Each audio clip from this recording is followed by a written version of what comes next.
election processes within the United States of America. Tonight we're releasing all of those findings and spanning from January 2020 to June 2026. This is a cyber threat aimed at the very heart of our democracy.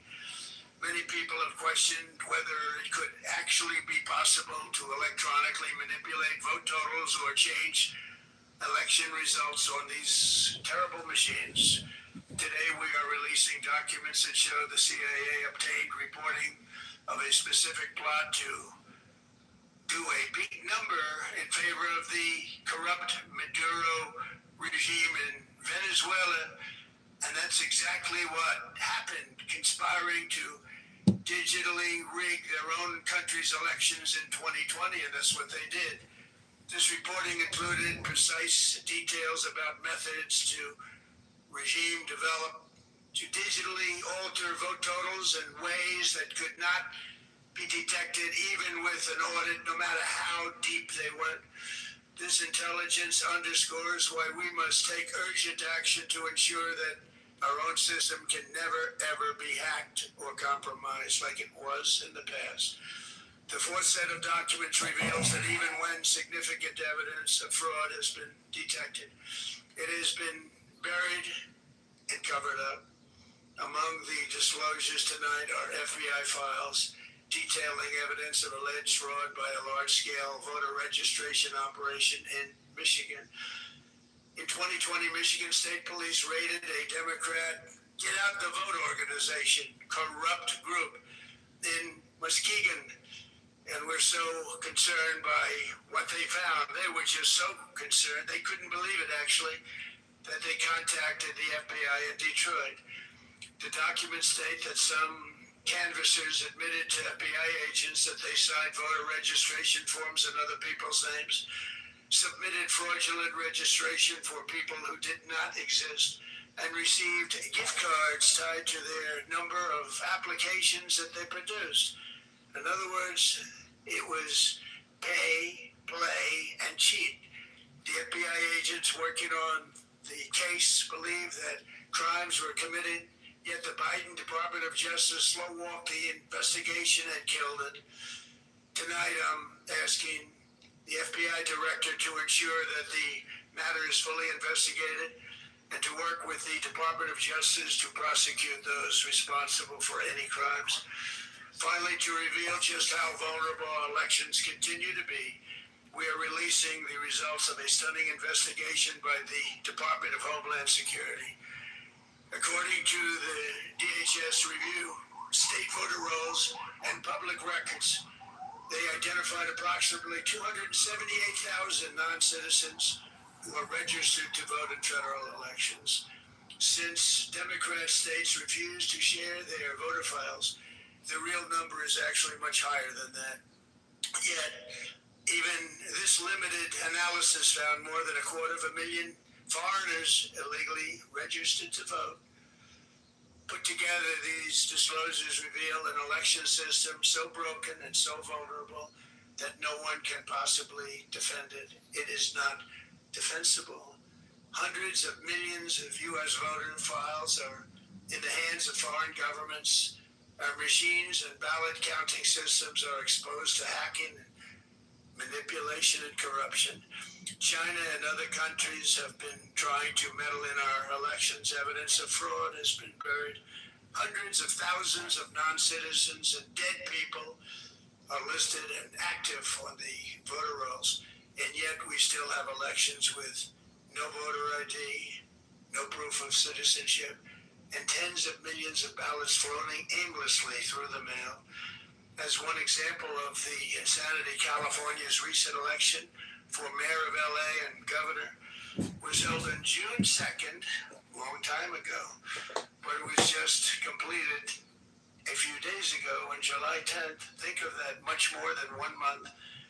Took a month to count the votes. I wonder what they were doing.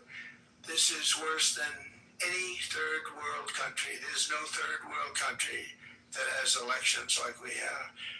In a rare move, NBC and ABC Fake News have both said that they would not cover this speech. They knew what it was about. because of the fact that they don't like the topic, because they know how corrupt our system is and they don't want to reveal it. They and others in the media are part of a plot. They want to continue this fraud for whatever reason. They want to keep it going. They want to protect the radical left. They can't have a great country, and that's true. You can't have a great country without free and fair elections. Fraud like this should mean a revocation of their licenses. They use our public multi-billion-dollar in value airways for absolutely no money. They pay nothing. All we want is honesty in our elections and honesty in reporting. They pay nothing for multi-billion-dollar assets. Great damage has been done to our country. Our elections were left vulnerable to being rigged and stolen, and the trust of the American people was lost. This cannot be allowed to continue. Every American, whether you're a Republican, Democrat, Independent, or otherwise, should be able to agree that we deserve the most secure, honest, and fair election system anywhere in the world. Secure election. Stephen, this credit improvement success rate by Credit Karma? Oh yeah, it's an elegant way to show you use. Should not be a partisan issue. It should cause to unite us, not to divide us. This should be a cause. We should be united, not divided. In light of the brand new and irrefutable information I have revealed tonight, my administration is in the process of notifying the states whose election data was compromised by the People's Republic of China and many others. We will be working closely to mitigate any harm, and we're taking swift action to ensure that sensitive voter data is better protected so we can never be bought, we can never be hacked, and we can never watch a stolen election again.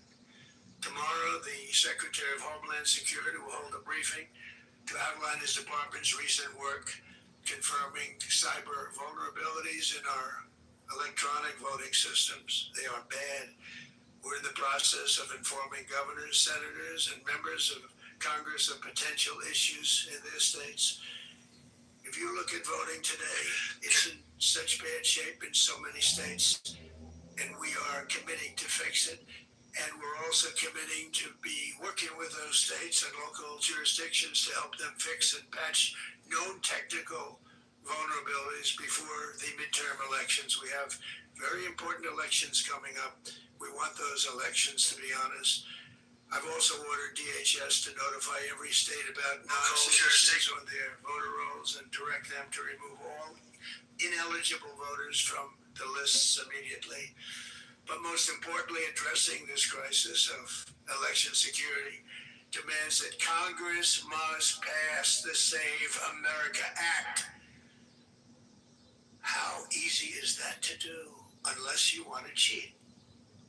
The only reason you wouldn't do it is you want to cheat because your policies are so bad and your candidates are so pathetic that you can't get away or can't get elected any other way. This landmark bill requires that all voters must show photo, voter ID. How simple is that? Could I have your photo, please? Photo, voter ID. All voters must provide proof of citizenship. Are you a citizen of our country, please?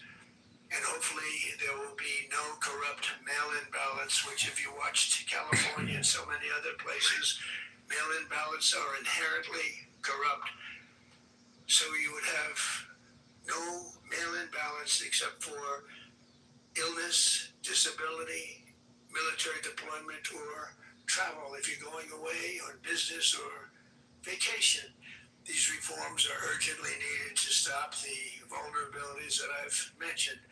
To all Americans, I ask you to pick up your phone tomorrow, call your representatives in the House and Senate, and demand that they pass the Save America Act without delay. Together we will restore faith and confidence in our country, and we will be bigger, better, and stronger than ever before. Thank you. God bless you. God bless our great military, and God bless America. Thank you very much.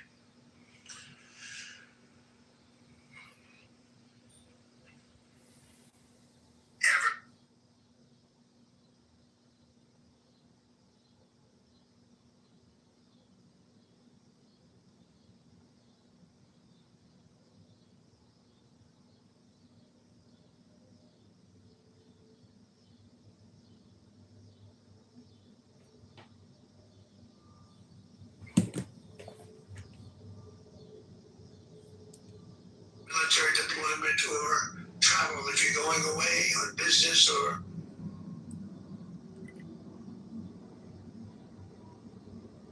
Absolutely crazy news. They actually meddled into the elections? I mean, so he says. You know, I'll have to wait and see the analysis of the before great CIA says. Oh man, I'm very good. So guys, I don't know if you also have heard they're going to change a lot of rules about international students as well, but that's also coming in. That's right.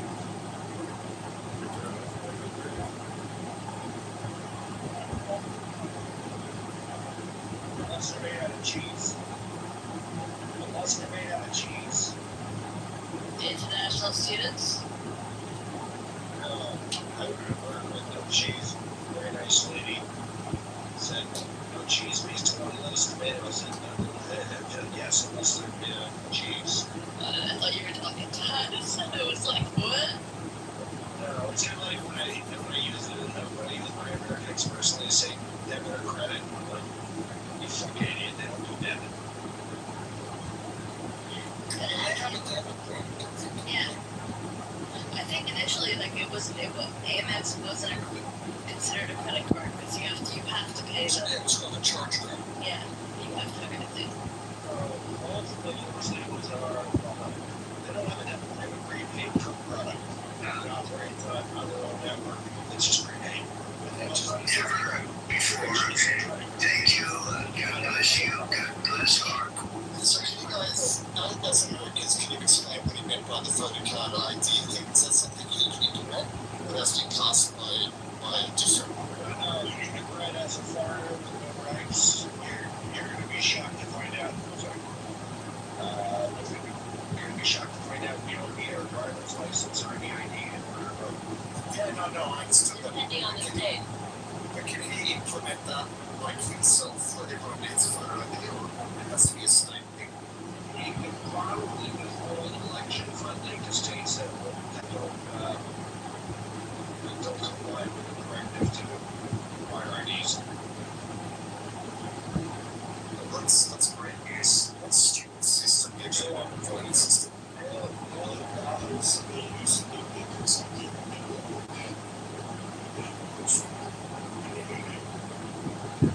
That's crazy. Actually, now Brent went over this. He said a lot of times with the mail ballots, when people voted, when they sent them in, they were alive and they may have died within the month period of that. And it's not that many of them. I wanted to ask you, Hope, what did you think your wonderful president, that wonderful president, just said? What do you think? No, I don't. No comment? No comments. Yeah. Like 6 times. Exactly. And everything he does, everything he says is the best than ever in history. It's better than ever before. Jeff, with all due respect, you didn't say 6 times because the average American IQ, yeah, sorry. No, Brett. Like, everything he says is the best ever in history. It's like every single time he speaks, that's how he speaks. So, yeah, no. Are you also from here? They have to be middle. He doesn't have the best word. Oh, the best words. He knows so many words. That's the best words. He's got the best word. Are you also from Iran? Because you were speaking Farsi. Am I also from Iran? I'm part Iranian, part Swiss. I'm the son. But I haven't been in Iran. I was only in Iran for 4 years, and I left in 1977. Sure, why do you have a picture of my uncle on your PTR? That's hilarious. So you have to take that off the as your PTR dude in this group. At least. That's really fucked up. Sorry, I'll kick you. When you take that off as your PTA, you can come back up, sorry, fuck you. He's not judged by the media. Yeah, he can fuck off. You don't understand the it's not like the Semitic or the Jews is not that silence. I don't care, he can take his fucking hair. My question is, if he's so anti, like Israel or America, why did he even move to the UN? They contacted the FBI. He's in Australia, he's in Australia in the US. Oh, okay, I thought he was in the US. Was like, I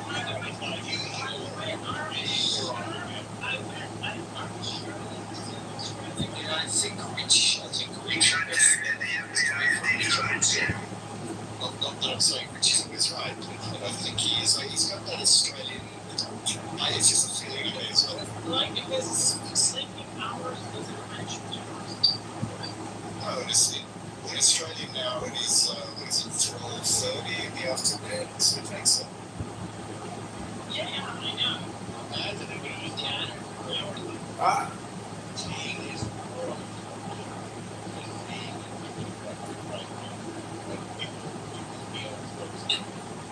I don't have decades. There's a lift outside the world, but I'm not very sure that he's not inside the world right now.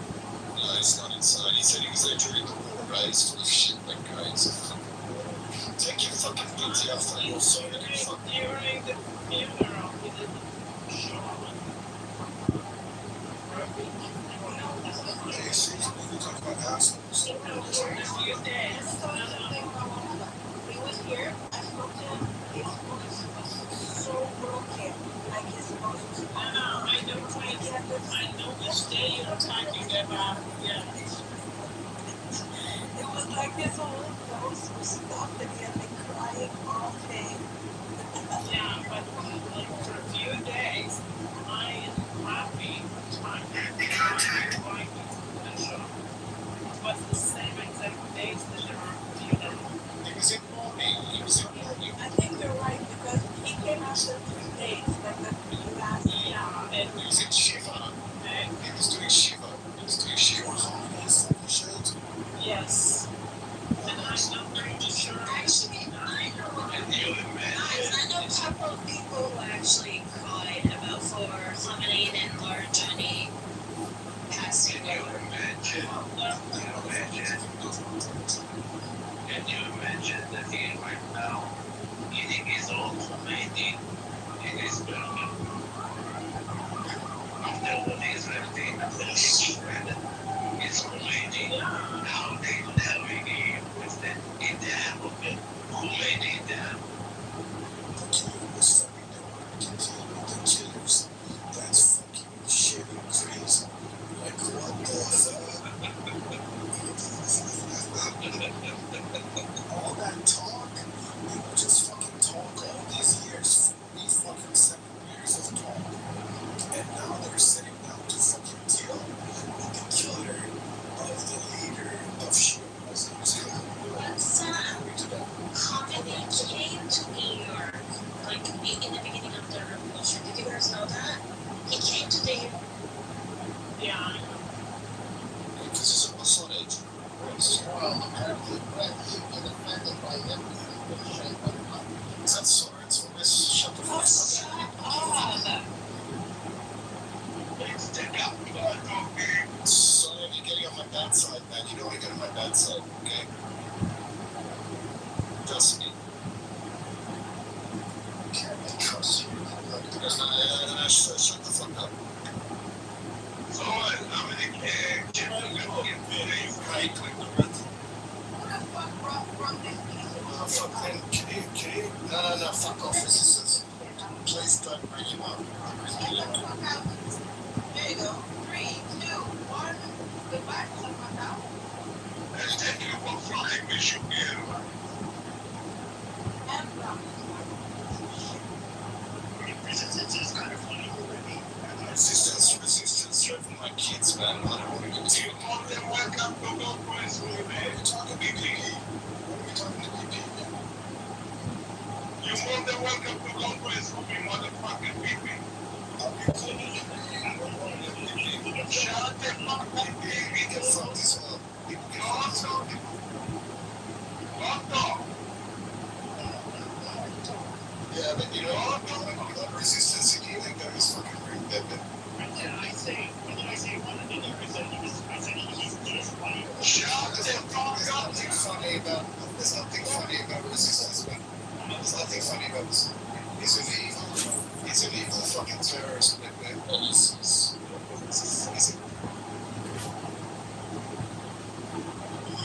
okay, BP? So sensitive. BP? I know there's some fucking crap for that. BP, I'm telling you, man. Shut the fuck up, man. You think he's funny? You think he's fucking funny? He's fucking rude, man. You think he's interesting? He's fucking rude. I think that MVP is asking you help to Congressman. No, you can fuck off and go to that. So,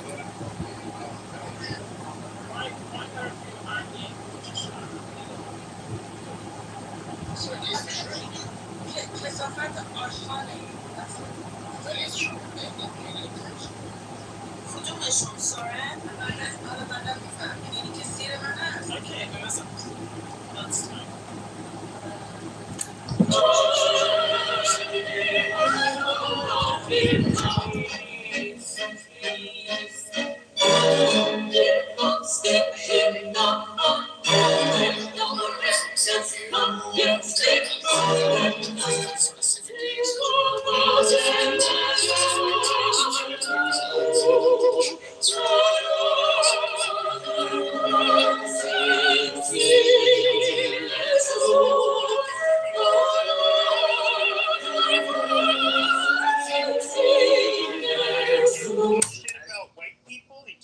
He's a very foul-mouthed person.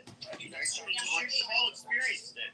Should we just hold you? Come on, Brad. Come on. Why don't you take your prejudice over GP? Is that Soren? You can shut the fuck up as well, Soren. I just want to mention Okay. Spencer Pratt. Anyway, so I just want to say that I'm sorry that Joe's on the stage too. We kind of agree on that. So Eddie modded Joey's a leftist. Remember committing demonic, but that's I don't know. Soren's having his period. But but honestly, like this is an issue that we all should get behind. And I know a lot of stations have covered. I'm looking through glossing through some of those reports right now, and I will read them in depth. That are on the White House thing, and I'll have my team look at it in my office because I'm telling you, in those reports, you will see reporters that have bought off. Reporters were offered tons of money. Who were those reporters? Like right now, people are going. No, he's grinding them down. They're probably thinking, how the fuck did he find out? Probably texting the CIA agent. What should he have done? No, I put in a bird bag. Nobody can answer is what I'm fine. I can't walk out the building with it. after attacking Why'd you put the bird bag in a corner of the room and they must have found it? Holy shit, that's probably what's going on right now. And then give them And they're their all own freaking out. And the fact that these videos exist. No, we don't want Iran to separate. That is the stupidest thing to ever say. Donald Trump was president. He said as president, this was happening. His own administration was doing Yes. this. So first of all, Iranian Kurds are themselves as Iranians. It's the Iraqi Kurds who want them to separate. We don't want them to separate. They don't want to separate. They consider themselves Iranians. They don't consider themselves Persians because they're Kurds, but they consider themselves Iranians. And no, being in their own country is not what needs to be done. We cannot create Iran. David, I would really appreciate if you say perhaps to finish the regime, not Iran. That was not nice. These people farm it out to the lower people. Yeah, I'm sorry. I guess the better question would be though, the guy walks in and gets people were getting their feelings that this is why I didn't want him to attack in the first place, because it didn't seem like anything would actually be done about it. But it would cause Iran to further lash out and cause a lot more problems. But what could, after we they're below that, right? And they're kind of to support the special agents and those people, right? Like Lisa Page type people, okay? And those people are the ones who get involved in the briefing. They'll say, "Hey, we want you to put it together," and the director and then the CIA and all of them are supposed to all convene together and read that document and then say, "Hey, is this accurate or not?" and go through it. So they trust their team too much. That's the point I'm trying to say. And so they may not have vetted the data themselves, which is going to be one question that comes before Congress when Mullins will go in front of Congress on this, is going to be, well, how come the senior level people or your equivalents didn't get this? And he's going to have to explain it. Also, what's fascinating is the Michigan case that it seems like Joe Biden shot down that actually showed election fraud that the police uncovered, and they just kind of dropped the charges if you listen to that. So that's fascinating. Is that the one where the postal guy drove across state lines with ballots? No, this is a different one. Okay. Trump was just talking about it, where a police department went in, they were horrified with, and they even interviewed someone. They said, "Yeah, we're making ballots, we're writing like the ballots and filling them in and all that stuff." And it was like, wow. And there was a case that was brought and everything, and none of us knew about it. Okay, and the Biden administration kind of slow walked it and eventually got rid of it and didn't go further on it, right? Because it wasn't had to come out in public. Amazing. I am convinced that the Dominion machines came to Nashville, Tennessee, were housed in the Sprint building, which was bombed in early Christmas Day, and we lost a city block in downtown Nashville because of Dominion voting machines. I am convinced of that. So the next stage of this is going to be, and since Joby's in the room, I'm going to say it, there will be something that comes out that right around before January 6th, Mike Pence was told about this, but he decided, you know what, for the benefit of the country. I'm serious though. When you think about it, I've been thinking about this during this thing, because Pence went for the runoff election, right? And I watched that the other day again. And in the runoff election, he tells Ossoff, against Ossoff and Warnock, he says, he's talking about Perdue and Loeffler, and he's saying, you know, we know what happened. We know they stole it. We need you to turn out to avoid, right? And then it's like, oh, so you're talking about the election being stolen, and then the next day you're saying the election wasn't stolen. It was, you know, there were some irregularities, but it wasn't stolen, and you're willing to certify Georgia's votes? Like, huh? So, you know, someone probably called him and said, "Hey, your kid is serving overseas. We're going to destroy him," or something like that. They did to him and said, you know, you'll live beyond this. Trump is done. He's gone. You'll get a seat in the next administration or whatever, or the next 2 administrations or something. And he probably said sure and just sold out the country. I'd bet money on it.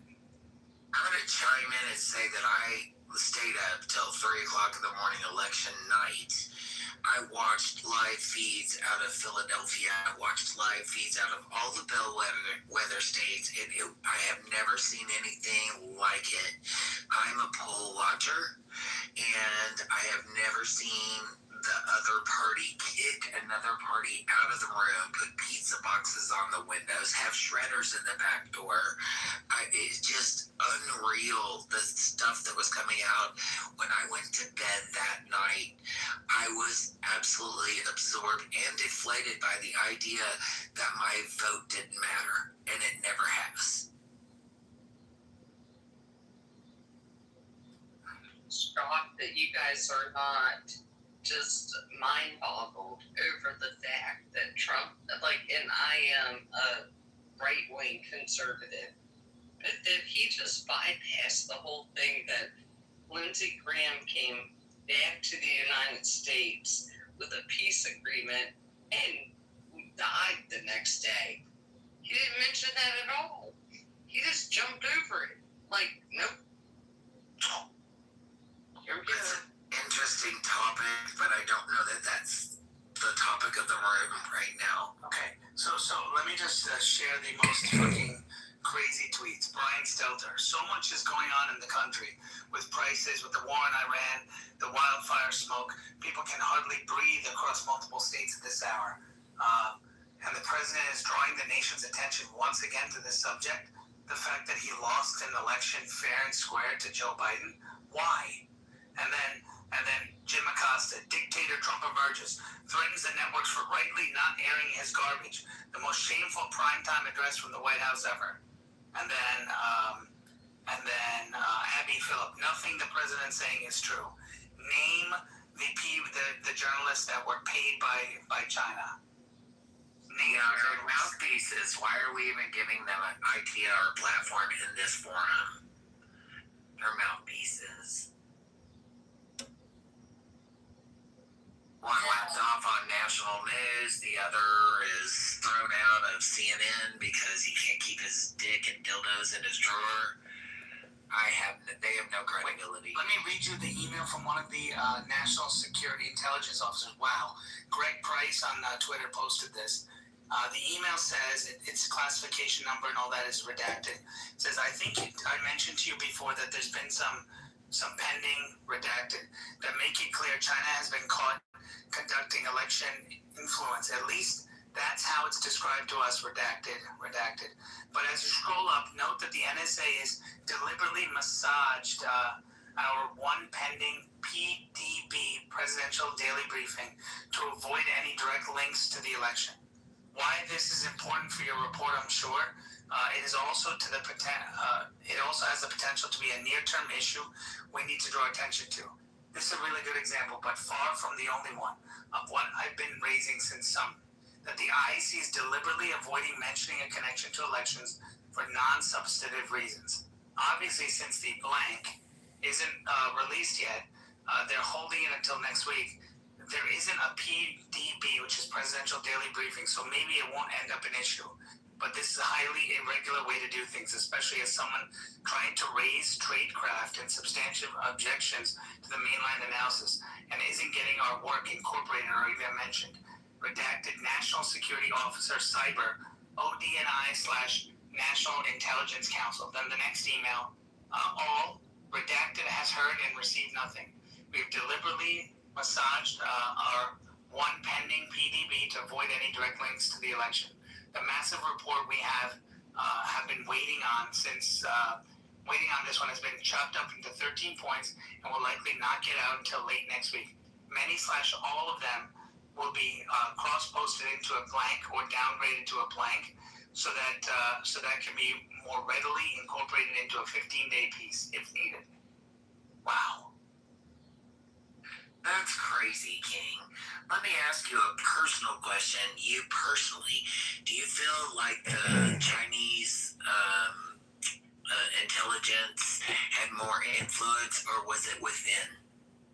Well, I think China. I think she called Shifty Shift. My personal opinion, and I hope this comes out, called Shifty Shift in 2019 and others, and called some Democrats too, and some Republicans too, and said, "Hey, what can we do to get rid of this guy? He wants to take us down. If he has his way, we're never going to get to do what we need to do. Blah blah blah." And I guarantee you, they all colluded to do it. And I'll tell you why. With China.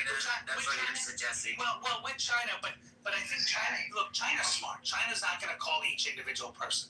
They're going to find a couple of ringleaders, both in the Democrat and Republican Party, and they're going to have those guys do it. So it's those guys asking you to do it, and it's not China asking you to do it. You understand what I mean? So they'll call Shifty Shift, for example, as the Democrat leader in this stuff. I'm just giving a hypothetical. Don't know if that's accurate.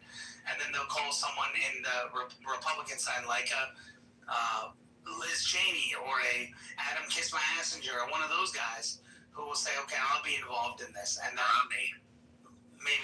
Romney or any of those guys, right? And they get involved, or Comey or one of those guys who get involved. Yeah, well, I think we all know how they make their money. Hey, this is Chicago. I'd like to say something about the Save America Act, if I may. Only when John comes on, then we'll. So I Googled, what are the top provisions of the Save America Act? One is proof of citizenship for registration.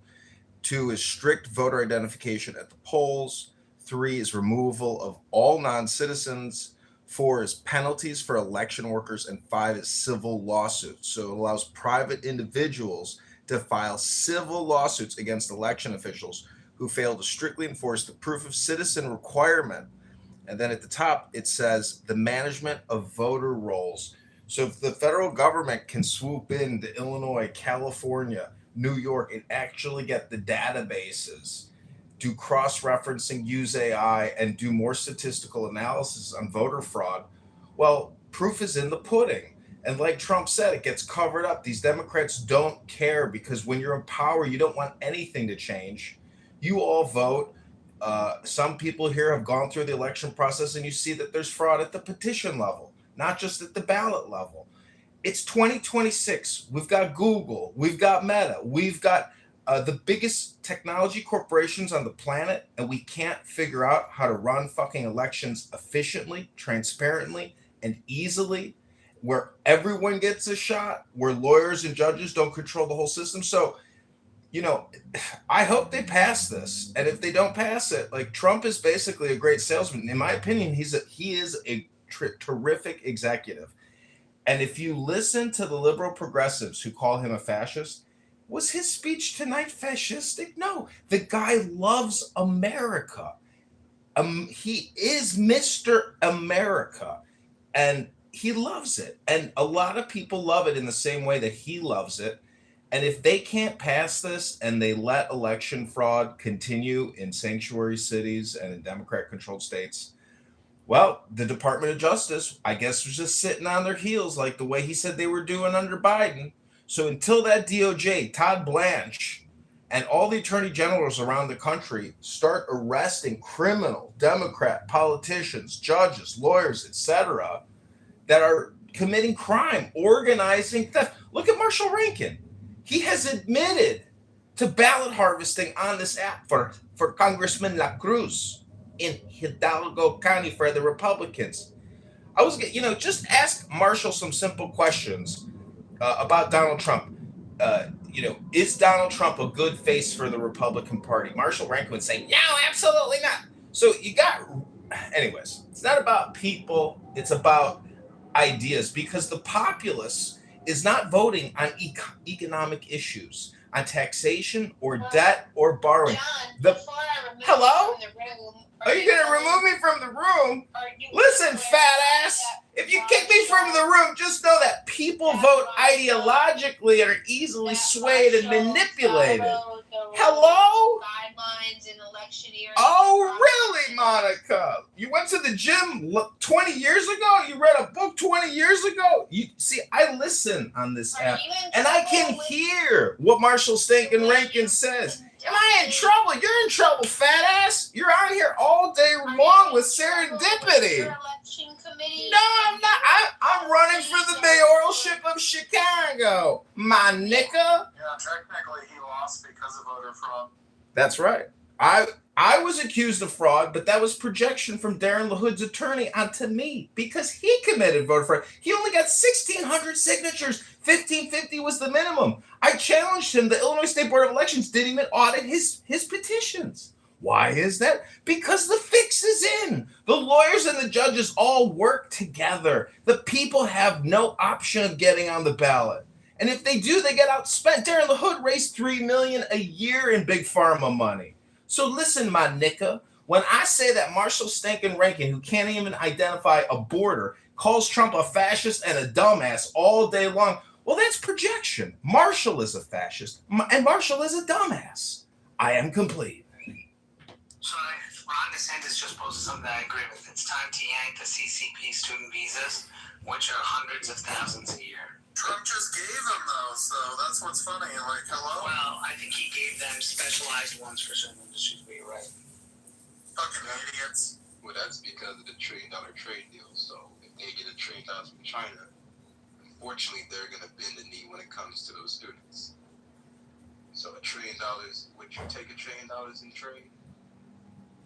That's why I say Donald Trump's a little too transactional. Ron DeSantis would have bust everything up, but hey, if we start firing and actually arresting some of these damn business owners that are doing this visa fraud and illegal immigration takeoffs, we might get somewhere.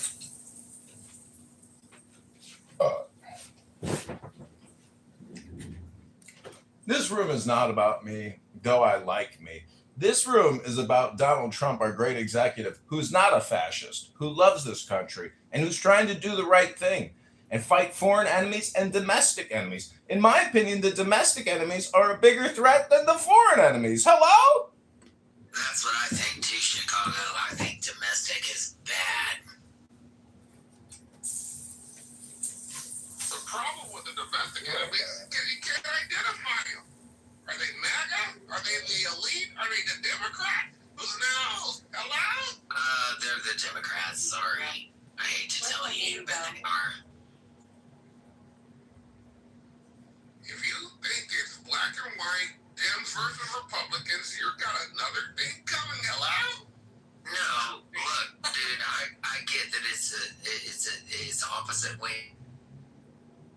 The right wing trying to save the fiscal issues of our country right now, trying to save jobs, trying to do things instead of bitching about what the government owes me.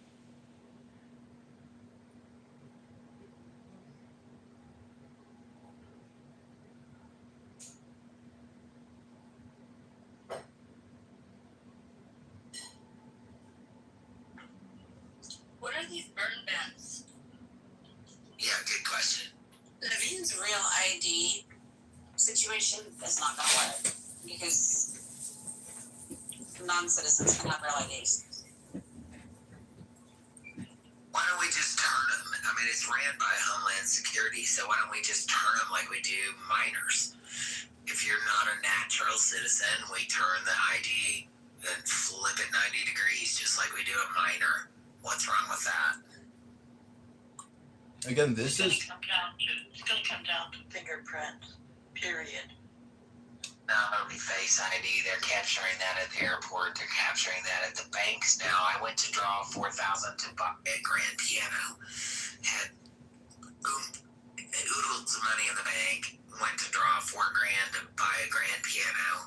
And I was told to verify my account to pull $4,000. I had to give a Face ID to my bank. That is all now with the IRS coming in and looking at everything $600 and above. Now, Homeland Security has my face. Whether I go through the airport, whether I try to like pay something online, they want a Face ID, they want a thumb ID. All that is Homeland Security. That's why these data centers are going up like crazy. The Face ID is retina. Is it totally eyeball? Yep. Interesting. See, if they get the access to the every state board of election voter database roll, which they already should have, but as he said, Democrat-controlled states refuse to give up the data, that would allow a lot of cross-referencing. But the fact that we don't have that data at the federal level, well, that's strange to begin with. And you know, a lot of these bullshit acts are really just spending bills. And as he was criticizing Dominion Systems, which was formerly invested by Soros and others. But if they do a federalization of the election system and create some type of supplementary organization to like the Federal Election Commission and basically take the whole thing over and remove these state board of election databases and make everybody register federally, I don't understand the problem with that. We spend an inordinate amount of money on federal taxes every year through the income tax. We can't have an accurate federal election for our commander in chief. And the fact that Kamala Harris didn't win, I was really depressed going into this election. I thought for sure the elections were fixed through Dominion and through hacking and through other manipulations and frauds. But then Trump wins. And I'm like, it's a fucking miracle. There's enough people that got out of their houses and overturned the manipulation within the pre-existing fraud.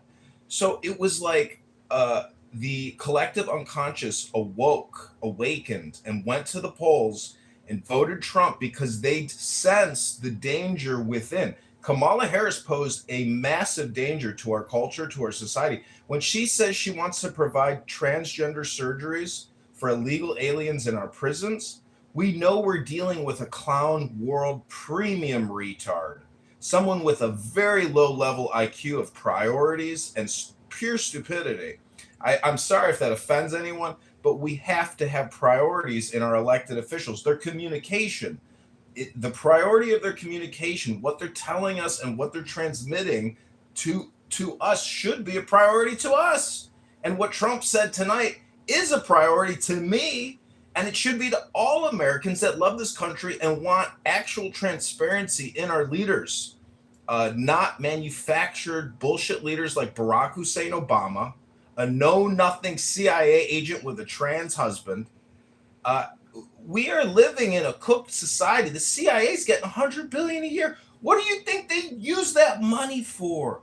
Climate change, climate control, regime change control. They don't want a real brother like Concrete here getting in the motherfucking White House and talking his shit. They want to control the commander-in-chief. It's the Praetorian Guard.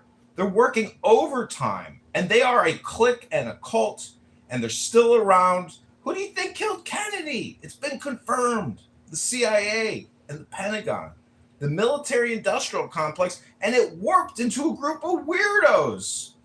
I am complete. That was fucking beautiful. It was a cornucopia, a smorgasbord of insanity, mental illness, conspiracy theories, and delusions of grandeur. Oh, what a wonderful symphony of mental disorder that was. I love it. I need more. More, please. Please, Hey, Concrete, can I ask you a question? How do you feel about working from January to freaking May to pay the government? How do you feel about that? Do you think the government is above what we're talking about? I don't think we understand the nature of the problem, nor... What is the nature of the problem? I would like to hear you frame that, please. Can I finish my sentence first? Before I explain it? Sure. Alright, so please don't interrupt. Thank you. So, I don't think we understand the nature of the problem, nor do we have the moral, ethical, stamina necessary to fix the problem, right? The problem has always been the elite control of the masses. I'm sorry, but your history books have been telling you about revolution after revolution after revolution. And who were the people in power? They were your kings, your landlords, your industry titans. They've always been the same people doing the same thing. And we still let it happen to us. And we get caught up in these fictitious conflicts between right and blue, left and right. And it kept you mesmerized. Did you hear that last submission? The combination of patriotism mixed with conspiracy theory, mixed with fucking a little bit of racism, racist hate, a little bit of envy. This is the embodiment of human failing at its most competent level. So we got a bunch of humans failing. Okay, I get where you're going, Chica. No. So the question that I have for you, Concrete, is... Let me land. Land, please. We have... Yeah, I am. Just be quiet, relax. You're not my boss. You're not my mom. You're not a fucking man. That is a man! Before I have to. Now, we have incompetent... I hate to correct you, Concrete, but I think Shelley is a man. Those are... Regardless of whatever my pronouns are, no, thank you. You're not my boss. You're not my husband. I didn't interrupt you. But you're circling. Land, please. Have some fucking respect, you fucking weirdo. That's your problem. You want solutions, but You want to put some facts in there or something you can back up? I'd be happy to listen. solutions. You want to make the world a better place, start with your fucking self. Start with your fucking self, you fucking lazy American. I already have. Disciplined, you undisciplined, irreverent, fucking.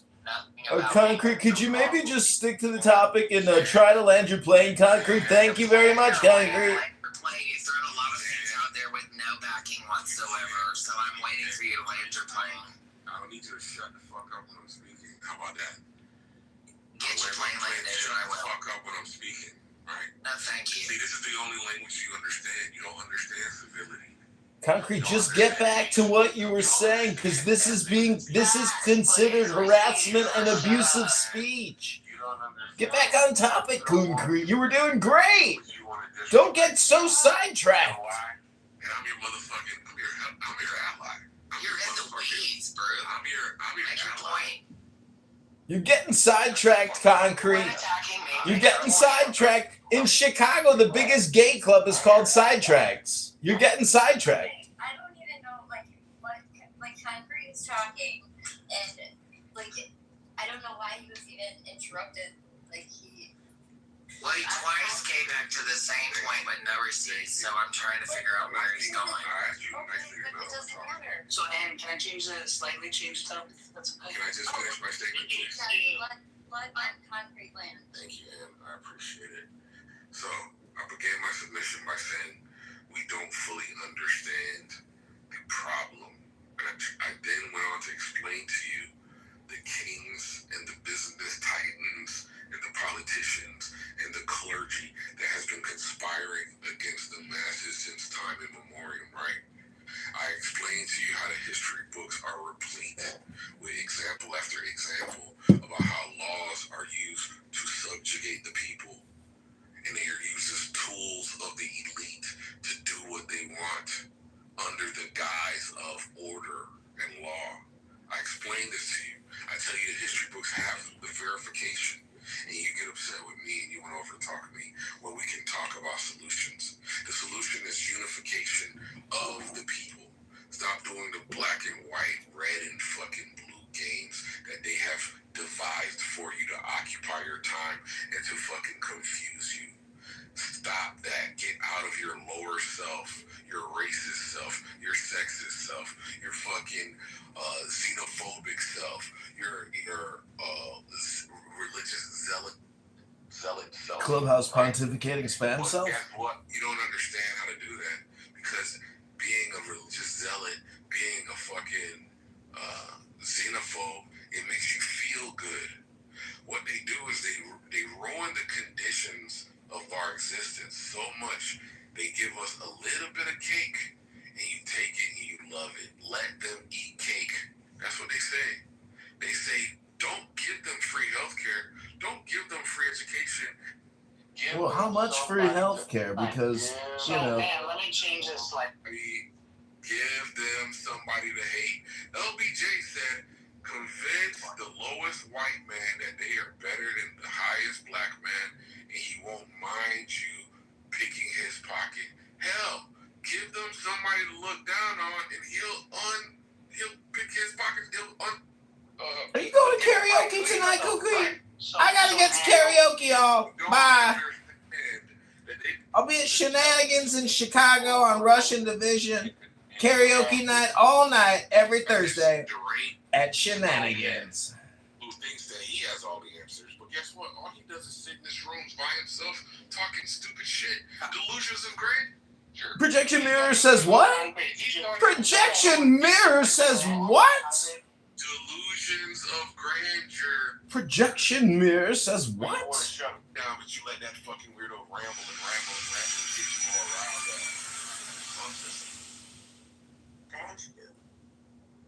Thank God. Naveen. Here's a theory I brought up in another room here, okay? Just hear me out on this, okay? And I think Adams is here too, and Joby and others. And I want to hear your thoughts. Everyone's pointing Shelley. I want to hear your thoughts, Beaver. So, Beth. So what if the Mar-a-Lago raid was for the documents that Trump just released? Hear me on it, right? What if, especially the one that talks about them slow walking and these emails and stuff.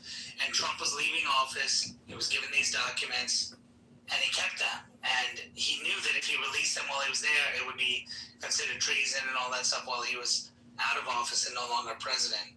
And the only time to do it was while he was president. And the whole point of Tulsi and everyone being in there was to find this info and to find more corroborating info. And so there's some subset of this was what he took with him. It makes sense because they go, holy fucking shit, we got to get the documents. And notice how Jack Smith spoke before Congress, others spoke before Congress, and people asked him what was the nature of the document. He said, I'm not privileged to speak about it. And even a Democrat said, what do you mean you're not privileged to speak about it? Like, you're no longer in the administration. Like, why? And he doesn't want to talk about what it is because hiding the secret? I don't know. Well, didn't Jack Smith just get charged for perjury? It probably won't. But the interesting thing here is, what if that's the case? That's number one, right? That's the documents thing in Mar-a-Lago, right? Second thing is that Trump didn't bring up the Assad and Warnock thing, which I was hoping he was going to talk more about, but it's part of its economic treaties with those countries. They need the money that comes in from those countries purchasing other things from Turkey. Turkey's not keeping it because it's a fantastic system. Prior to the United States fucking Maduro up and ripping through those systems, you had 12 nations in the Middle East and in Western Asia buying Russian and Chinese anti-aircraft and anti-missile defense systems. 11 of them have said no and are no longer doing that anymore. Out of those 11, 8 are begging the Americans for their tech, and 3 are in negotiations or contracts with the Iron Dome. It is very fucking clear what happened. The Russians and the Chinese tried to pretend they had anti-missile and anti-aircraft systems that rivaled the American systems or the Israeli Iron Dome systems, and when tested by American tech, they were eviscerated. Yeah, but the 19th of March 2026, you're right, on the 19th of March 2006, and it's just why it's so prominent about this date, because on that date, an F-35 was actually shut down. And the link is in the chat, where this very same probably was. He doesn't give up, huh? I gotta give him. And that's the chat, and by the way, it's in the that's committed. That's commitment. So they took down one plane. It's not one place, F-35 place, unkillable. They took down one, and let's just be real here. The F-35s are not America's new tech, which is why they're selling. Right, the F-35s are not America's new tech. America's moving beyond the F-35, right? It's why it's giving them to the Emiratis. It's why it's giving them to the fucking Saudis. It's why Israel is even onto the F-35IC, right? Because the F-35 is the current generation of technology. So that's great that they managed to take down one F-35. If I have a defense system and it takes down one bullet and you shoot 50 at me, it's not a sufficient defense system, right? The Iron Dome and the U.S. Patriot systems are fantastic. You have to bombard them with overwhelming targets in order to get anything passed, right? And you know that in every production there is also a lemon. Listen, lock everything. That's their claim. And so it's easier. Yeah, but one can be a lemon. Organization. So China says, hey, we'll provide you the locations. By the way, U.S. is the only country. France, French scientists, UK scientists, all these people use China because they give you the free space, the free locations as part of the WHO. They do that. And everyone, of course, sees it. They understand that. They go, where's our collaboration? We're a partner company on this. 49 went through. Wow. Eye-opening. Thank you, King. A lot of And listen to Fauci's testimony. $80 million when he testified before Congress. And they asked him this question, like, why do you use China? And then he explained what I just said. And it didn't make sense. I was like, well, you know that, well, we can find better results. We never had an issue with all that bullshit. They're sending them one way. They don't give a fuck. I have to go back and listen to that. I have to If Iran, if the regime is so great, then why they're hiding in cave? You don't see Trump hiding in a cave. You don't see fucking Netanyahu hiding in a cave. Well, the reason But, I don't know where you're going getting back that to information. London, Did you I'm see the just gonna funeral? say that Full of Right? awesome. like Chicago is not necessarily All official. Sorry. Did you see not his definitively proved wrong. it's burning right now? And Did you see the He's frame? I would just say that the second time. I was voting for the election. It was the way that everything was handled, especially the way that we have technology. I mean, hold on. And it made me feel like I You know something. I was staying in line till 9 or whatever it was. Didn't matter. And nobody should feel like that. So that's my You know, I got deplatformed from Instagram. I had to send them my driver's license. I had to send them a selfie of myself. Email verification, cell phone verification, 2 times. And they deleted me, censored me because they don't like my political speech and or my artistic endeavor. And it's just raw censorship. And so even if the populace or, basically we have a state-controlled economy.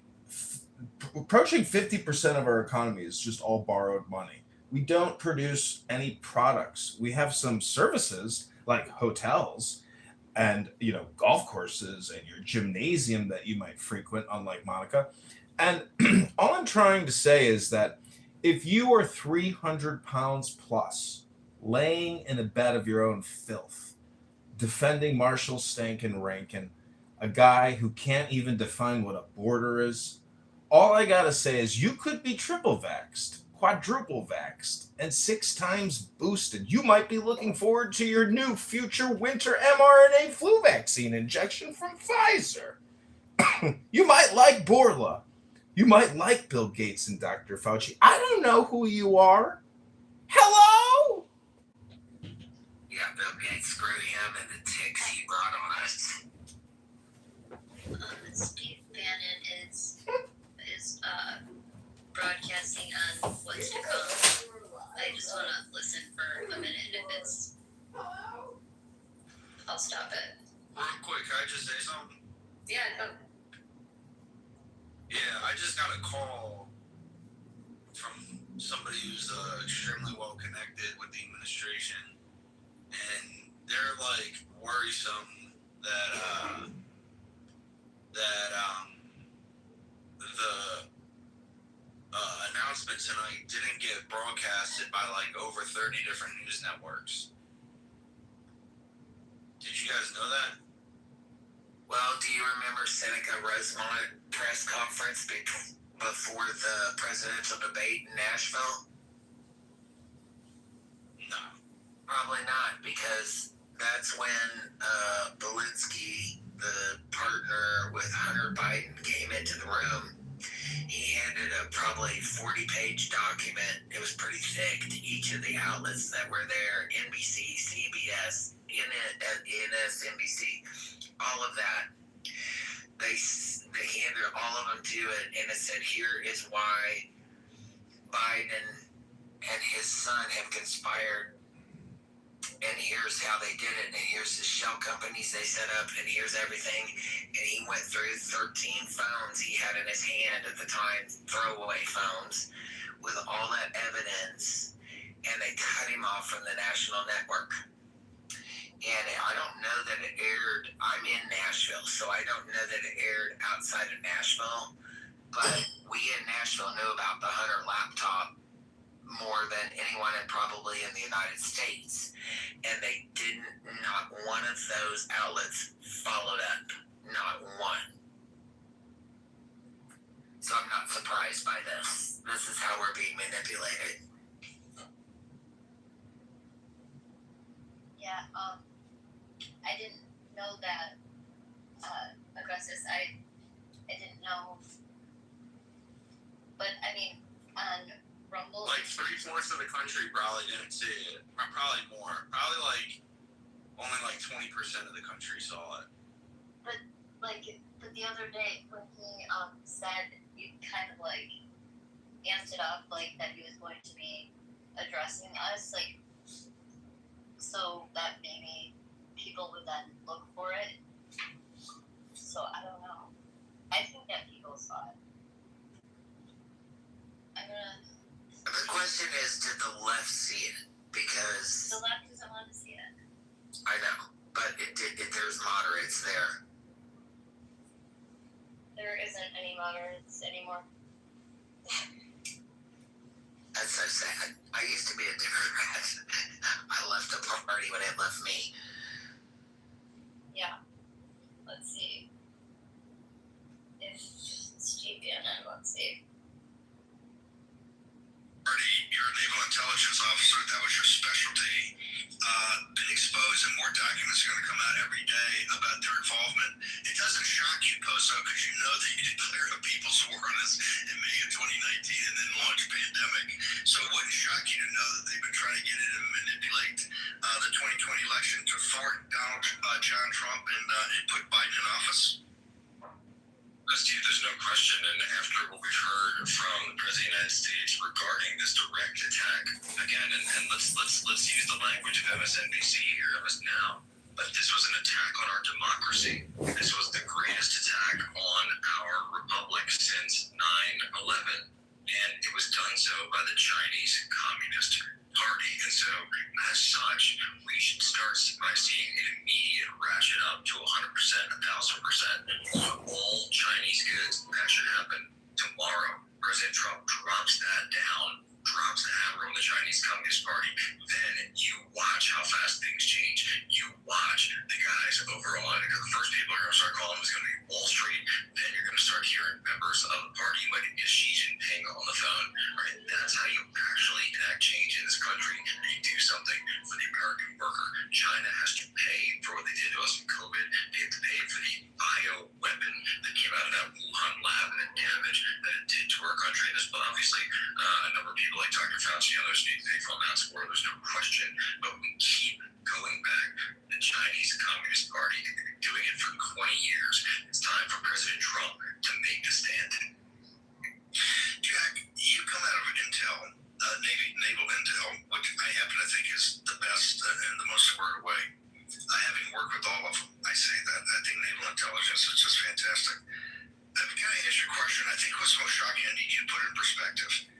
Every one of the five elements came from documents from either the intelligence community, the CIA, or the FBI, where they were actively either working with the enemy or suppressing the information from ever coming out over years and years and years, including this Michigan situation, which is the one that Jim Hoft and these guys have been working on for years. Now we know that the FBI, and as they said, we can't figure out why the FBI is not interested in this. We know the FBI knew about it and was suppressing. In fact, they've got an email, I think, from one of the participants saying that the FBI at a senior level saying we're running a shadow government to make sure that we can suppress information from getting to Trump. Every element of this, Jack, came from the intelligence community, and if it wasn't for Pulte, and if it wasn't for John Solomon and the task force, and this is just after 3.5 or 4 weeks, this is what they've got. I know there's more coming out, but what are your thoughts about that?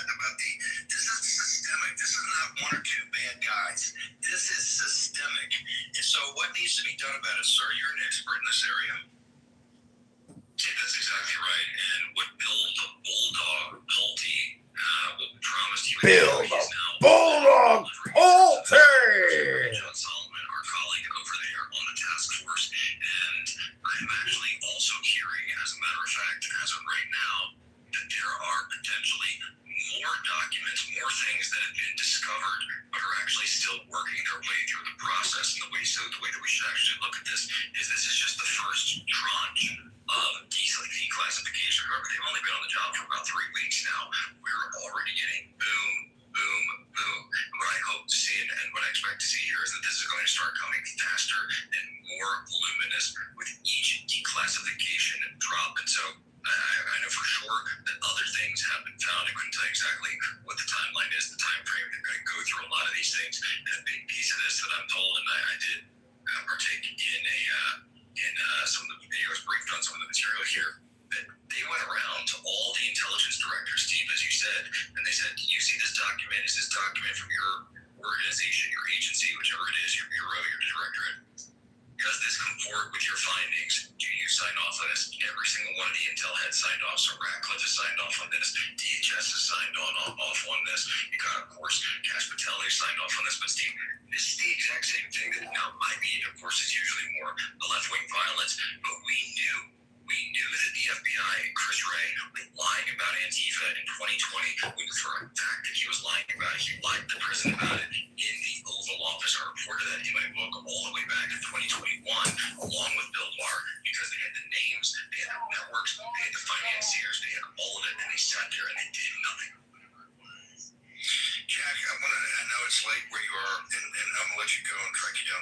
and over the weekend, but you were very smart in your framing when you first came on. You weren't saying that tongue in cheek.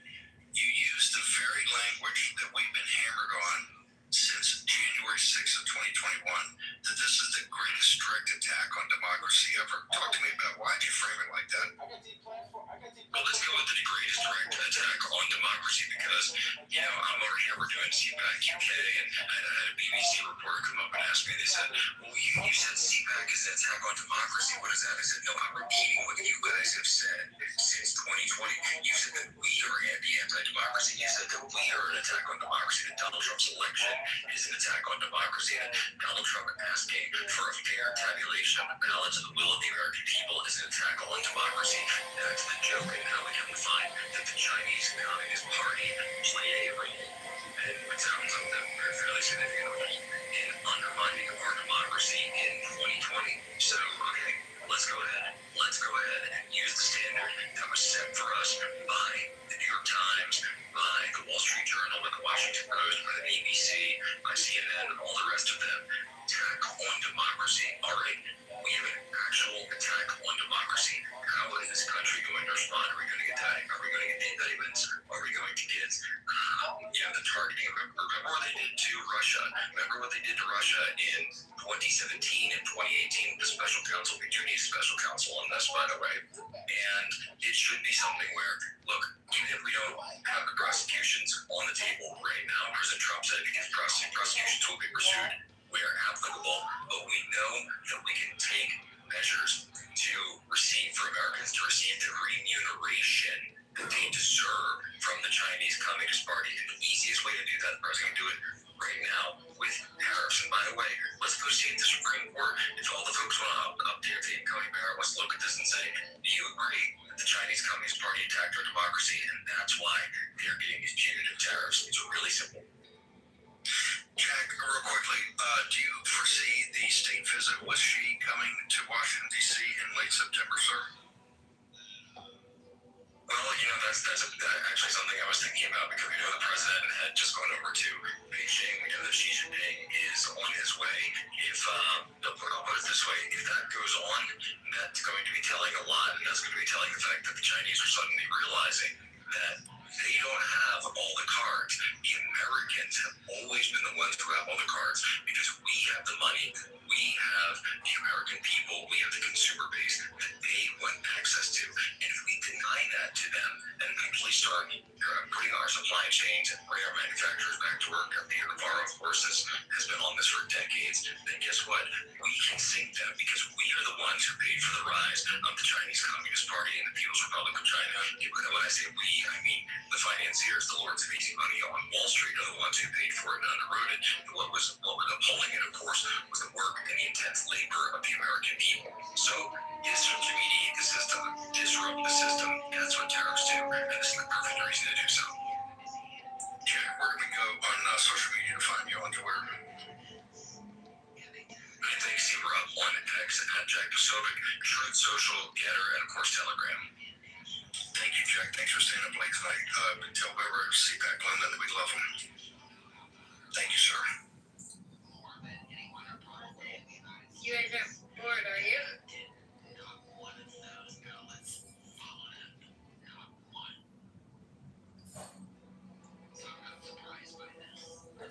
Not bored, but the one question that comes to mind, okay, if China has influenced our elections, they've flown spy balloons over our country, they're buying up our land, they're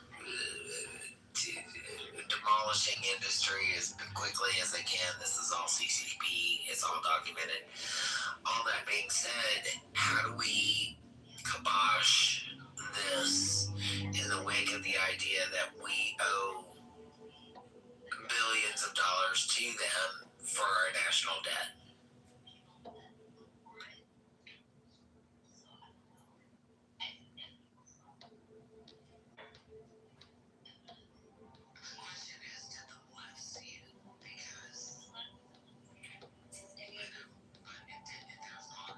I don't know. I'm sure that there's more information coming on this that I know. Let's see. my concern here, Ann, is what if they call that debt due? We are at the tipping point where we are barely able to cover our interest.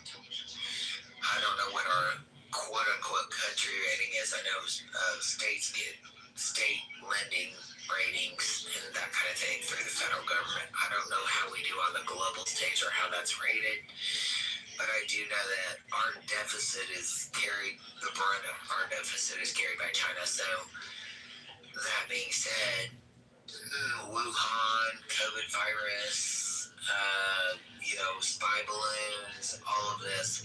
How do we deal with, Xi and the CCP,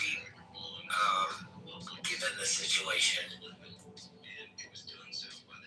I'd love to hear from a strategist on this. We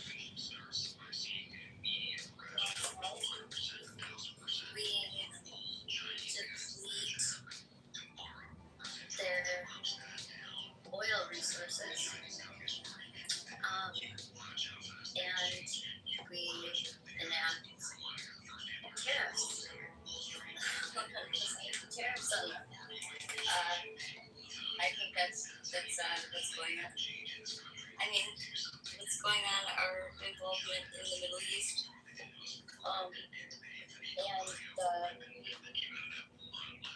the capturing of Maduro. All of this was, I believe,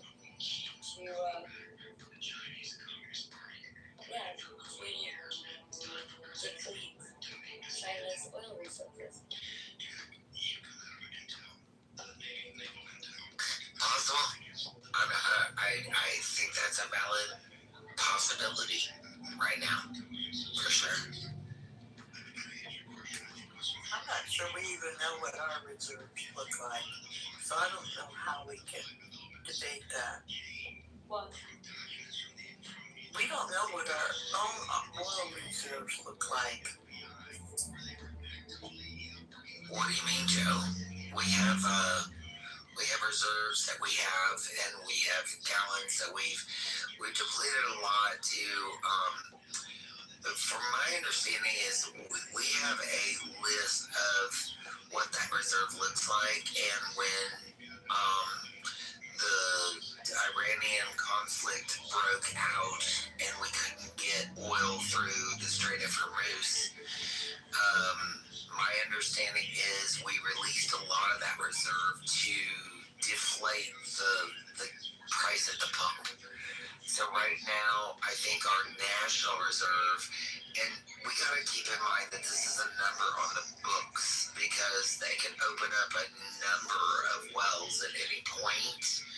But this is how, Brett Oil and all these people keep us over the barrel price.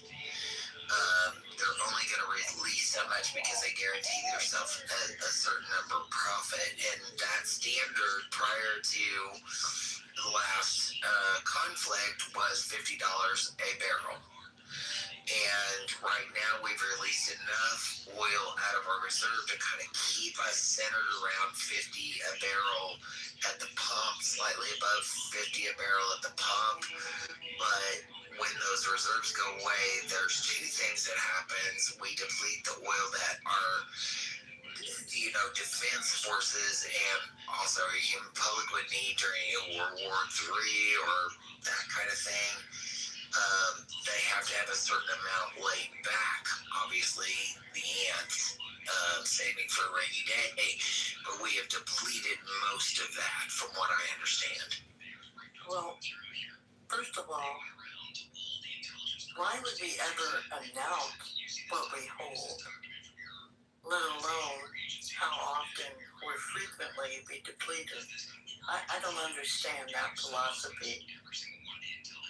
That's a very good question. And it seems like it was leaked by people who were not authorized to do so in order to persuade the administration to stop or slow the war.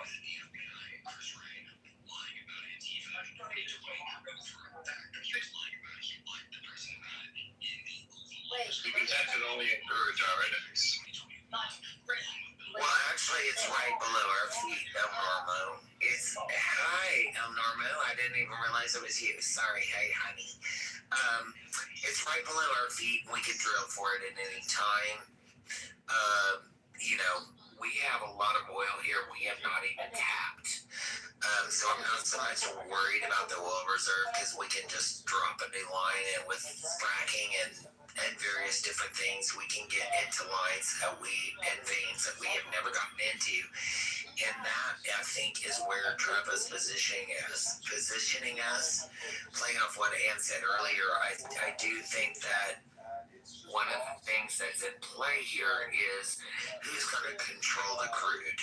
And America has, depleted 75% of its reserve during this, trying to get through the Iran conflict and not the Americans feeling it at the pump, largely because we're coming into midterm and a lot of things are going to affect the control of the U.S. government. But all that being said, we have oil underneath our feet. We have pipelines that have been shut down and could be ordered to be open tomorrow. And we would be the leading producer of crude outside of Qatar. And we've all seen what happens to Qatar. And Qatar did not exist, 30 years ago like it does today. If you go, Pump that oil, Shelly. Respectfully, I love everything. And it puts the American people to work. We will pump the oil. But they're not. But Shelly, and respectfully, you do have a lot more life experience than I do. But one thing that I will say, looking at my generational counterparts, they're not interested in doing the same type of work as our grandfathers and generations before. They're not. Well, I hear you, doctor, but you're not from Texas, and you're not from Oklahoma, and you're not from the southern.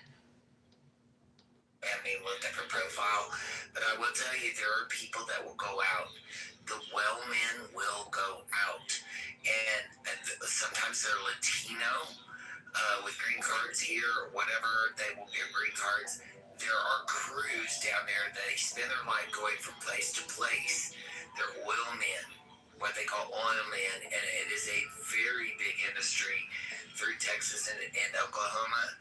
And there are people that literally aspire to this industry because they can see the world. They can do a lot of things through the oil industry.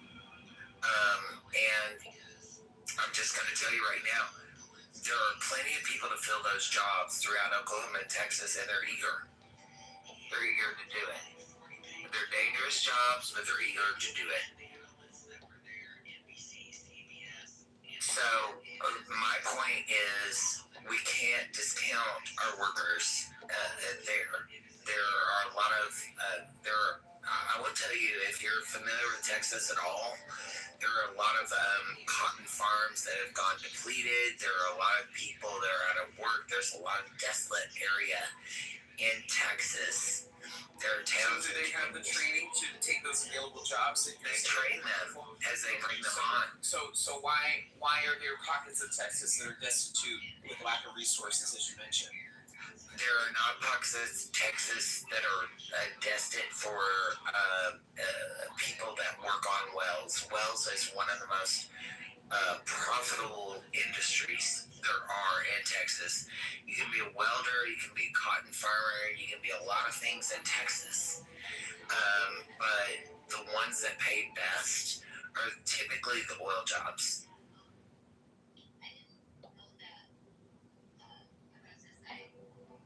So we're positioned, Why did Marshall back in here, guys? Yeah, there are a lot of, I say this because I know Texas personally. I know, those states personally. And I will tell you, there are people dying to be on those rig crews because they pay about 20, 40, depending on where you are in your job ranking. You could start off at $25 an hour. They're high-risk jobs. They're out in the middle of the heat. They're dirty. You get wrapped around a chain very easily. There's hazard pay. But they travel from place to place, and they work these rigs, and they make a shit ton of money. I heard $75 an hour. Yeah, it's a shit ton of money, and there's a actual union for it. I do believe, somebody check me, but I do believe there's a union for that.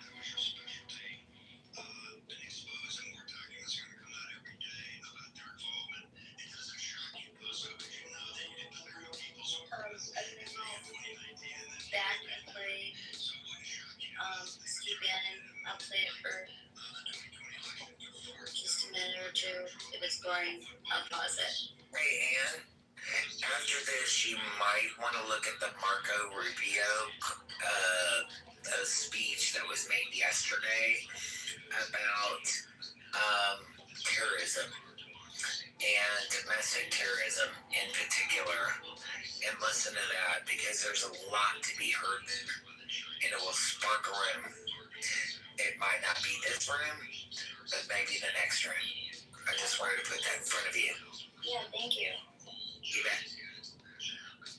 Just tell me which, ironically, I had a speech tonight, Steve, and honestly, what I heard here tonight, what I heard Freedom Mitchell say is incredibly important, because she pointed out that Jay Johnson, during the Obama administration, classified voting systems as critical infrastructure. You don't need an executive order. You don't need to do something in an emergency order. You can just say, look, it's critical infrastructure. It's under attack from the Chinese Communist Party, the People's Republic of China, as the president put it tonight.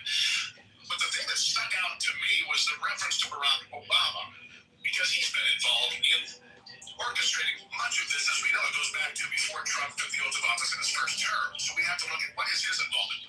And I like to go back to Jack says an attack on democracy. That's an important thing. Another thing that Democrats and these networks like to say is nobody is above the law. Boy, I agree with that. You mentioned some names: Chad Wolf, Chris Wray, Bill Barr. Nobody's above the law here. If you were in the intelligence community and you had this information and you sat on it or actively tried to hide it or put it in burn bags, as the president pointed out, yes, all these burn bags should completely the burn bags. I think the burn bags would be very interesting. By the way, the reason I put out those people, it's bad enough the evil that's in the deep state, and we gotta land some oil. But these people appointed by President Trump, Bill Barr, Chris Wray, Chad Wolf, Krebs, who on CBS, right at the height of this, it says the most secure election, which they broke our nose at it every single day. Steve, real quickly, the Michigan situation. This is one Hoft and these guys have worked on for years. This is pretty explosive. The FBI knew it was a crime. It would not pursue it, sir. Well, here's the thing: the Michigan State Police investigated 10,000 applications from outside of the city of Muskegon. The president was right about the spot. Here's the problem: you've got the Michigan State Police run by, if I may be so bold, a lackey. The guy that ran the Metro Member Security Detail, she elevated several ranks up to make him the guy in charge of the Michigan State Police at the time that investigation, or sham investigation, was going on. They never completed the job. That's a fact. They never completed the job. Everybody that's been watching that case, including myself and Michigan News Source and other agencies inside Michigan, know they never completed the job.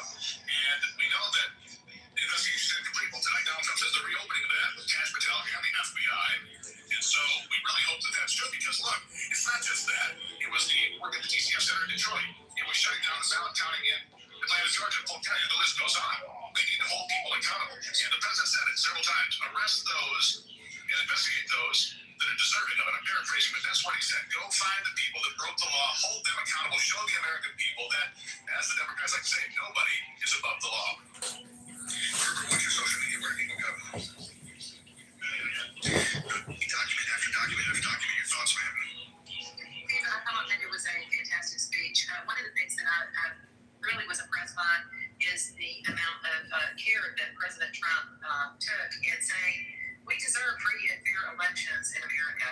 It really came to me as being a speech that was to all Americans. It was not a partisan speech of the Republicans deserve more than someone else or anything point, Steve. And I'm really looking forward to these. At least there was some scintilla of cooperation by certain elements of the intelligence community. Is that how we're going to take care of this problem? That there are people there that are prepared to work with the president, work with this administration to get to the bottom of this and clean it up? Absolutely. I want to point out something that's really important, Steve. Every intelligence chief was extraordinarily cooperative. The NSA director, the CIA director, the FBI director, the Department of Justice, and Attorney General branch. Everybody cooperated. Everybody dug it. They got a lot on their plate. They got wars and they've got issues all around this country. They're cleaning up crime and solving the border. Secretary Mullen, every single one of them took time. They put resources to this to find the documents. But some of the information that we found, the intelligence chiefs themselves said, I know about this. First time I've seen it. I should have known about it. I think that's where this mystery starts. That's where it goes next. We need to figure out how actionable intelligence things that are important important, aren't getting to the people who should have it under the Constitution, the people entrusted with our security, the president and Congress.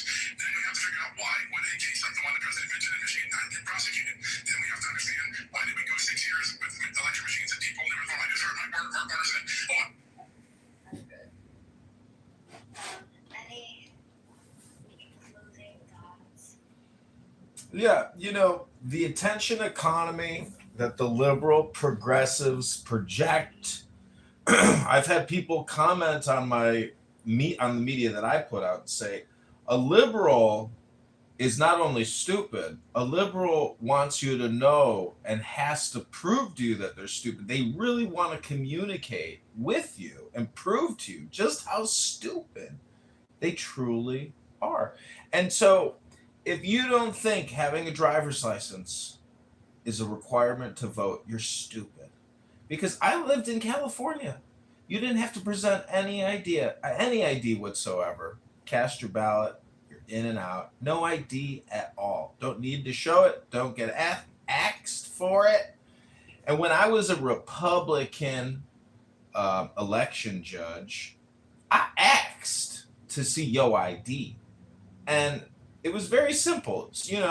You pull up the person's voter registration in 10 seconds, with or without the ID. So I ran the whole simulation. I didn't detect fraud, but I do not trust the way that the results are transmitted to the election board. Because from all the polls, that data gets sent to a database. I've heard that database is not even in America. It's in Germany. Wherever the software corporation is that Dominion utilizes for their servers. So the security around election results and then criminal Democrat election judges who are incompetent slaves of the state and their own illegitimacy. The system is broke. It's beyond repair.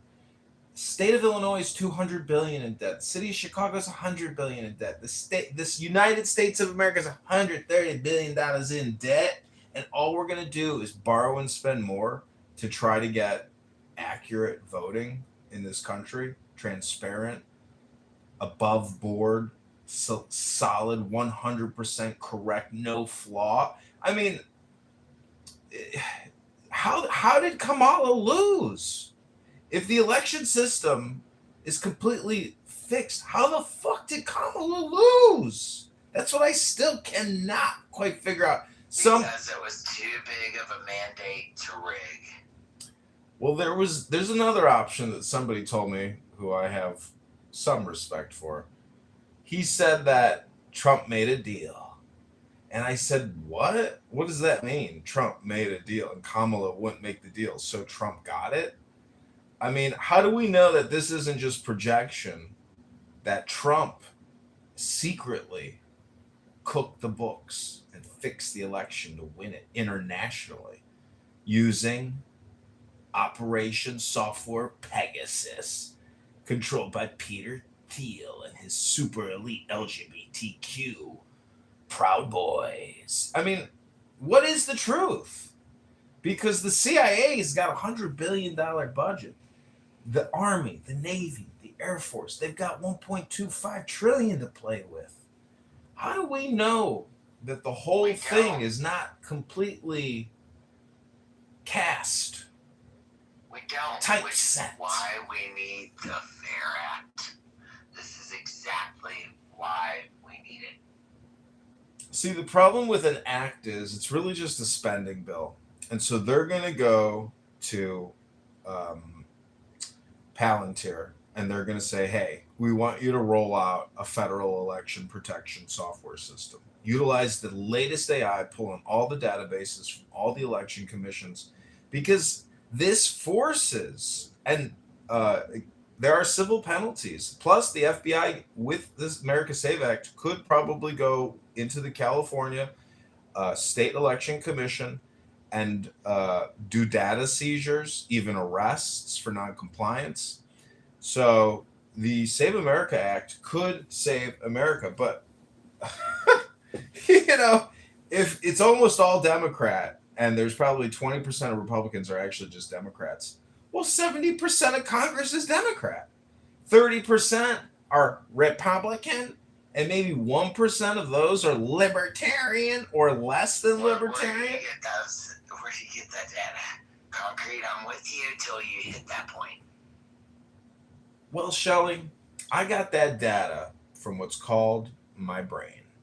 And if you think I need to open up ChatGPT and suck out a little water from the environment so I could spit out my thoughts to you to tell you the truth of the earth, I'd just like to go on mute and pray that everybody has more peace and abundance. And I hope it comes from within. Because the truth of the earth is if you don't have an ear, you can't hear what it is that I'm saying. I'm going to go on mute because at the end of the day, I have an ear to hear, but I have to have receipts. I've been a supporter of you, Chicago, because you brought receipts, but on this last little point you made, you did not bring receipts.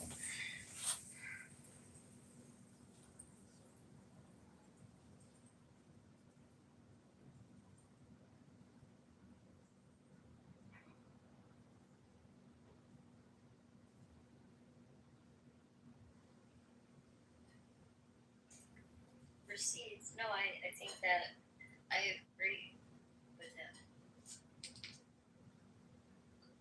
I think that's. I agree with him in the overall concept, but it's sad. And maybe that's a personal thing because I don't want to dwell that long and that hard in that drool. Well, Shelley, let me just give you a Shelley, if I may. Shelley, I hate to interrupt. Chicago. No, I have a great Shelley. I have the solution.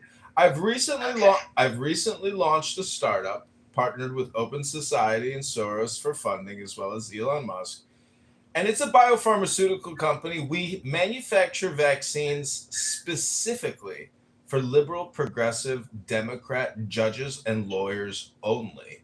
This is a special mRNA cocktail. Why are you laughing, Shelley? This isn't a joke. This is a startup. This is a legitimate biopharmaceutical corporation. I'll pass the mic to Concrete. Concrete, making you wet, sir. You are. It's like it. Are you post-op or is getting you wet a euphemism for an erection? Right now, I don't care. Concrete, if we could get you into the White House tonight, and we could stop funding the CIA and the FBI and the NSA and the 450 other federal agencies, what would your three priorities, if you could come onto Meta and Google and say, here's my top 10 list, and everybody did what Concrete wanted the American populace to do, what would your instructions to the people be, Concrete? Oh my God, this room is so rich. Go ahead, Concrete.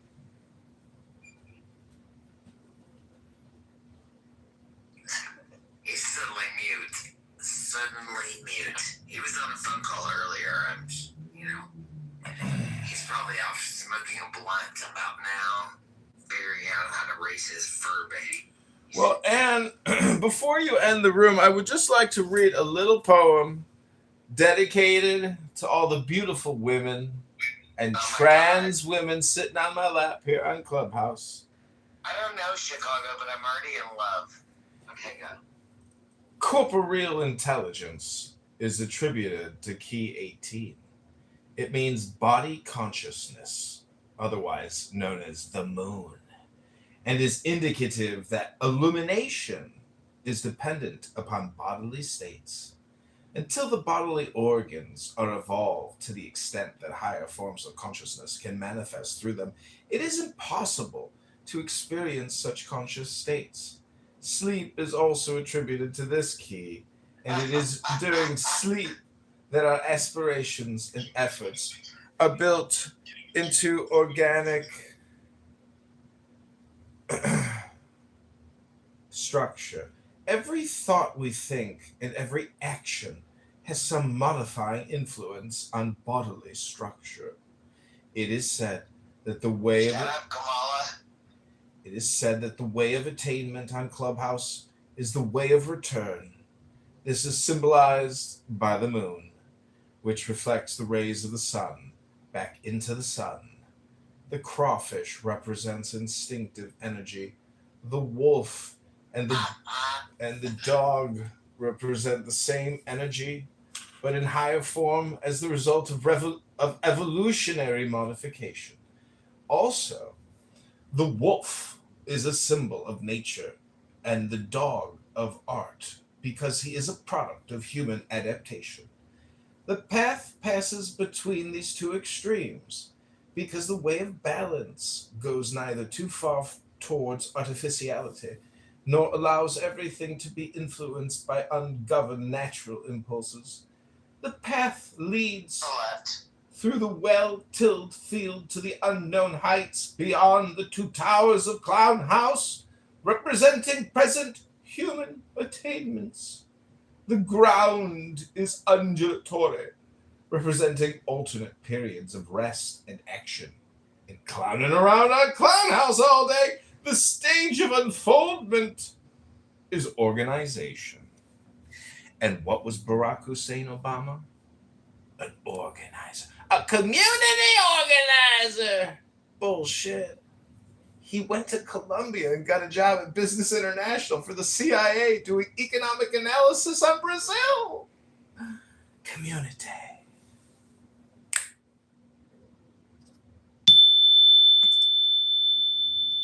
Take it away, Concrete.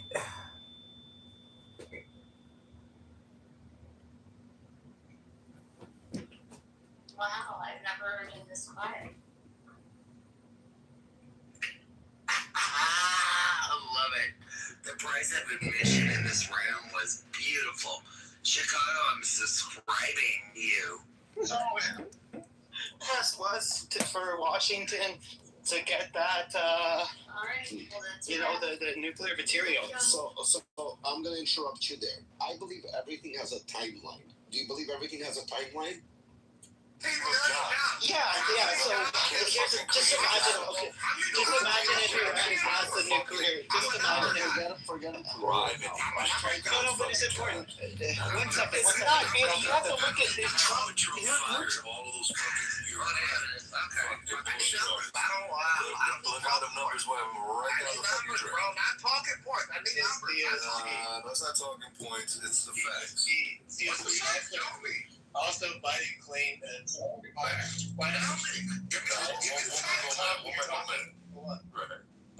Biden claimed all these jobs that he created when he had like a mandatory thing of shutting down businesses, and then they all came back online and he claimed them as him creating jobs too.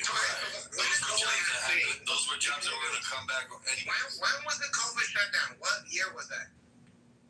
2020. March Trump was president. February 20.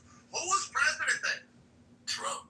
Who said that they won't release? You want to know what the inflation rate was during that? So you do remember, what was it? He said that I won't fucking inflation rate in 2020? He said I won't release Before we shut down, what was the inflation for $1,200 unless I can put my name up. You remember that? I do. You gotta let him talk. And you sell Bro, no, you do too much, cuz.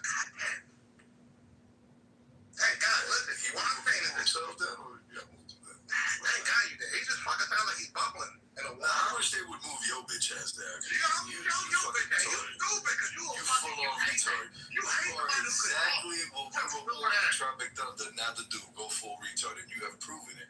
Right? No, you've proven nothing. No, you're not intelligent enough. You're just a fucking bootlicker. That's all you do. You follow trends. All you guys. You are a fucking trend. You are nothing more than that. You can't debate facts. Debate facts, then. Debate facts. Why? Not your feelings. Fuck your feelings. You do know this come to distance between both of us, so you don't have to.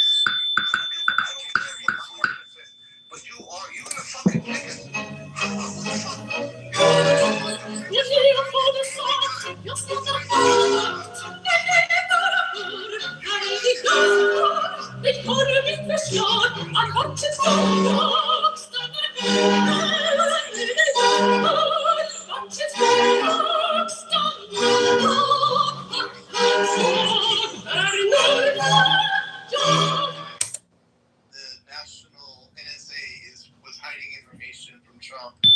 regarding China. I'd be very keen to hear what he says about that.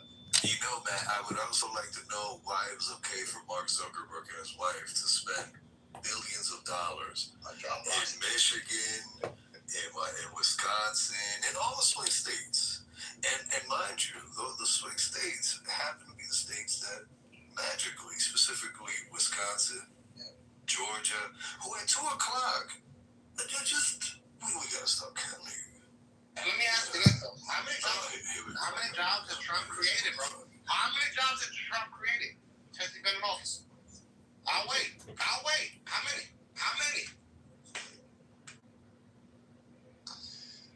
Let me ask ChatGPT for you. What is your point? The Zuckerberg thing is fascinating. How he basically bought all these mail-in drop boxes all over the place. And by the way, no chain of custody. Yeah. Just, people just dropping ballots.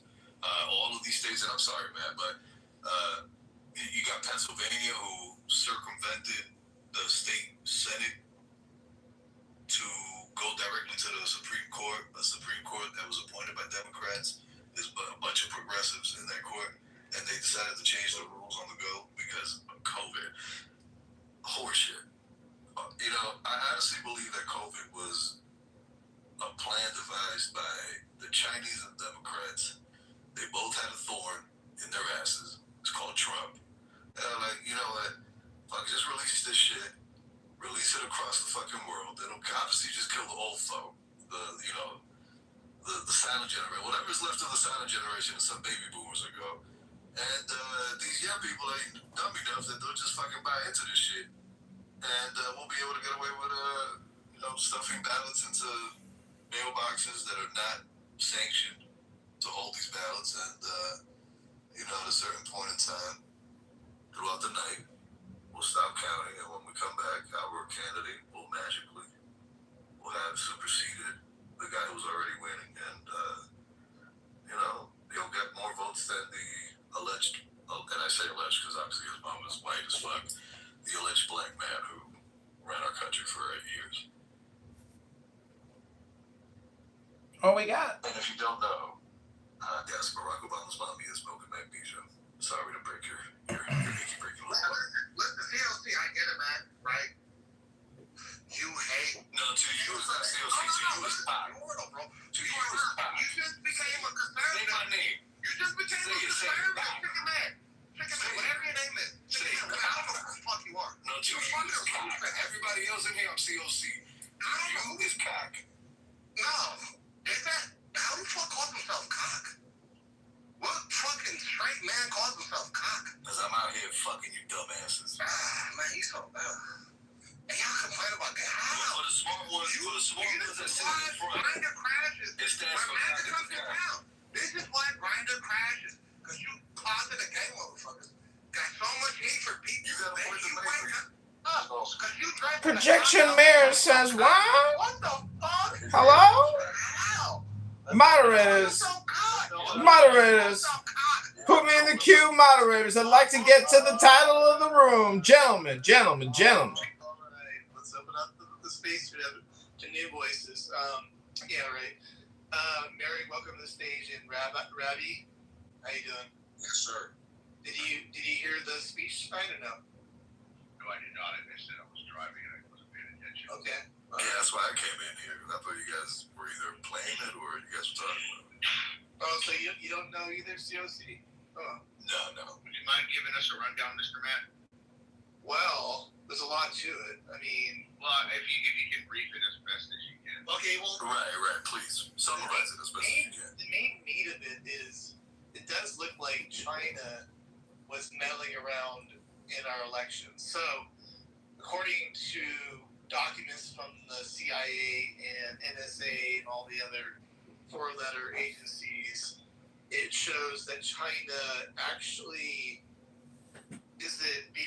remind me, did they create the ballots or did they manipulate the ballots? I don't even know at this point. They hired, what was it? They hired people. Yeah, social media people too, by the way, yeah. Yeah, to fill out the ballots. Or those, that too, yeah.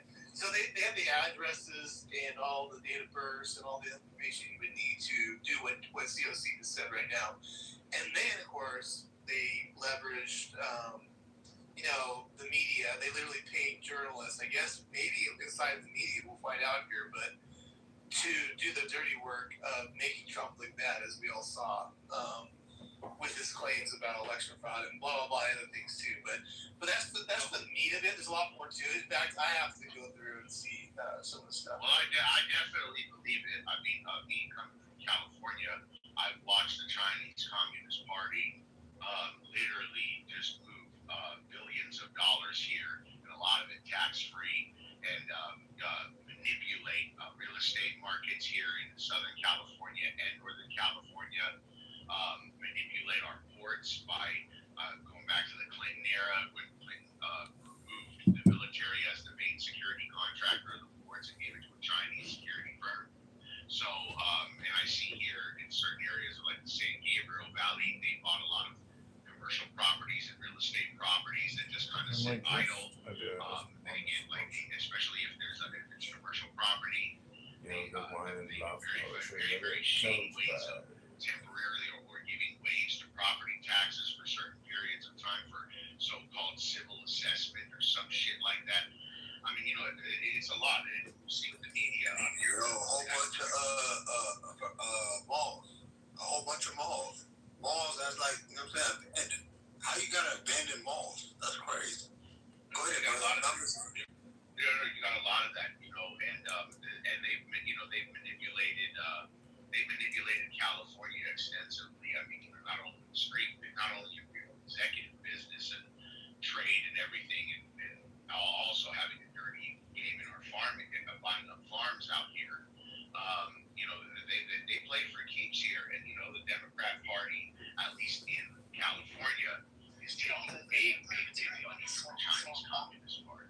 Yeah, I was gonna say, don't forget all the spies that we found. You got Fart Boy with Fang Fang. What was his name? Wow. Oh Lord. Hey, listen, why are Chinese investors Feinstein, the driver, Feinstein's a spy as well, Chinese spy. When Chinese investors are buying land, they're military bases. They're buying more land in military bases than ever before. What about the Chilean government? They're buying anything to buy protection. Hey, you buying the rap? Go ahead, Rap. No, go ahead, sir. Go ahead. No, please, always. We would like to hear what you got to say. Go ahead, sir, please. Oh yeah, man. When we talk about Chinese in the media and the liberals, this goes back to the Clintons too. Clinton's had a lot of shady business with the Chinese and a lot of control through the media. CNN, Clinton News Network, and going back to the Democratic primary where Obama was running against her, that was the media machine he had to go against in order just to become the nominee. And when he was fighting that media machine, he dug up a lot of dirt on Hillary's fellow libs that were doing a lot of shady media control with China. You know what I mean? And Obama, that's why he took the money from these rich, LGBTQ people from out the Bay Area who had their money in software, and they said, you know what, we're gonna help fund your campaign. We're gonna give you the money to fight Hillary. We don't want Hillary, and we want you, but you're gonna owe us. Well, that was the second time, Rabbi. I'm sorry to go. So the first time who actually placed Obama on the pedestal was the insurance company head honchos. Well, if you go back, the first time he ran in 2008, the main donors in his campaign throughout that campaign were all health insurance. And then, lo and behold, look what happened. He got, Obamacare ran through. Because remember, as Pelosi said, well, doing that teeth jawing shit that she does. Well, we just have to pass the bill to know what's in it. Yeah, I know. There was big fraud behind it, unfortunately. There's a lot of big time fraud. There's a lot of insurance fraud. Want to get Barry, you're off mic. You're hot mic.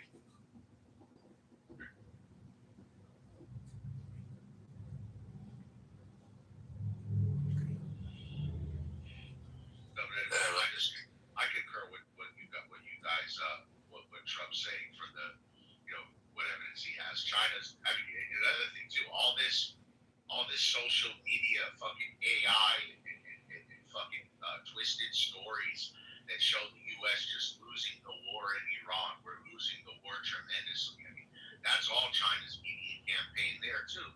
So, I mean, that's how they fight. The Chinese aren't going to fucking throw any missiles at us, but they'll play with the fucking media all day. Yeah, because they know we have dumbasses here that are willing to gobble up whatever they throw. Listen, go ahead, my man. Because you don't know any.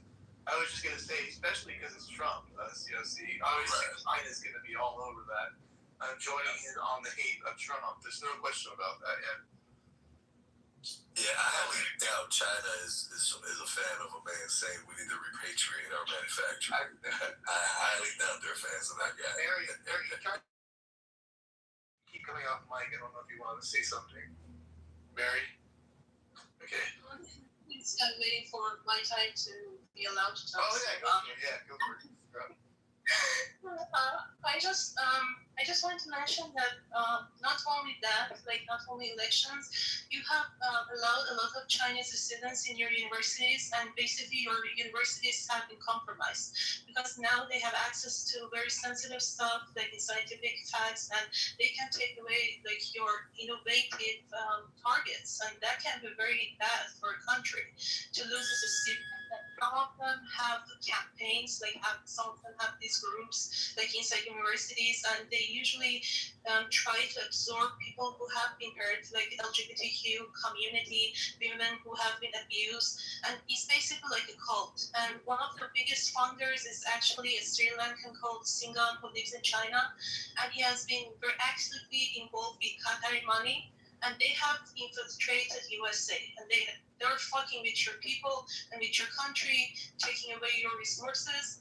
And also about what Ravi said, like about California having a lot of the communists, and I think there are a lot of affinity towards communists there because, I don't know, hippies or something, I don't know.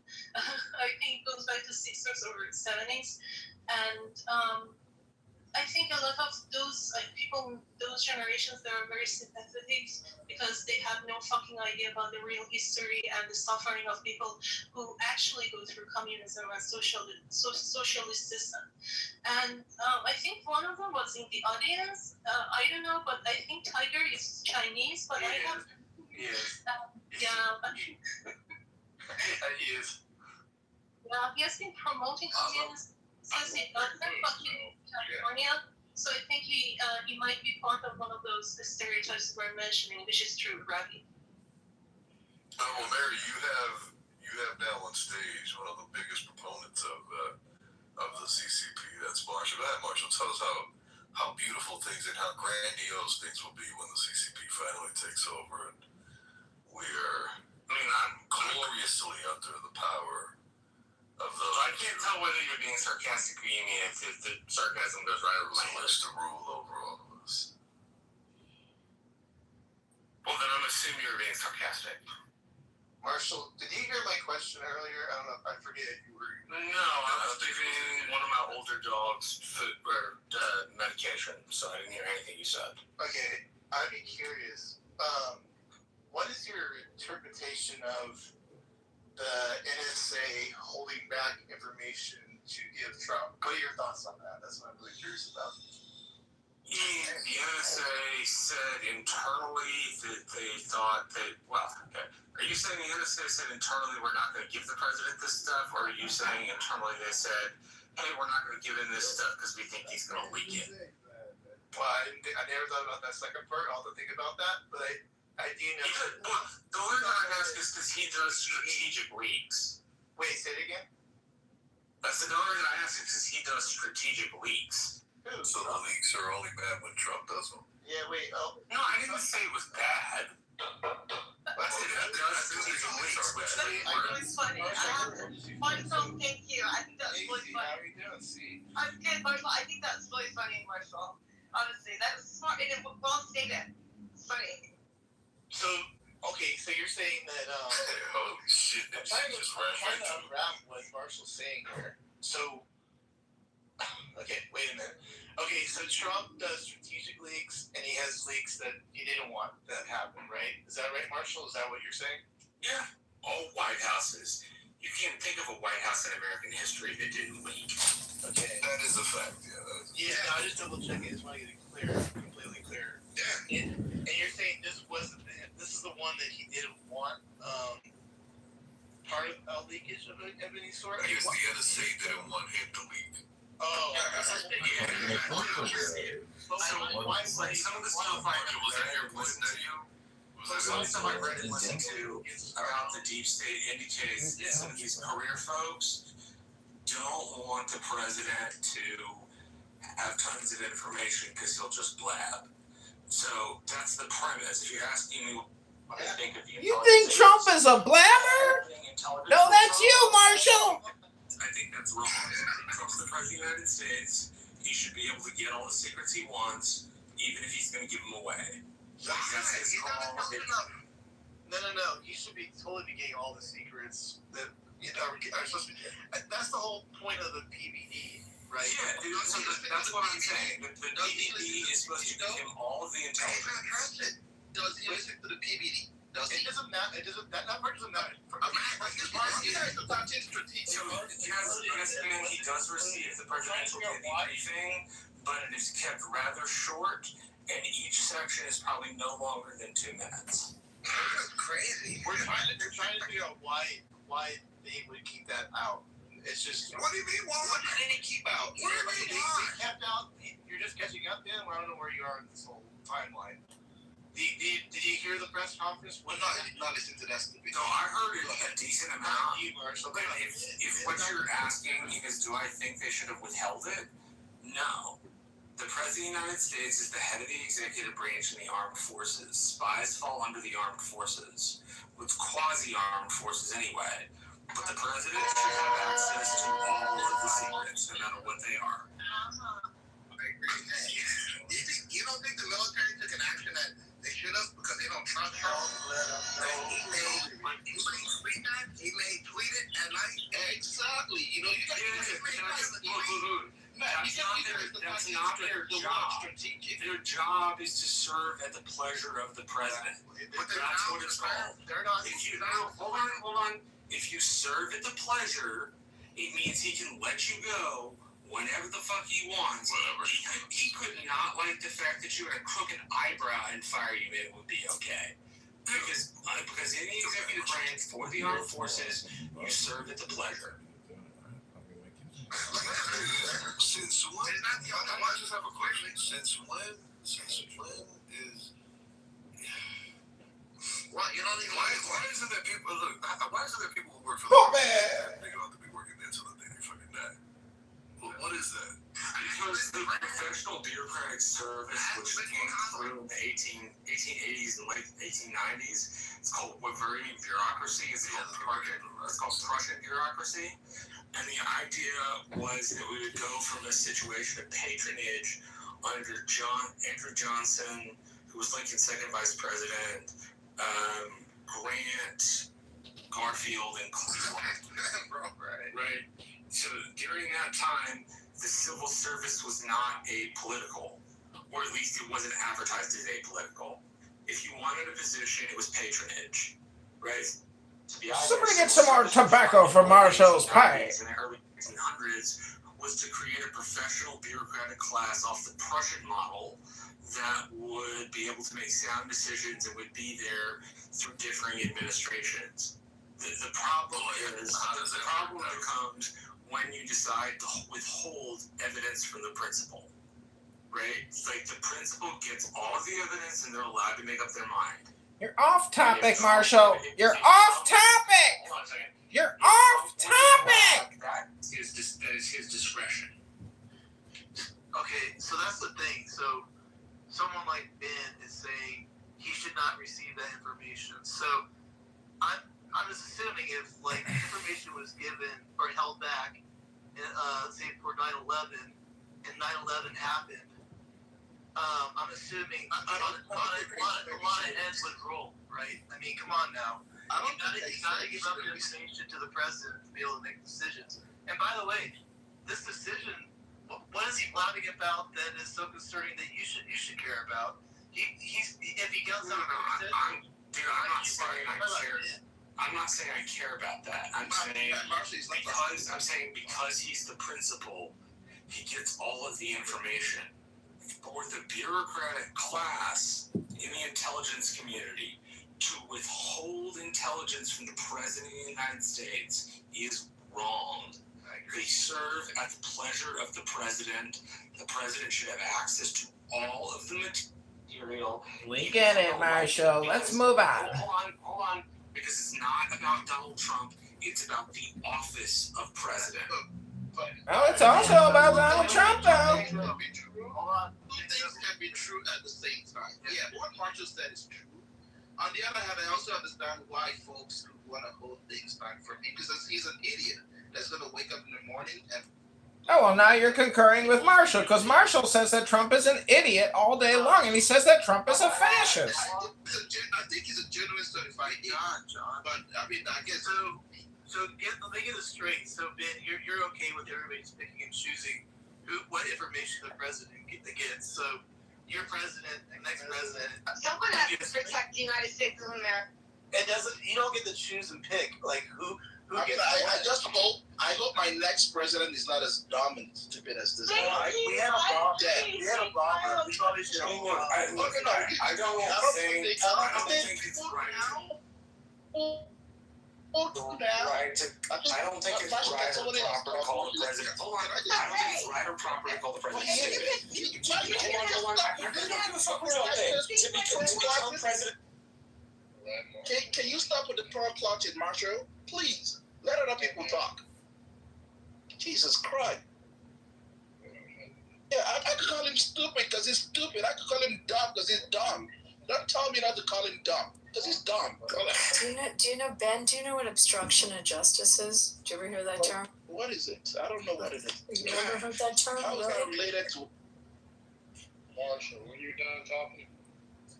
When someone's in a government position, they hold back information that's pertinent. In their government position, it can be obstruction of justice, and they can be charged with it. I never said that. I never said that. Then why don't you read what the law is and what would happen to someone in a government position that withholds information? I never said that was... Do you know what that term is, Ben? You've never heard that term in your life? I think you just want to listen to yourself. No, I don't need to listen to myself. It's pretty easy. That one, that one's a pretty easy one. Maybe you should watch All the President's Men or something. What do you think, guys? What do you think he needs to learn here? How obstruction of justice works when someone's in a government position and they withhold information. Well, that person has been correct. It's pretty easy. That one's pretty easy. I think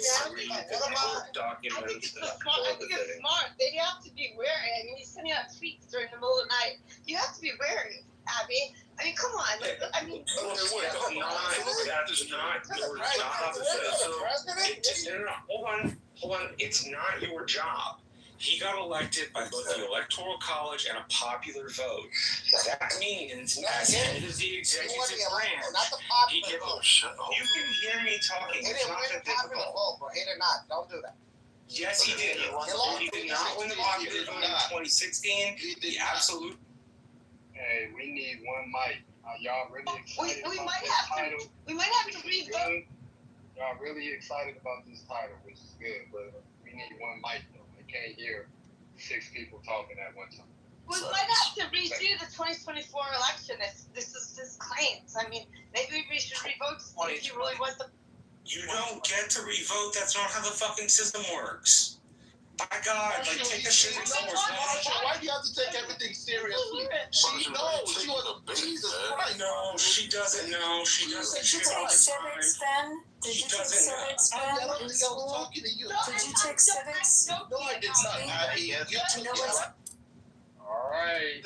Y'all, alright. Like, niggas is being nice. If y'all don't know me, I'm the enforcer in this motherfucker. I'm gonna send you to the motherfucking goo, nigga.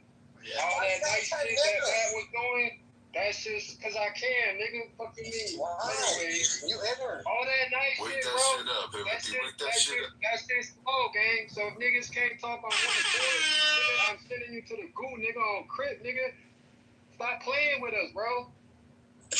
One mic. Hey, he said on crib. Yeah, on crib. Crib, nigga, 6-0, nigga. He said that shit with all the taco meat on his fucking chest. I'm just wrong. I don't fucking gangbang, bro. I'm an adult. I'm an adult. Yo, who's mad? I don't gangbang. Who the fuck is that? Man, yo, you fuck. Get back to the title, bro. Get back to the title. On the gang is crazy. Grow up, bro. I was my own family. What about This that? your fault, man. You sent your ass to the booth. Who Yeah, that? but I hear you. I hear you, Keyway. I hear you, Keyway, for sure. All right, let's get back on track. I think Abby was having a little exchange with Ben. If that's okay, we'll let that one go for a little bit, and then see you can come in behind on that one. No, I mean, So Ben, I was asking you if you studied civics when you were in school, in university. Did you ever study it? no, Do I you didn't. understand how the U.S. government works? And No, I did not. okay, so you never heard the term obstruction of justice. So someone's in a government position and they withhold vital information. They withhold information. No, I don't. What do you think can happen to them? I don't know. You explain. No, I'm asking. What do you think logically should happen? No, I mean, you know it all. I don't know. I don't know. I'm asking you. What do you think logically should happen to someone? I told you I didn't study it. I don't know. Somebody You don't can check. educate. You can educate the. So, I have so a style phone right now for help, Ben. So, yeah. Yeah, you need a lifeline, man. like, Yeah. Who's Matt? Can you help me out, please? You want to call a friend? you can call for it. I'll talk. Hey, Abby, I'm looking at chapter or title 18. Hold on, I'm looking at Title 18, U.S. Code, Chapter 73, Part 1, Obstruction of Justice. I'm just going to read out a couple of things, and you tell me which one fits best. Assault on process server, resistance to extradition agent, influencing or injuring officer or juror generally, influence juror by writing, obstruction of proceedings before departments, agencies, and committees. Bingo. Theft. There we go. Okay, so obstruction of proceedings, departments, and committees. Whoever this comes from Title 18, Code 1505, Obstruction of Justice Proceedings. Whoever with the intent to avoid, evade, prevent, or obstruct compliance in whole or in part with any civil investigative demand duly and properly made under the Antitrust Civil Processes Act willfully withholds, misrepresents, removes from any place, conceals, covers up, destroys, mutilates, alters, or by other means falsifies any documentary material, answers to written interrogatories or oral testimony which is subject to such demand, or attempts to do so or solicit another to do so, or whoever corruptly or by threats or force or by any threatening letter of communication influences, obstructs, or impedes, or endeavors to influence, obstruct, or impede the due and proper administration of the law under which any pending proceeding is being had before the department or agency of the United States, or the due proper exercise of the power of inquiry under which any inquiry or investigation is being had by either house or any committee of either house or any joint committee of either house, and this is the penalty, shall be fined under this title, imprisoned not more than 5 years if the offense involves international domestic terrorism as is defined in section 2321, or imprisonment for not more than 8 years. Well, let me ask So that's you what obstruction of justice is. Marshall, was it justified? Was it justified not telling the person that's controlled the nukes? He just At read 3 a.m. you why it's not I'm just justified. saying though, Because they it's made against the it law. a decisive cop. Thank you. Okay, C's going. C, are you there? Hold on, yo. I got nothing to say. So Yeah, you do. yeah, Come no, on, C. I got I'm nothing. sorry, Steve. Everybody's I here for passed. you, C. No, there's plenty of other people to speak. Whoa, No. you don't have anything to say. Yeah, come on, see, because you've been ramming way through. No, Come on. it's Taco Thursday, so I'm gonna miss tacos. I'll listen to you. Hey, trust the borders can eat tacos because they hate Mexicans. God, I don't know where you're from. This dude, man, what did you find? They eat tacos all the time. And why? Why would you? Why would the fuck? Why would you not eat tacos? Let me ask you You're this though. insane. Why you want to deport the people who make them? Marshall, why do you think everything's so differently, Marshall? Like, people joke sometimes. Because I have the hardest time telling sarcasm. That's why. Number one, I'm a pretty serious person. Number two, the sarcasm most of the time goes right over my head. Yeah, that was the kind of sarcasm. That's like That's a lot of things that go over your head. That's like that's Marshall being funny. No, yeah, I think I'm Don't get like 300 different chemicals in cigarettes. Yes, that we know, because there's research on that. I'm asking about the rock Let me ask the people. not listed on the. They should have never given the Not asking that. Is this like? Is it only because it's Trump, or are you okay with no information? You guys are making this. I would just like to ask, would you mind if I get modded just so I could deal with your trolls? That's the only reason I want to be. Trolls? What are you talking about? How am I a troll? Because I disagree? Ben, I want to hear from you on this. No. You guys are making this sound like this black. I think you guys heard me when I said two things can be right. Two things can be right. I agree with Marshall. No one should withhold shit from the president because he's the president. You guys work for him. At the same time, I can see the reason why these motherfuckers were withholding things from him because he has no Twitter finger control. He has no brain control or mouth control. They are worried that he could just leak or wake up one morning and tweet some nonsense like the most secretive secrets that America, he can just let it out there. So I do understand. However, if you do that and withhold shit from him, expect the consequences that could follow. Okay, that's what I'm saying. Real quick, has he done that yet at all? I don't know if he claims that people were withholding. Yeah, he has this like fiction that he will do it. He said like almost close to, he's, what is it? 6 years to do that. I mean, dude. Your boy is arresting folks claiming that they used the box cutter to cut the 350-foot slit on on the reflection booth. So I don't put it past him if he thinks that this is. You can't arrest people for that sort of shit. It doesn't make it truthful, but you can arrest somebody for that. He had confidential information. My point is, if like he literally, that low, that's not the point. The point is, as the chief executive officer. Are you even letting me finish my own point? I'm sorry, I thought you were going to get 30 more seconds. If he can stoop that low to arrest folks that he claims cut a slit on something that him and his team fucked up, why do you think he hasn't arrested somebody that he claims did this shit? I don't know if I make sense. Did I make sense? No. I think you did. No, I was having a hard time following. Ask if it makes sense. I know C got it. Thank you, C.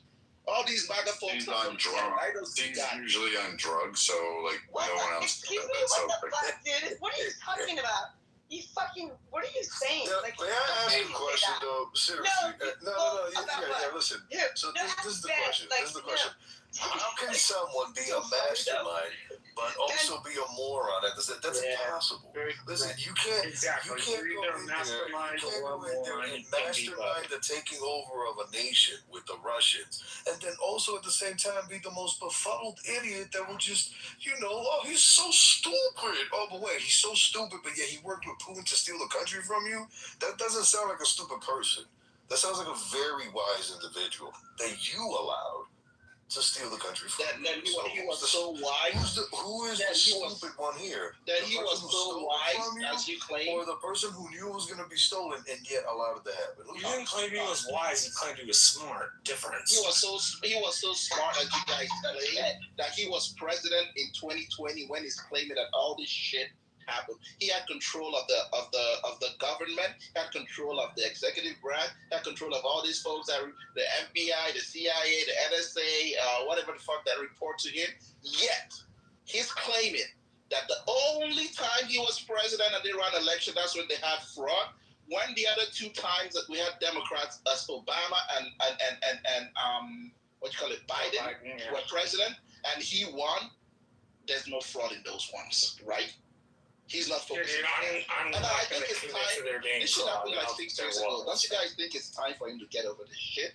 Actually, no, and here's why.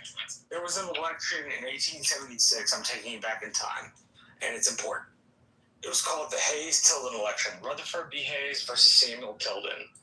And Samuel Tilden was a Democrat, and Rutherford B. Hayes was a Republican. It ended up being a really close election. Alternate slates of electors were sent. People were trying to screw around to get into the House, the same way Trump was. And as a consequence, the left-hand side of the aisle, the Democrats, believed that the 1876 election was rigged, and they believed it was rigged for about 35 or 40 years, from the highest of the high to the lowest of the low. They all believed it. So you have a corollary in history, which is that this isn't going to go away quickly at all if you are sort of supposed to think he's lying, right? It's not going anywhere. At least that's what history tells us. It tells us it's going to stick around for 3 or 4 decades. I bet you he's not gonna stick around once he's out of office, because he's the one that's pushing it. He's the one that. Yeah, he's the one. He's the one. I bet you once he's out of office, this is gonna stop. He's the vocal output for the rest of the nation that is too busy living out their lives, paying their bills. There's no fucking to come out and say, unlike the progressive left, the right actually holds lives. And you can tell because for 4 years, you never heard any pot banging while Biden was, sleeping through the fucking halls of the White House. Motherfuckers wanted to. 4 years came up. Well, first off, I can tell you right now, in Colorado alone, every weekend you can see these dumbasses standing in the same fucking intersections, banging the same fucking pots, holding the same dumbass fucking signs that they probably held back in fucking 2016, 17. It's dumb. Like, how do you got so much fucking time to protest? Who's paying your bills? Trust fund babies. No one's protesting. Everyone's just laughing. I mean, honestly, nobody's laughing. It's embarrassing. What's embarrassing? A lot of people are. He's like, literally, the speech was. I mean, honestly. I mean, come on. Like, seriously, it's 2026. Let's look to the future. Like, honestly, this is. Okay. It is just. So I hate people saying that. Is if 2026 has different behaviors than 2025 or 2027. Listen, I tell you what, Marshall. Let's give them moving he forward was the to the president. future. And we can't. No, he was the president, too. That's the other irony, though. We can move forward. This is how we're going to move forward, okay? You ready? Only American citizens get to vote in American. That's what's been happening. Plain and simple. Plain and simple. That is not what's happening. Scared. That is not what's happening. He's super scared of the November elections. He's trying to play defense. Yes. I don't know if he's afraid, but it's like he's worried. I'm glad something at least makes sense, because usually in a 4-year cycle during the midterms, the party switches to the opposing side. Desperado. It's like bothering me. The song keeps replaying in my head. Desperado. Why do you have to sing it out loud? Like, sing it to yourself. I mean, I guess the acoustics are top notch in your head. I don't know what to tell you. You have. I'm sorry, Bobby. I don't have as great as a voice as you do. Sorry. I really appreciate. I'm kind of confused. Like, everybody's saying there's no such thing as election interference when we actually saw that in 2016. So the idea that it being preposterous that it wouldn't occur from influential ones, including on our own soil, seems to be, I don't know, fucking just retarded on its face. Like, you would accept the fact that, yeah, there was election interference in 2016 done by, let me see. Oh, yeah, that's right, Obama's administration. So if there was election interference through the president, why wouldn't you say, you know what? We're aware that multiple countries around the world try to weigh in on influences, try to levy influences on elections and voting turnout, including fucking Canada.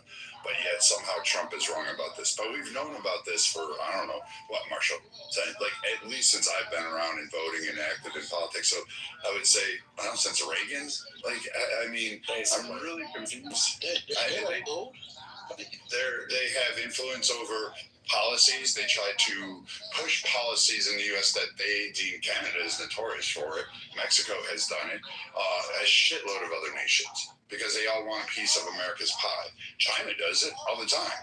Literally all the time. They sent all of our universities. Well, not they sent a balloon over our country, and they continue to do that. So I just need 10,000 votes. I just need how many votes did he demand for? Like, you mean let's stop counting, and then all of a sudden 11,784 our candidate has amassed. Yeah, it was tacky. He shouldn't have asked. Like, what's the point? He shouldn't have asked. It showed that he was improperly interfering. So what's the point? I'm just so confused why people believe that. And here's the next chapter. He's doing the same thing again. Okay, so he did. So he believes it.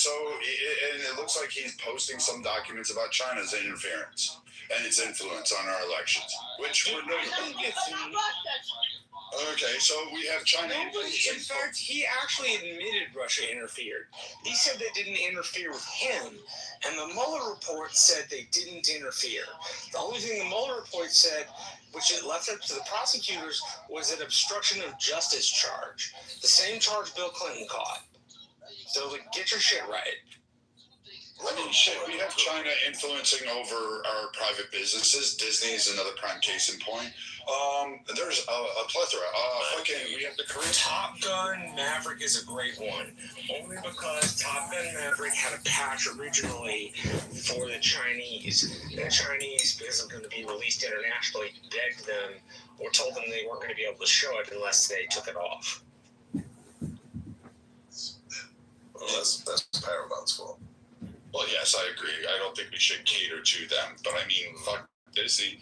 Disney made a whole bunch of fucking movies based on China and all that stuff that were pro-China. Movies were Chinese. But you think somehow or another China and their bevy of it, like, fuck, we just arrested a mayor that was a spy for China. We just had, what was it, Swalwell? You know, the darling Swalwell and his mistress? Yeah. Not to mention Di-Fi or Driver. Yeah. Driver was a Chinese asset. So are these not interferences in our political system? So is ICE going after Chinese people now? Is that what I'm hearing? We're not fucking talking about ICE. My God, woman, stick on topic. It's not about ICE. If you want to create an entirely separate topic, do so. But stick to the fucking topic. It's not that. Actually, to the idiot in the chat, Tiger, who clearly is, I just don't really give a shit. But I'm going to comment on this. Spying is not interference. Actually, Fang helped elect Swalwell. She gathered funds. She managed his campaign. So yes, that is interference. All the while relaying information about absolutely a ton of shit back to your fucking country. So quite frankly, I'd boot you out just as fast as we did her, or maybe lock you up in prison. Like, I hate the fact that we're trying to give carve-outs on the people on the left and those that actually get caught with it and support all the shit and have to own on it. You can't just simply admit it. Yeah, you know what? The Russians can take what's real. It's not a Big Ten. It's just opposition to anything because you said you were self-entitled. You bitch about immigration. See. And you haven't even realized the fact that Obama used the same tools, did the same shit, actually had more ICE arrests under him than Trump will ever reach. I didn't bring up immigration. Sorry, you're talking to me? I didn't. Yes, you just mentioned immigration. No, did you not? No, I didn't. Oh, shit. I heard you talk about ICE. That's immigration. I just said, is ICE going after Chinese people? That's all I said. ICE is called Immigration and Customs Enforcement. It's literally an immigration thing. For not sticking the topic. Stick the topic, Marshall. Thank you. Why are you telling Marshall what to do? Because you're not even from this country either. So if we're gonna keep the topic, if we're gonna keep it to the topic, let's figure this out. How is it that Democrats get away with the elections whenever they lose? But we finally get a Republican to say, hey, we believe that there is horseshit going on. And all of a sudden, all hell breaks loose. Their heads fucking imploded to their asses. And there's no way of fucking running away from it. Nobody's exploded. Listen, even Jimmy Carter, okay, excuse me, sir. I did not interrupt either one of you retards. Can you shut the fuck up for a second? Like we give a shit. Can you let me finish? I know you You called me a retard, so let me. I could be polite and say, you called me a retard, but I'm gonna be back to you. Let me let Cock land. Go ahead. Pause. Cock can't talk anymore. Land, Cock.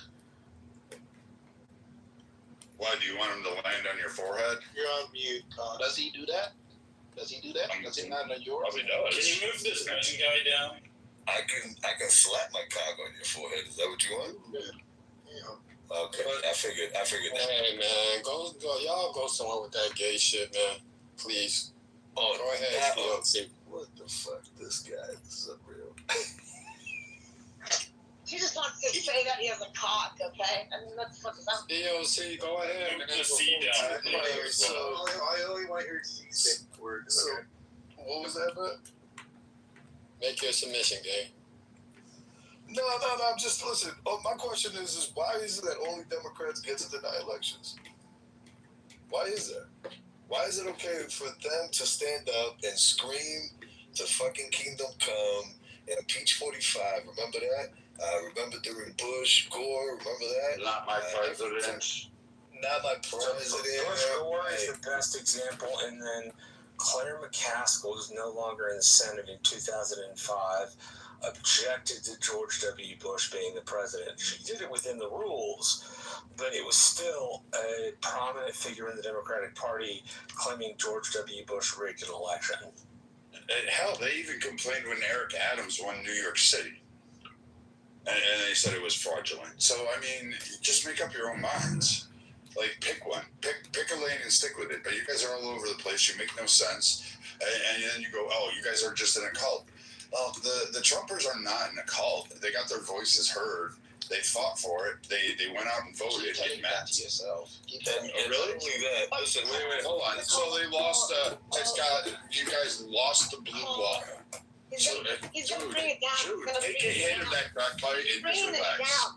This C lady is insane. Can you do it? The retardation is there. This is why you don't meet with your cousins. So you had like a plethora of issues here. Not my president, impeach 45. You did 2 impeachments. You created a fucking false thing of Russia. You did all of these things. Literally, Bush was the devil. Remember that? Yeah, and then you've had since this administration, you've lost the blue wall, which was literally all swing states. You didn't take Pennsylvania. You didn't take Michigan. You barely won any swing counties throughout the nation. So when you look at this and saying, oh, you Trumpers are just blah, blah, blah, blah. You've done this for now 8 years, 10 years now. And now you're thinking somehow or another, this is going to work for you. And you have it. And when everybody else can see, yes, China's interfering. Fuck, they had a balloon over the United States, and Biden had issues on deciding when where he was going to shoot it down. So what the fuck are you talking about? That they're not spying, they're not interfering, and the idea that they had police stations in our fucking country that they were arresting fucking Chinese people interfering. What is the balloon thing? Real quick, one final thing that I was going to say about that before I got interrupted, and this is what happens when retouch jump up, which is, Brad, it's hilarious to see how, not only to your point, they can't make up their minds. It's hilarious to see them when their own people, like Jimmy Carter, who got up and did a study and found out that mail-in ballots, folks, believe it or not, are widely open to fucking fraud. So, you gotta think. Only if you don't have a citizenship verification and no signature verification. But this is the thing. In Texas, the Carter study found out that in fact mail-in ballots were susceptible to fraud, and that in fact it needed to be revised, it needed to be reformed, and more importantly, it needed to be at least scheduled out for just military, if at best. Now this is the thing. But yeah, because it was put together during the Civil War. That's where it was not. This is Jimmy Carter, okay, a Democrat, a full-blown, legitimate, Democrat while he was still alive. And the guy said that. He got treated like an outcast when he said that. They still considered him a Democrat, But they treated him like an apple. He said that. Well, Why is that? I moved 3 months Why is ago. it that when Democrats come out, look at what they and I had to go through hell to get my ballot. I'm gonna end it with this. Look at what they Hold on a second. You had to go through hell to get your ballot because you moved? It's called fucking change of address form. Like, do some work. Don't be lazy. No, I did it, but they went through. It was not as easy as you say, Marshall. Honestly, that's. I didn't say it was easy. I'm saying I said you had to register yourself at a different address. I know, but they verified it and all that jazz. Like the thing is, I had to actually. So the things, it was a process. It wasn't just like everyone's trying to say, oh, If you imagine C trying to explain her situation at the office to the lady, the clerk, to get her shit changed, and what's going on, like it's like, what the fuck are you talking about? C should not be allowed to vote. I'm just saying. What's the process, C? What was so difficult? She had to spell her name. And stop certain words in capitals.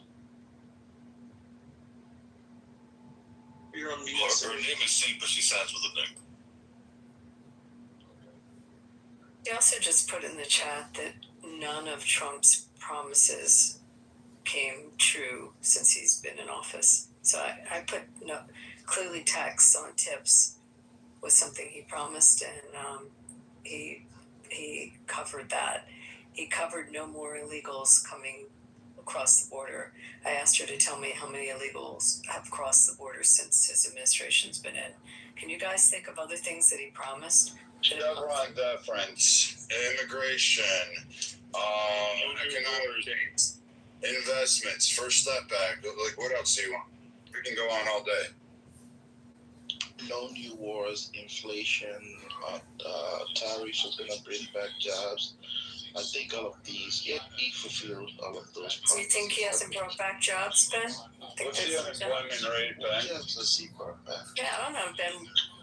I don't know what he do for a living, but he definitely brought back jobs. Businesses have opened up in the United States. Back to the United States. Tips are not coming here. I mean, he's done a pretty job. Those are just very sneaky little stuff that you're What's the unemployment rate, Ben? Is it 4.2? Okay. Get it. Hold on. Okay. What's the unemployment rate? What companies have moved back to America, Ben? What industries or companies have opened back up in the U.S.? I'm asking you. You said he hasn't brought back jobs. I'm asking you. No, but you're claiming that companies move back, so you're the one that should answer that. Yeah, so Nissan Motors, we can go through some of the car manufacturers that have now opened up plants back in the United States that moved back from Mexico. Even Porsche built a new factory here now. Really? Did they? And Mercedes got a new place down in Alabama too. Where did Porsche open up, Robbie? I believe in the Carolinas. That's interesting because the tariffs had hit Porsche pretty hard. So interesting that they opened up here. I did not know.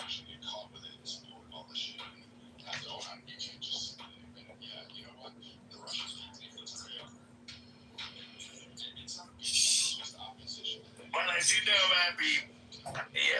I went in and I went over to the Middle East, a little place called the Middle East. Have you heard of that place? That they pledged $19 trillion. Okay, it's a little number, as you know, $19 trillion. I mean, have you ever heard of them? We're that big, okay? And it's all coming back to our country. It's going to be fantastic, folks. You're going to see it's like the golden age is already upon us, okay? It's just that we have a lot of radical Democrats, okay?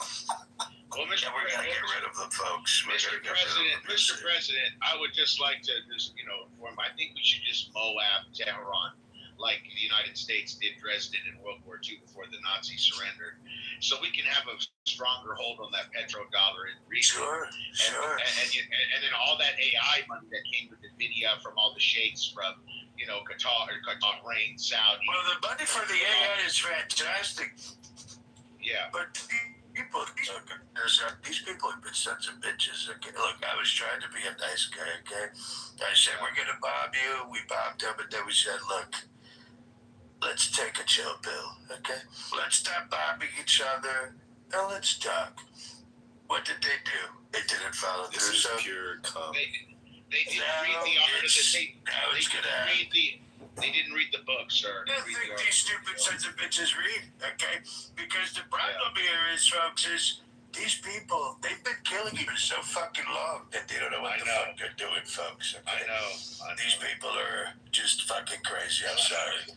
These people are nuts, a little loco, okay? When they pray, Mr. President, they like to hit themselves with like chains. They like to scar themselves when they hit themselves, like when they pray. Well, scar, masturbate, I don't care, fucking goat, I don't care. Look, all I'm saying is Iran is not going to have a nuclear weapon. And as you all know, folks, last year we had those beautiful B-2 bombers, as you know, from St. Louis. Yeah. They're really They flew over. I mean, what a fantastic job these people did. I mean, we have, as you know, the strongest and most beautiful military, and what they did was just amazing. What they did, it was phenomenal. You see these big, beautiful planes, and you say, "My goodness, how does this?" It's just amazing. But as you all know, the AI race, we can't let China win. We cannot. We can't let China win because if they do, folks, we're screwed. I mean, you have to think these people are making all of our devices. What's going to happen when AI tells us that we have to say Xing Xing and Ni Hao Hao Xiao Ma? It's not going to be very pretty. And what if they put COVID in the processors and give it to everybody again? I don't know. You never know with the Chinese. You're starting to sound very low IQ. I'm so sorry, sir. Matt, could we possibly moderate going on here? Thank you so much. Thank you. I was just, being on the conspiracy. I wish I would have recorded that. That shit was amazing. That was unbelievable. You could literally probably fool somebody with the right landline that you're talking to. Oh, for sure. Well, I almost got away one night. I called Maxine Waters. I wanted to see how sexy she would sound in the middle of the night. So I called her and I wanted to hear her sexy voice. Because, honestly, I kind of liked when I used to hear her say Impeach 45. It kind of turned me on just a little bit, I will say. But Maxine Water, that predator face that she has, I wanted to hear her voice in the middle of the night. I wanted to make sure that she wasn't going to be doing the gargling sounds that the predator makes. Because, folks, she looks like the predator. I'm so sorry. Yeah. But Iran, as you know, I was trying to play nice guy. What happened? But let's not make this about me, okay? Because we got a lot of other people, especially Brad and folks. I know Brad has a lot of people who despise him on this end, but Brad is a very high IQ individual. I have a lot of people. And when Brad speaks, you should all listen, okay? You should all listen. Oh, yeah, I have a lot of people that hate me. Well, I suppose, Brad, it would be love from their end. I suppose they would think it's love.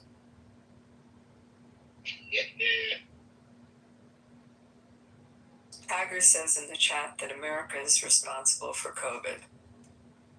No, it's not. It was a fucking bullshit. Fucking Wuhan lab. Get the fuck out of here. Yeah, they wanted to kill off their elderly. Out of the 8 years that Obama had in office, there were very far few in between things that he did during those 8 years. And I'm sorry, Robbie, that I cut you off, but I just want to say this. The cutting of the funding to the NIH, I think it was, to keep doing that gain of function research. That was one of the very few things that man did while he was in office. That was commendable. Outside of that, it's all downhill. To be fair, Fauci ignored Obama's orders and continued to do the research. Yeah, you're absolutely right. Oh, you're right. Shit, yeah. Yep. He told Obama to go shove it up his ass, and he was going to do what he wanted to.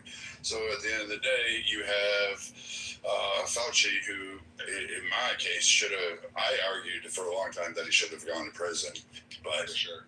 Yeah. People don't want him. He's Saint Fauci.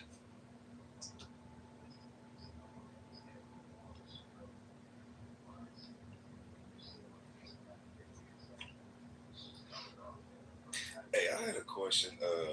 Abby, you there? Yeah. So, I came across a Supreme Court ruling that had granted Congress full authority to do as they please with federal elections.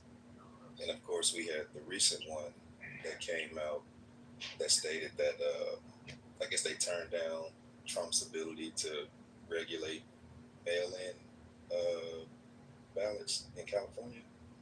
What happens when you have two separate Supreme Court rulings that, in a sense, contradict one another? It's an interesting question. I mean, it happens, but usually and if you need, the one I'm referring to is 1980 ex parte Seabold, where there was some state officials in Baltimore that tried to block U.S. Marshals from fulfilling the role of whatever the federal government required them to do when it came to the ballot boxes. They were put there to basically monitor. And the state officials, the judges, it was three of them that tried to, as the document says, obstruct them from fulfilling the requirements of their role. And the U.S. Marshals locked them up. And they submitted a writ of habeas corpus, and it made it all the way up to the Supreme Court. And they struck down the habeas corpus, stating the Article 1, Section 4, Clause 1, the make or alter regulations, whatever that is in the Constitution. They hung their hat on that, and they said that the Congress has full authority to regulate all federal elections because they use the two different citizenship statuses as a way of confirming that the states cannot override federal authority, specifically when it comes to federal elections. So it's kind of like the context of what happened in that particular court case in 1880. So when I was thinking about it, I was like, damn, this is interesting because the Supreme Court says that Trump can't regulate it, but you have one court case that says Congress has full authority, and then they gave the Department of Justice oversight and supervision by way of the Voting Rights Act of 1965 and other acts as well. So I was wondering, how does that even play out? Where you have, like, can Trump just bypass one of them and says, hey, this one, in 1880 it gives me provision to regulate it, full authority. Here it is in black and white. So I wonder, what are your thoughts? Oh God, I gotta think about that. Often, they've had they've had rulings that have conflicted, but usually they'll distinguish on the facts. There's a difference on the facts, and it's not exactly conflicting statutes. And they've also conflicting rulings, and sometimes the new ruling will weaken the older ruling, but not exactly be in full conflict with it. I don't know if that makes sense. Right. But I gotta look at these two, because I don't know the 18. What's the name of the case in the 1800s? Ex parte, EXPARTE. Ex parte, yeah. That's SIBO. Okay. SIEBOLD. SIBO. I'll put the. Put it in the chat. Let me look at that, and then let me. Marshall, do you? I need to look at it too. Although my initial thought is that the power to regulate federal elections is in the time, place, manner clause, where it essentially says time, place, and manner derived to the states except for federal elections. And that's, at least in my interpretation, that was supposed to be reflected to Congress. But let's look at the case you were recommending, because that'll be an interesting way to tell.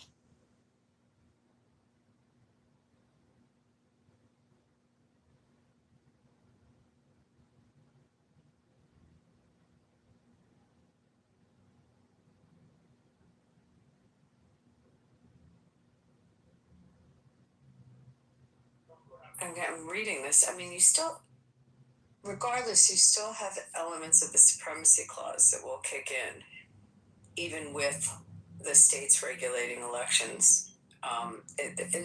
We have in our Constitution clauses that conflict with each other. Forgetting court rulings,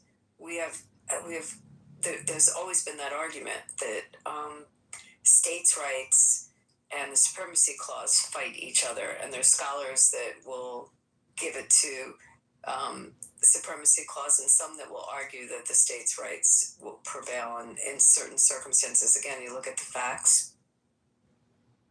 Well, on pages 384 through 386 or even 387, that part, those pages have like some of the strongest language, because they literally say if there's ever a case where so the position that the Justice Bradley wrote in this one is that states can regulate federal elections as long as there's no regulation that's sent down from the federal government.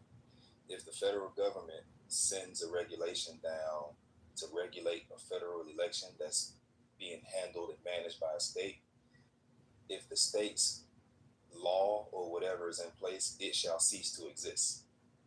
It's like that type of declarative language. So I was like, oh shit, this is gonna get interesting. Yeah, but it is, as Marshall said, under time, place, and manner, that our Constitution gives Congress the power to alter regulations regarding time, place, and manner for holding elections. But that's for federal senators, federal elections.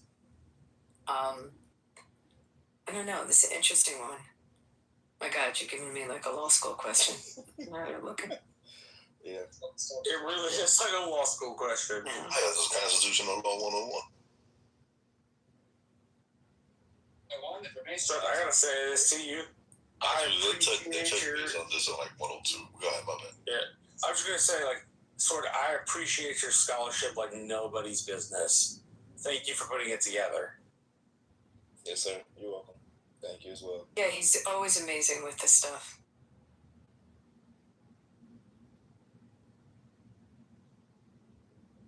So I missed everyone's reaction. Y'all believe us yet? Oh, I'm a believer. If I try. So hello, Joe.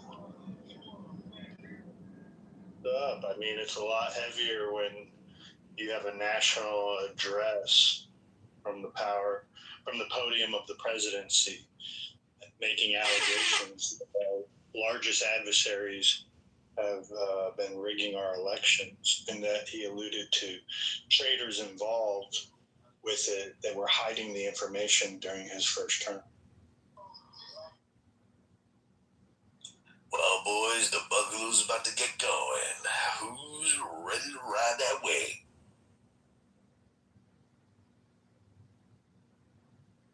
Ding, ding, ding, ding, ding, ding, ding, ding.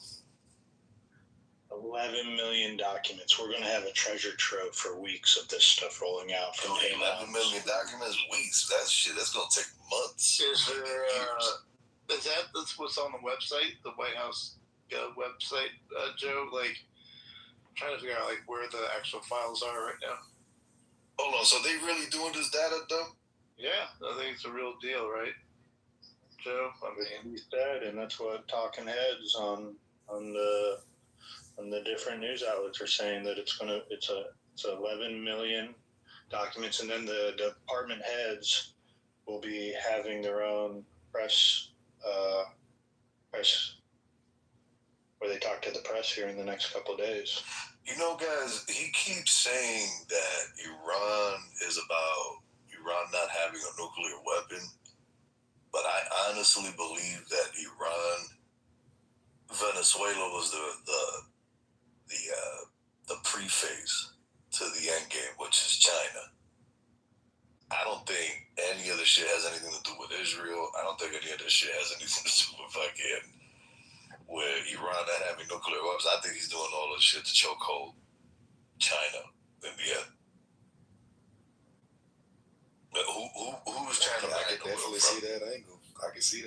Well, you got to think, who's China buying oil from? Venezuela, Iran. Who the fuck did he go after? Venezuela, Iran.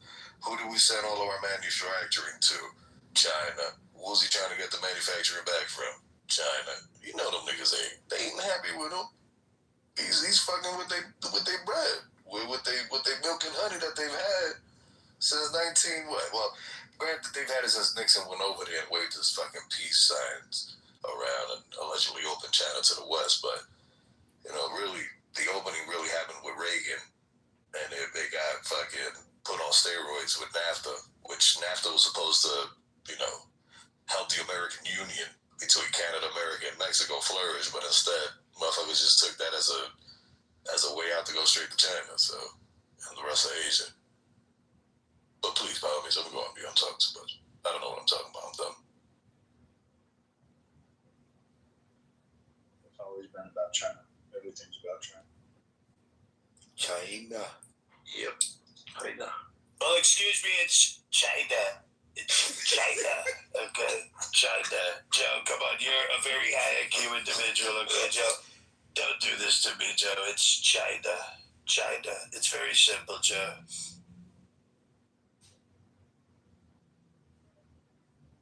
Yeah, I swear that was AI, if I heard. It was too good.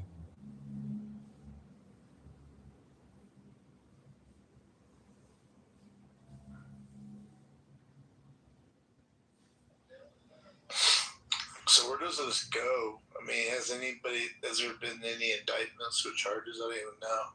Is that the next phase, or I didn't even know what happens next.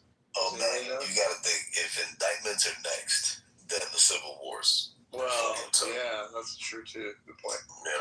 Because you know exactly what their straw man is gonna be, what they're gonna go for. It's gonna be, this is political persecution. This is this is what he wanted all along. When in all reality, they were the ones stoking the fucking flames of all of this political persecution shit. They love to what was the word that I'm looking for? They love to project. Because lo and behold, wasn't the dossier alleging that Trump was in a hotel in Russia, getting prostitutes to pee on him, and turn around and find out it was actually Joe Biden's son who was out there taking $3.2 million from the fucking wife of the Russian mayor, and he was the one who was actually in a hotel in Russia getting peed on by Russian prostitutes. But we were supposed to believe that it was Trump, really, who was really doing that. But then again, what the fuck do I know? I'm just a cock.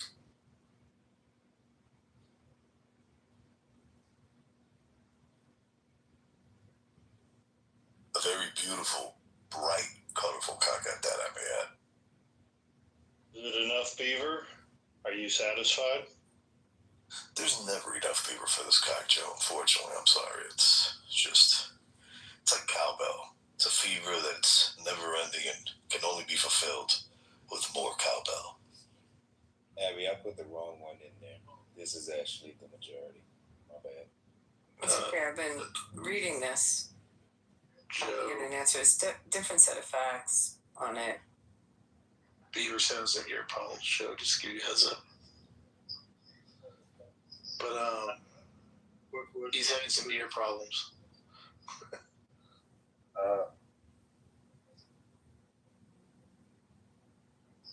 Can someone tell me what's going on with the air quality that they say something's coming out of Canada into some of the northeast fires in Canada.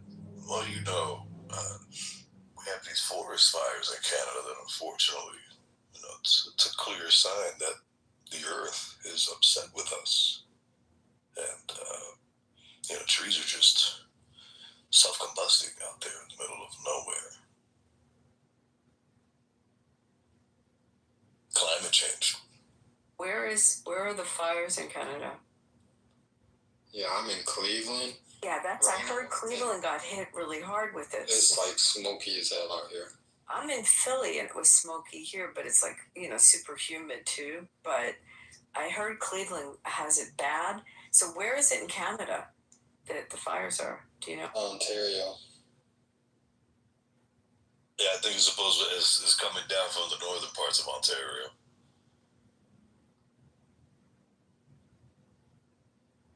Well, they did the same thing, 2 years ago? And do you guys remember 2024? Yes. When most of the Northeast got slammed with all that smoke. Yeah, it's crazy because I'm in Wyoming, and I'd been in Wyoming for a year at that point. And all that smoke came down this way, Wyoming, Colorado, Montana, and I mean, you could tell this shit is deliberate. There's no way in hell you're going to tell me that just out of the blue, you're going to have millions of acres just fucking combust out of nowhere over sunlight? They get bombarded with sunlight every day. How come they didn't combust the other day? It was just magically now, all of a sudden now. And it wasn't even that high for them to self-combust. What the fuck we doing here?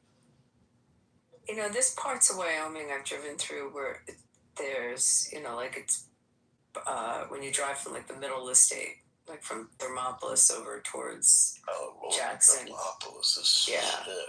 It's a shithole, right? Whoa, no. Wyoming's a beautiful state. Yeah, Wyoming's beautiful. It's very beautiful, and the people are very beautiful. They're very kind. They are. Very gentle. They are. I agree. Very nice people. And to the Democrats in Colorado that want to come up and ruin Wyoming, go fuck yourselves. But there are burnt areas. What I was going to say is when you do that ride, you see areas, and I was told that some of them were intentionally burnt. Yeah. Because, you got to prove that climate change is real. And how better way to prove that climate change is real than by, shoving smoke down the throats of, 20, 30, maybe 50 million people. And in the process, devastating millions of acres. Pristine land because, it's climate change, of course, folks. Climate change. So, how's Liz Cheney these days in Wyoming? I was actually at her old stomping grounds of, her dad's old stomping grounds of Lusk about a month ago. I don't even think she's in Wyoming anymore, to be honest with you. I think she left. But she's definitely persona non grata here. I can tell you that right now. That is very clear and evident. She is persona non grata. I knew some Dems in Jackson that switched parties to vote in that primary to try to get her in. I mean, but there was no way she was getting back in that primary. The one thing that I went down to the GOP offices here, and it wasn't like I had, some kind of eye melting or brain melting information, but I did tell them, like, listen, I know you guys look at these electoral maps on election night. It's like this map is getting awfully pink, and from here is gonna go purple, and from purple it'll go blue. It's like they're not heeding the warning. I tell them, like, if you guys think that Jackson is not capable of transmuting over to the east side of the state, eastern part of the state, you guys are absolutely lost. All of your cojones. You guys have lost the plot. Democrats are making a push on Wyoming. It's only 3 electoral votes, but trust me, they're making a push on it. It's a college town too, so isn't Cheyenne? I mean, between that and Jackson. Laramie is. Cheyenne is the capital, but yeah, Laramie is. Is that where university is? That's where University of Wyoming is, yeah. Jackson has, so many people have moved there. During COVID, it was insane how many people moved there. Well, and they were blue people moving. And, this is the thing. Now, look, you want to move? Great. It's a free nation. You can move wherever the fuck you want. But let's be honest. There's a reason why the place you left is in the condition that is in. And it's because you voted this fucking way. Down there. And it ruined it. So why the fuck are you going to come here and vote for the same shit here? Like, Trump is absolutely 100% correct. These motherfuckers are indeed unequivocally dumb fucks. They are, in fact, Democrats. There's no way of putting it. It's that insanity. Doing the same shit over and over again and expecting a different outcome. That's what the fuck. They truly are insane. I mean, look at how normal California became. Like, if you watch the mayoral race in LA, nobody voted for a tax increase on that ballot. Bass and Pratt were in the lead. All the in-person ballots, complete opposite. What was it? 90% voted against the taxing. All of a sudden, mail-in ballots come in, and the Indian woman ends up, she took second place, right? Yeah, she took second place. But more importantly, like, this is the one where I go, there has to be something wrong. Almost all of them had an election or a selection box to increase taxes. I'm telling you, what American truly, really wishes that their taxes increase? Like, who votes for that? Who really passes that? And even under Bass's campaign, she had the most turnout for her and had the highest number of people who voted in opposition of a tax increase. So that should tell you that there is something amiss in that election system there, or that turnout, because I can't recall. I mean, in my life, I've never voted for a tax increase. I don't. Abby, have you ever voted for a tax increase? I don't think so. I don't think anybody really has. No, I cannot think of a time I voted for a tax increase. I mean, unless I'm trying to think of who I would have voted for that was in their platform. I can't. But then people like automatically say, "Oh, no, you're lying about it." And but what's odd about it is all the tax increases came from the mail-in ballot portion. So I'm going to be honest. Unless you're telling me LA is filled with, I'm going to say, stupid people, I'm confused. Why would you just vote for a tax increase? Well, yeah, but why would you vote for a tax increase only through mail-in ballot?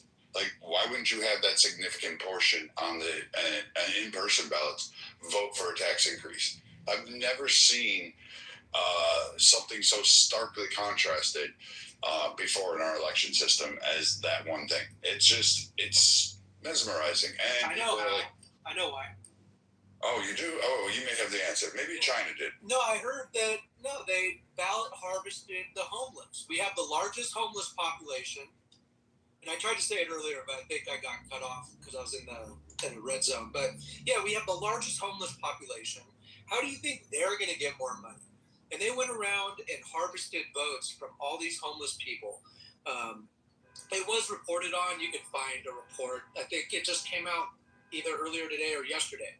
But yeah, that's exactly. Ballot harvesting is legal in California, so that answers probably more than half of your problems. Okay, so you mean to tell me that there was so many homeless, they outdid and outperformed all of the non-homeless people that, they voted for a tax increase? Like, I mean, I know you have a ton of homeless people, but I didn't think it was that many.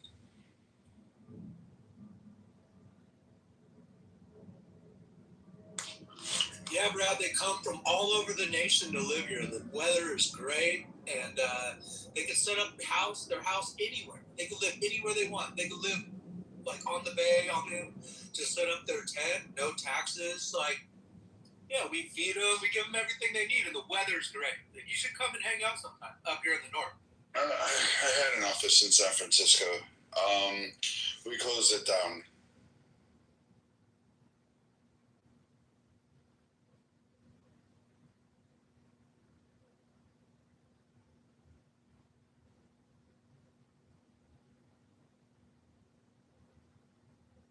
But that alone should tell you that there's something odd about our election system, and that political parties will weaponize it, utilize it, exploit it, and do it. And we have nations. We have caught nations doing it. Like, I mean, shit, Canada was known to do that for the dairy farmers over very specific policies and acts and funnel money in.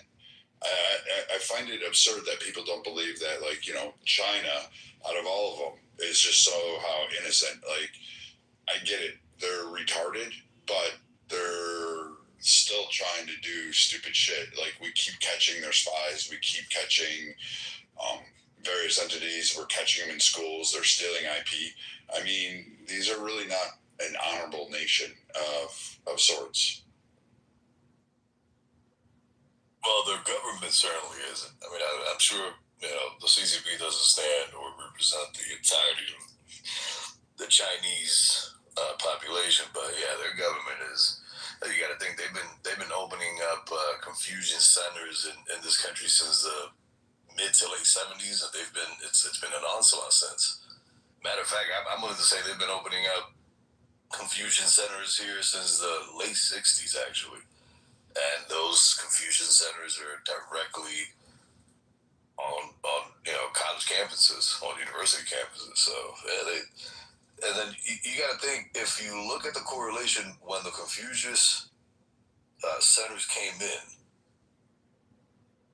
you take 1 to 2 generations to finally get to where you want to be in terms of high output, in terms of how you're going to target the population.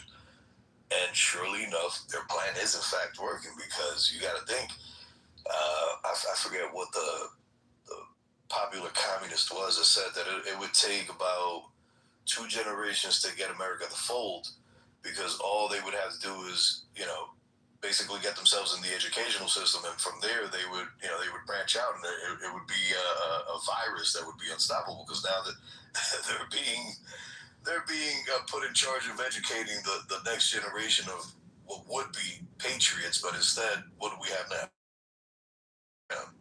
We have a bunch of commie wannabes that think that, communism, socialism is the way to go, even though history very clearly dictates that there'll be a couple 100 million of them dead before it's all over and said and done. I thought we shut a lot of those down. I have this memory that there was something that happened that I don't know if we cut off funding, but I thought those Confucius centers, a lot of them got shut down. Yeah, funding was cut off. But when funding was cut off, Hope side, China started to pump money into them. They're still up and going.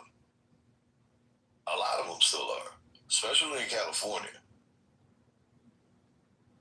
If memory serves me correct, I believe there's one in UCLA, on UCLA campus grounds. And I could be wrong, but I believe there's one on USC campus grounds as well. Wow, I really thought they had gone away. That's interesting. I didn't know that.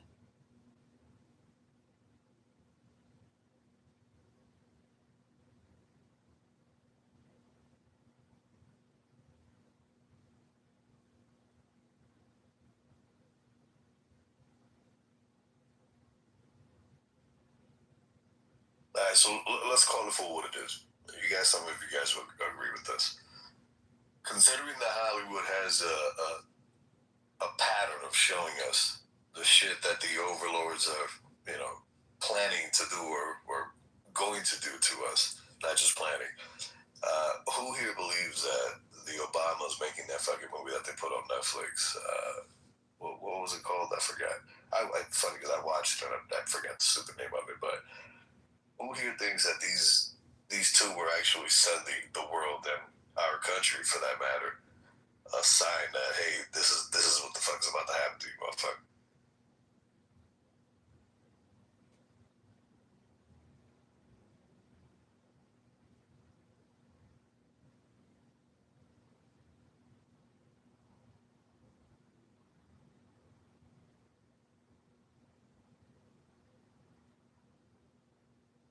What was your question?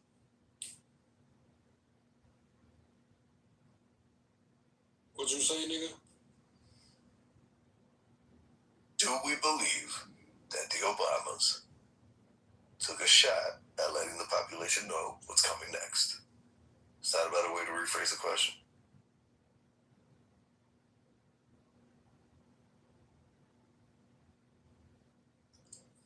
Very well. Nah, my IQ ain't the high today, so I'm trying to comprehend what you're saying, man. Well, nigga, spark that job, man. Come on. Get them brain cells stimulated. Let's go, dog. What's going on here?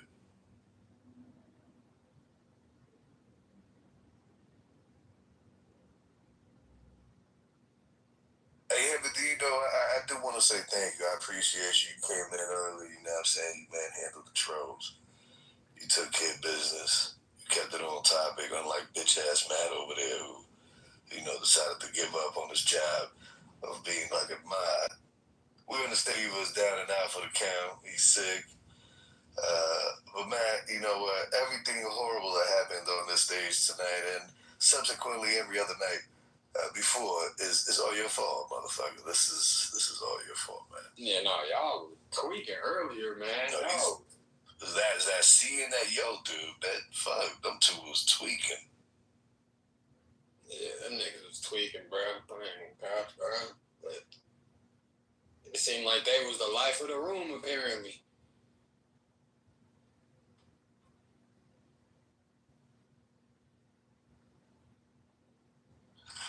You know what it is, Timothy?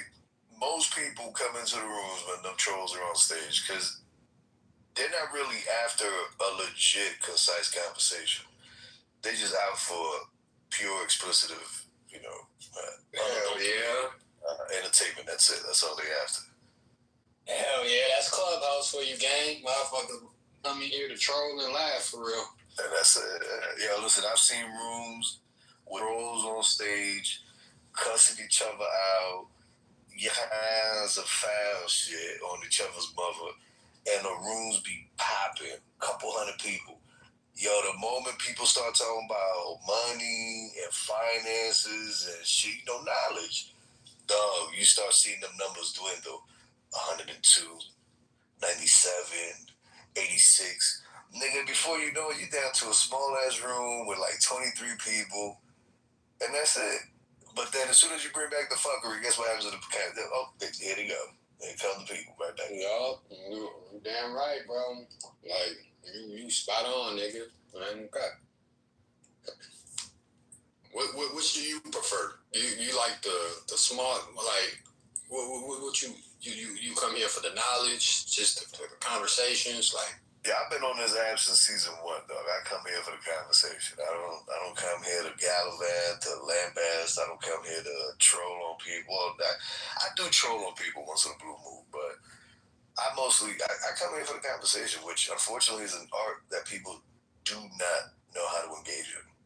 Most people don't know how to engage in the art of conversation, and it's sad because they want to be part of the conversation, but they don't know how to do it. They don't know how to get their point to the finish line. Yeah, no cap. How you feel about the race topics? I'm done with it. I'm so done with it, man. That's one of the main reasons why I changed my name to COC. I was like, I'm tired of this shit. I'm tired of hearing about people. I'm tired of hearing about the melanin on your skin, man. Can I hear about the content of your fucking character? Because I've been jerked, I've been fucked over by people that look just like me. That's by my own people. Yeah. You know what I mean? Like, all of this bullshit that I hear in these rooms, like, motherfucker, white people will fuck each other over, okay, for the sake of full-blown impropriety. Like, what are we doing here? Like, now we gonna act like we don't do the same shit?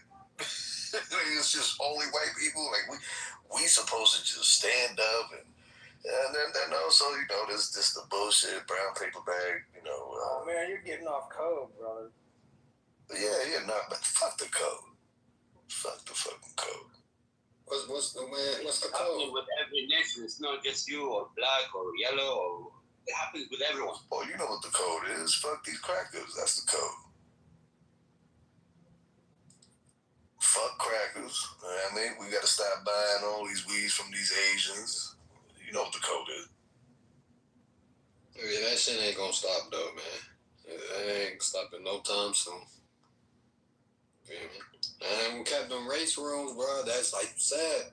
That's where the numbers is, man. Niggas, motherfuckers want to talk about that shit, man. But we was saying the other day, motherfuckers only talk about black racial shit. You know what I mean? I don't never hop on Clubhouse and see white racial shit. Like, it's always black. So, why is that? I've witnessed white on white violence on this app. I will say. I mean, have you ever seen Viking? You ever seen Brad take on these white folks? But he mentioned. Have you ever hopped on Clubhouse and seen a white racist room though? Like, well, not a racist room, a room where they're discussing about racist shit white people do. Oh yeah, nah, you're not gonna. Man, you know that, man. Listen, though, white people got way too many problems in their lives to be worried about fucking racism. They got the bills. They got that to worry about. You know, they got little Jimmy to worry about. They got to worry about little Jimmy going down to Kensington in Florida and doing a little meth, a little crack. You know, white folk are hurting. Leave white folk alone, people. Please leave white folk the fuck alone. Let them deal with their shit. You know what I'm saying? It's their turn to just say no, okay? And we're gonna stand by, and we gonna in solidarity just say no, okay? And while they make it through this. We just gonna allow. So this guy says melatonin doesn't matter and we are all the same. So can white people say N-word? No. But that's language. That's not. Can they say N-word? Nobody should be saying the N-word, my man. No, can white people say N-word? Of course white people can say it. Why you believe nobody? Why you believe nobody? Anybody can say that, but nobody should be saying that. Period. Hold on. 1 second. Yeah, why did you mention the N word? The W word. Please, hold on. I'm from Iran. Hold on. I would like to say something, please. Please, thank you. Hey. I am not Muslim. I am Persian. Thank you. Say the N word. What? Why don't you say the N-word? You want to say the N-word. Say the N-word. Go ahead. Yeah, it's funny when you say Inshallah. Say the N-word. Say it. Do y'all be saying the N-word over there? N-word white guys.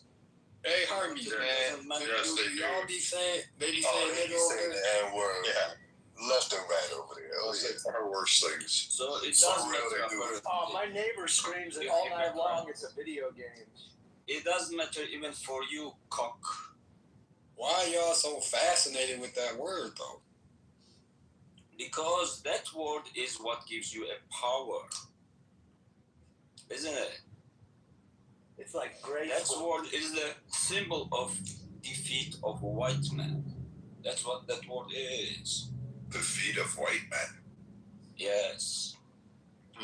Because that's something you can do and white people cannot do. It's like what Nazis were trying to achieve. What was allowed to them isn't allowed to others. So that's what that word is. It is your power. So white too. So power, you know. So you're white too. You saying that. No, you're white. It doesn't matter. So we are all equal here, and you talking about crackers. And we know what white crackers, white trash. So can white men say N-word? Yes. I can say any word I want. I can do anything too. Say it. They can do anything they want to, but say it. They the common white man knows. The common white man knows they can say whatever the fuck they want to say, bro. That's what you are. That's what you bring the 50s. What you bring the 50s in 2026? Look, listen, brother. Say the N-word. Listen, brother. Listen to me, brother. Listen. Him at these talks. Don't call me brother. Don't call me brother. Alright, bitch ass nigga. Listen here. Listen here. I'm alright, you hoe ass nigga. Listen here, you bitch ass nigga. Him at these talking. So as I was saying, you bitch ass nigga. That white man, he can say whatever the fuck he want to say. You feel me? But they know it come with consequences. Hoe ass nigga. You lucky you ain't near me, nigga. I'll slap the shit out of you in real life, nigga. Timothy, you remember the other day when I said I'm for American and I don't have the empathy or the sympathy for all those foreign-borns who try to create problems and try to do all those So we are all equal here. I told you. It doesn't matter. But there are consequences for the world. There's consequences for everything. One second. What's the consequences there? You're talking about consequences, the problem.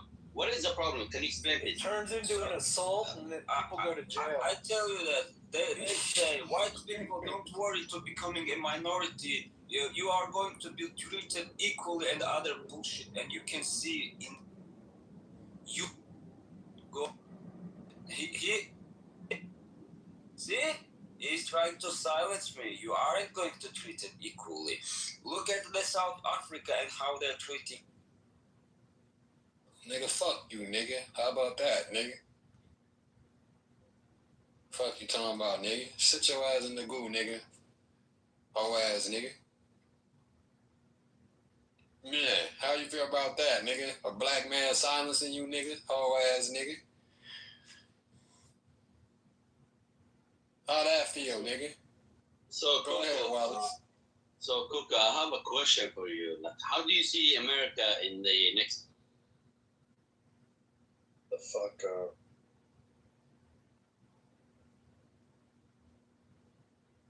Does anybody want to speak to the topic, man? You know what I mean? Let's speak about Trump. You feel me? We don't got to speak about this black nigga shit, man. Let's speak about the topic, man.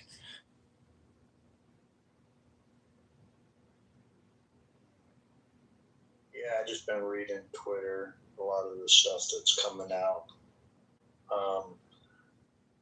So there is a released document showing that Trump was receiving information in his presidential daily briefs that Russia was the threat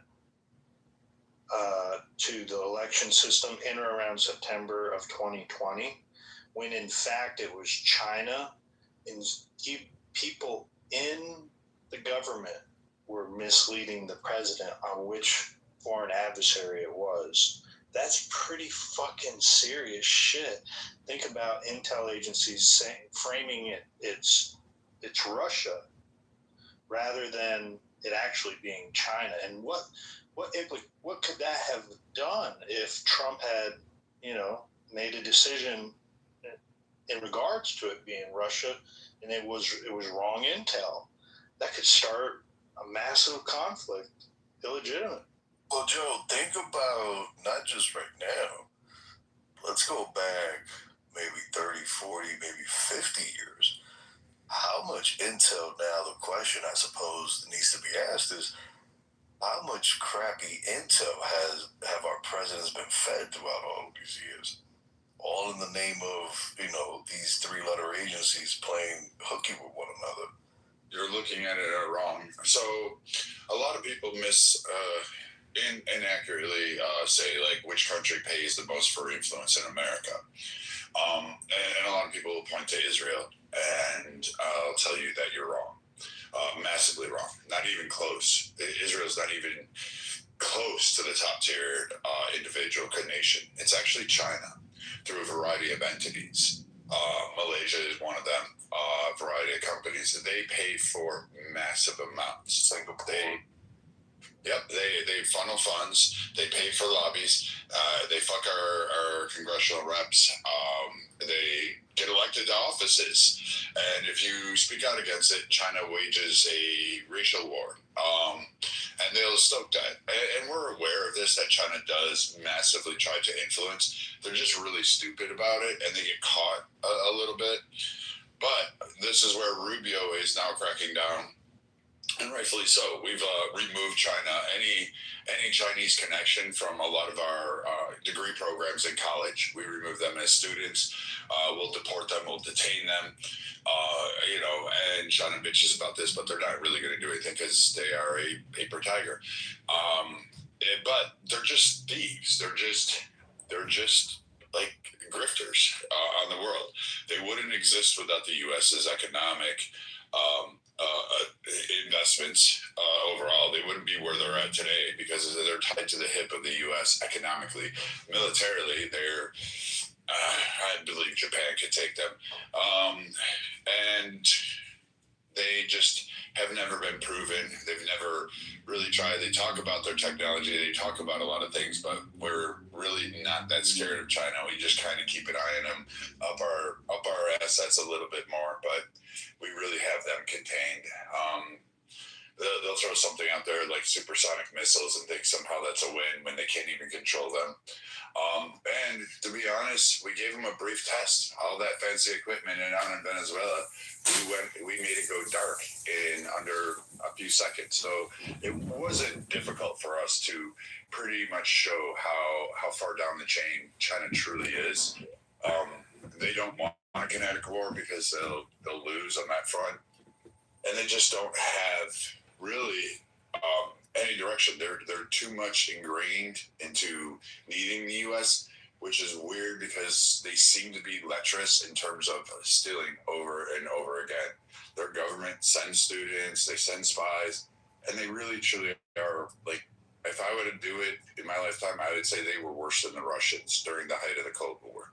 Like that's really, they're as bad as if not, they're probably worse. They're a lot worse. Let's be honest. So, I mean, we do need to have it tamped down on them. I don't know if it's another Cold War, but I would rather us go to other nations if we're going to do this, or do more investments back home and start pulling and let China's economy just like kind of collapse. They're not going to be able to pull the rug from underneath them. Yeah. I mean, there's really nothing they can do. There's nothing that they truly bring. Their developments are that. Remember their AI? Oh, we have cheap cars. We're going to do this. Yeah, go buy one of those cheap cars and see how well it lasts. People have already reviewed them. People have already gotten their hands on them. You're not going to like them. You know, their $10,000 car, their electric cars. You're not going to like it. You're going to sit there and go, this is a piece of shit. And that happens with everything that comes from China that they try to undercut. It's just trash. It's not up there because they're stealing IP, and then they're trying to force fit it. They don't understand it. They didn't develop it, and they can't control it. And then when they try manufacturing it at mass and they take shortcuts. There's a reason your cars are expensive. There's a reason certain things are, because you like driving down the road and having 4 tires stay on the fucking car, not roll off. I mean, I don't know. You can go ahead and cheer on what they're going to do, and I hear people, but then when I actually watch the product, I sit there and laugh at them because they disappear or it's just shit. Okay, so how do you feel about Tiger saying that you give off small dick energy? Are you talking to me? As long as I get to touch the sides, the top, and the bottom, I'm all good. It could be the best 30 seconds of any time, any person's life. But we all know Chinese people have a little pimple they piss out of. You men don't really have balls, right? So, I mean, it looks like 2 jelly beans and a Vienna sausage at best. So, even as an Irishman, I beat that. Okay, so since we talked Go ahead, Commander. Yeah, thank you, sir. Since we talked about the China, China, they are producing mass BYD electric cars, which is failing, as well as the American cars, which is the Lincoln, I believe that the GMC Denali. That one is also shit, piece of shit. So do not talk about cars unless we make better cars than the Germans and the Japanese. That's 1. 2. Let's talk about, yes, I agree with you. China is a communist party that is like willing to rise up, and we have the wall, which is South Korea, Japan, Taiwan, and the rest of the East Asia, where the Chinese, they cannot actually move, or logistically they cannot actually improve or be better for the world, where the US is the dominant place where they have so many alliances there. I agree with that. And the other topic you talked about was about the technology. Well, the Chinese, I must give the credit for the Chinese. They are well advanced than the USA in many aspects. If you want to talk about the TikTok that they actually introduced before the America, whether if you talk about the Alibaba, they made better than the Amazon. Well, the Amazon they actually copied. So we cannot actually say China is a copycat. Yes, I agree with you that they're actually having students in the US and the West and in Europe, and then they're studying, they're working hard, they're doing everything. But what have the Americans done up so far in technology-wise? That's what I'm talking. And the other part, Russia and Ukraine, well, the Ukrainians are doing better. They're actually bringing military operations in a technology-wise, which is far much better than the European and the American, including the American. So this is another topic we have to talk about. So this is Ireland here. So let's go through this. So the U.S. leads the entire world. It's not even close in AI, aerospace, biotech, semiconductors, defense technologies, NVIDIA, Apple, Microsoft, OpenAI, SpaceX, like literally a plethora. We could go down this. Our military produces more high-end tech than China does in massive ways that have reshaped the world. Fuck, you got the microwave oven because of the U.S., so hats off to that. You're more on the, you make shitty drones, you manufacture.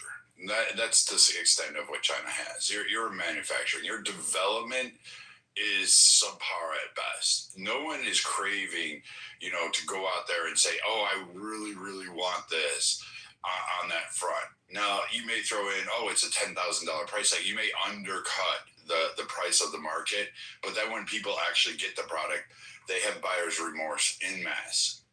So China is not even effective in terms of that. Japan produces more high-end tech than more development tech. And again, China steals it. Like, that's all they're known for. They steal IP, slap a box around it and say, here you go. And it's not even fully developed, fully completed, and fully manufactured. So at the end of the day, especially with China being this big rationale, it's just the fact that they basically tell their workers, I'm going to give you 10 cents on a sack of rice, and you must work 15 hours a day, 7 days a week. And that's it. Like, I don't really much understand this belief that China is so far advanced in comparison to everybody when they can't even get out of their own way. And once you get out of like Beijing, Hong Kong, you go into the rural side, you see that infrastructure start to fall apart. So in massive ways, there is such a dichotomy there that it's just absurd. And let's be honest, I mean, you have ineffective, like, spyware at best. Like, you're not even, your ships, your naval assets, they have problems at sea. You have problems tracking. You lose shit all the time. Shit sinks. Your planes, they go up, they come down pretty fast. So, I mean, really, overall, I haven't seen China be the big threat it is. It does roar, but it's usually an AI roar, I'll say. It's not really something that's backed with teeth. Secondly, you have India that could, honestly hates freaking China. Koreans don't fucking like you, north or south. Like, let's be real on that one. That's for thousands of years of war. And then Japan doesn't like you. Philippines doesn't like you. You've got Australia that doesn't like you, even though Vietnam fucking can't stand you guys. Right. So, I mean, the largest armies in the Asian area do not like you. And, oh, by the way, you're still having land disputes with Russia. So, I mean, yeah, China not being able to expand, China doing its thing, like, you conquered Tibet, you conquered a Dalai Lama. That's your most notable military achievement. Like, nothing more. Like, you spare me if I have this, like, sense of incredulous belief that you guys are somehow more advanced than, I'd say, Japan, Europe, the United States, Canada, Russia. I don't have that belief that you guys are as high as it is. I think it's just all paper trails. You're calling me you guys. I'm not you guys. I'm not with them. I'm just like asking you a question. So in terms of military-wise in Russia, they are actually more advanced than European Union, like in scale-wise. That's what I'm talking about. But with technology, with the less, what's that called? With the less military power in Ukraine, they actually achieved it with the technology. So what I'm asking right now, the Americans, where are the Americans heading right now? Like, are they looking to improve life? Are they looking for, well, if we talk about the Americans, like, the only thing that prospered America, that lift America up, was the immigrants. So are we pushing immigrants back? Are we saying no to Americans? Like, I want to know, I want to understand.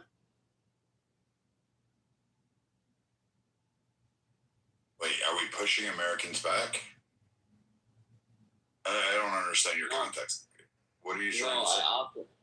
I asked the question, what lifted America up was the immigrants. The only thing that raised America up is the power of hand power, manpower from the immigrants. That's what really lifted Americans up. So what sure, if you count everybody in America either a descendant of an immigrant or an immigrant itself, yeah, sure. But really what lifted up America at its peak, well, it's still current peak, is, and who knows if this is the peak, I'll be dead. I don't even know if this is the end of the peak of America. You have a lot of people saying, oh, it's the downfall. Oddly enough, we seem to keep advancing. But in terms of that, yeah, you can say that everybody's an immigrant. Sure, I'll give you that if you're going to put it in the overall broad historical area. But what lifted America up was an ability to recognize decisions. It's a vast land. Its ability to have numerous resources.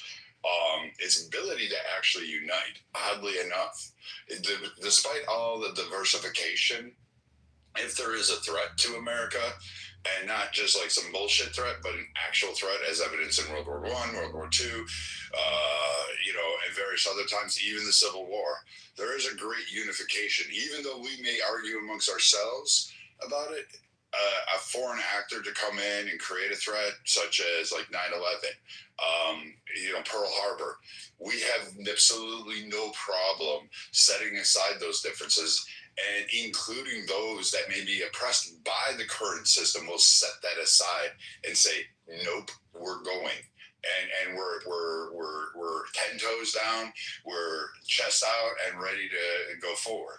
Its drive comes from the fact that women, overnight, when men had to go to war, came into the factories without complaint, without their working in fucking massive conditions that you wouldn't want to do, that your ass couldn't fucking do it, and assembled tanks, bullets, made watches with radium glow so soldiers could see in the night so they could coordinate attacks, packed med kits. Even during the pandemic, you saw a unification of people actually coming together despite the overall disagreements of how to handle it, what was best.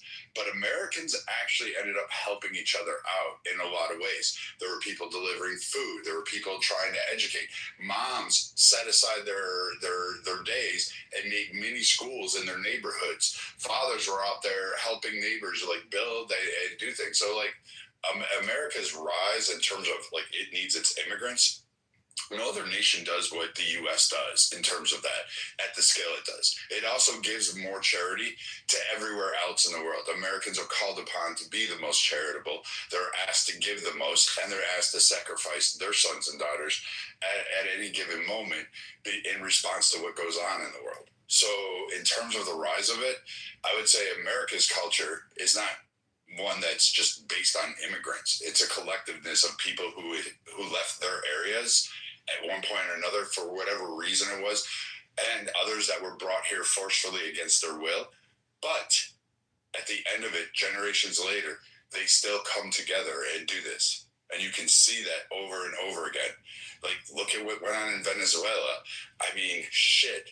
Americans gave massive amounts of clothes. You know what people were saying about that natural disaster? They were bitching about the fact they were used clothes.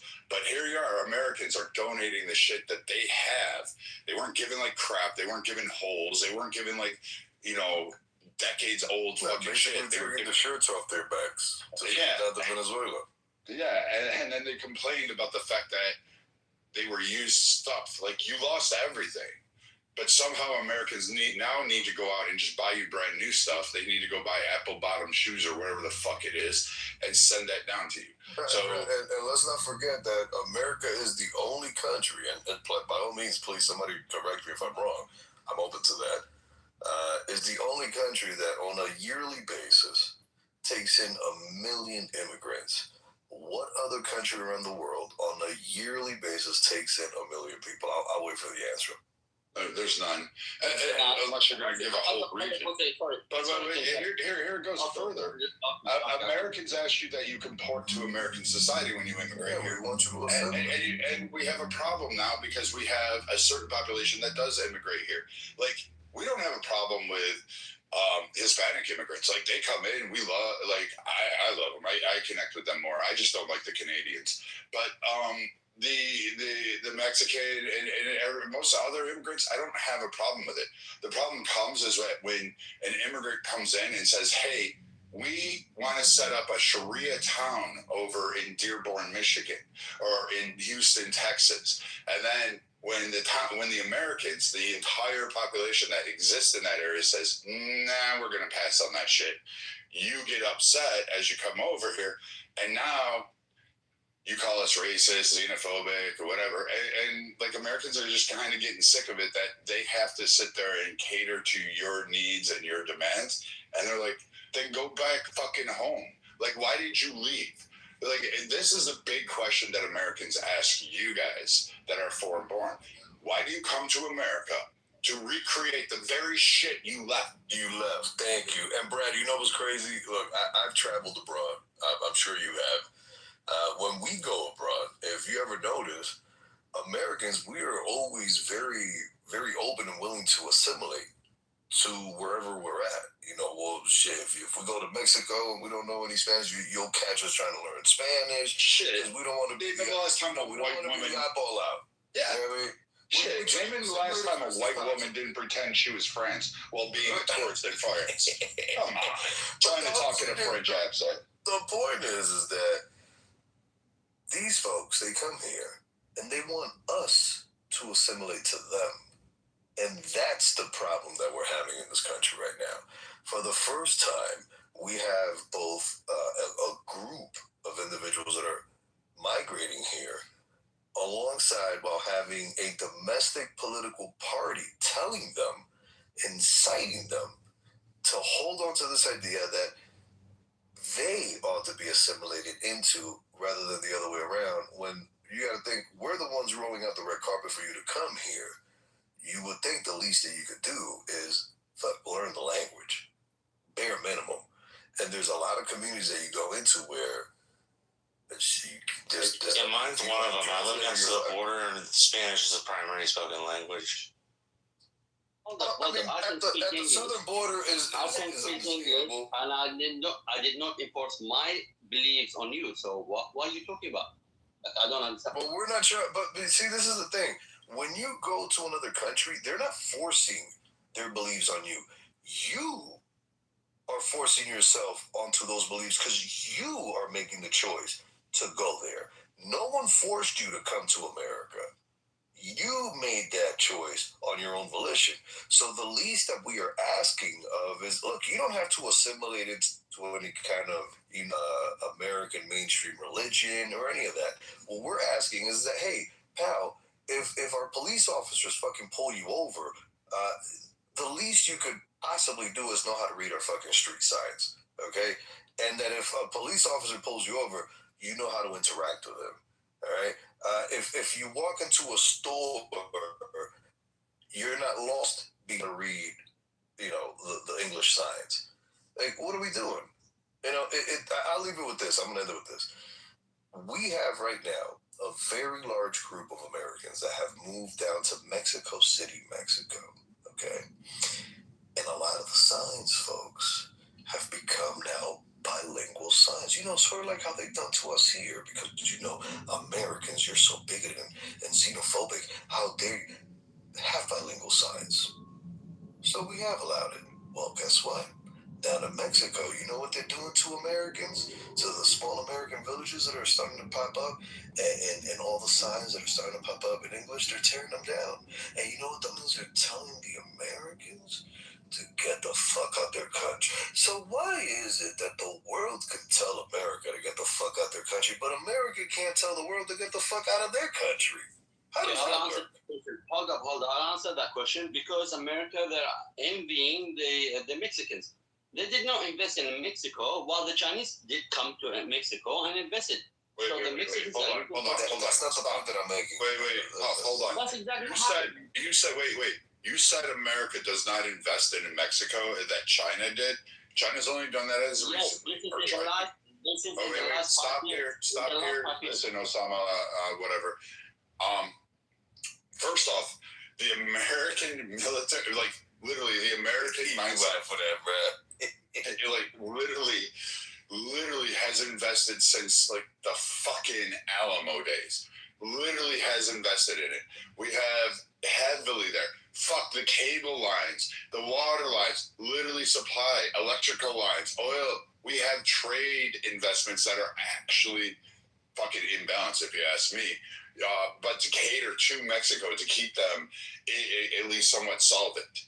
We have done a shit ton for Mexico in terms of that. So your idea that Americans in themselves don't invest in Mexico, and if Mexico was attacked, the holy fucking hell that Americans would have marching down there saying, hold on there, buddy, put that sombrero back down, we're going to take care of this. It literally would fucking wallop anybody's asses. Like, we would gladly do it. We would gladly defend that. Without even Brett, give me 1 minute. We choked out our own timber industry. Can I speak 1 minute, so we could be nice to our neighbors. No. You're not gonna back up Viking. He answered me my question, so I have to answer him back, right? No, I'm answering your question along with Viking. That's what I'm doing. Okay, no, you're not gonna have to back up Viking. Let me answer Viking. Viking doesn't need that. And then I'll come back to your question again. No problem. So, in the last 20 years, in the last 30 years, have you ever invested in Mexico? While Mexico thinks you guys are like finessing them, you guys are like extorting them. Like, how come? Why did Donald Trump call the Gulf of Mexico, America, the Gulf of America? That's like overpowered. Like you're taking over. It is the Gulf of America. No, it's not. It's the Gulf of Mexico. Louisiana, Mississippi. No, we called the Gulf of America, but for a long time it had been known as the Gulf of Mexico. The Spanish were the first people to settle the area. That's why it's called the Gulf of Mexico. I'm just trying to confuse you. Like, you're still... Listen, that's how I grew up in the I'm whatever. Anyway, so, like, we invest roughly $387 billion annually, just annually to Mexico. We do it through a variety of entities. We have private partnerships. We have trade pacts. Fucking shit's made down there, and we bring it back up and give them export fees and processes. We do a lot of shit with Mexico. So in terms of your investment, you better check yourself, because we actually invest more than fucking China does. And, oh, by the way, we don't give Mexico shit. I get it, Osama bin Laden. Listen, I don't really give a fuck. Like, this is why we don't care for you guys. Because, again, you give your 20-year investment, and we've been doing that shit for fucking decades. Like 150 fucking years. Where were you? Welcome to the party now?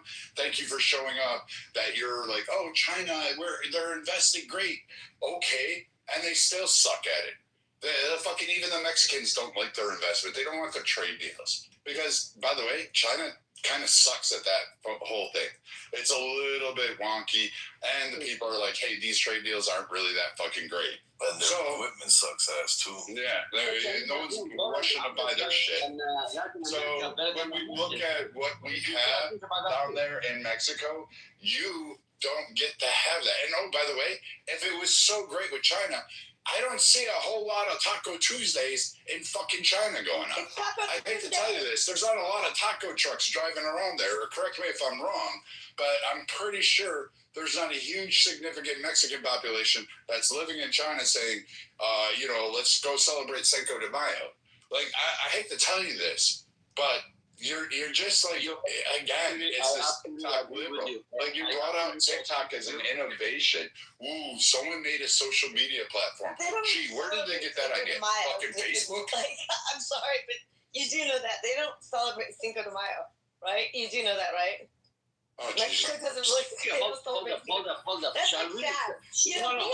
United States of America has benefited from Mexico. So, man, I get that you have to take the drunk girl home at night. But you have to bring her into the house. And you just go to her place. We don't even know. They don't celebrate Cinco de Mayo. And America has benefited from our relationship with Mexico, and it's a fact. Dipshit. I never said we didn't benefit from it. That never came out of my mouth, you fucking crackho. Like, You said you never benefit from the migrants, right? So should we migrate to Russia and China or US? Like, we need to understand. Well, actually, we lose with the Chinese ones. We lose with you guys. It costs us a lot. I really wish we would open up. I'd rather deal with India. I'd rather deal with a lot of other nations. I would have spread that all around.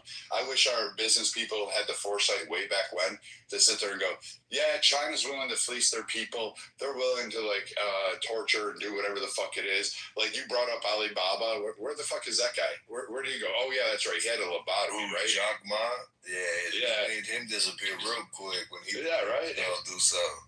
Yeah, so I mean, just to kind of go through your little rant there, nothing you can goes China that's some big threat that I have to worry about. To USA or should we migrate to China? Like you tell me. No, I don't want you to migrate here. I want you to stay wherever the fuck your mother is. Right. So we should migrate to China then. Exactly right. Thank you. Hold on. Put a 1 in the chat if Brad was cooking. If he was not cooking. Who said that you have to migrate anywhere? Who? Yeah, who said that we have? Why don't you improve your country? Brother, if America's he's not your brother. He's my brother. He's my American brother. He's not yours. You just said it to him. You came on the stage earlier and you asked about whether or not he should be allowed to say the N-word. He's not your fucking brother. You won't defend him. You'll come to this country and fleece him. You'll put a Valero gas station in a fucking black neighborhood and tell black people they're nothing but thieves. You'll tell them, you'll shoot them while a kid's running down the street. Can I call him Mr. Cuckoo instead? You're going to try to tell me that, oh, brother. Take your brother's shit.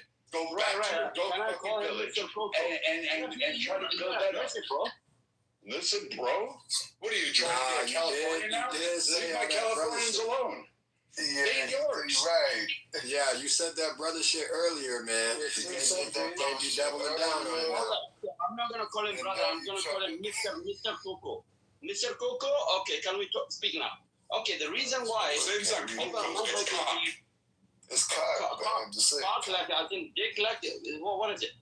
Yeah, like the dick he gave your mom last night. Literally, cock. No, give your mom too. Yeah, I spermed on your mom too. Hey, brother, hold on before you go, man. Do not disrespect me, man.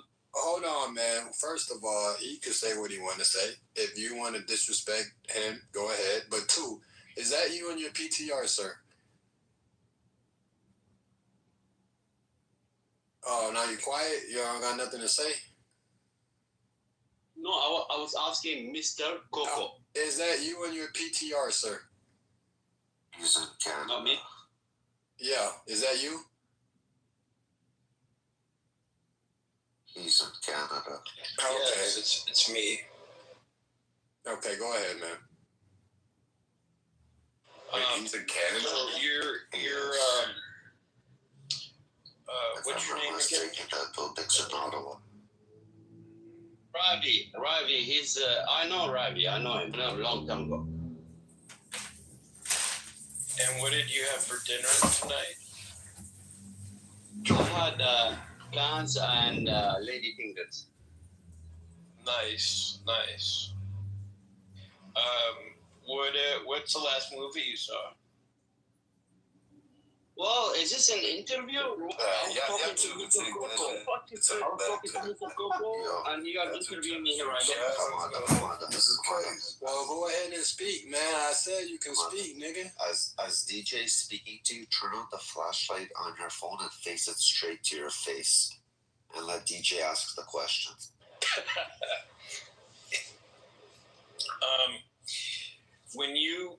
When you fart, is it more like a belch or is it more like a fart? This is. I'm talking about farts. I'm talking about Mr. Coco. It's more of an abortion. I want to talk to him.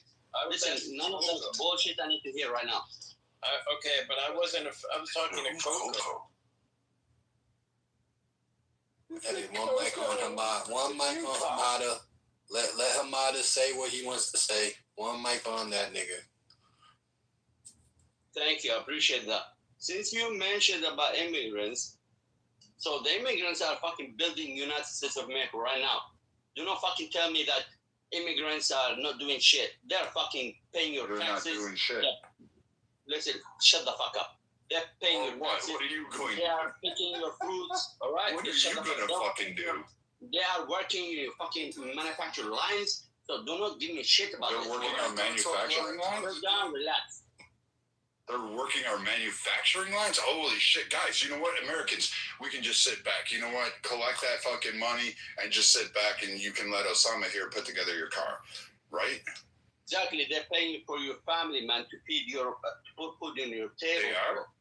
Yes. Oh. Yeah. So exactly. What are Americans doing? What are Americans doing? Are they not working? Donald Trump is fucking rinsing you over, man.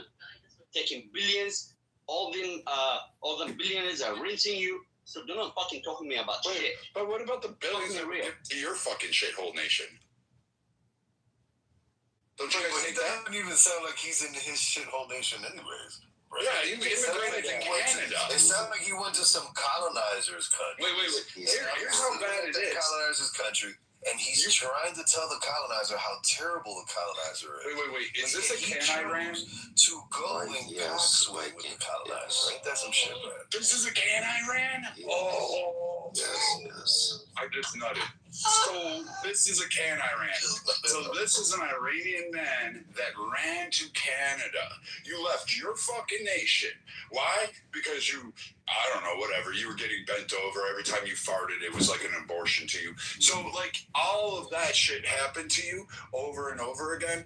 And then you went to Canada and then you're like, we're building this nation. We're building it. Bitch, it was already fucking built. We just opened the doors to you and we allowed you in. You think like white people didn't fucking build an agricultural society throughout the fucking slavery? You didn't think like fucking Mexican Americans after the fucking Mexican-American War didn't provide agricultural assets? Fucking Asian Americans came over here and provided the fucking railways and development under Great Depression.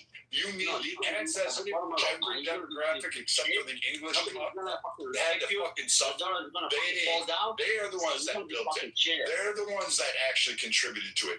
And they died along the way. They gave birth to their children along the fucking way. They fucking endured slavery, fucking Jim Crow, segregation, fucking economic hardships, natural disasters, a dust bowl where a government left them alone. They still suffered. And you know what Americans still do? Every time something bad happens, they don't run from danger, bitch boy, like you did. They don't run to fucking Canada. They ran to the fucking danger. And they served it up. Black, white, Asian, Hispanic, fucking, it didn't matter to them. They consistently do that over and over again. So listen here, Muslim Karen, you should go back to Iran, go build up your fucking country, instead of coming into Canada and fucking up theirs. But why are you mad? I get it. You know, they have good maple syrup. But at the end of the day, Shalom, Goyim. Hamada, brother. You need to go ahead and get some reinforcements, man. They cooking your ass in this bitch, bro. Go get your Iranian brothers. Bring them back in this bitch, Excuse me. Shalom, Goyim. Say something, please. I'd like to say something. I'm USA, but these guys are fucking. They have no knowledge.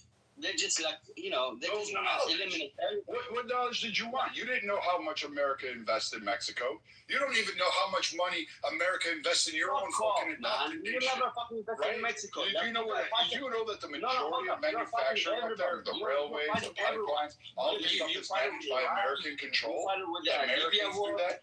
Do you know that Americans are up there now putting out the wildfires, protecting your ass en masse? Well, no. Apparently, America doesn't do anything. But except we have to save the world. We have to carry the weight of the world. All of its morality, all of its decisions come down onto our men and women's shoulders. Because we carry a blue passport with gold letters. You put that on us. You didn't go build a nation. You didn't develop anything. You went to another nation to sit there and say, hey, U.S. is bad, but you flew to the very democratic side of the globe that actually mimics the United States in so many ways. You don't fucking even get what you're saying. And I get it, Osama bin Iranian, whatever it is, Can Iran or whatever it is. You fucking ran. Your nation's at war. And what did you do? You ran to Canada. Which nation is in war? Which nation is in war? You're a draft dodger. USA started the fucking war, man. Which nation is in war other than USA who started the fucking war?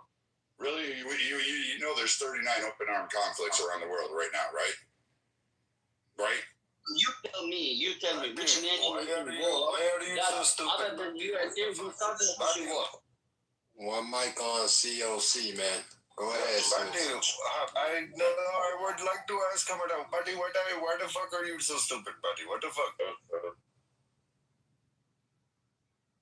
Please answer my fucking question, buddy. What the fuck? Why are you so stupid? Facts. Alright, well, I guess that's racist. I mean,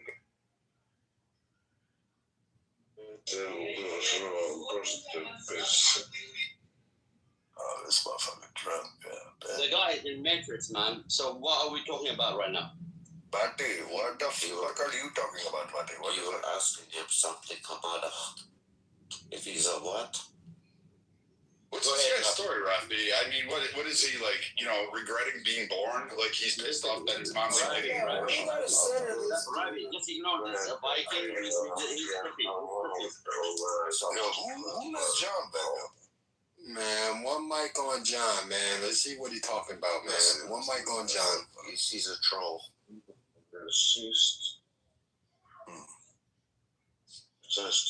He's a troll. Just FYI. All right. Maybe so you own that. I'm not sure. I'm thinking the truth. That was on you. I just try to give everybody a chance, man. He's out of here. My job. You good. We just give you shit, bro. These guys or whoever like speaks to them in a different language, in different accents. You are stupid. What the fuck? So the Viking is up to the stupid. I'm putting him in place. But he doesn't understand. Fucking butt fuck. Wait. You realize that Americans have different dialects all throughout the entire nation? Like us, there's Southern people, there's Northern, there's Midwest, there's West Coast, there's East Coast, there's Northeast. Like, there's literally different dialects all throughout our fucking nation. Like, you understand that. Shit, half of the time people from fucking Georgia speak, I can't understand them. Hell, half of the shit when Marshall's drunk, I don't understand the Texan out of his fucking mouth. So, like, this idea that, he's making fun of you. He can make fun of everybody he wants to. Guess what? He's got that right. He did something that wasn't you. He actually says, I'm an American. I can make fun of anybody. It's called comedy. It's actually funny. You should try it and put down the goat udder and sit down there and actually have a conversation with somebody who's actually... Mike, quickly, I just want to say something. If you look carefully in this PTR and what he's dressed in, doesn't it look like a gown from the hospitals that they give you? Like a mental institution you came out of a little bit? Oh, shit. Really? Are you Look carefully. Look carefully. Is your ass hanging out there? He's dirty. That's all right, okay, I'll give you the hand down. I'm not. I'm crazy. I'm talking crazy. That's right. I was just recently at the hospital. I got the same gown. They got bottom shoes at the hospital. Dude, please tell me you're wearing a fucking Fruit of the Loom underwear under that, because like your ass is just hanging out. It actually looks like the same. Unless you're used to doing that. Shut up, man. See, now y'all gonna make that man blow some shit up, man. He finna start fighting on the United States. And he finna blow some shit up.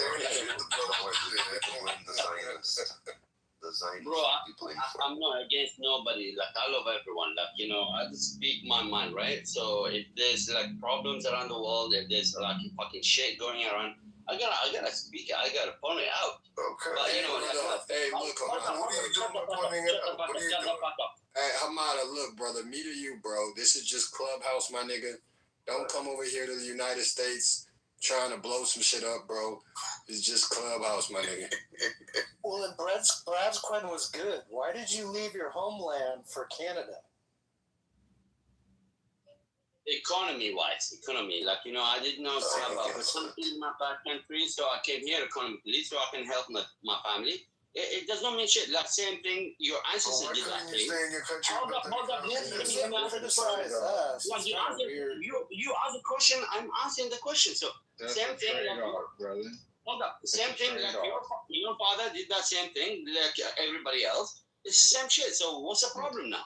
It's no problem. It's a trade-off. The economy, you come for the economy, right? So you have to deal with some other things that you may not like. But right? Maybe 1 second. But is it better than where you came from?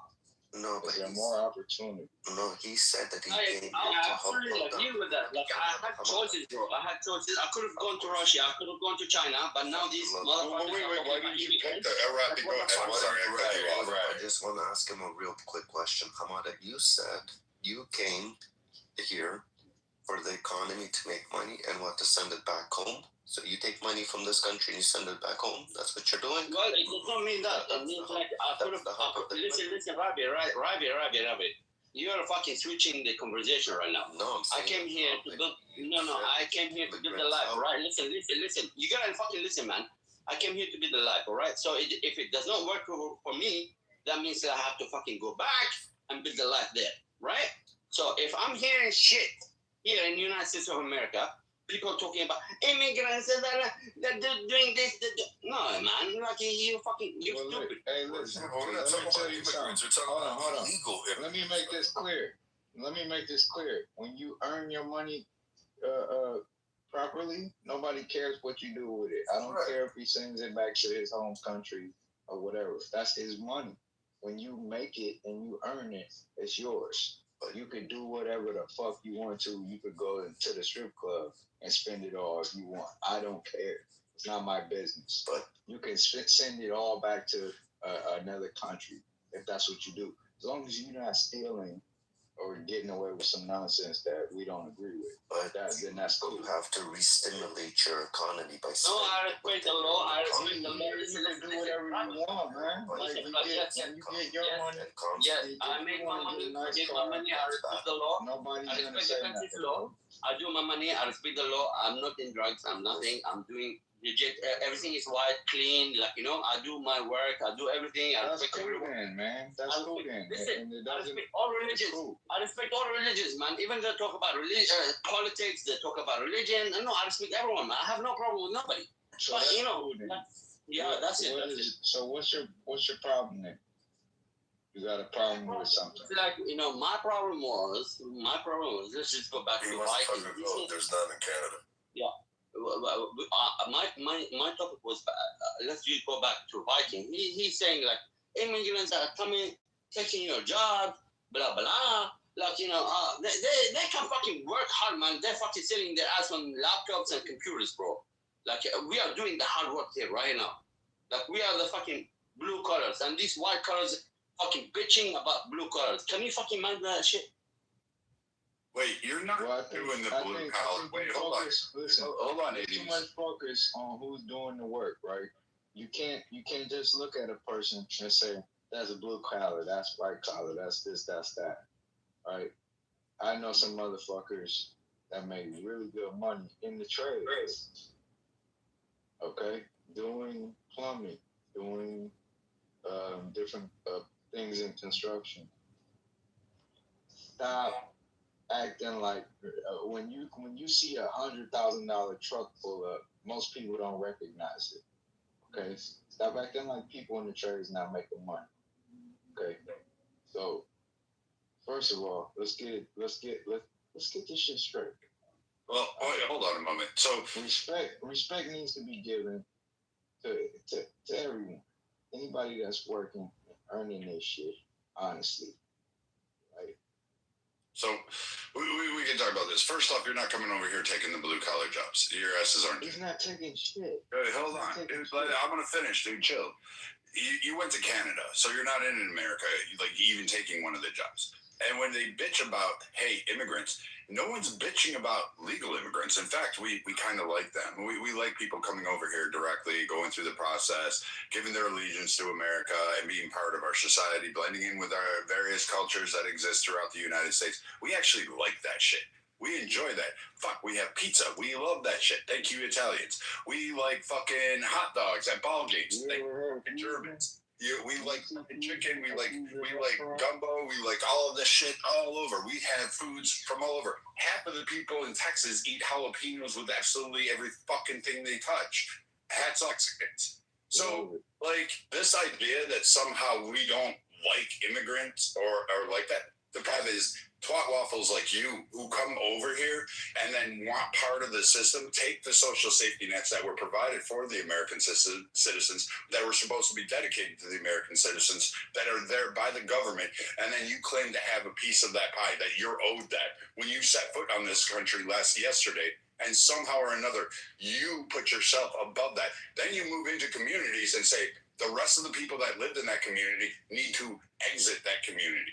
And you tell them that as evidence in St. Paul, Dearborn, Michigan, parts of Houston, parts of Texas, California, Washington State, Ohio, D.C. You continuously do this and then call us xenophobic and then racist and all that other shit. Because again, it's proof positive that you came to Canada and then said you're the integral part to the Canadian system, when in fact you're really not. Those that can come here and actually contribute, they don't sit there and say they're the vital link, because literally everybody in America does it. 2% of our nation feeds the entire 98%. Literally that. We have 2% of our population that's so badass, they feed the entire rest of us. So before you go down that pathway about who does what, you better check yourself, because you clearly don't know how America works or what its systems or what the people are like. You go fucking feed the plants in the farm, right? In Arkansas and Nebraska. You go and fucking feed the plants in Nebraska. I'm sorry, I don't speak Iran. Can somebody translate this shit? He says something about Nebraska. Arkansas. And he might have gave it to you. He gave it to you raw. He might have gave it to you. He might have gave it to you in a way that you think it's hard. Nebraska and Arkansas. Kansas or Arkansas. He told you raw and unfiltered, man. Exactly what it is. Sorry, you're not. Sorry. Yeah, it is. Yes, if you can stay on mute until you fix your mic. You're just a little muffled there. So, Brad, do you think you're 2% material? What? Did he say he's 2% material? I'm the 2%. You're the 98%, Brad. You're the 2%? You're the 2%? We know who you are. Like, you act like you're some fucking, like, little quizzical guy, but you've been on here for 4 years, and we all know about what you do. You're just like one of those paid fucking social media guys from fucking China or whatever that sits there and goes on social media apps. And that's your job. I'm glad you got a job. Hats off. Thank Mark Zuckerberg for creating Facebook and the wave of social media that we have. Is this CCP? He's not. Is this a Chinese Communist Party? CCP? Hey, Tiger, brother, answer this thing for you, man. Why is this stereotype, well, it may not be a stereotype, but why is it that people believe that Chinese food be having, rats in they shit and y'all be just dirty as hell, bro? Like that, something with China. What is that? Chinese people are fucking evil, man. They mute him. It wasn't to you. You know what? No, it wasn't to you, man, mother. That was a serious question. I want Tiger to answer that question, because with their culture, with Chinese food, it's y'all, so I want to hear from a Chinese nigga. I said because barbarians do not understand culture. Nice. Can I ask a question for him? Agent, let me ask a quick question for him. What Chinese do to the Muslims there? How are the Uyghurs? Wait, aren't all of you like... How are the Uyghurs there? Wait. It's Uyghurs. Uyghurs? Sorry, Uyghurs. Yeah. How are the Uyghurs there? You guys do sound so ignorant. All of you guys sound so ignorant. Who, we? Yeah, I mean, it's funny. Calling them Uyghurs is funny, but it's like... What is a Uyghur? Can someone explain to me what a Uyghur is? Sorry, I pronounced it wrong. Uyghur. A Uyghur? What is a Uyghur? It's the Muslim concentration camps that are re-education camps in China in mass for every Muslim they capture. They have like millions of them. You guys are just jealous because China found a good solution to a tough problem. Well, listen, that might be a fucking solution. Who knows? But like, it's like the final solution, isn't it? I mean, y'all think that's okay though to have concentration camps? Yeah, re-education camps and concentration camps are a good idea. We should pay attention to that. That's a solution. I would put most of you guys in one of those camps. You are an agent. You're coming with me. Shut the fuck up. Okay. I wish you the best of luck on I wouldn't put Rafi in actually. Why can't I go? They're worth re-educating. I mean, if you want to go. I want to go with you. They teach you Mandarin in these schools, by the way, and I kind of need that, to be honest. But I'm kind of confused about two things. One, you've got the Chinese guy up here saying like it's the final solution. That's kind of creepy in of itself. Whatever, you guys will probably fuck that one up too. And then you had Humdingerlingalingi sitting there going like literally 10 minutes ago caping for China and about how great it was. And then he's like, the Chinese people are the dirtiest people in the world. Fuck them, fuck that. Like, dude, pick a lane and stick with it. Like, I hate people like you. You flip-flop so fucking much that it's so fucking weird. Like, put that diaper back on and fucking hold it. All right, listen, let me talk. Wait, you're on an American app in America that is fucking designed on a phone, probably built by, designed in America, fucking manufactured overseas in China, but you're gonna sit there and tell me that, oh, hey, I need to let you talk. Like, fuck you. You ain't a U.S. citizen. I don't have to give you fucking shit, except for the back of my hand and put you back in your place. Yo, guys, I just want to say something real quick. Good night. It was fun. Continue ripping them another asshole Viking. I always love hearing this. Nice. Good night, guys. Be safe. Okay, let me get back to the Vikings, all right? Listen, the Chinese people are way advanced than the Americans. You gotta fucking understand this shit. If you don't understand that shit, that means you're fucking stupid in the fucking barrel of the United States of America. Okay, dipshit. Tell me how China is so advanced. Do not interrupt, bro, please. Give me a chance to speak. I gave you fucking 5 minutes to speak. I didn't know fucking interrupt you. I don't care. You act like you have rights. You're Canadian. You're not American. What the fuck? What are we talking about? Are we in the fucking NATO or not? How they are advanced over the Are we in the NATO? Are you NATO? Or are you a NATO member or not? About what? Are you a member of the NATO or not? So dumb, guys. This is so dumb. NATO? Both of you guys should go down. Right, okay, so shut the fuck up and listen to me. Hey, do you really want me to turn on to you? No, listen. Are you a member of the NATO? I just want to know. Is America a member of the NATO or they're fucking someone else? We run NATO. We own that shit. It's ours. No. We're the landlord. We're the fucking. No, you don't own shit. No. You don't own shit. It's not our nukes over in Europe. It's not our military bases over there. It's not our navy. You are a member. You don't own shit. Germany. What the fuck are we talking about?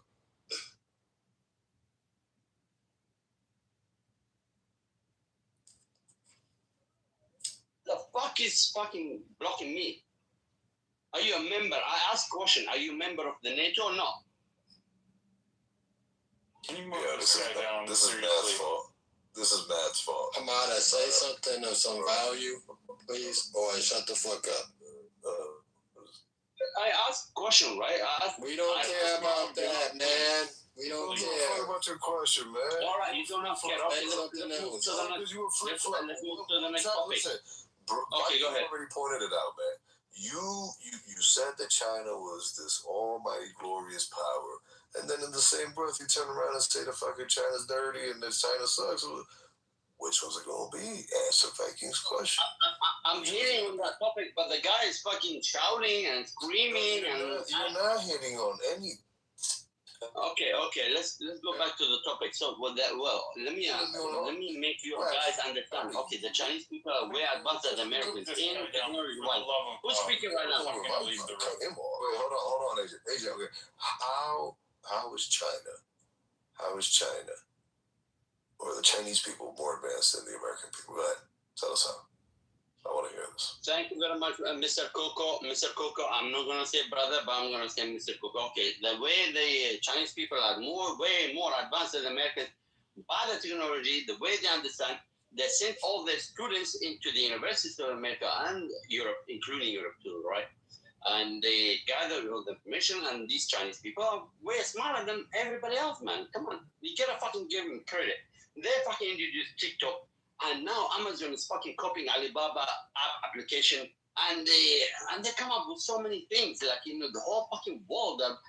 Well, China right now is a manufacturer of the world, the hub world of manufacturing. What the Americans have done, right, in the last 20 years. They've fucking been sleeping, talking about TikTok and talking about Bitcoins and talking about Donald Trump and all that shit. You know what I mean?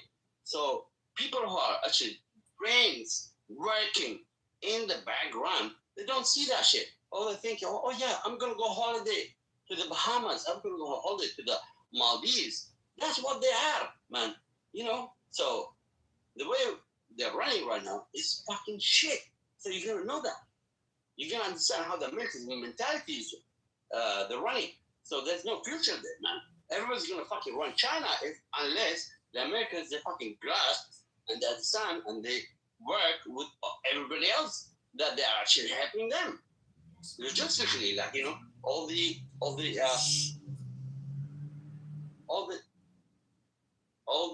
channels. All right, great. That was good. Can we have like 10 minutes? I mean, he's not wrong, but could we have 10 minutes not hearing from him anymore? Please.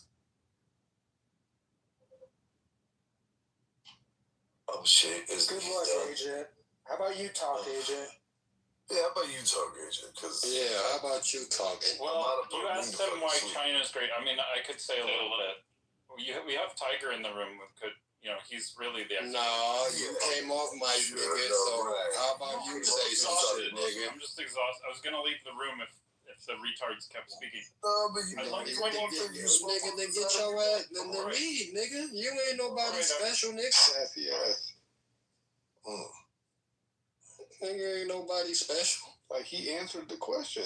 I'm just trying to help the flow of and you responded in a sassy way. So let me get this straight. So Chinese people are more advanced than Americans because the Chinese send some of their kids to you. Because we do understand that it's not all of 1 fucking billion people in China going to fucking universities, okay? Typically 7 out of 10 fucking people in China never made it past fucking junior high. What the fuck are we talking about, folks? They're a highly uneducated fucking population. The vast majority. The younger people. Excuse me, sir. You came off the side of your neck.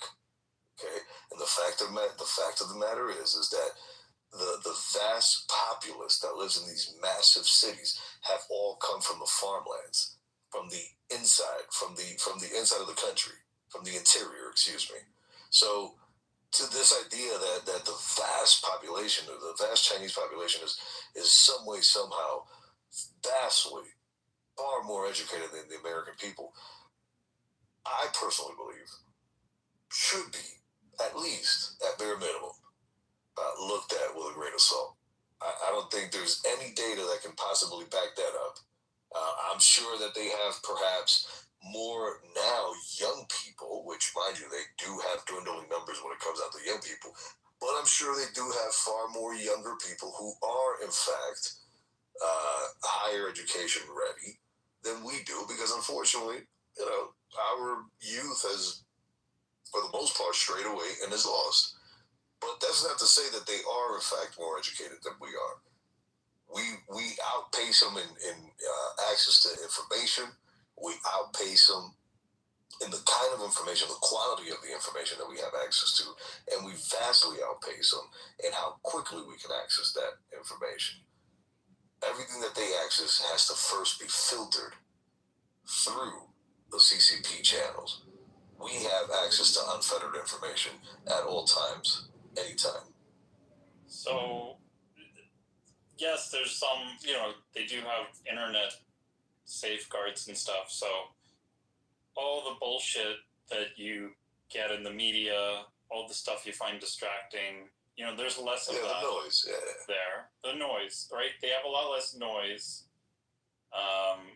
Things don't get overly toxic, or if they start to, it gets censored and so forth on the approved channels.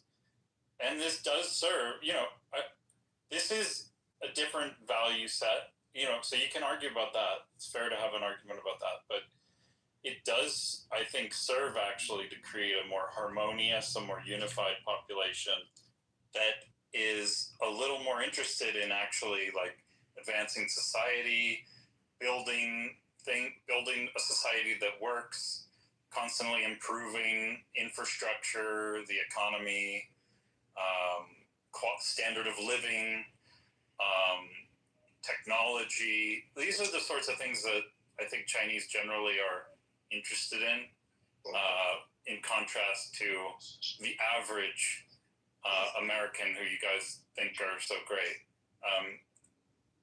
I think there's really a lot to be said for China, for Chinese, even the government policy. I'm not always, I've spent a lot of time in China, and it's fucking annoying when I want to use the internet in the way, even go on Clubhouse, right? I have to go through like 4 different VPN things to like finally get one that worked. It was crazy. It like actually using Clubhouse when I was in China. To use a bullshit app called Club. To use a total. Are you even listening to yourself, bro? Come on. Yeah, to talk to you is retards was hold on. a challenge. The Chinese government was trying to save me. I think he just wants to hear himself. I don't know what the hell this nigga's saying. This nigga just said, I gotta go through 4 VPNs just to jump on a bullshit app that has barely 20,000 people using it. Exactly. And China is blocking me from using. I gotta jump through 4 different VPNs. But China's okay. China is he's bragging, right? Yeah. They honestly were trying to help me. So why are you still here then if they're trying to help you? Run to your savior. Run to your 5-4-4 slanted-eyed savior. Go back. Yeah, go back to eating turtles and fucking, doused in wasabi. Go ahead, my man. This is just racist shit, man. I mean, what the fuck are you talking about? Racist shit. What is racist? You know what is racist? Taking all of our fucking manufacturing and sending it abroad. Matter of fact, I take that back. It's not racist. It's dumb as fuck. We gave an entire fucking civilization the upper hand in order for them to feel welcome into the new world that they felt they had been left out of after World War II. And what did the government that these little tiny twerps put in place do to the rest of the world? It fucked it over. How did you get fucked over? Is this guy fucking serious? You know, you asked the question. I'm gonna answer the question. I'm gonna answer the question. How you got fucked over, right? Please, Amanda, shut the fuck up. Nobody wants to hear from you anymore. Agent, I'll tell you how they fucked everybody over.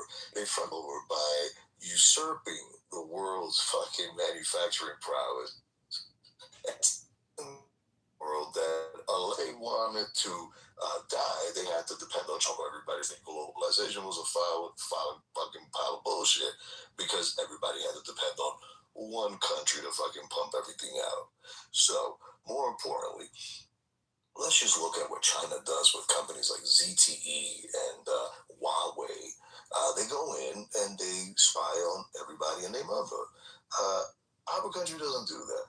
We bring in our multinationals, we plant our shit down, and don't get me wrong, once in a blue moon it is found that, one or maybe 2, maybe 3 or 4 3-letter agency got in there, but for the most part, we don't be and even though you're in the matrix, bro. You're in the matrix. Oh, thank you. Hold on. Let me fix that. Let me stake my cock a little bit further out. Hold on. I'm not exactly sure what he's saying. But the whole, yes, they're manufacturing, screwing everyone by doing a really good job at manufacturing stuff. It's like, I do think, let me just finish, Hamza. Yeah. yes, I think the U.S. should have done a better job protecting some of its industrial capacity, and that was an internal failure by the U.S. not to have those policies, but to be pissed off at China for just doing a really good job building stuff is, I think, misplaced resentment. Can you guys hear me now? Because I fully extended my time. I'm out of Yeah, we can hear you, buddy. Okay, thank you, Wallace. Please don't buddy me, thank you. Agent, so first and foremost, the manufacturing that comes out of China is subpar at best. And we all know this because, unfortunately, America over the last 30 years has been turned into a consumering whore. We are forced to go back to companies like Walmart and Target to continue to buy the same fucking good that should have lasted us more than 2 months. More importantly, when you look at China from an infrastructure standpoint, let's see, they have bridges that fall apart. We have bridges that fall apart because they're old as fuck. They have brand new bridges that are falling apart because their engineering fucking blows. They have empty cities with tons of empty buildings that they are now being forced to bring back down because nobody wants to move in them. Because why? Oh, the buildings are defective and they could possibly fall and crumble on top of you while you sleep. Let's see, what else? Dams that they build. The dams, they have this massive dam that they stand by. It's this massive thing. But unfortunately, guess what? That dam has massive structural failure problems.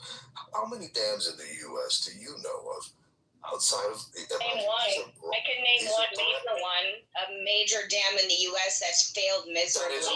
That is old as fuck. It was built during your great-grandparents' fucking youth. Okay? Stop it. Hold on. I want to hear the one that she's mentioned. What is it? Go ahead. Well, I keep being muted by the moderator. So I guess if somebody doesn't like something that someone else has to say, you'll just get muted? Is that how this room works? What the fuck, bitch? I muted so you can say your answer, bitch. You can say so, right? He's opening up the floor for you. What things? Weird asshole. People are so ass backwards, man. Unbelievable. These are brand new infrastructure projects going up in China that are failing. If we're going to sit here and tell America that, your infrastructure is, of course our infrastructure is failing. Our infrastructure is as old as fucking World War II at this point, the vast majority of it. But guess what? When you look at it, holy shit, even under duress, after all these fucking decades, the shit is still standing strong. How is that? You know what that's called? That's called quality. American quality and ingenuity that you're never going to get from China. Dude, you have no idea what you're talking about. No, I do know exactly what the fuck I'm talking about, my man. The fact of the matter is that Hong Kong was built off the back of the British pound and the American dollar, and then China eventually not only was provided with all of the manufacturing wherewithal, it was also allowed to just simply waltz into the WTO while everybody else had to fucking work their way into the WTO. So no, spare me for not fucking dropping a tear for the cocksuckers over at the CCP who were handed hand over fist the world for them to fuck over. Please, spare.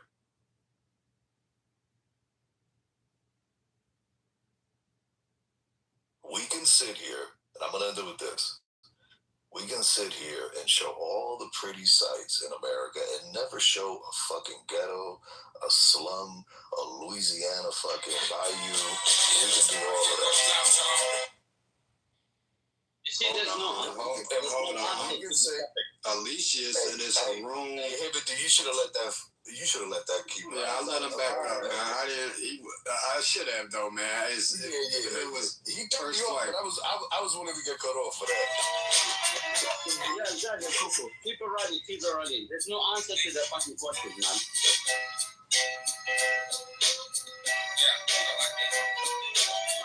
I'm talking to Jackson. I am for real. Never meant to make your daughter cry. Apologize a trillion times.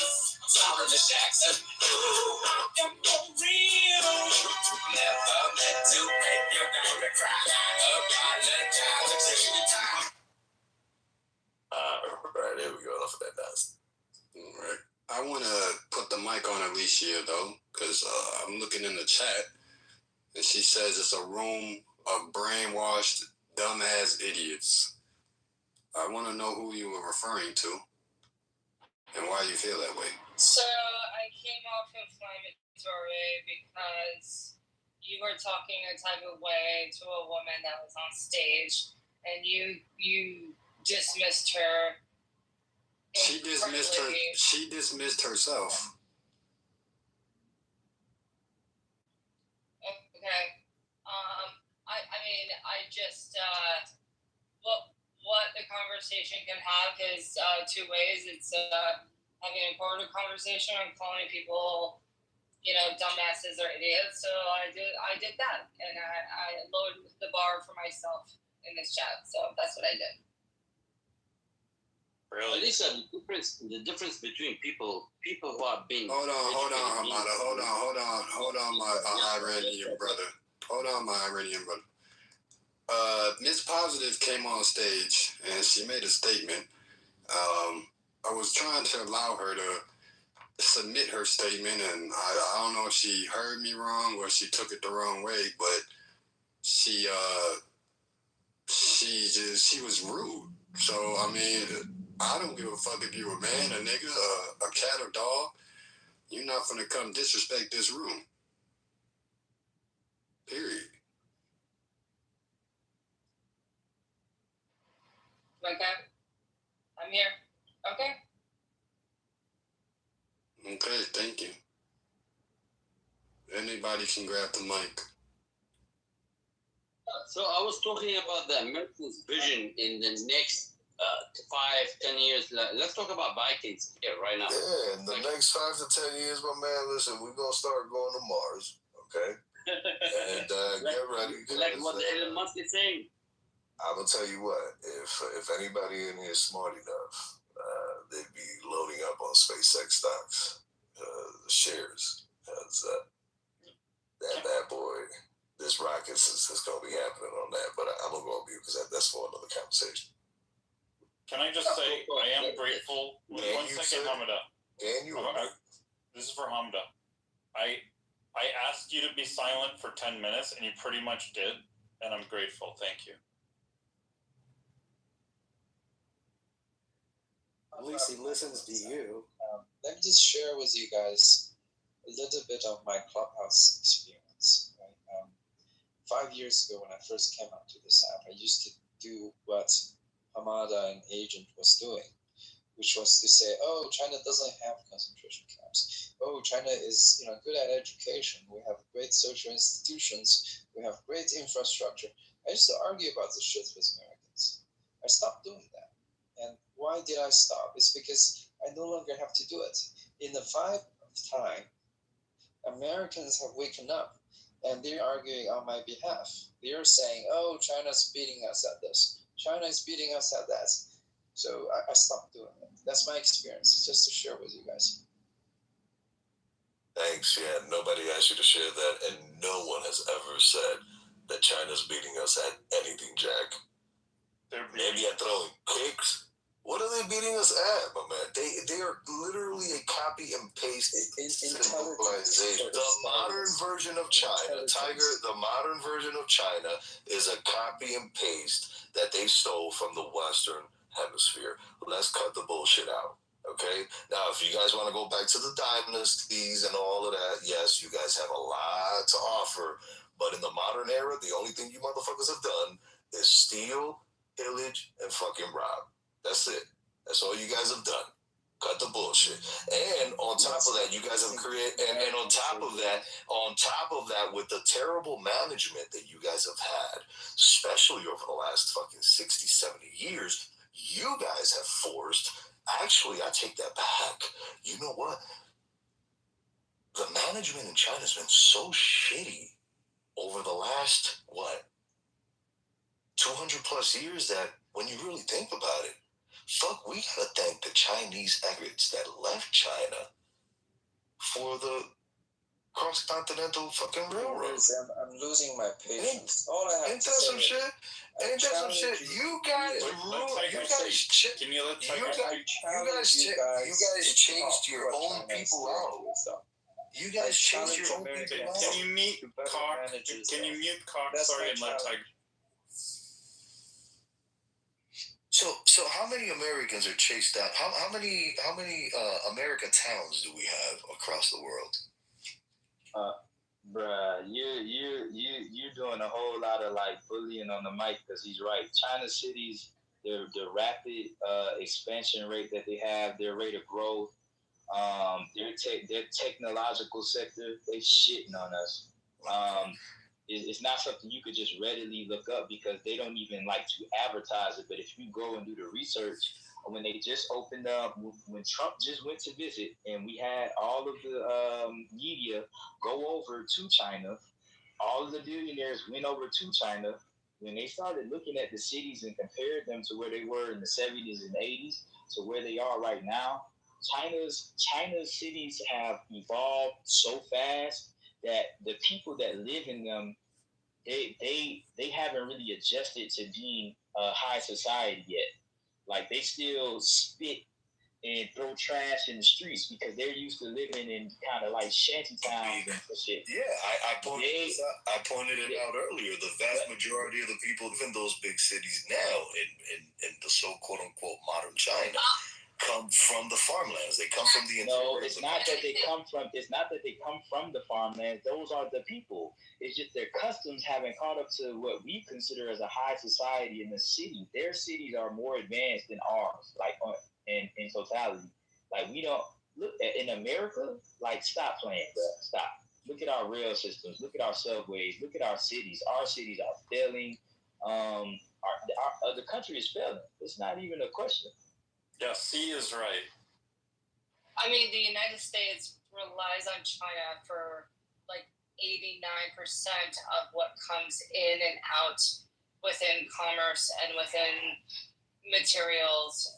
I mean, it's just insane to think that they're lesser than, because we rely on them for everything, all the products, every materials. Actually, China relies on the world far more than you think. The world relies on China, believe it or not. China is actually a massive net importer. Yes. China is a massive net importer of foreign goods. They have a really tough time. I'm not going to say that they barely grow, but they do have time off their farmlands. And there's a lot of grains that they can't grow in China that they have to. It's impossible. They have to import it. Otherwise, they wouldn't survive. Little Cock, let me ask you a question. Why is it so important for you to shit on China? Or, you're not How do you know he's little? Well, it looks little in the photo. You don't know that. You're very uninformed to start, but you got a few the common kind of tropes that you're trying to bandy about here. But why is it for you important to? What are the tropes, and what exactly? Where do you get important for me to do what? All I'm doing is just speaking on the subject, and the subject happens to be China and their, unfortunately, Communist Party-led government. That's all we're doing here, and it's very clear and evident that without Western help, China would have still been stuck where the fuck they were back in the fucking 60s. This is ancient history. Why are you angry about it? They import rice. This is anger. That's angry. This sounds like resentment to you. Does it say? Everyone. This is the thing. Rice is the number one import we send them is rice. Yeah, well, this is the thing that I find hilarious. Why is it that if everybody can have an opinion on America, but America can't have an opinion on the world? You can have an opinion. I'm asking you about your opinion. Like what? Why is it? Hold on. I want him to repeat that statement. It kind of resonated. Can you say that again, brother? Why is it that the world can have an opinion on America, but America can't say shit about nobody? That is crazy for you to say. America has every opinion on every fucking country. Why is it crazy? That is the most asinine thing to say. Alicia, that is so fucking crazy. Alicia, I agree with her. Of course you do. Bruh, we talk about like, what do you, your statement it had no weight. It sounded good to him because he'd been in here all day. But under your cop, that's what you sound crazy as hell, nigga. You sound crazy, nigga. You better retract that statement, nigga. Come on now. See, you know me better than you. We gang bang the United States. I bang the United States. I don't know. All day, every day. These colors don't roll, nigga. What's up? I'm with it too. I'm an American. I'm an American through and through. But we talk shit.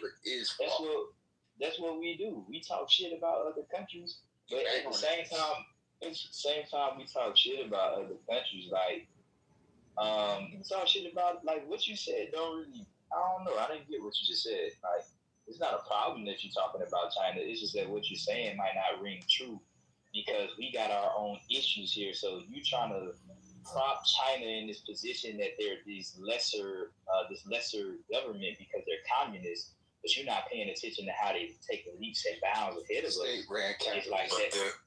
But they're not taking leaps and bounds. Once again, let me reiterate. Modern China is literally a copy and paste of the Western world. There's nothing. More importantly, let me put it to you this way. And I was actually trying to make this point earlier, but I got interrupted. And obviously, I'm not the only voice on the stage, so obviously, other people need to get in there. But I'm going to say, I'm going to end with this. I can go around with a camera and only show you the pretty parts of America. Okay, and for whoever it was that said that, China doesn't even show us their nice parts. They don't even like doing. That is all they know how to show. Is all their tall buildings. They never show you, however, the ghettos that they have. And folks, man, China's got some shitty ghettos. And when I tell you they are fucking ghettos, trust me, the New York housing apartment buildings, which I am very well aware of because I'm originally from the Bronx, New York, and I had to unfortunately step into a lot of elevators filled with piss and climb all the way up to the 18th floor in the housing project building. Only to get out on the floor filled with crackheads. But China has some ghettos that make our project housing look like fucking mansions. Okay, nobody talks about that. And I actually also, I am gonna end it. This is my last piece. I mentioned this earlier. China right now has a massive housing issue. And you know what the housing issue is? Is that they overbuilt. You want to know why? Because they were trying to overcompensate to try to show the Western world how much they have built and how much they have grown. It's actually a terrible problem because now what happened is you created a housing bubble for yourself out of arrogance. That's New York City. That's happening in New York City right now. Yeah, and you know who's forcing New York? You know who's forcing New York City into that? The commies that got elected to run the fucking city. So let's not complain about it. No. Listen, you can't blame that on anybody else but the retard Democrats and democratic socialists and communists that got elected in New York City. Can we have a conversation about this or no? Let me just ask quickly, which is the worst problem? Having not enough housing that you can't afford, or having too many houses to the point that they're just so cheap, and you just have to choose which really cheap place you want to live. Those are ghost cities, Asia. But let them just yes, because there's a lot of big investment billionaire companies that have built big buildings that are going vacant because of tax laws that they can benefit off of to have them gain just more equity because there are bullshit laws in New York City that protect billionaires. So we have to have that conversation versus just, oh, we're building taller buildings. No, we have to have a conversation about exactly what is happening and who is lobbying and who is benefiting and who is not benefiting off of billionaires building buildings and not letting anyone have vacancy in it because of tax purposes. Yeah, and who's putting communists into power? This has been happening for 20, 30, 40 years. This has been a problem for a long time. My pushback to what maybe I'm not calling this nigga cop. Nah, see, you call me COC. Go to my profile and see what COC stands for. Hey, COC, have you spoken to this lady before? Nah, baby, I don't know who she is, but you're in for a treat. She be alright. She'll live. You're in for a treat. Yeah, content. Content. That's what I'm gonna call you. Content for sure. What I pushed back against what you said was that all China did was copy the Western world. You're right, but there's a big difference. They don't have the same government we have, right? So they copy some of our economic strategies in terms of building up their, private sector, their business sector, but they're still a communist government. So there's only a certain level they're going to let their private billionaires get to. Their private billionaires can affect their government the same way that the billionaires in our country do, right? So there's a certain level of this is a 4,000, 5,000 year old country we're talking about. There's a certain level of control that they have that we view in our lifestyle. It doesn't fit with our lifestyle, but the way it works for them, it allows them to build their society quicker and more efficiently than we ever could, because capitalism is upside down here. Like the billionaires, what Lisa was just talking about, we have billionaires that will basically build a building with no real concern and no pressure from the government on filling these vacant apartments with people. That people isn't what they're focused on. They're focused on they're building the building and they sell it and they get the tax money off of it. It's a hustle for them. It's a monopoly game. In communist China, they hold their billionaires to a standard. You have to build this business. So what you're saying is that you're not okay with billionaires having the freedom to become billionaires. You want the government to be able to dictate who can become billionaire and how much billionaire they can be. Is that what you're saying? I think that's what that sounds like. I'm just saying. What I'm saying is that there has to be some type of stop on what they can control and do, because if you let them have their way, which is what they do, we have an oligarchy, right? They control what goes on. When Donald Trump went over to China, who did he take with him? He took the billionaires with him.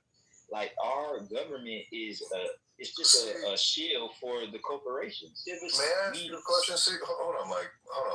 See, may I ask you something? Do you know who Xi Jinping travels with when he goes abroad? Do you know who he takes with him?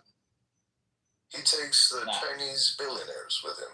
The same oligarchy that you claim only exists in America. No, he didn't say that. It exists everywhere.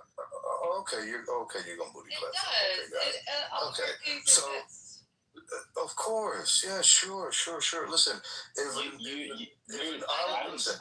not saying. I said there's private billionaires in China and America, right? But it's different on what they can do, right? It's different. It's a difference on what they can do. That's all I'm saying. Like they can't go against the Chinese government. They can't go against the CCP. They really are kind of gridlocked on what they can do. They still have more freedom. You like that? No. I'm not saying I like it. Okay. I think that I think there has to be something in place to stop these motherfuckers. That's why Israel has so much control of our government, because they can pump money into the politicians and buy them. There has to be something in place to stop the way the money buys. See, I got to stop you because Israel is actually not the number one influencer in terms of money into our politics. And actually, the AIPAC is a huge influencer in our politics. But it's not the number one. So is it actually isn't. Do you want to know who is? In fact, and actually, someone actually mentioned this earlier. Actually, I think it was Brad that brought this up. A lot of us are aware of this, but Brad brought it up, which is that China, in fact, is the number one state sponsor of American politics interference. China is heavily invested, way more than the Jews and the Israelites and AIPAC and, anybody else in that region. The Chinese government, the CCP, has spent billions upon billions upon billions of dollars trying to find ways to not only persuade the American people to vote in a certain way, but to also try to get in cahoots with our politicians. Which do you think it's not contradictory to what you were saying before? Exactly. What does that have to do with my point? See, I'm asking. Hold on. She's making a statement. I'm asking her a question. What was the statement that I made earlier? What is this contradictory? You were just talking about how China is just trying to blueprint America. They're just trying to tell us. However, your statement just now from an infrastructure point, civilization-wise, not politics, not government-wise. Because if they were trying to model themselves if they were copying and pasting entirely and trying to model themselves like the Western world, they would not be applying a communist government to their people. Okay, it would be an open government.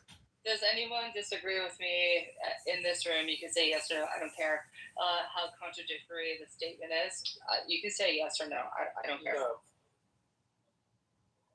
It was apples and oranges, just like he said. I said Israel, not the Jews.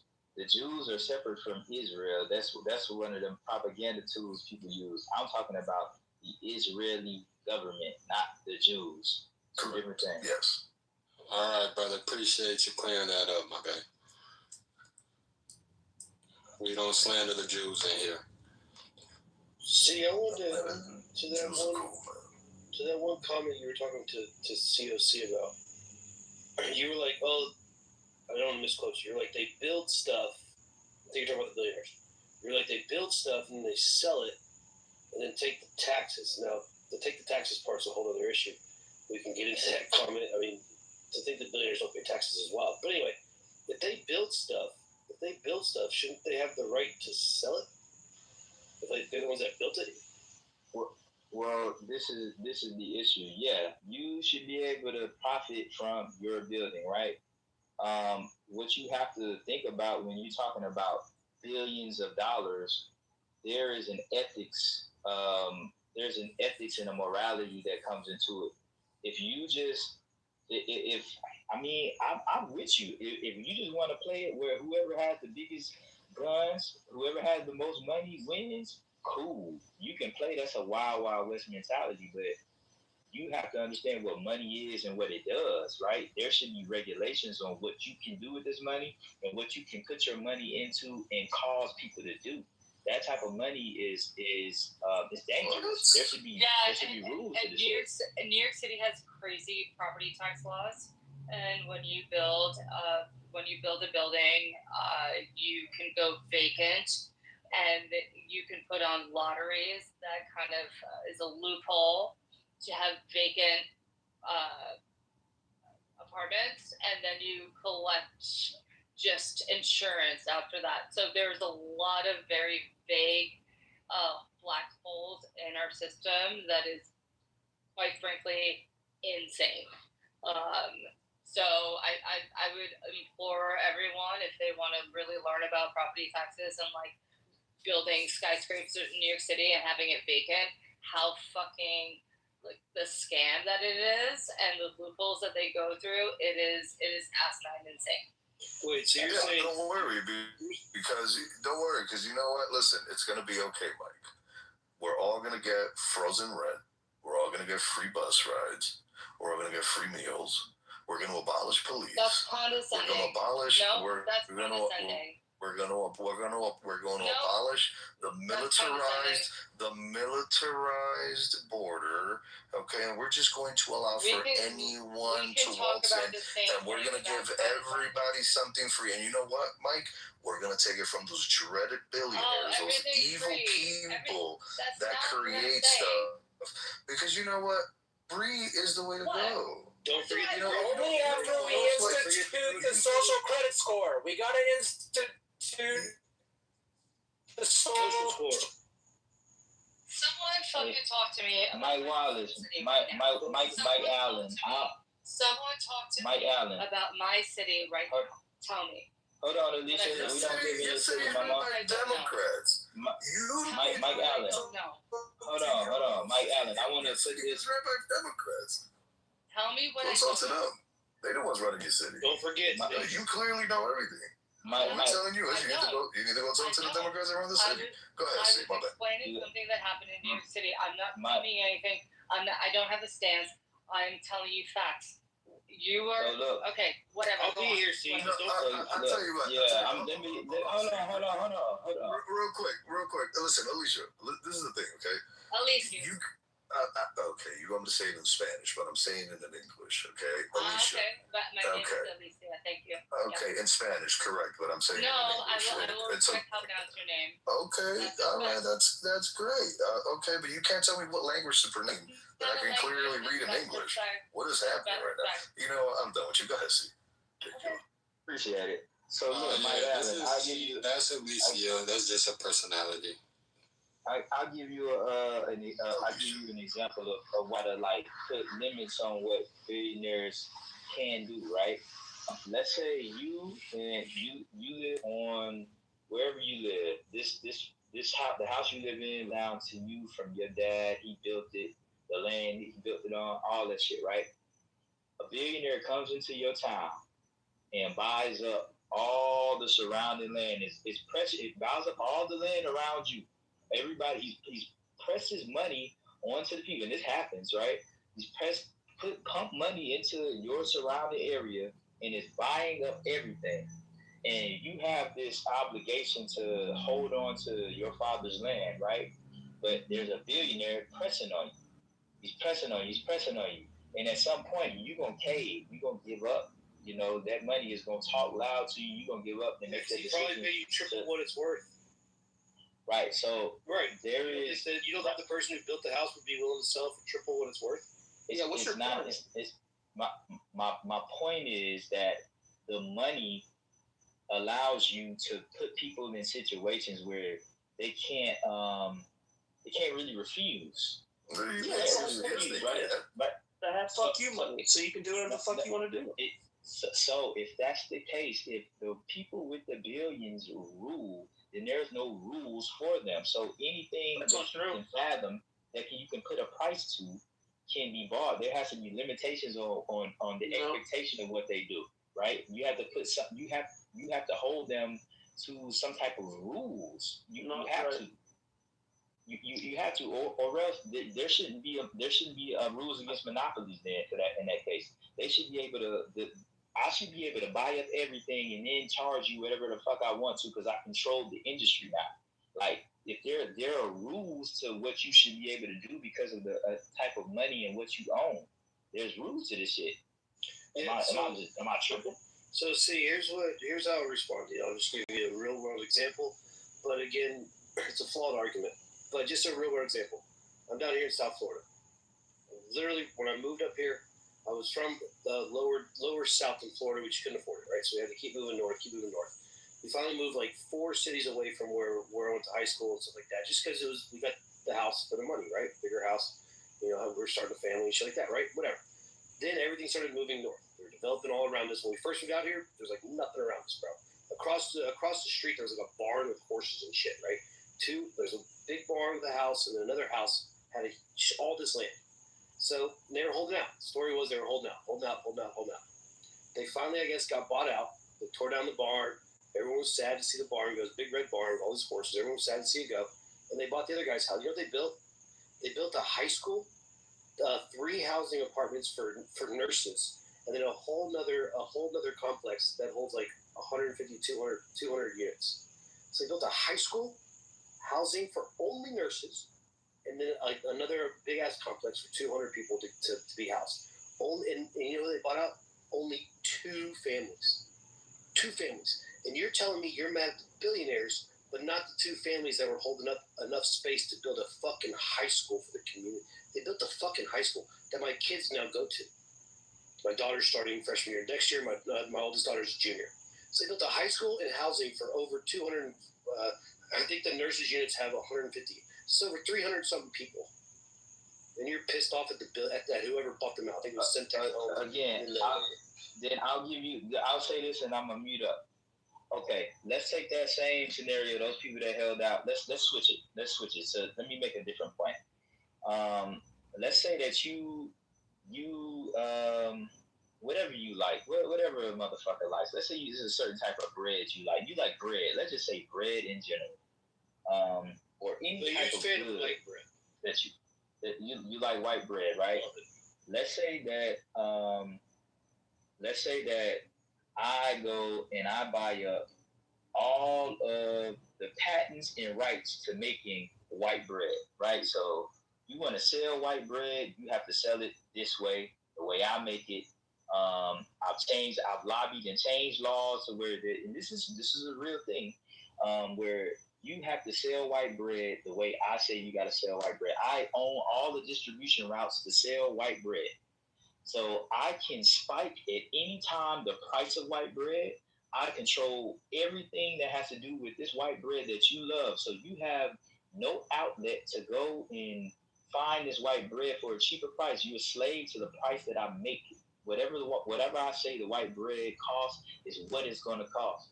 Because there's no check or balance on me controlling this market because I have the money to it. Pretty sure you're describing a monopoly. No. That's described as so time out. The laws against monopolies are the checkpoints against billionaires. That's my higher point. Yeah, that's my entire point. So wait, you're okay. You're okay with some checkpoints. Wait, so you're okay with checkpoints against the billionaires then? Hold on. Doesn't mean they can't be billionaires. When you say checkpoints, you're talking about you want to decide how they're supposed to spend it. Time out. You're okay with checkpoints if you're okay with bread. What do you mean by checkpoints? It's just a hypothetical situation. It's a bad analogy, but it's a hypothetical situation. But we have you're stopping before the monopoly part. So you're stopping, but no. What I'm saying is the law against the monopoly is the checkpoint against the narrative. No. It's a checkpoint against the guy who can corner a market because of his money. And I'm saying that is applicable in other spaces, not just a monopoly. There are spaces where you need to check a billionaire from being able to do certain things that's going to influence the way that people behave in a positive or negative way. You have to be able to check that shit. That's all I'm saying. You believe in it, you just don't believe in it. For instance, like Tesla, like Elon Musk. Elon Musk couldn't go buy every other car company's electric vehicles patents or however they make their electric vehicles, and then hold on to it to where no other car company would be allowed to make electric vehicles. And if you want one of them, you can only buy a Tesla. That wouldn't be allowed. But Elon Musk is allowed to fucking do whatever the fuck he feels to buy shit. He can buy shit. He wants to buy Twitter? Fucking buy Twitter. I mean, Elon Musk can walk literally into any building in the world and be like, yeah, I'll just buy it. Right? Like, it's wild. Again, I don't disagree with that at all. Yeah, he can spend his money on wants. I'm saying livelihoods you're responsible for. You need jobs. I'm saying at the point that you're affecting people's lives in a tremendous way, like building, like I'm going to buy the skyscraper, I'm going to fill it up with empty and vacant housing in the middle of the city, and I'm going to take up all these resources of this city, but I'm going to charge the people who live in this vicinity a rent that they can't afford to live in this place. That there has to be some incentive on you. There has to be some incentive for you as a person that builds to fill these houses. Like there has to be a push. So see, See, yeah, you're all over the place because that boils down. See, you're referencing to what this young lady pointed out in New York. Which is silly, by the way. Yeah, because the thing is the fact that, listen, these laws were put in place in New York for the following reason. You build a skyscraper, now you're having a hard time filling in. You don't have tenants, so guess what? We're going to give you a tax break where you don't have to cover the taxes that you would otherwise would have had to fill or pay for if, in fact, you would have had a full vacancy on your building. Well, you don't. So you're going to get a tax break. That's what the issue is. Because the tax break. Hold on, see. The tax break is the issue. Hold on, see. Now, the tax break is the issue. And, you know, for as much as people love to hate Trump says something. And by the way, am I in the Matrix by any chance? I'm in a spot right now. Am I? Anybody? No. Go fuck yourself. Am I in the Matrix? Yes, no. Okay. Good. All right. There was one thing that Trump said to, at the time, Hillary Clinton, who was running against him in 2016, which was, sorry, you know, I just came back on, but you have to talk about bankruptcy and how much time. No. You're gonna go on mute. You're gonna give your suck muscles a pause, and you're gonna allow for me to finish, and then you're gonna allow your suck muscles to go run free. Okay.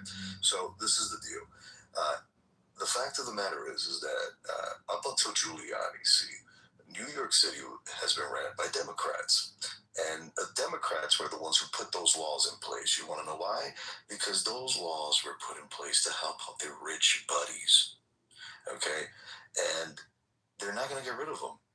Because as much as Democrats love to shit on billionaires, you know, I remember a time when... Why are you making this a Democrat-Republican thing? Because excuse me, sir, excuse me. I did not interrupt you while you were speaking. Not once. So please, have some decorum. Thank you. The fact of the matter is that it does boil down to that. You want to know why?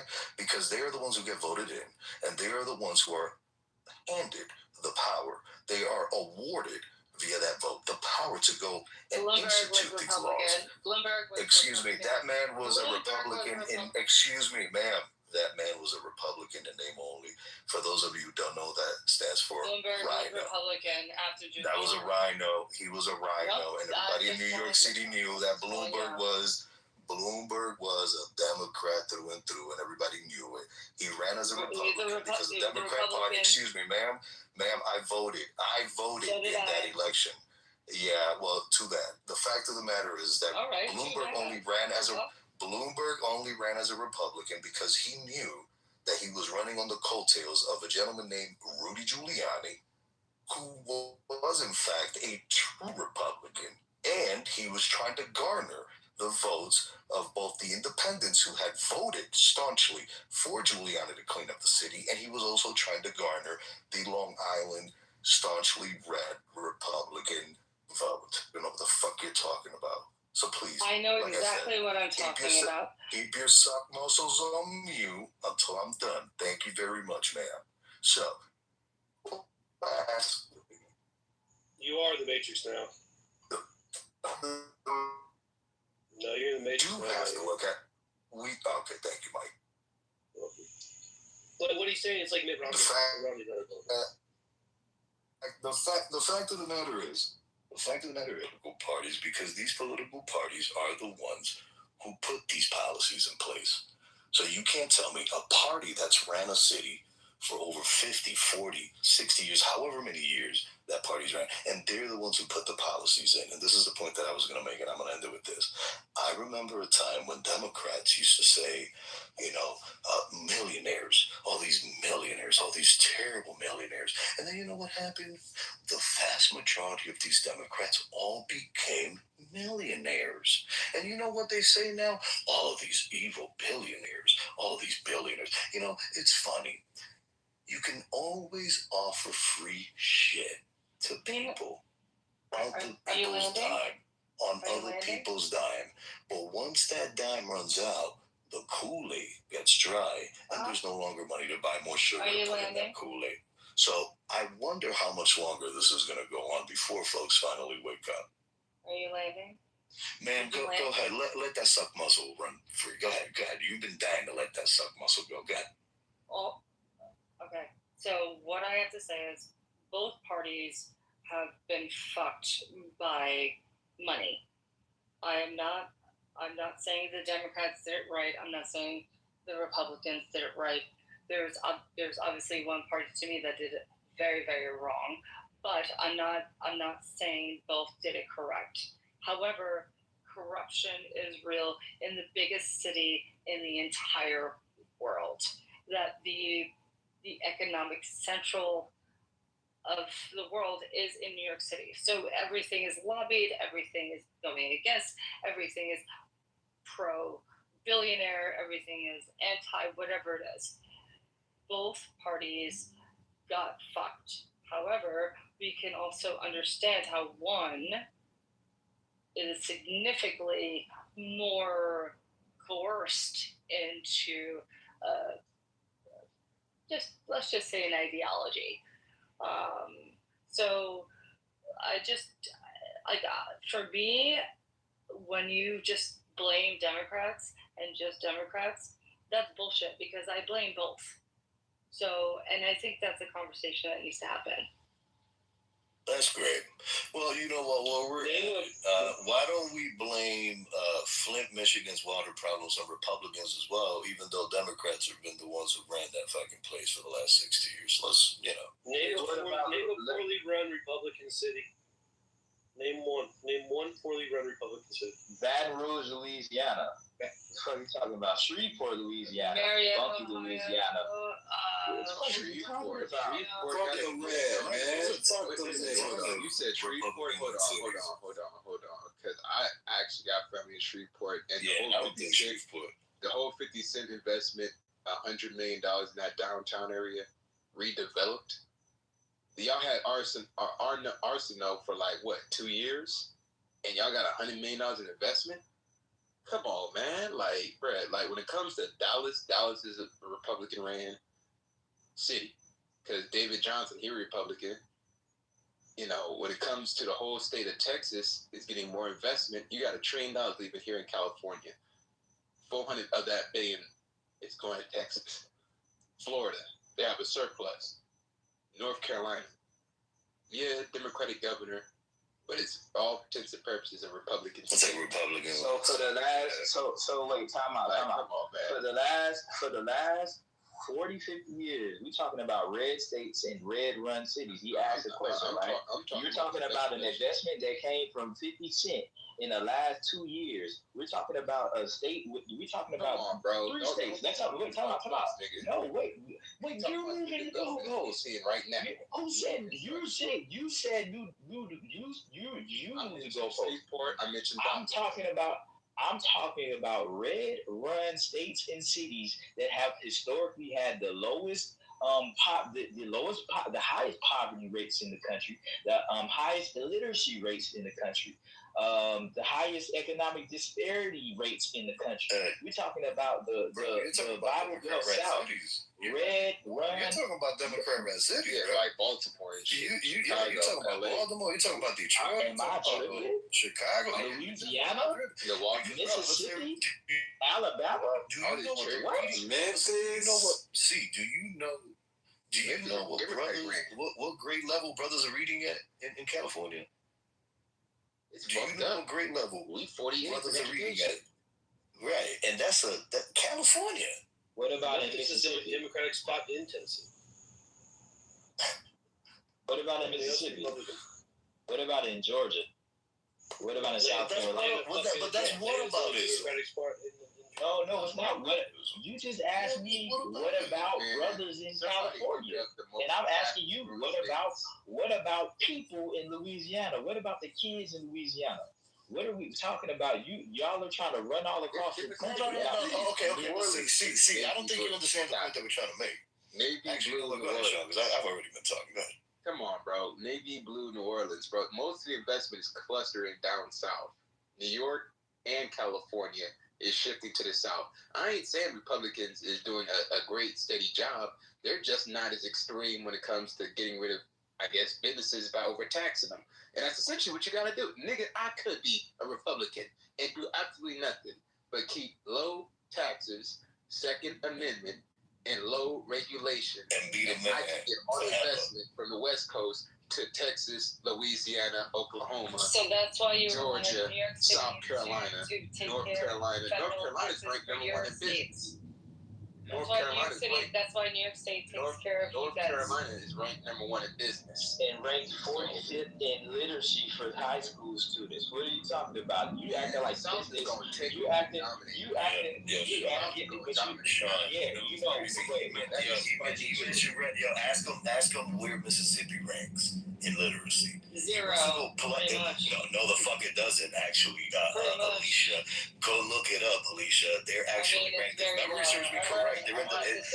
Somebody correct me if I'm wrong, but Mississippi, if memory serves me. Okay, Alicia, bro, what the fuck, bro? It's very low. Alicia, come on. One mic on the nigga in the corner. Thank you. So, nigga, you could go next. I was talking about Daryl. We have a new speaker. Let's allow him to speak. Right. New speaker. Hey, Sean. What's up, buddy? Shit, what's going on? What's up, Daryl? Real quick for context, Mississippi's in the top 10 in child literacy. Thank you, sir. But they're in the bottom. I'm going to put myself in the corner there. They're also probably number one for hate crime for lynching black people. Let's talk about it. What? Wake it up, nigga. Say that again, man. Hold on, man. Say that shit again, nigga. They're probably, I'm just assuming, I don't know this to be true, number one for lynching black people. So you're gonna preface it. You're gonna preface it with, "I don't know if this is true, but I'm gonna make the statement anyways. They're number one for lynching." Nigga, what is happening right now? What the fuck are we doing? I'm not a pilot, but I'm gonna try to fly this plane. Let him cook. Let him cook, man. Give him a chance to cook. Go ahead. Now you're the one situation. Y'all never seen the movie Mississippi Burning? Get out of here with that bullshit, bro. Come on. Nigga, man. it is 2026. Nigga, you know where I'm gonna go with this nigga trolling. Alright, No wonder this nigga. You're not trolling. Let him cook, man. Give him a chance. What's that? What's the movie called? Mississippi Burning. Now, let me finish. There was a black boy, a black young brother, that was murdered recently as of this year, definitely this administration.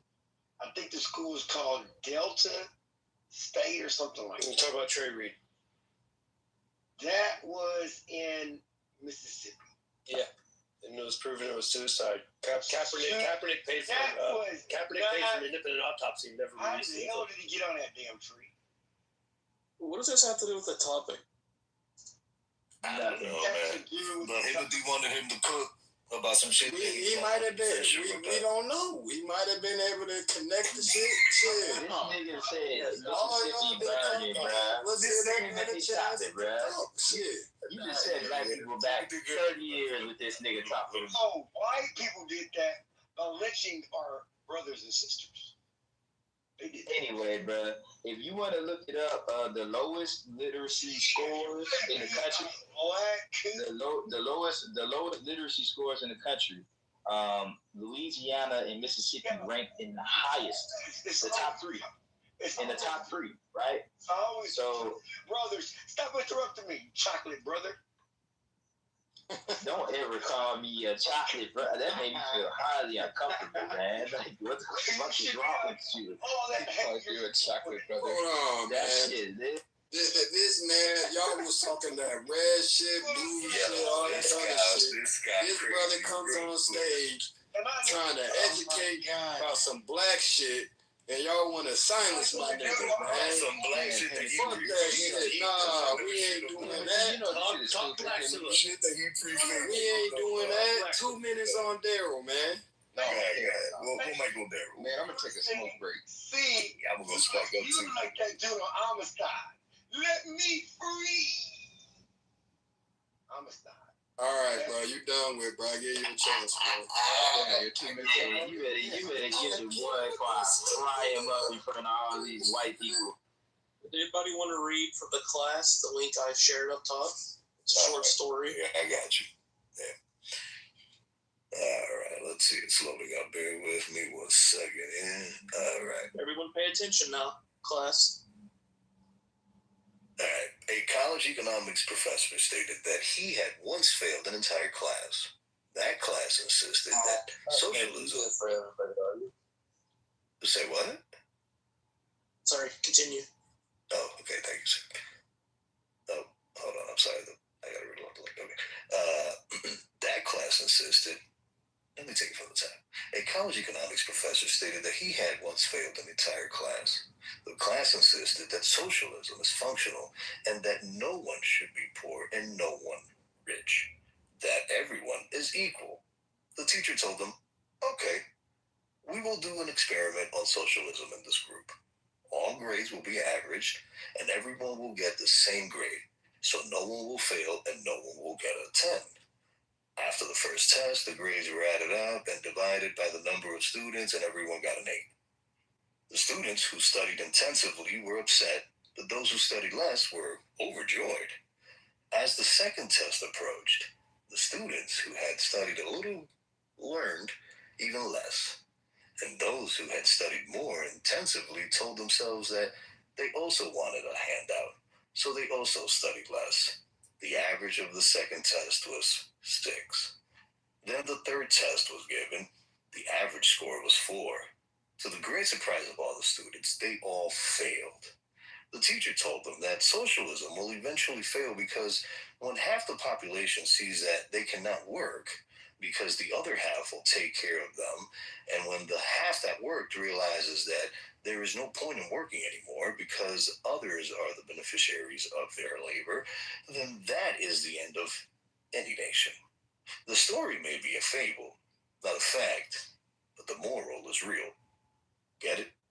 I can tell you another fable and another story. Did you understand that, Alicia? I do, and I understand the story about capitalism, and we can go down that route if you'd like. Sure, read for the class. I'm not reading anything, but capitalism breeds. What does it breed? You envious population. What does it breed? Capitalism breeds greed. It breeds immorality. It breeds what? No, it breeds ingenuity. It brings money. What does morality have anything to do with government staying the fuck out of your way? What is morality? That actually, if we're going to talk about morality, that would be one of the biggest moralities. Can you imagine getting a girl like Alicia with no money? It breeds air conditioning, plumbing, medicine, food. I'm talking about. Now you live in New York City. You think you can take Alicia with no money? You're delusional. See, listen, you know, let me jump in here for a sec. Let me have a chance too. I haven't spoken in a while. So the interesting thing is that most people, multimillionaires, are closer in their wealth, in their wealth loss, if you will. Multimillionaires are closer in their wealth, in wealth disparity to the most impoverished. You don't even know what I'm going to say. I'm actually agreeing. No, don't take the bait, DJ. Just fight through it. Fucking kidding me. Okay, so let them talk. Multimillionaires are closer in wealth disparity to the most impoverished people on the planet than they are to billionaires. So, billionaires. You've been expecting results from here all over the world, and that never happened. The socialists, okay, so I'm a Democrat, and I'm actually in agreement with the people who are already challenging me on stage, which is kind of ironic. So, and I was born privileged. What's fascinating to me, however, is that people seem to think that in this capitalistic society, they're going to find the same success that the wealthiest are. It's one thing to talk about socialism when people are all impoverished. It's another thing to talk about socialism when the wealthiest people on the planet are exorbitantly wealthier than what people consider rich folks in this day and age. So this is the problem, is closing the wealth gap. So there's at least some legitimacy and some fairness to the wealth discrepancy issue. And that is what I think is interesting, is it's not that people who are pro-socialism are looking for such great equity and equality, but they're looking to kind of close the wealth gap so that we're not competing with people who are worth hundreds of millions of times more than a decent rich guy or gal. That's all I wanted to share. Now, can I say this? I'm LA. Why is it we have an issue when it comes to the rich when we make the rich richer? Stop buying iPhones then. Stop taking your motherfucking monkey ass to fucking Walmart. This nigga said stop buying iPhones. Hey, see, but he's actually cooking. Let this nigga cook. Go ahead, Sean. Sean always cooks, brother. This is a smart take. When it comes to this situation, man, we bang Starlink. We on Twitter. We on Instagram. We on TikTok. I bet all of us can use Amazon. We on all of these Amazon, Bezos, Dr. People, Bezos. We talk the shit about the rich, but we don't say, let me invest in that small business. Let me find that mom and pop situation. How can I get on the internet and find a mom and pop situation? We don't support the mom and pops, where when it comes to the problems and the ills and the issues and the demons and all this aspects where we have an issue when it comes to socialism, capitalism, cronyism, whatever it is, and that motherfucker is throwing up out there from a Ivy League, think tank. Because a lot of y'all be getting this shit from the 1% while having an issue with the 1%. Like a couple nights ago, brother lived in Upper Manhattan, and he bragged about how he lived near millionaires. Do you have a problem with this socialist problem? Come on, my man. We act very, very, very oblivious. We help the rich while talking shit. I don't get y'all. And plus, DJ LA, you probably don't even live amongst niggas, huh? So look, real quick. Hold on. Hey, real quick. Before you dig right on. Real quick. Let's see.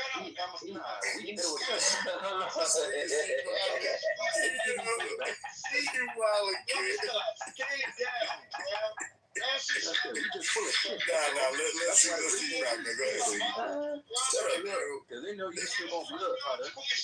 Yo, you talking about like supporting mom and pop stores. It goes back to what I was saying earlier. The mom and pop stores have support. But this is why, and this is why everybody uses Amazon, because the mom and pop store, the mom and pop store has that can of greens for $3, but I could order it from Amazon for $1.50, right? Because they can't compete. The monopoly that the billionaires have on the industry puts the mom and pop at a disadvantage where they can't make money selling items at the same price that the big corporations do. It's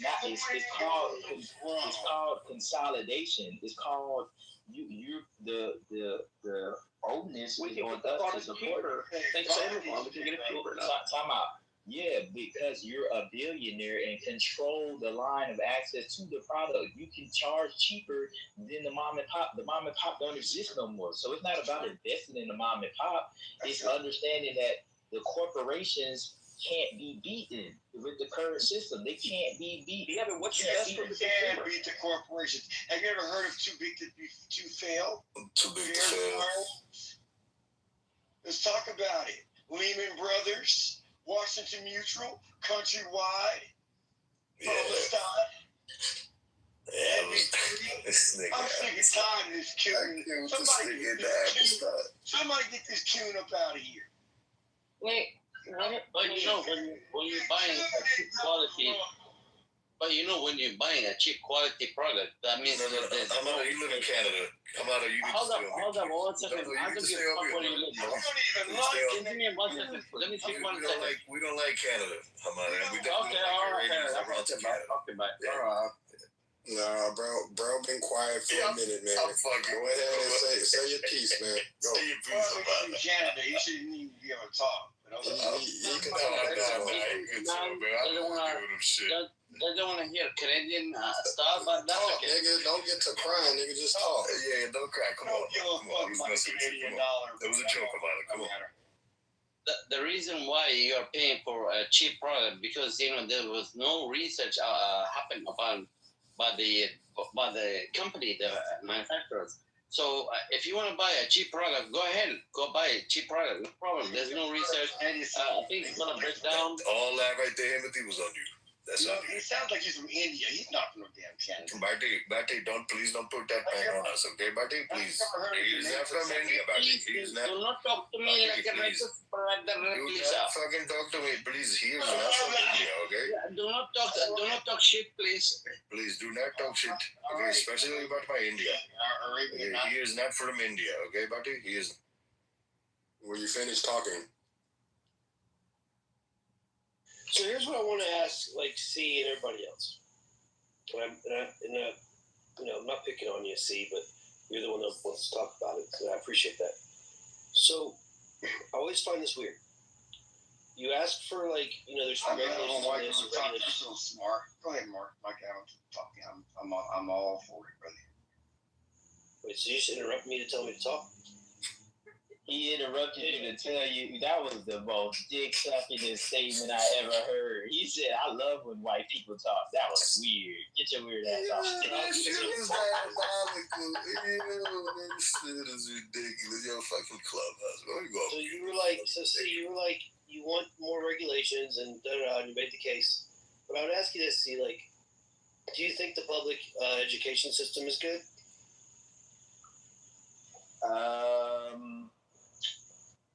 I would say depending on where you live, but as a whole, it depends on where you live. Mike, give me 10 seconds to ChatGPT. Give him 10 seconds. Well, a better question to this. What government-run entity would you think the government does well? Oh, wait. I think you have me pegged wrong. Pause. I don't think the government runs shit well at all because the government is corrupted. Fuck no. So then why the fuck would you want the government to have their hands in the billionaires' money? Everything they touch, they fucking corrupt. Because what I believe is there should be, it's not that they should have their hands in what they have to spend their money on. You shouldn't be able to tell anybody how to spend their money. I think there should be protections on on what they can do with their money. So you can spend your money however you want to, right? But there should be protections for people. And that's something that should be talked about. What type of protection? There should be protections. You don't know what the hell you're talking about. No, because it's kind of an oligarchy situation. Where the government favors billionaires and it's an oligarchy society. That's what we have right now. Talking about real quick. That's what we have. We live in an oligarchy. We want as little government intervention as possible. That's what we but you don't have the government intervention. Right now, our government protect billionaires. So So does anybody remember who Henry Ford was? Oh my God! Do we know? No. Hold on. Because we want to act like we want to talk. We want to talk about our government as if our government has been closing up the rich people from the fucking. Hello, folks. Do you know who? Nigga, that's how we live. But this is the thing. See, when you need to build tanks, nigga, you ain't gonna go to the hood because nobody in the hood got the capital to build tanks, nigga. You gotta go to the rich people. And you know the most gangster person. Henry Ford had kills. You know that, right? Sir. When you want to build tomahawks to shove it up some Taliban motherfucking towel head's ass, guess what? You're not going to the hood and getting a loan from Daquan. You're going to the rich person. Okay? But you gonna get Daquan to fly it and go kill yourself. You need Daquan to fly it. What are you talking about? You are going to the hood. Excuse me, sir. Sir, Daquan is not going to fly. It's from tax money, bro. What are you because talking about? Daquan is more busy worried and arguing about who's better in the NBA. So Daryl, shut up. Long story short, the whole thing is that this idea that all of a sudden now our government is in bed with rich people, motherfucker. The reason why I'm bringing up Henry Ford, you're an expert deflector, sir. Nobody ever said all of a sudden because he doesn't know Henry Ford killed people. And you're talking about oligarchy, sir. What, sir? There is no such thing as oligarchy. Your point is that our government has always cozied up to rich people, then we have an cutting me off. And you know what's funny? I don't interrupt any of you motherfuckers when y'all talking, unless I'm gonna maybe crack a joke. You don't know what the fuck you're talking about, CLC. You always wanna cut me off. There's some bullshit. So here it is. You know what? Now this cock is gonna get real big, and I'm gonna slap all you niggas with it. This is the motherfucking thing. And all governments have always been with fucking rich people. You wanna know why? Because money moves the fucking world. So why y'all broke asses are sitting there fucking pocket watching other motherfuckers? You know what's happening, moving around you. You want to know why? Because your envy, jealousy, and your fucking greed can't let you fucking see past your own fucking future. Where you have all of the opportunities, the same opportunity that a South African white dude had when he fucking jumped on a plane with $1,000 and went to Canada and then came south to the U.S. You have the same fucking opportunity. You know what the problem is? We get very lazy and comfortable in our own laurels because we know deep down inside how good we got it as Americans. But we choose the easy path, which is to just simply blame people who have spent, God knows, countless amount of fucking hours away from their family members, no sleep, no food, to get to the point where they're at, and you are now going to sit there and pocket watch and be envious and jealous of where the fuck they are. Can I say something right now, which is going to be the most American thing?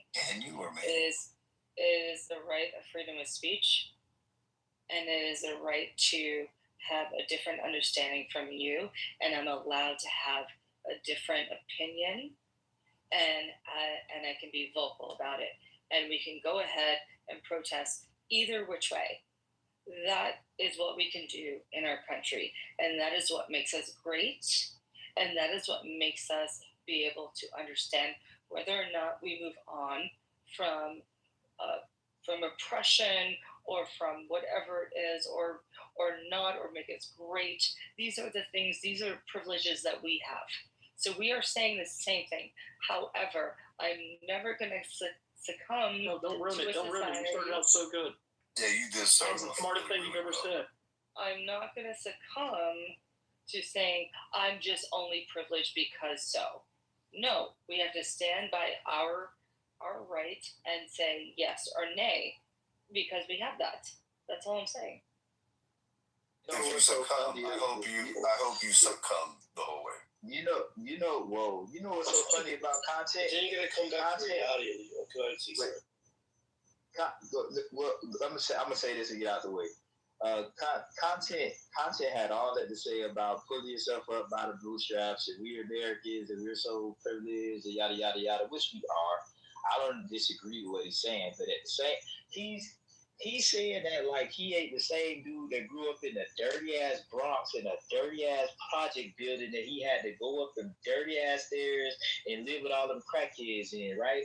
And so me as somebody who was just on the outside looking in, I'd be like, why did he choose to live like that? Like, why is he, man, he should just do better. Why don't he just, what do you mean he was born in that? It doesn't define it. It doesn't define it at all. No, but at the point that you're living in it, it does. So what I'm saying is that, yeah, you can make better for yourself, right? But it don't just act like you aren't given certain circumstances that make it harder for you to step out of situations than it is for other people. Like everybody but he's saying that everybody's Elon Musk, and it's not the case. I just salute people that made it through you're missing certain environments. In socialism, content. Hold on. I am not a socialist. Don't bring up socialism in here. I ain't no socialist. Yeah, don't accuse him of stuff that he hasn't espoused there. No, I'm not a socialist. Were you done by any chance? I might want to say something. I want to respond to. It was on Mike Allen, but go ahead. No, go ahead, Conte. You can respond to C. Go ahead. So, come talk about your living situation. You gotta go. Go ahead. Well, this is the thing. No, I'm not defined by it. And the point that I was making, Mike, you stupid. Mike, the point that I was making was that if a dude from South Africa can jump on a plane and cross the and come to this country through Canada, he's built. There's no way in hell you gonna tell me that me as an American citizen, yes, native of the Bronx, New York, who grew up in a one-bedroom apartment with his mom, cannot make it out of that. There's no way in hell. Because you see, the fact of the matter is that on average,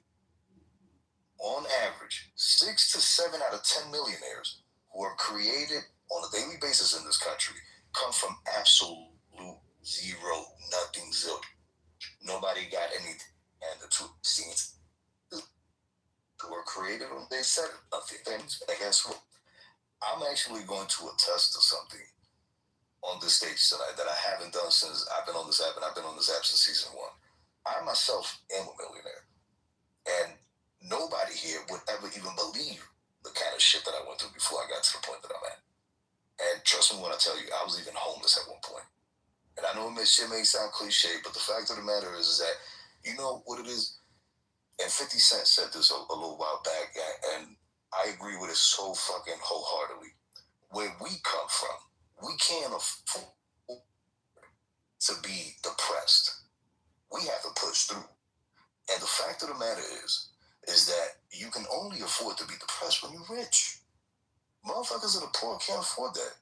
So the fact of the matter is that I wanted to make sure that I was not going to leave my kids in a world where they can afford to have feelings. We are raised in an environment where we are told that our feelings have to take a back seat, and the only thing that matters is the struggle. And the struggle is what we ought to identify with, rather than identifying with the future that we can build for ourselves. That's the thing. That's the primordial thing right there. Now, Don, I don't need to speak for myself, because guess what? I'm not the only one. There's millions and millions. That's a real shit you said all night. Americans that have come before me that have done. If they did it, and there's people still doing it, there's no way in hell other people can't do it. I mean, that's an immigrant way of life. Yeah, so once again, if you listen, I know this is the other thing that I have, and Sean and I have been in rooms where we've heard brothers say, "Oh, you know, it's systematic, this, that, the third, and the other." But we see these African darkly melanated brothers come to this country, okay, speaking like this, okay, straight from Africa, and they land here, and you know what they do? They start to work 2 to 3 jobs, and they don't stop, and they keep going. And they work. And then you know what happens? 3 years down the road. 3 years down the road, this brother now has 2 degrees, a master's, and he is now, guess what? He is a fucking millionaire. What stopped you? What stopped you from getting out of the projects? I come from a small hut in Gunguntu, Africa. What's stopping you? What's stopping you? Well, I ain't gonna cap, brother. That's some real shit. So what would you say to the people that, for me, example, I lost my job to an illegal Mexican? What would you say to that? Of course you would lose your job to an illegal Mexican. I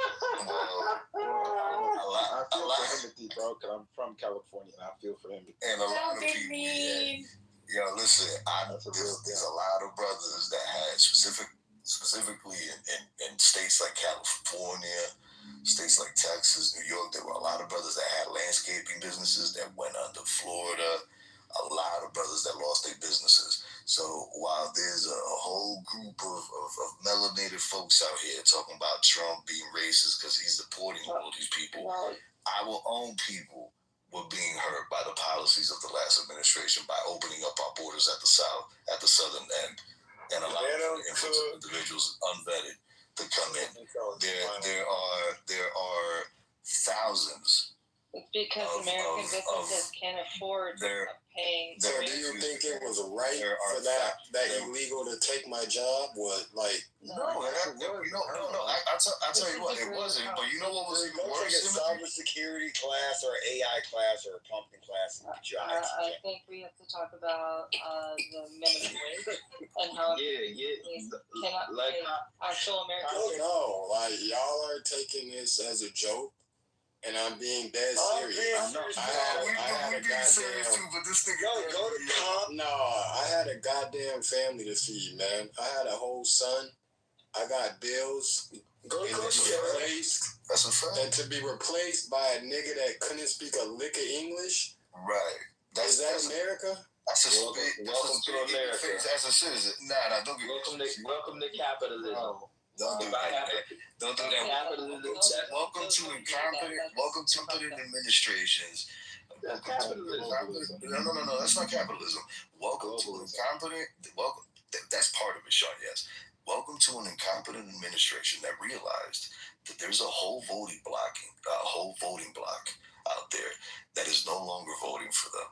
So what do we have to do? We now have to import the voting block because these niggas ain't voting for us no more. Because they don't want to pay for it. After all of the things that we promised and didn't do for them, how dare they? And now so ridiculous. We're gonna back to the red and blue. So ridiculous. Back to red and blue.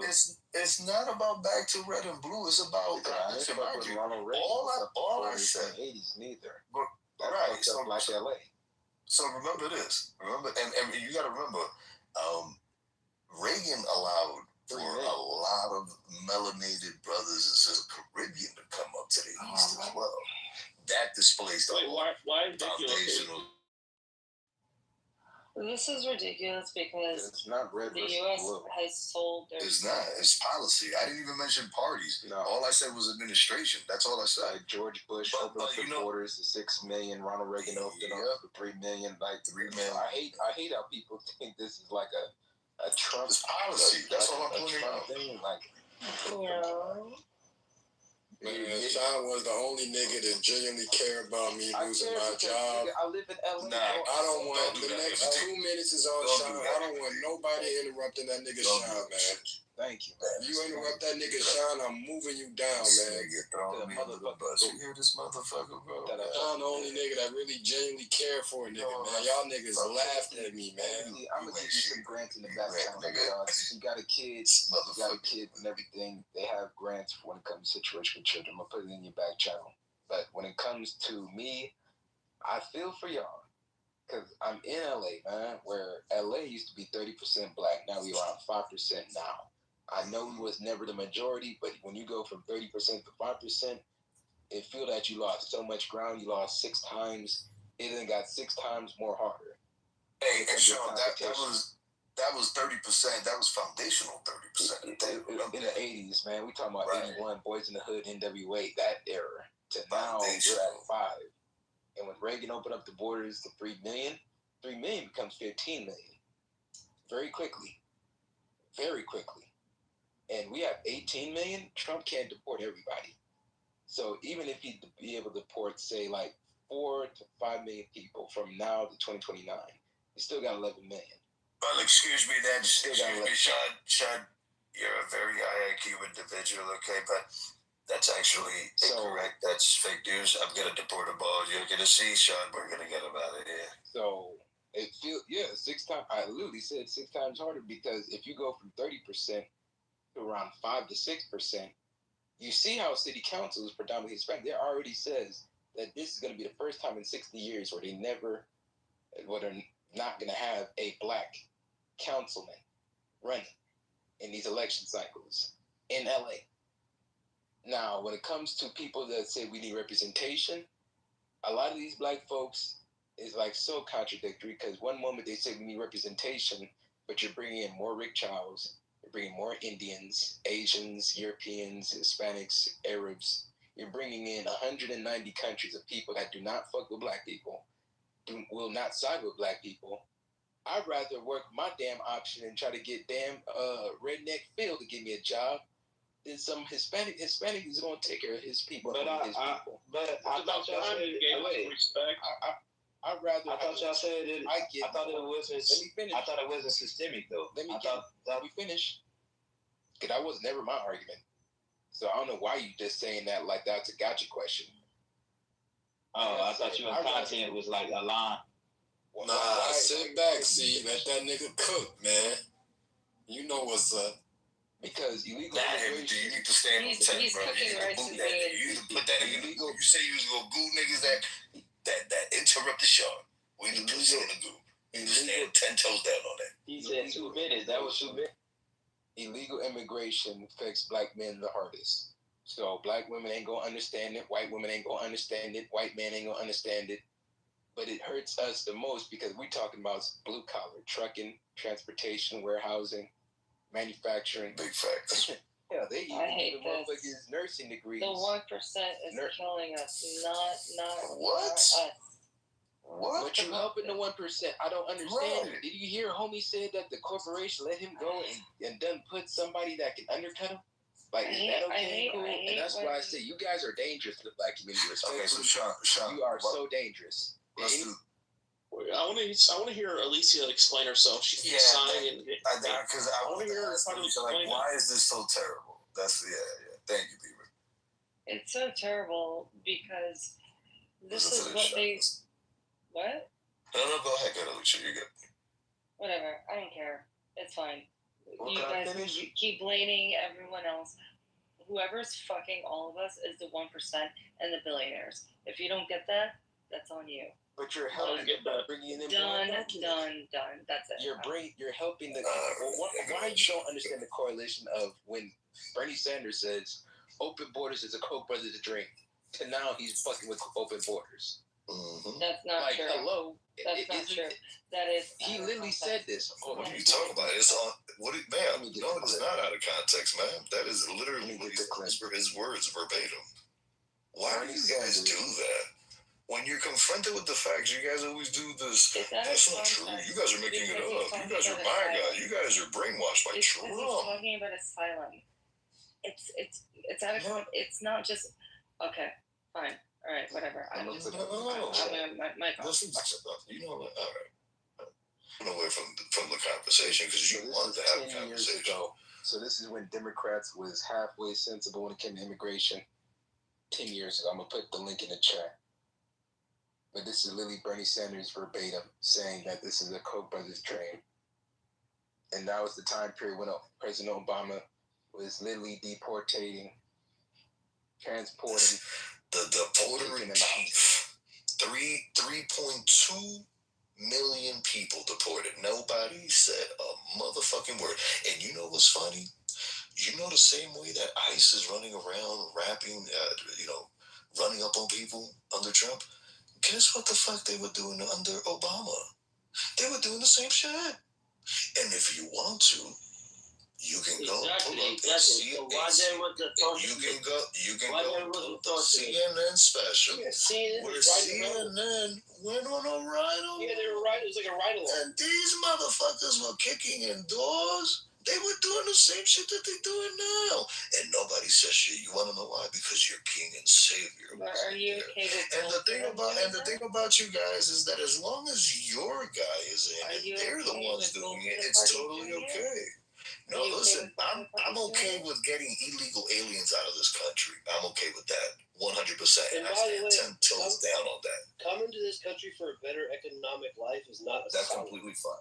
That's not asylum. Right, that's not right. That is not asylum. Asylum means that you're being persecuted for your beliefs. You know, sort of like how the Puritans that left England in the Mayflower were being persecuted. Yeah, that's actual asylum. Yeah, or sort of like gang stuff. Right. But you stop where you're safe. If you're safe in Mexico, why would you stop? Hold on, guys. Before we continue the conversation, I've had people slide in my DMs saying that I need to move the mic around. They're tired of hearing COC.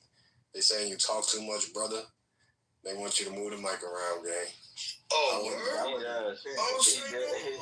they specifically name dropped you specifically. So hey, put a name on it. Why did they back you? I can't put a name on it because that would discredit me. But I don't get that. They said that you're talking too much. I can't put a name on it, brother. They said you're talking a little bit too much. Bro, you from New York. That's y'all calling card. New York niggas talk too much. But I will say that at least he's been very knowledgeable. I appreciate what the brother has brought to this stage. But people want you to take a back seat, brother. Yeah. No, let me fix that for you. All right, man. Hey, no doubt. Y'all don't even let me finish, man. And yeah, I created the word deportating. Yes. But the video in the chat was Bernie Sanders saying that this is the open borders is a Koch brothers proposition. Like we are helping the corporation. We're not hurting the corporation by letting it be here. Like I said, the black community is gonna get its ass whooped the hardest because at least with the white community, they got 197 million crackers in this country. We got 50 million people. You being 18 million, they have 3 babies. You was wiped out within 10 years. Within 20 years, your kids will be completely wiped out. Because now you have them working regular jobs, going to school, learning feminism. The women learn feminism just like the black women.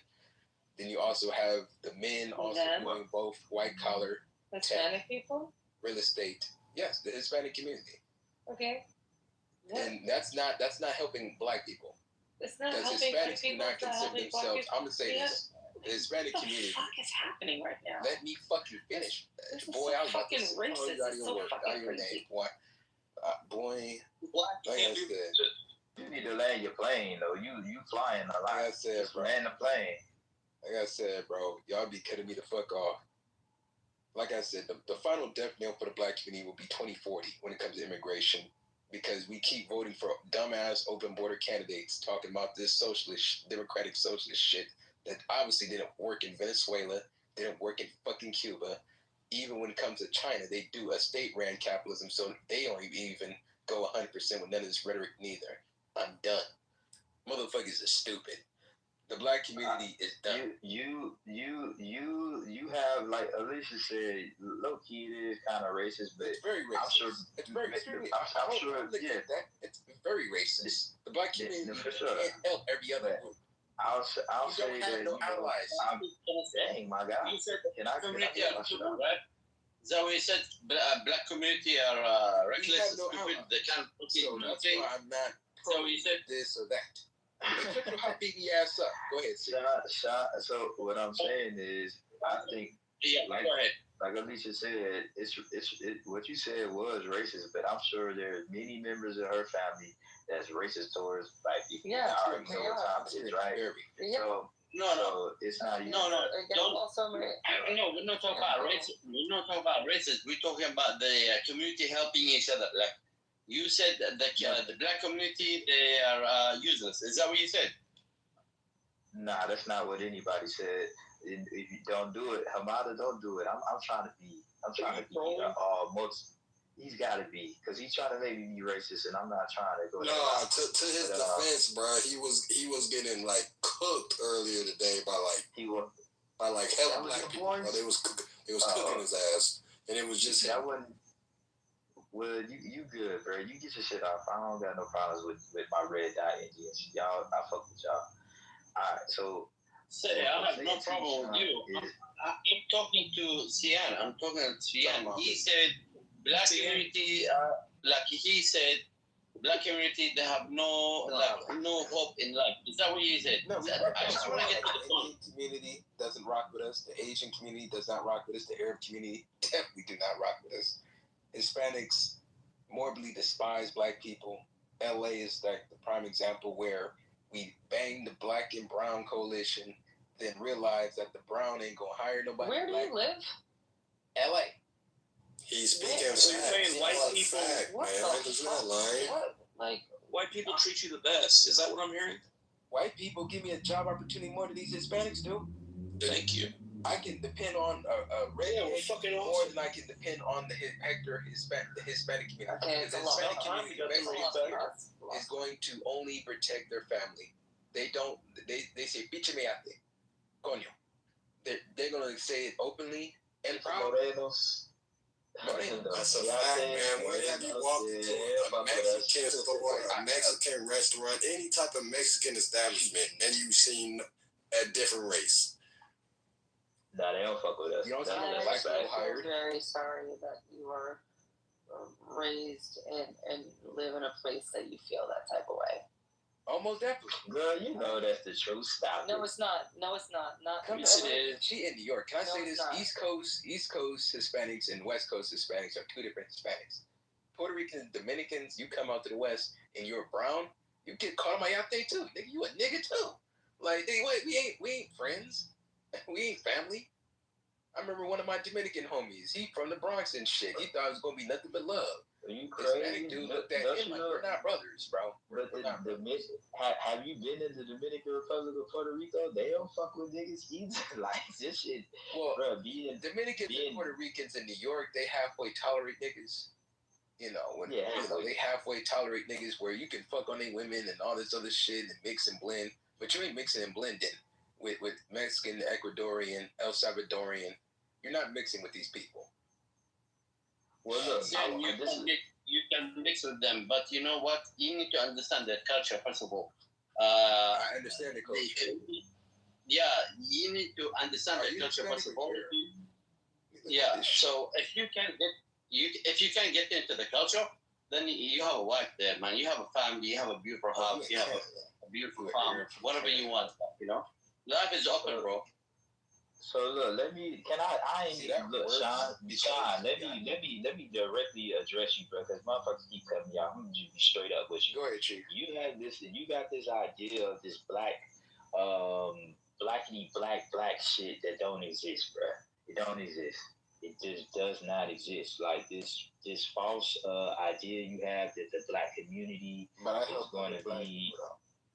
But again, you I'm saying you have an idea of what you're doing is acting out what you think exists. The black community, as you think it exists, does not exist.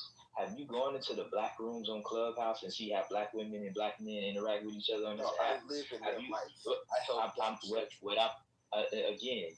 I'm going to continue making my point. Okay. The way that we interact with each other, our community, our culture is self-destructive, right? So this, we gonna all get together and kumbaya shit. We it just don't. What you're saying don't exist, what you're doing right? with open borders and immigration. No. What happens with open borders and immigration is there are people coming into the. You're right. There are people coming into the country. They come here to work and help us. Immigration is economy immigration. They're not coming to help us, right? You're right. But you have this idea that even if they don't open the borders, like, what is that going to do for us? Like, we have an issue outside of the people coming into the country. They're not taking nothing away from us. We already have an issue. We already have a bigger issue than them flooding the country, as they say. Like, this replacement theory you got, like, 9 times out of 10, motherfuckers is trying to fuck a white woman. Motherfuckers is having mixed babies. Like, our country is a melting pot of people. We talking about economics, jobs, and demographic changes, brother. Yeah, but the demographic change that I'm speaking to is our kids mixing. Like, that's what America has to be. America has to come to a point where everybody looks alike. Like, if I say, if we think of a Mexican, wait, time out. Let me land.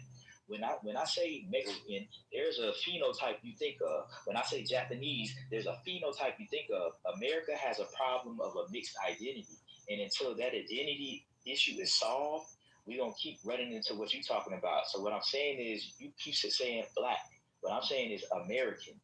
You trying to, like, be this black nation in America. White people trying to be this white nation in America, and it don't work that way. Like, we're going to all mix. This is what it is. We're gonna make most kids look like Fraggle Rock. They all look like Fascio Bob.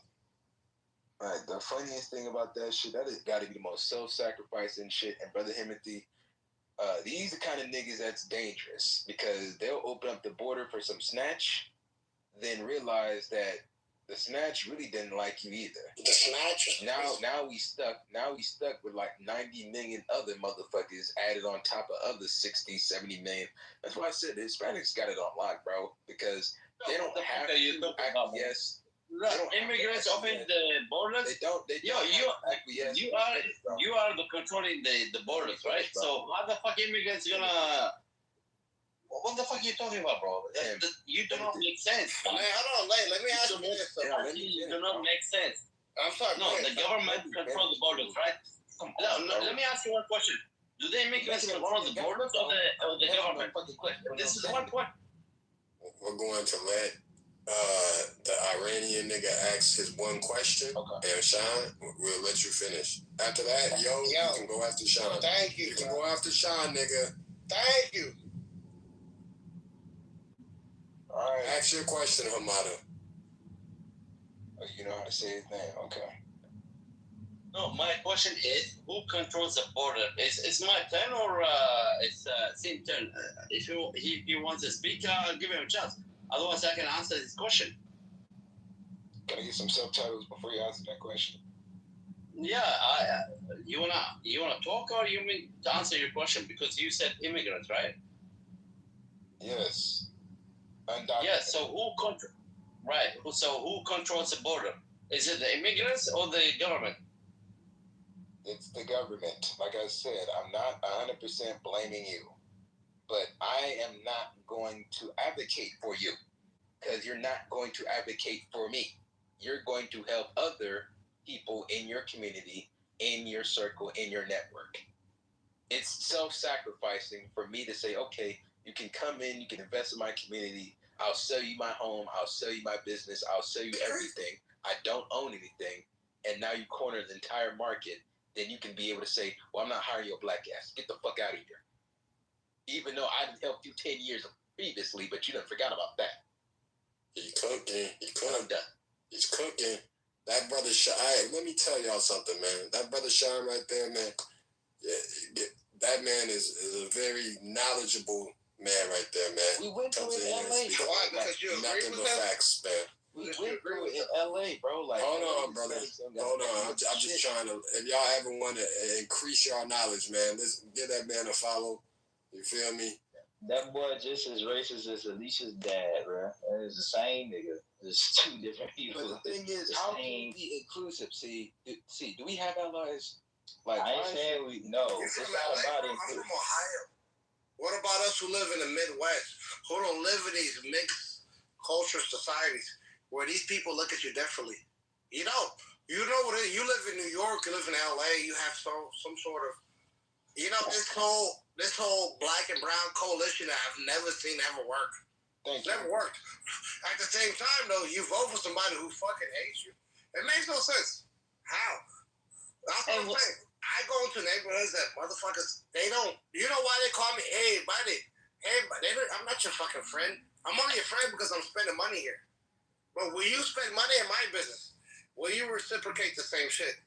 That's the difference, right? That's what I'm saying. If I come to your shop and you spend with me, whether you a fucking white, Asian, whatever the fuck you're from, if you feel like, and a lot of people do, you know how many fucking immigrants that made their backs off of living in the city? It's not even that. Yeah, making money off the black How many old white corporations since the fucking 50s? And this is the lineage of that shit. What do you mean? From Timberland? You know how long Timberland's been around? You know how long Timberland's been around forever? Who's pumping these companies up? Problem is this, though. You build up this culture, you make this culture, but you don't fucking capitalize on it, and everybody else does. And then you sit around and you can't get mad at them, because these motherfuckers are vultures. They will fight into it. You can't. These motherfuckers, they will fucking bite into your shit, because you haven't. And here you are saying, hey, man, you know what? I created this. They created sneaker culture, all this shit. Nobody, you know what I'm saying? When I was growing up, white kids didn't wear sneakers. They wore Vans. They wore Vans, bro. They didn't give a fuck about their sneakers. So it's a different culture in terms of that shit. What I'm saying is this, though. You don't capitalize on what you want. And you got to capitalize some more. Problem is, you can't blame somebody else. They come into your fucking place, and they do it because you didn't take the opportunity to do that shit. That's just all the shit I'm saying, man. Well, yo, I'm not angry at the. Why do everybody think I'm angry? Also, I'm more angry. Who said anything I'm more about angry my dad? at the politician Who that said allows something it. about my I'm dad? more angry at the politician that allows it. See, and I'm more angry at my Who said community that something just about Macy's father? see, like. if you see did, see, Like, yeah, that's him. see But did. yo, you said Why? you're in Ohio. What? Yo, Yeah, I'm in the Midwest, bro. I'm in Ohio. Hey, what part of Ohio you in? you're Hispanic, correct? No, who the fuck said that?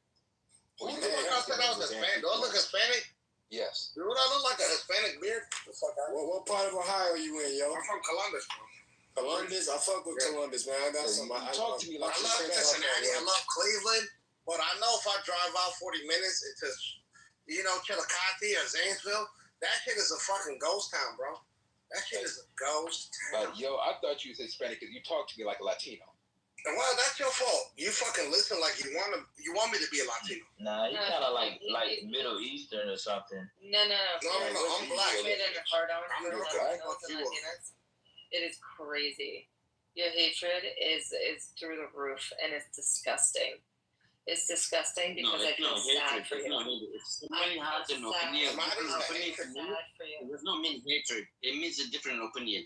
You guys Americans need to understand this. No, bro, If somebody has a different opinion, it does not mean hatred or something about America. No, it's not that. It just you need to understand a little bit.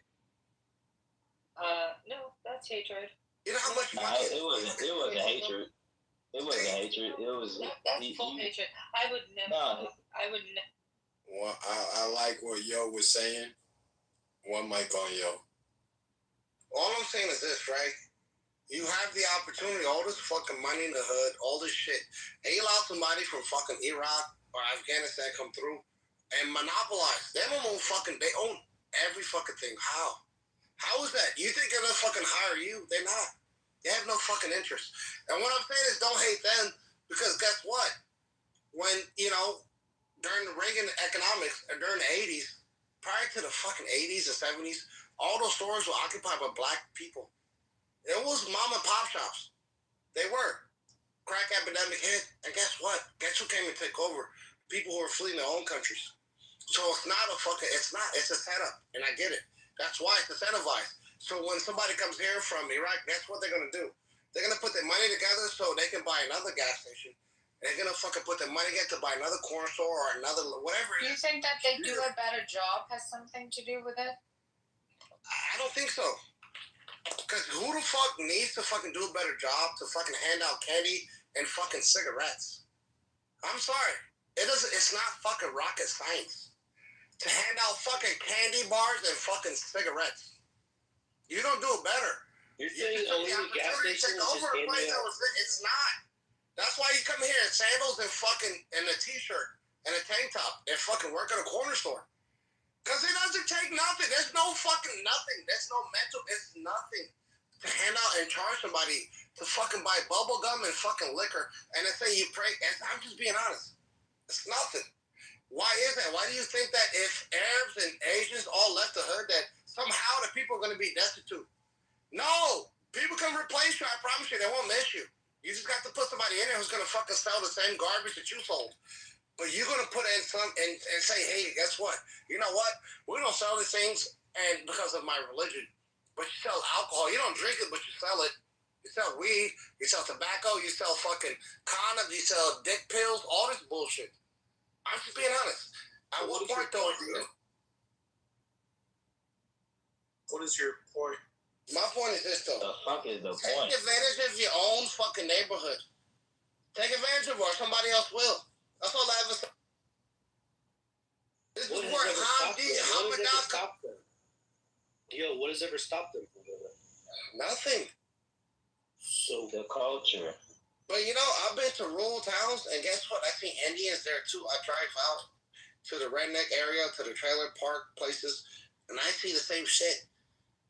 You're no different. Stop acting like you fucking look down on people who live in the hood. And the majority of these people who vote, they're fucking poor, they're beneath poor. I'm just being honest. Oh nah,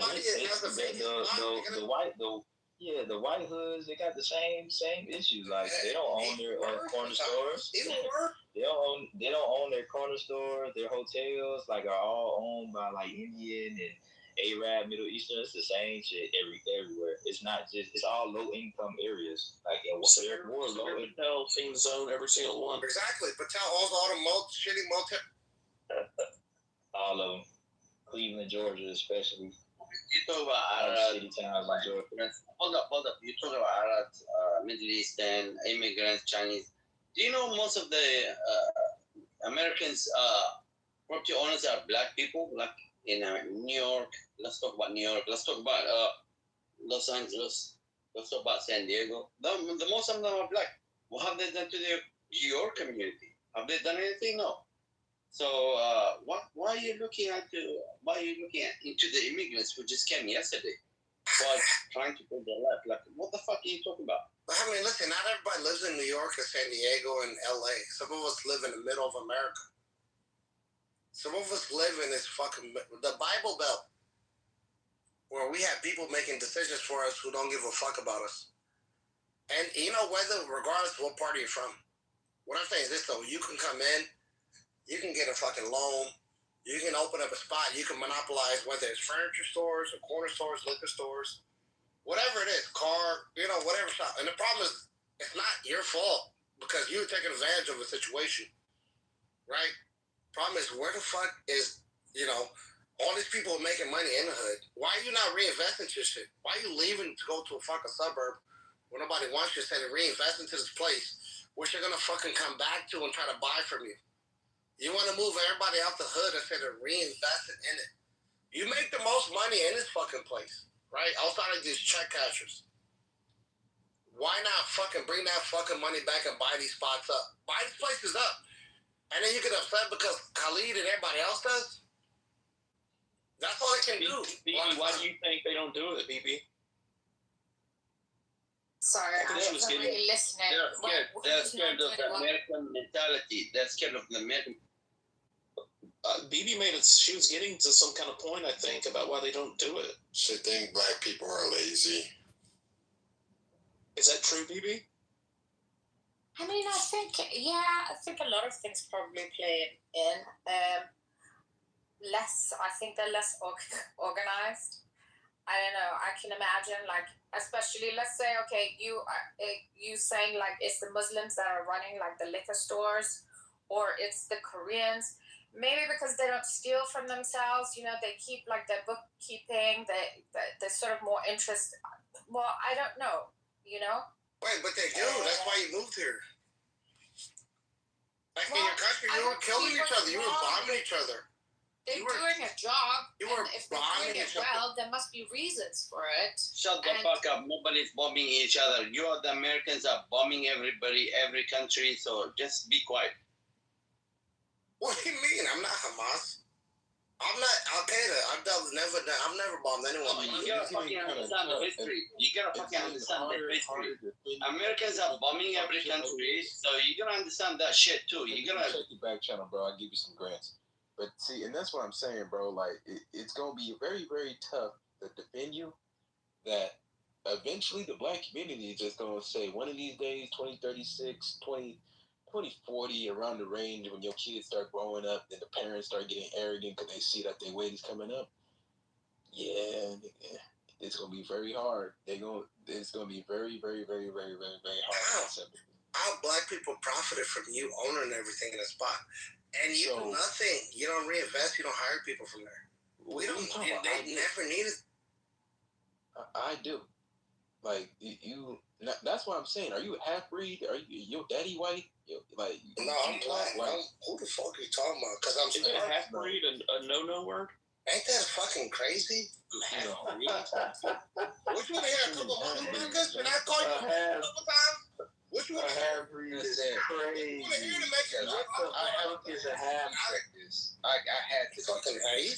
I sent you. Never in your life. Yeah, I appreciate that, gang. That's no problem, big dog. Like I said, I'll send you my contact as well. We'll make sure that we'll figure out what you need to be able to do.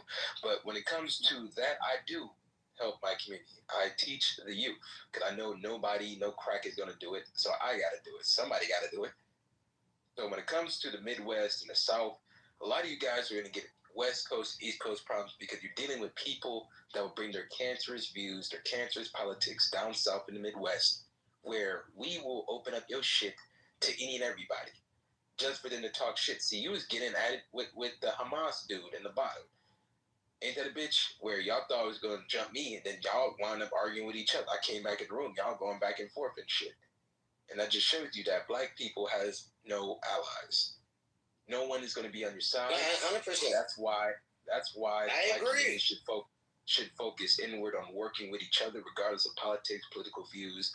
Yeah, that's that blackity black shit. That's it, bro. That shit died. That shit died in. That shit died in the 70s and 80s, bro. When did it die? When did it die? Blackity black shit. No, Sean is the leader that we've been looking for, man. He's the leader we've been looking for, man. We need to praise this brother right here. Don't worry, I'm gonna be in the White House. Don't worry. That's why. Don't worry, I'm gonna be in the White House 2026. I'm gonna be the deporter in chief. I got a question. So, are you an American or a black person, or you both? You both, right? Pardon me. Are you an American? I'm black American on both sides. Texas on daddy's side, Louisiana on my mama's side.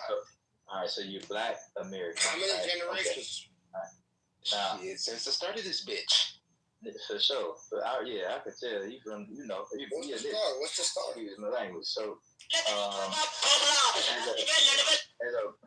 okay, so at what point do you, so until the end of time, we just have to have an identity as black Americans? Like, we just always going to be a nation within a nation? No. The black community needs to set up corporations, nonprofits, and actually tap into this capitalist corporate system that we're in. A lot of the times you're not answering my question. They have been. We have. But they have been. You're not tapped into that community. Bro, come on. I'm asking you a philosophical question. We have a lot of black baby boomers that was able to acquire properties when it was 5, 10, 20. Bro, that's not what I'm asking. Property has now became too overly expensive. That's not what I'm asking. What are you? What's the cause? So it led to the cause. What am I wrong about? Like houses in LA was because I asked you a question. Let me ask you the question again. Let me ask you. Bro, can I ask you the question again? Just give the man a chance to speak. So ask him a question so he can understand. Exactly. I can buy your whole block for $100,000. He don't want it because it's a hard question for him to answer. The fuck? So in this country, for the remainder of what this country is going to be into the end of time, we have to be a nation within a nation, right? So we're going to always be the black nation in America. That's what your idea of our existence in this country. Where else would you rather be a black nation? We are. Say it again. What other country would you rather? What other country? I ain't going nowhere, Mike. Right.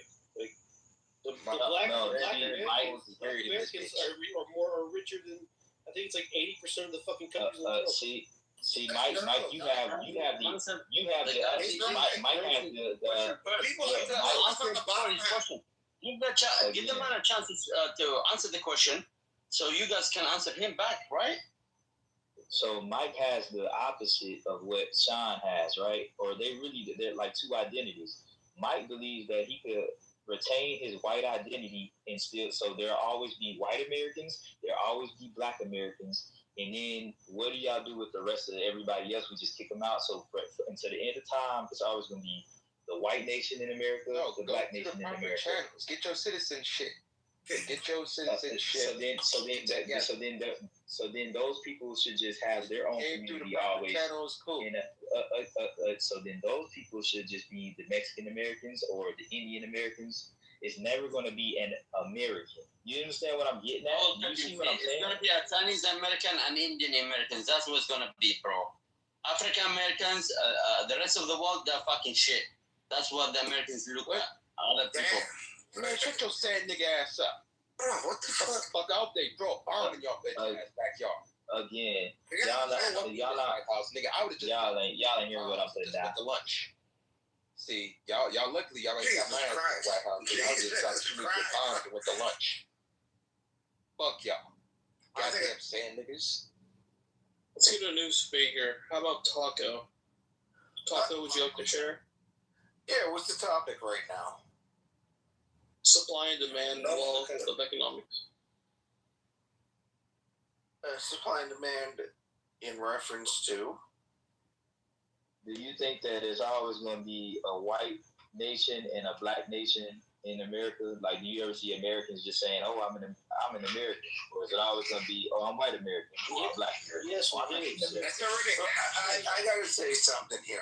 I think the dichotomy you just drew here, where you say it's white or black, is a little self-centered on black, in consideration that the black population is so significantly smaller than the other groups in the country. Like, you guys are third in majority, but somehow you go, well, America's going to be white or black.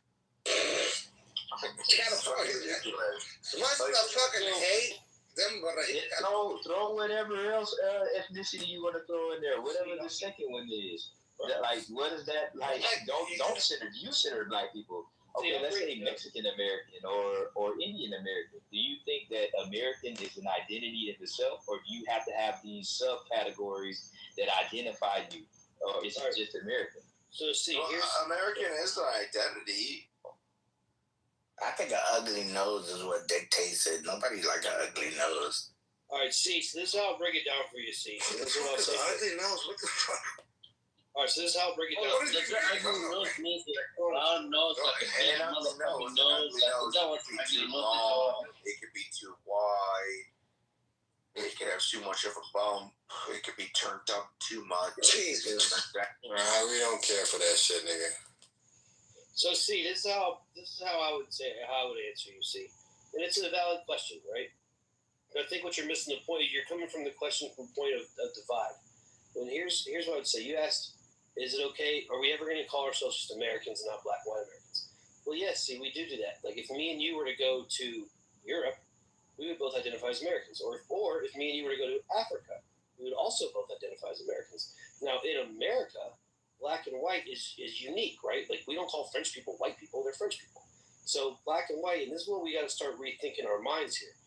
Everyone says the country's 60% white and 15% black. No, it's 75% American, right? 75% American. You guys aren't the third. Black people aren't the third minority class in the country. Everybody thinks they are. They're not. Americans are the vast majority of people in this country. Now, white and black is uniquely American because it kind of has to be, right? It's a necessary evil, so to speak, right? And I'll approach it from just a white perspective. If an Irish immigrant and an Italian immigrant came here when they were kids, and they grow up and they have a baby together, the baby's not Irish or Italian. The baby's going to be American, right? So now what is it, right? So, and now in America, we have this kind of unique way where you're a New Yorker, or you're a Texan, or you're an Arkansan, or you're a Californian, or you're a Floridian. So we kind of have these little states that we come from. But to the outside world, you're just as American as I am, dude. And by the way, I think you can tell. And I'll use basketball as an example. I'll just use the NBA because we all know those people and we can look them up and we can see them, right? Like, I don't know how old you are, but do you remember like guys like Hakeem Olajuwon? Yeah. Hakeem Olajuwon looked African. Karl Malone looked American. And now, think about white guys. Manu Ginobili, Dirk Nowitzki, they look European. Manu Ginobili, these people look European. It's just because they're white. Like, Putin looks like a Russian. So what I'm saying is that this white and black thing, you're kind of coming at it from being like, well, are we always just supposed to be black Americans? Well, fuck yeah. Well, Mike, who created this? Who created this statue of black and white? Like, some of these other countries are not acknowledging that there are black people in there and they consider them different. That's different, bro. Completely different. Who created this black and white? Tell me.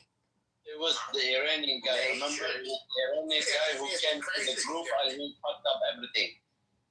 Our eyeballs. Why do you hate Iranian, bro? He must be Israeli. I don't hate Iranian. I don't hate Iranian, but there's one guy from Iran, he came and he said the N-word and he light up the whole conversation. And that's why we are. Because Arabs are racist as fuck. They're so different. Just like No. You're fucking bullshit. Just shut the fuck up. It's not bullshit. You can ignore it all the fuck you want. It's not bullshit just because you say it is. Stop fucking pretending it is. Stop acting like it doesn't happen in Libya. I fucking read. I know. You can. Yo, my friend. It's not though. It's happening in Libya. It's happening in Sudan. It's happening in Morocco. It's happening in Algeria. What's happening? What's happening? I missed it. It's a lot. It's a lot. Sorry, what's happening exactly? It's BB. You know what's happening right now. It's A lot of people are some sick fucks. It's a slave trade that's happening right now. That's why Boko Haram and Al Qaeda all coming to Sahel states. I know. I look into this shit. I'm American. Boko Haram, they're Africans too, yeah? They're Africans, all right? Are they Arabs? No, well, they're Arabs and Africans too, yeah. I agree with you. You call them I do not. Yeah, well, I agree with you. Yes, they're crazy. Yes, they're crazy. Yes, I agree. They're crazy. Yo, I rock with you, man. You know, whatever I said earlier, my bad. I didn't mean to call you a half-breed, man. Because I'm not one. Either way. I didn't mean to call you a half-breed. All Americans and I'm not are fucking, or like a third breed. That's fucked up. Like I said, Yo, because I can fucking I can tell Yo is not gonna be super inclusive just to be like super artsy, smartsy, liberal. My problem is the black community. We have so far liberal motherfuckers that would get mad at Yo for defending himself when the foreigner want to act all gully and disrespectful. That's how I know that nationalism is going to expand in the black community. Because, damn it, Black LA, we do not fuck with open borders. We know that the whole situation is rigged. We don't fuck with any other group that's going to talk shit, cause a sack full of niggas that expect us to go and vote, protest, and fight for your initiative. That's true. Did you vote for Spencer Pratt? Yes, I voted for Spencer Why? I did. Nice. Directly. Why? You need somebody who's competent. Shit up, bro. We need to start shaking. You need somebody who's competent still. Fuck shaking shit up. I need somebody who knows what they're doing. Karen Bass is terrible, but I need you to put somebody in front of me who's not a fucking social media or whatever the fuck they are. I need you to put somebody in front of me who's capable, who's competent.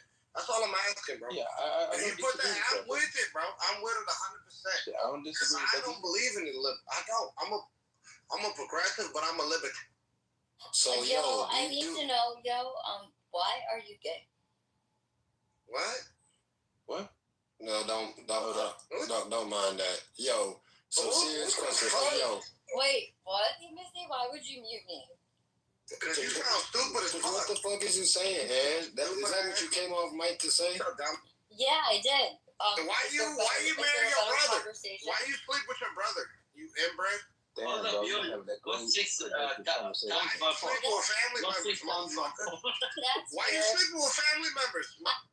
All right, this how we gonna do it. Since y'all want to do it like this, we gonna do it like this. One mic on Ann and one mic on Yo for the next 3 minutes. Y'all go ahead, go at it. Anybody interrupt, y'all get to move down.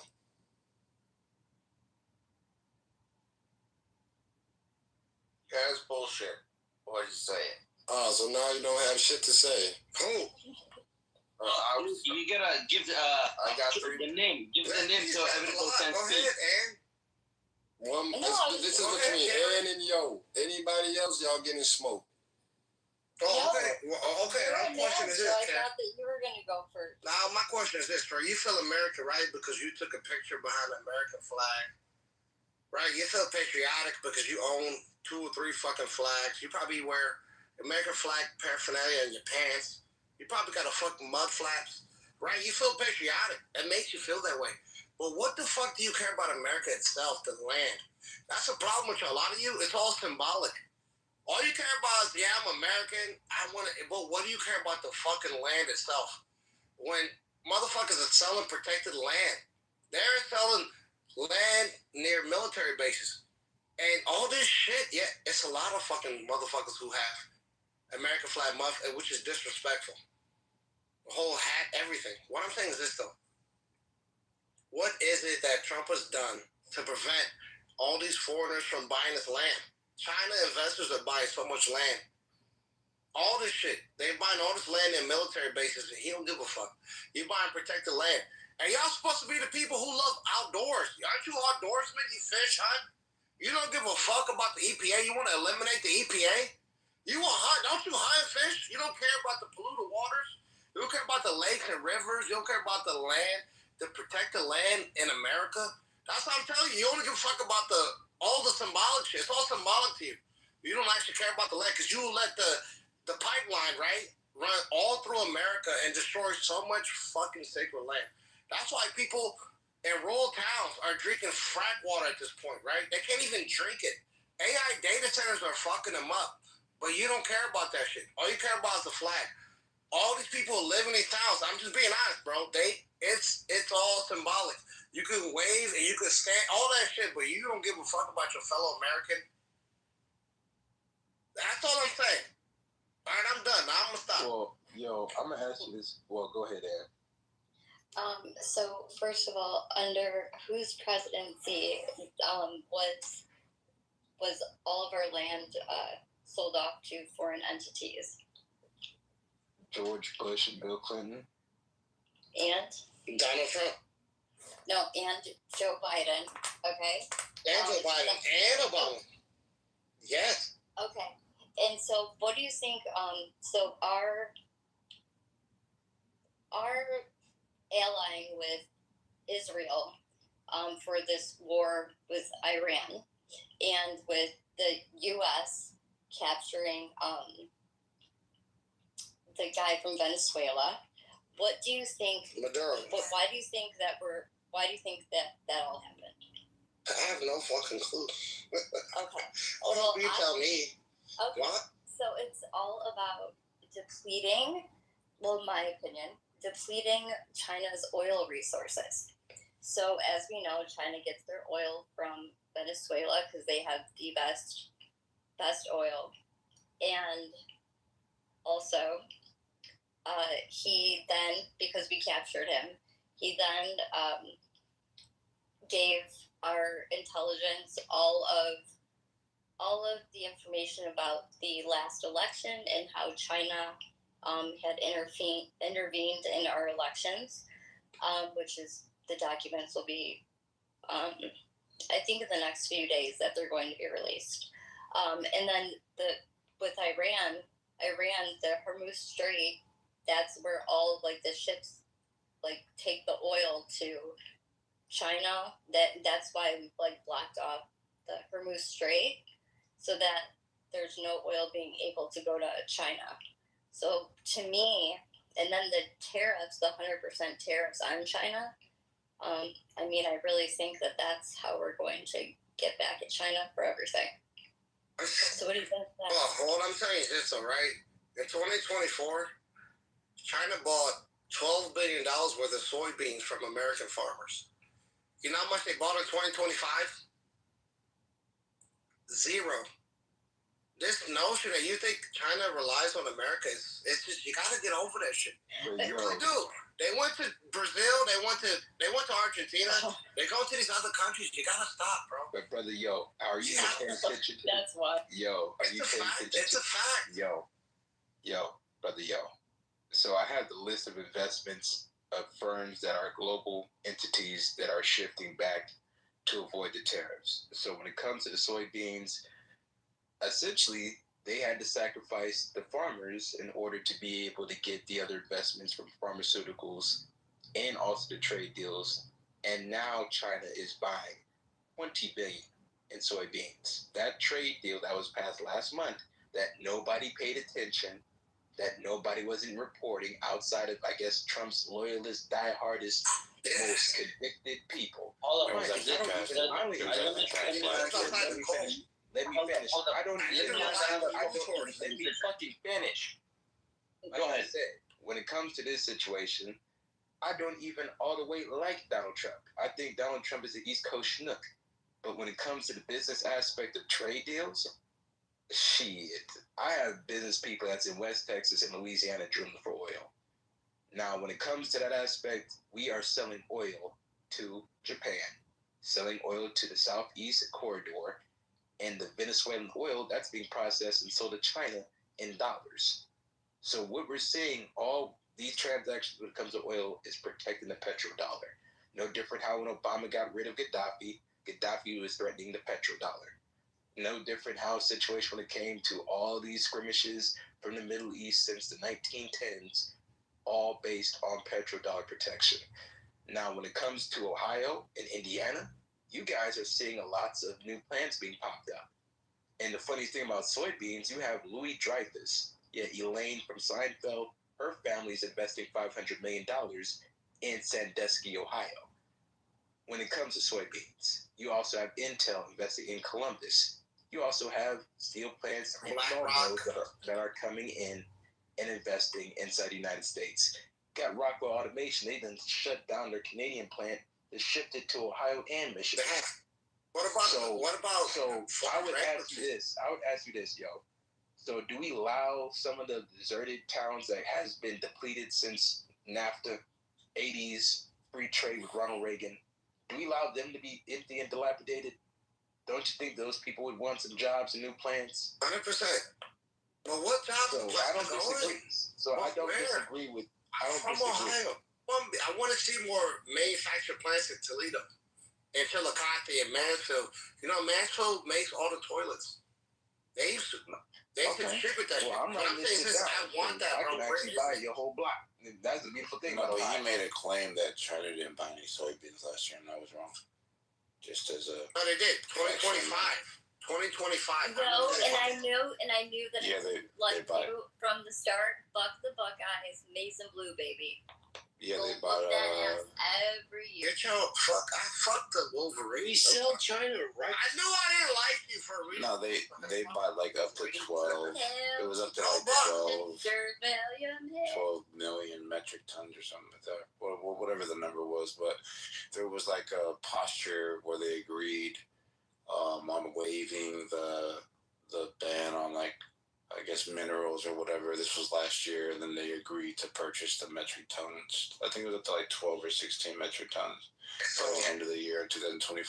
So listen, farm breakfasts are up 46%. China. Farm breakfasts are up 46%. Yo, I give you a chance. But you could just say you were wrong instead of just pivoting. No, I'm not wrong at all. Farm breakfasts are up 46%.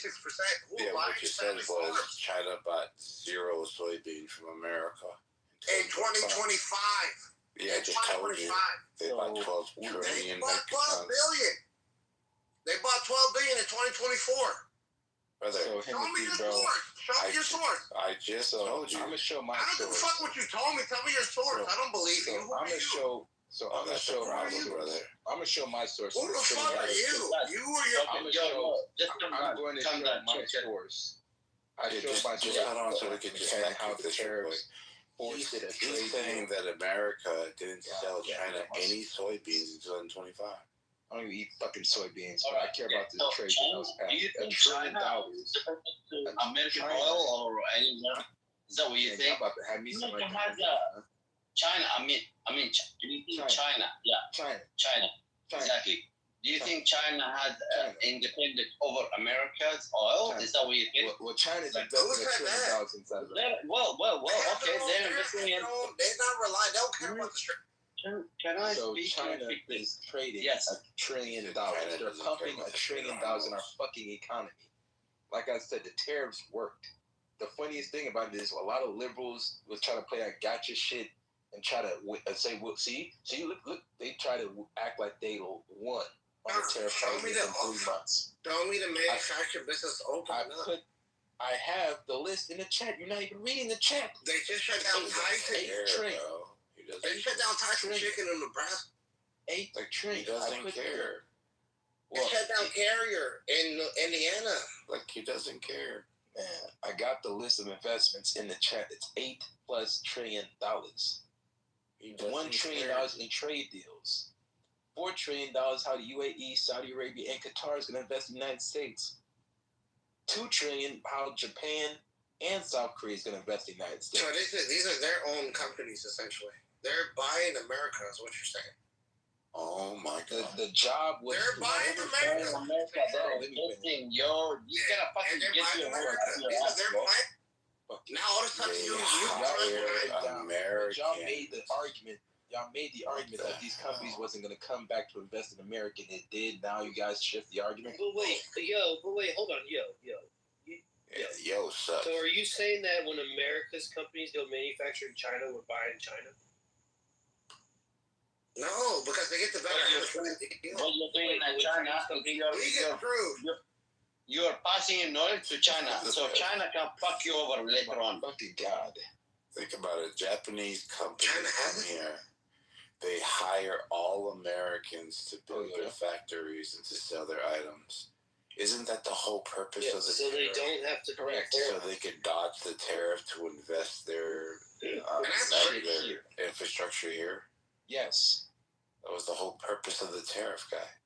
Motherfucker didn't understand trade. Like, you listening to people like Paul Krugman. Paul Krugman give you static economics.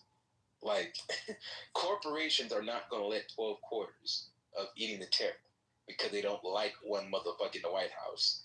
If that's the case, they'll be fired. They're publicly traded companies. They're not going to let 12, 13, 15 quarters of no risk mitigation action at all. Like companies like Toyota, they shut down their Mexico plant to invest inside Houston, Texas. That's 2,000 direct jobs, 10,000 indirect jobs of construction to build this shit up. Like I said, man, a lot of these rinky-dink towns in the Midwest is going to come up the furthest. Yes, there's a situation where companies did shut down plants. That's because their profit margins wasn't strong enough. But companies like GM and also Stellantis investing $13 billion in Michigan, I think people in Michigan that's right now should get ready to have staffing agencies and get their capacity in trucks, dump trucks. That's what I'm doing for my people in Texas, people that I know that's in Louisiana. I'm telling them getting staffing agencies, getting dump trucks, getting involved with HVAC, blue-collar, plumbing, electrician. The construction's going to finish in December. $2 trillion of construction. Brother, y'all, I would like for you to track down oil and gas permits and 1,000 electrical plants that's going to be finishing construction this year. So it's not a matter of when. You guys pretty much ignore the AI is going to take over all the dump trucks and all the semi-trailer trucks, like all over America. No, Walmart are doing the same shit. Yeah, you fucking laugh, man. You fucking laugh, bitch. Walmart. Yeah,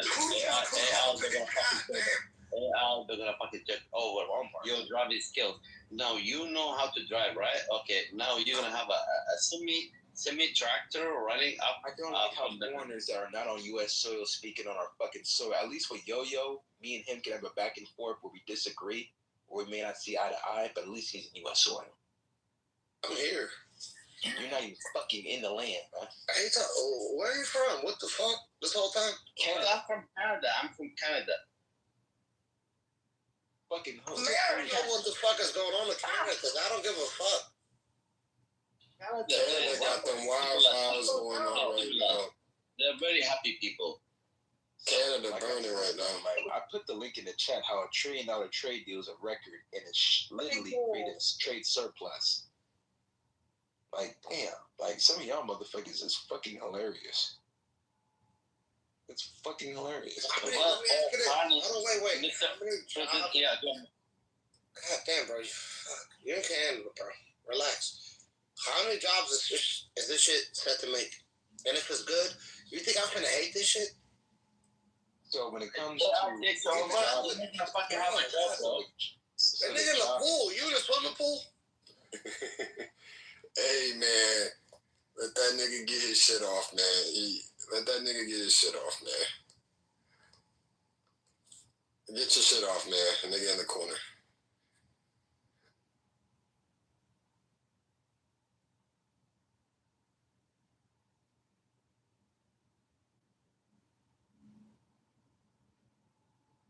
Okay, man. One of y'all go ahead, brother. If he interrupts y'all, I'm gonna move down. Bro, it's funny as shit where we don't let shit play out long enough, where we want stuff now. To be honest, Trump won't even see most of the capital rotating in his term. 2027 is going to be a big year due to the fact that you have construction that was being greenlight. Mind you, you mentioned about how he cut regulations. He had to downsize the government in order to bring in these multi-trillion-dollar deals from overseas of companies that have to be able to avoid a tariff or figure out what they're going to do to mitigate the risk or just leave the whole United States market. But they're not going to leave the market. Oh, no, we overconsume. So they'll talk to the Department of Commerce, work out how they could get a Section 301 tariff exemption through Howard Lutnick, Department of Commerce, and be able to construct, build, or just buy an existing warehouse, an existing manufacturing plant, and be able to expand it out that way. Now, I'm seeing the areas all over I see areas all over my town where I live by Lockheed Martin Base, by Edwards Air Force Base, and they're doubling their manufacturing capacity. Because of the war. Shit, we're bringing in 10,000 more people. Well, because of a war, too, you know? We're bringing in 10,000 more people. How many battleships are being built in China compared to America? We can. And the funniest thing about it, Madison, it's the 400,000. The funniest thing about it, Madison, job shortage in terms of welders and. So Madison, how will the average American get their money back from the tariff fiasco? You won't, because the corporation pays. I literally told everybody last year, the corporation pays it at dock. You really believe that? They don't pass the buck. You don't believe they pass the buck? When the inventory comes at dock, the corporation pays it at first. Then they choose to either pass it down to the consumer, or they'll absorb the tariff. So they keep the item within price range for market value. The market will dictate, right? Like if you look at what happened in 2025, like there was a lot of pressure from Walmart, Costco, Puma, Adidas on China to absorb the tariff because the tariffs were getting crazy. They had no more profit margin. They were forced to stop buying those items. But the thing is, they're not going to keep passing down to their consumer. A lot of them have foreign trade zones and bonded warehouses. So with bonded warehouses and foreign trade zones, you can cut the tariff in half. Like from somebody that's in logistics. When it comes to the scenario of the manufacturing plants, they worked out the exemption where quarter after quarter they don't eat or have to pass down the tariff because they're building inside the United States to avoid such tariff.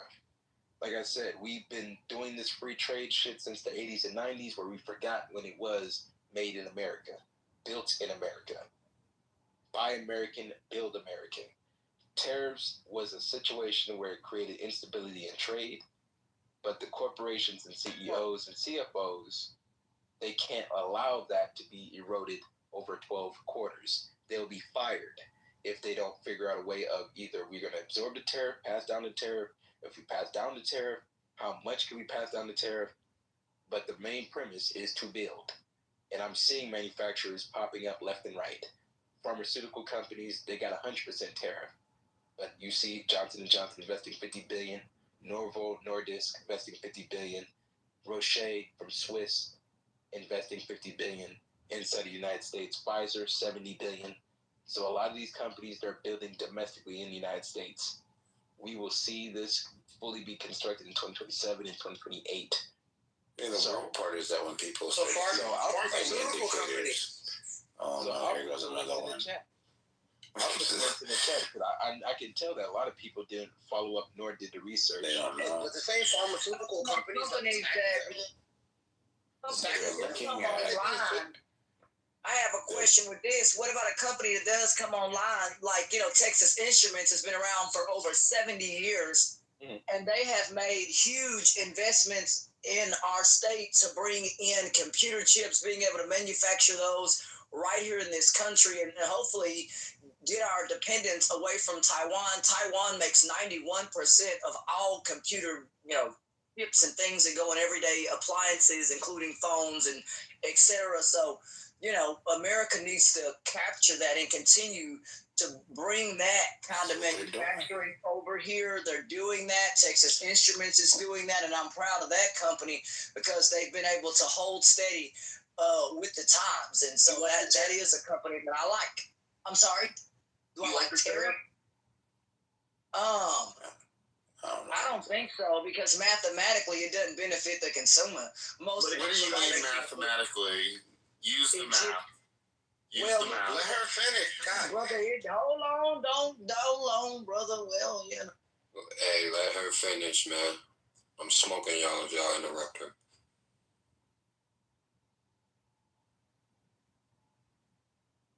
Go ahead and finish. I think that's all she had to say. Can I go after her? Yeah, you can go after. Let her finish. Go ahead. 30. Hold on, brother. Give me a minute. 30% of Americans cannot make their everyday payments. You have a ballooning debt.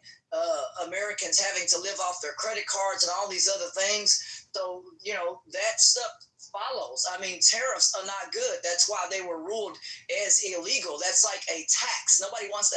Raise your hands in here if you want to pay extra taxes. Nobody. Right? So that's why people find ways to avoid taxes. Nobody mathematically wants to pay a tariff. I'm sorry. Who wants to pay, 10% more in groceries? Who wants to do that? Or 15% more out of the dollar? Nobody wants to do that to pay for items such as car parts or other items such as aluminum and other things that are taxed much higher just simply because of the need of what is manufactured with aluminum, billet aluminum, and other products. So I'm on the money with this kind of stuff. And I would suggest people follow things like copper, aluminum, and everyday items, and you'll get the idea where that math follows. It hurts everyday people, and that's what I'm trying to say to you, brother. We're not doing algebra here. It's basic common sense stuff. And, 1 out of 3 Americans don't have a meal. That's quick for you, right? 1 out of 3 Americans don't have a meal. I said tariffs are illegal. They were ruled to be so, and they are like an extra tax. They're like a tax. They were ruled to be, that was ruled to be illegal, brother. Do you like tariffs? No, it's not. Do you like paying extra taxes? Anybody in here, raise your hand. Put one in the chat. Just as a factual matter. It's not. What you say? Why are you going past the buck? What the fuck? Let her finish. Brother, they kick it. Hold on, brother. They kick it down to us, the consumer. Exactly. All right. Exactly. We're the ones that eat that, right? Boom. We're the ones that have to pay that high price. Why the big companies, they're able to get that money off. Sure, right? They're able to take their what you're saying. Do you get what I'm saying? So that ain't fair because your everyday American, cannot protect his or her money. The tariffs aren't illegal.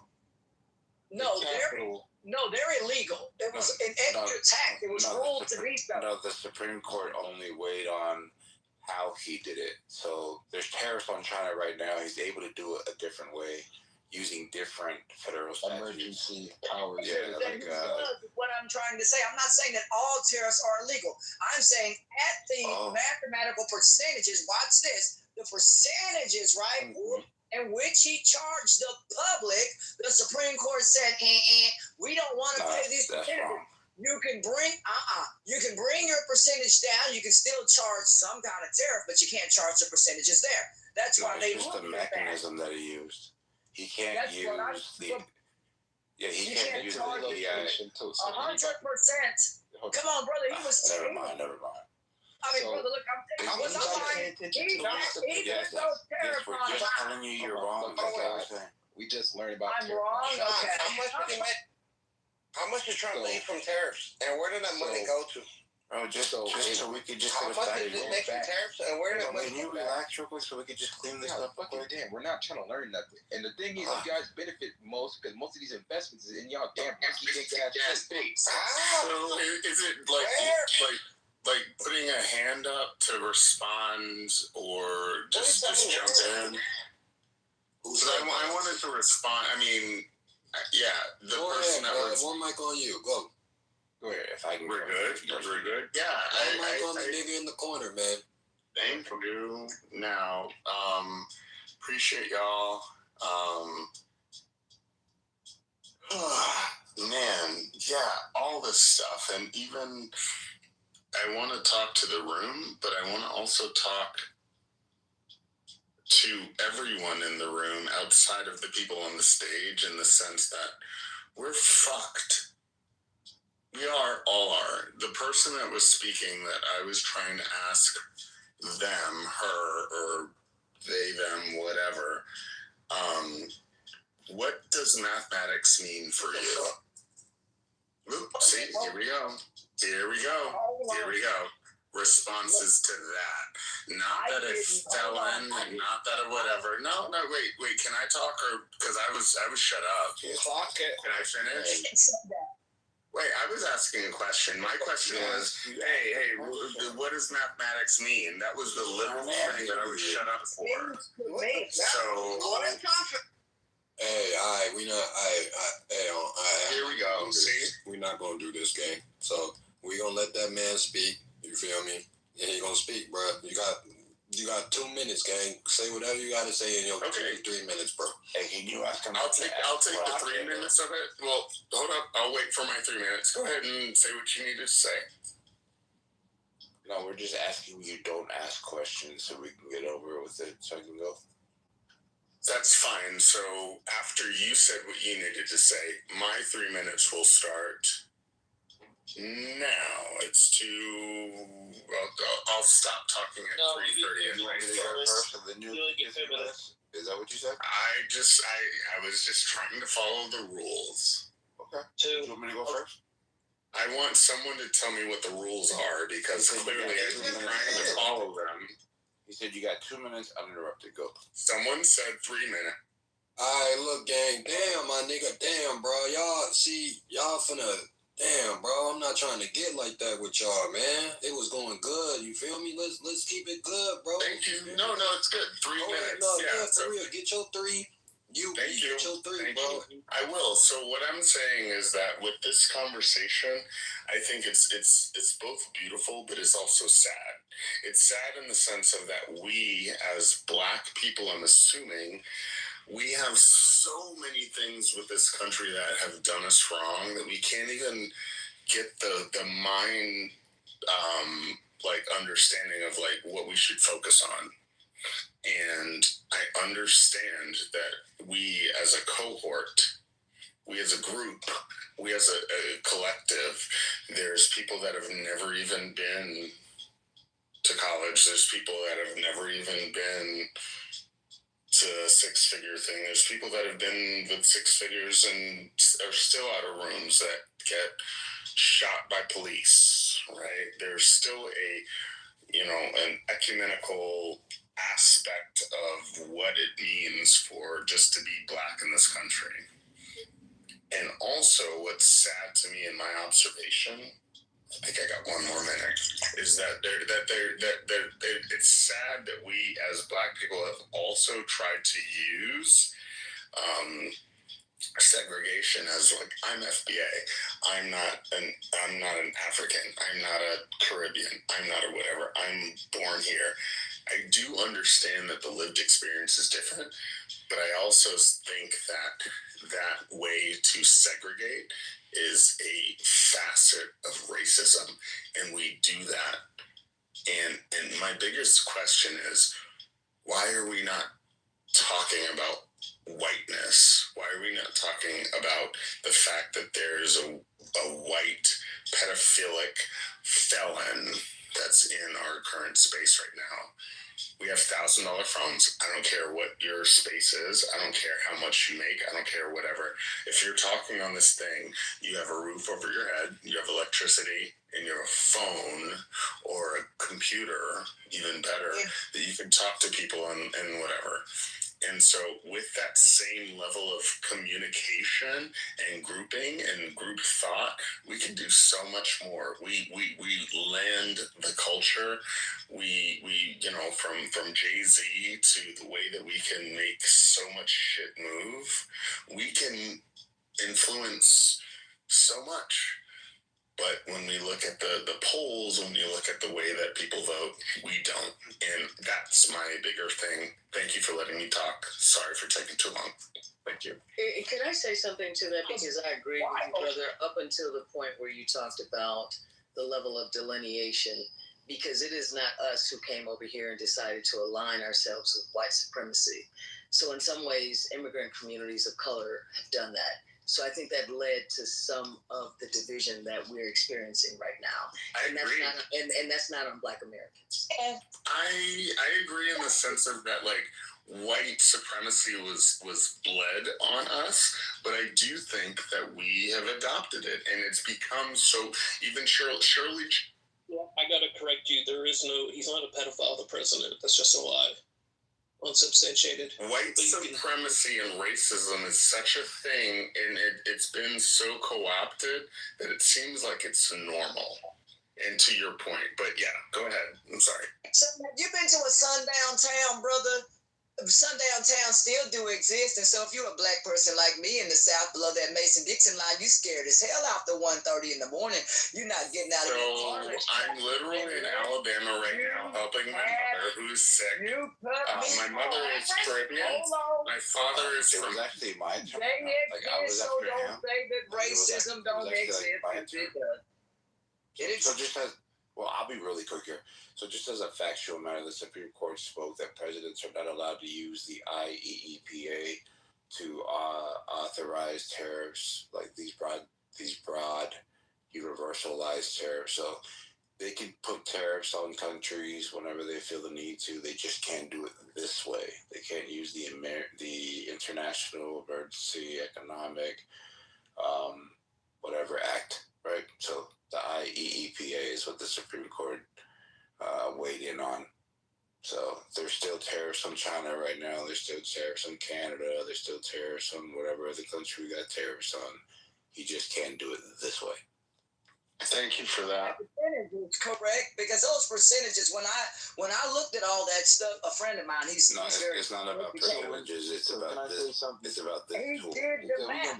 He's in college. He said, "Look, guys, the dude is educated," and he said it does. The percentages, you have to look at the hard percentages in which the public was charged. It was great. This is why he did the math. He's in college. This is why I asked her about math, and I would shut up. Read the links of the investments. Nobody to read the links of all these. They don't want to read. $multi-billion investments, multi-trillion. They don't want to read, and that's my point. No one wants to read.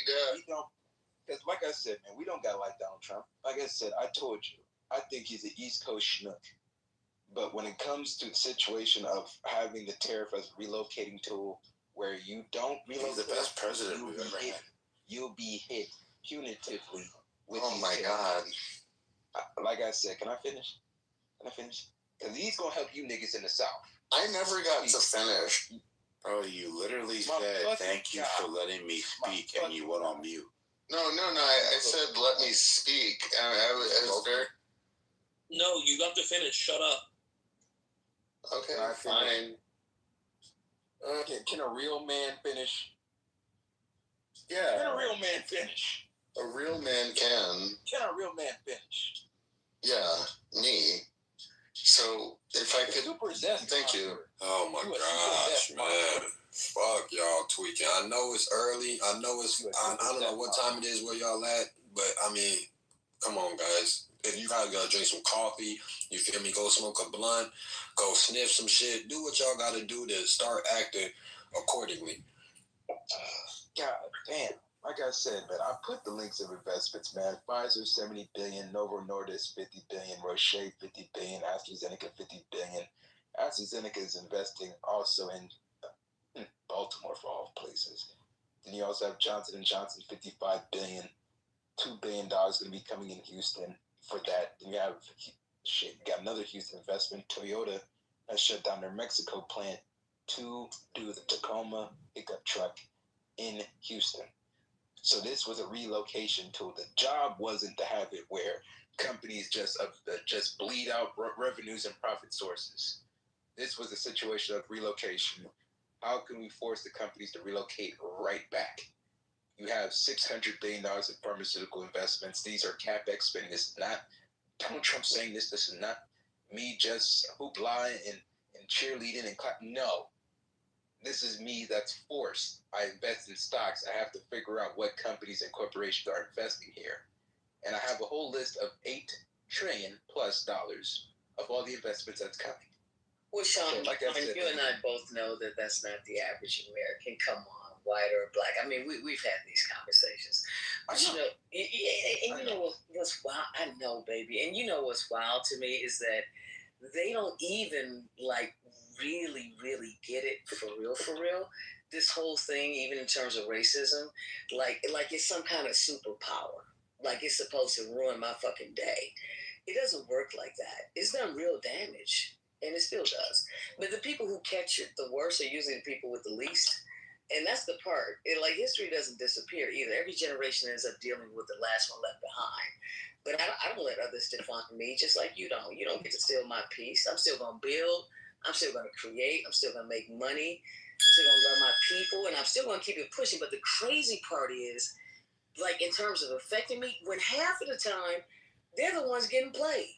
They looking at us sideways when they should be looking up. You mad at the wrong people while somebody else is cashing checks off the division. It ain't even black and white half the time. It's green. Like I've been in rooms with the real white people, like the real ones who have real influence. And trust me, power don't move the way that people think that it does. All this culture war stuff that keeps everyday people fighting each other, the people making the biggest decisions are usually just protecting their own interests, while everybody else is out here doing the free labor for them. I hear y'all caping for them.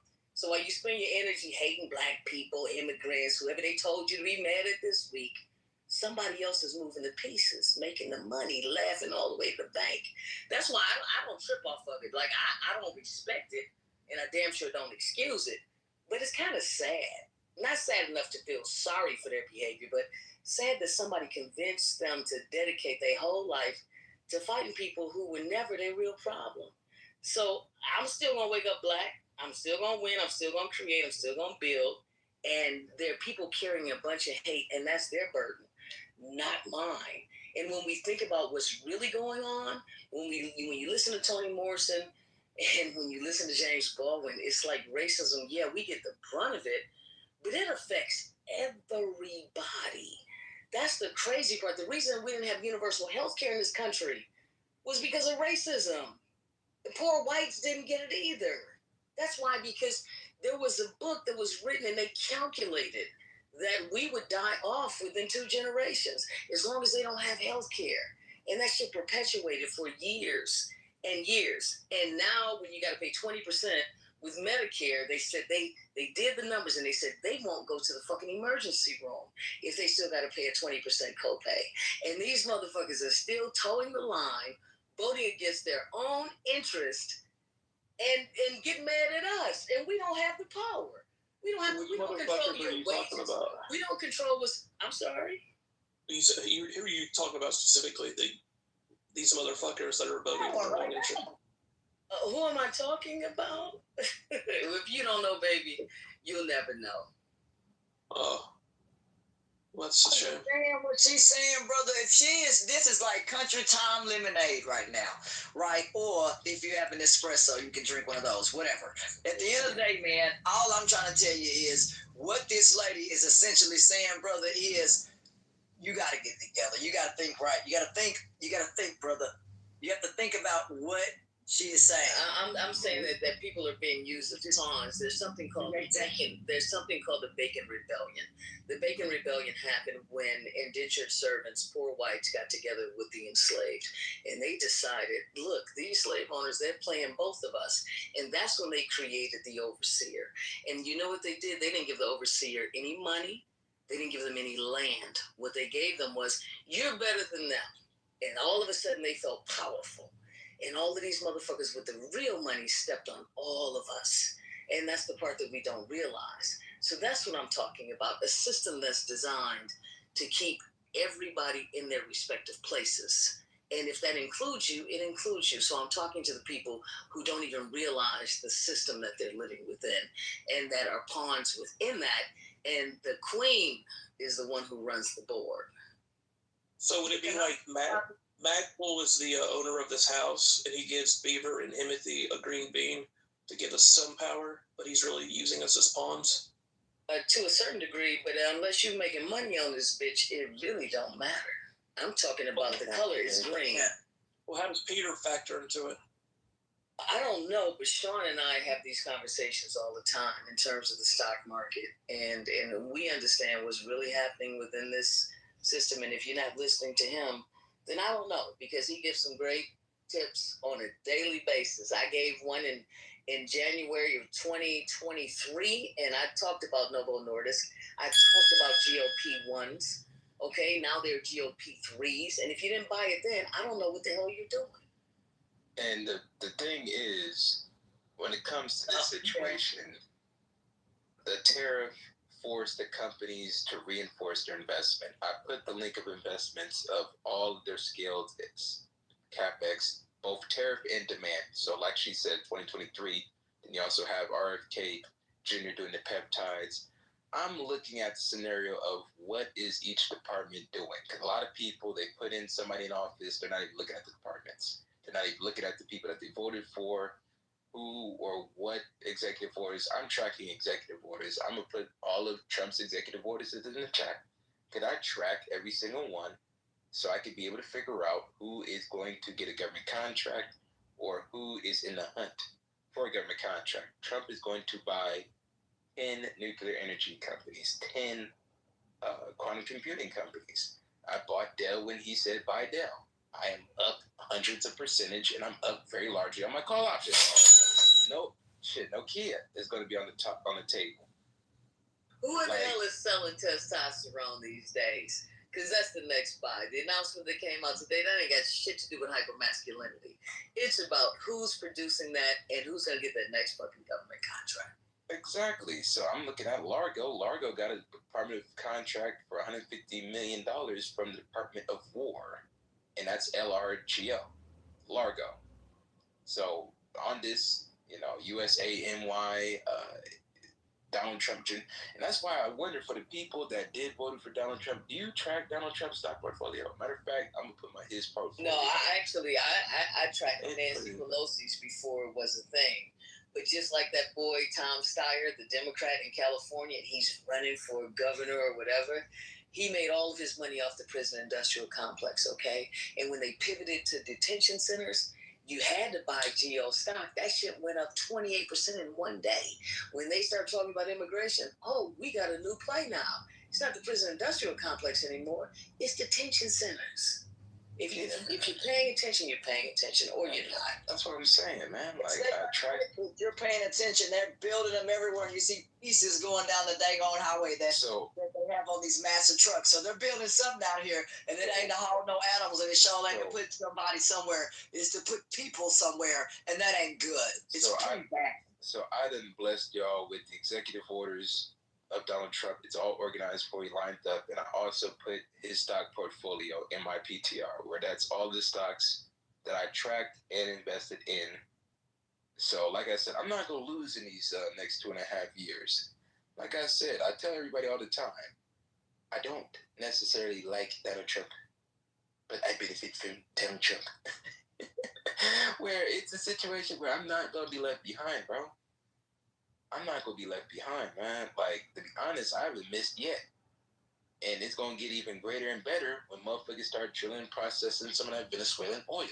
You know what you talked about, Sean? You talked about negotiating the other day, right? So they're stopping data centers in the whole state of New York, right? Because data centers is this big problem. But you know what they could have done? They could have got tax abatements in terms of property taxes. They could have got sales taxes during construction. They could have got permits and impact fees. They could have got utility revenue and sold it back. They could have got water revenue because everybody's paying attention. Well, you're using it. The water is going to cost more. It's going to do this. Put yourself in the game. Deal with the land leasing. Deal with the revenue sharing agreements. Say, if you're going to make money in my community, we're going to make money too. You can even lease the fiber that they're doing. And none of these communities are doing that. But instead, all they're doing is railing against it and stopping progress. and or not getting access to, like you say, market share, equity, tokens, tokenization, some aspect where you have equity involved. You know, people say we need equity. Well, that's the equity. That's the new equity. Now, it's not just the people pushing back on these data centers. It's entire cities that have massive city halls. It was hundreds of people. You know, folks out here really don't show up to no dang on city halls. I'm just going to tell you, they'd rather eat pizza than go to something like that. I'm just saying. And all of a sudden, all these people showed up. They didn't like the fact that data centers, and they're noisy, very noisy. If you've ever been by one, it's like, who wants to hear that outside your door? You're paying $5,000 a month, $10,000 a month, whatever this lady was saying. She said, "Look, I pay a lot of money, and I hear." Who wants to hear that? And you're paying all this money. What in the world? That can't happen. I agree with everything that you're saying, Ashton. All I'm saying is it's more effective to not just rail at the community meeting, but to go to these corporations and say, hey, we need community investment funds. We need equity, profit sharing. We need local hiring. We need renewable energy projects that increase local energy capacity. We need you to expand our broadband. We want revenue sharing tied to your future campus expansion. I'm saying to sit at the table and make the deal versus railing. And you're right about everything you're saying. I'm not saying that you're not. I'm saying it's coming anyway. You can't stop the capital. And so I'm saying, so just be a part of it and get yourself a seat at the table. And before it gets to the big community meeting, you got to get in the back door and say, look, this is how we're going to do this, okay? And my people are going to profit from it. We're going to benefit from it just like you do. And we're going to be cool in the meeting. You cool? I'm cool. And so that's all I'm saying. I'm just talking about strategy. Well, the state of Texas, as I already said, if we want these things built on our soil, you're going to have to buy into the grid. You're going to have to buy infrastructure. You're not just going to. So those are things that the state's already telling people. I think the public now has to catch on to understand they can, like you said, tokenize this stuff, mechanize it, whatever the case may be, modernize it. That's what we have to do in this state. We have to move forward, data centers and that kind of stuff. I've always talked about some of the effect on water, but there's also a better way to cool those. You could use a dry ice method, kind of like argon gas between two window panes. It stays solid, it stays consistent. Dry ice doesn't break down. It stays a consistent temperature and can be controlled under compression. So in other words, if the ice is compressed under pressure, you can use air vapors to create purified water, and that's the list. You can negotiate that stuff so tough that you can make enough money where you can just fucking leave. You be like, you know what? Y'all can have this crib. I'm gonna rent it out, and I'm on my way, and I'm still collecting my checks. Yeah, and I hope people are looking at the links that I gave you. I hope. Who live next door, the ladies paying $10,000 a month. Would you want to pay $10,000 a month, and all of a sudden, I'm serious, y'all. If you're out in the country, and all of a sudden, we need more fat hoes. I hope y'all looking at the links in the chat, man. I'm giving y'all the fucking solution that y'all need. I'm giving y'all what y'all fucking need. Cause I'm doing the research that I know a lot of y'all motherfuckers didn't even know existed. That's sad. We like it. I do. It's sad. I put the link in the chat, man. Save this. Ain't nobody else gonna get this shit to you for free. The fuck? And that's why I said it's gonna take a West Coast nigga to say today. You know, East Coast. East Coast. No. You know, I have no problem with the East Coast and shit. You know, I got love for y'all, but it's gonna take a West Coast motherfucker to say today. I'm giving y'all all the links. Brand, we have a stock exchange coming online. We're not too bad out here either. Please don't forget about us. We're not. I love the South. Well, I love the South, but unfortunately we gonna fuck your shit up too. But I put all the link lists of the investments. I cited all my sources. I then gave you executive orders so you guys can actually know what the hell is he doing instead of a damn media narrative spin. Like a lot of motherfuckers get their shit from social media, and they're getting their shit from like neighborhood talk, shade room politics, like shade room talking points, and you're not really thoroughly reading what the fuck was actually signed today. Where you're looking at whatever wild shit that Donald Trump done said. I'll give you that. Donald Trump is a a very eccentric person. Just from looking at him from the TV aspect, very eccentric. But when it comes to the big business and corporate deals and public stock trades, shit, you better take advantage of this shit. Nancy Pelosi's shit has been beating the stock market and hedge fund quant. I've been tracking her on autopilot for the last, ever since there was autopilot. She's killing the game more than anybody. Thank you. Yeah, she's better than Warren Buffett. Warren Buffett can't I'm better than Warren Buffett. I'm at 42% on my portfolio. And that's what I'm saying. And that's basic. That's basic forecasting. And that's why I'm teaching these little motherfuckers in my neighborhood in Vegas, LA, how to trade stocks and how to be able to look at certain things financially, business-wise. When you're not financially literate, a lot of the times you suck like a motherfucker in politics. You suck at politics when you're not financially literate. And that's my viewpoint, because, you know, when you have it where capital just leave all across the damn state, you realize that, damn, this shit is fucked up. The fuck is going on here? Yeah, your city needs Title I funding because the property tax is so goddamn high, or industry done left. They got to get Title I funding from the federal government. You got all these motherfuckers that don't necessarily want the city to be built up so they can mooch off of the Title I funding. They get $2 billion a year. Shit. Dude, they don't want that shit do you remember when Vlad from Robinhood got in trouble about GameStop and he was in hiding? Yes. Do you know who he called? Do you know who the fuck talked to him the first time? I'll put the link in the chat. He called me, and I had to interview him and make it all right. And it was me and my girl, and we had to interview Vlad to get his ass out of hot water with what he was doing, because I'm the spokesperson for Robinhood. Like I said, man, that's why I don't want to burn no bridges. He said, how much money did you put in Trump's cryptocurrency? No, I didn't put no money in the Trump cryptocurrency. I'm investing in his direct stock trades. So Intel, I made a killing. Intel was literally $20 a share. Then when he recommended $34 a share, now it's at the 100. So no, I don't invest in cryptocurrency. If I want to invest in cryptocurrency, I'll buy like SoFi stock, which SoFi is a legitimate bank that is connected to fintech that'll be integrated when it comes to tokenization and the Clarity Act that Trump will pass. Trump will pass the Clarity Act. But no, I don't invest. See, Tony thought he got a gotcha question on that. Mr. Smith, I didn't invest in that. Don't do nothing crazy. I always tell people, banks, don't be doing nothing with no Cash App, with no Chime, man, stick with what I call legacy banks. I know that maybe sound old school, maybe that's, whatever. My grandmother said, if I can't touch it, I don't want it. I don't want no Ethereum house or whatever the hell somebody was trying to tell somebody on the phone. I busted out laughing. It's some kind of digital card or something. And I said, well, what is it? And, we're thinking it was an actual home. No, it's some reality, whatever. It's weird. So no, don't invest in things you can't touch, things you can't hold. If it's not gold, put your money inside the drawer.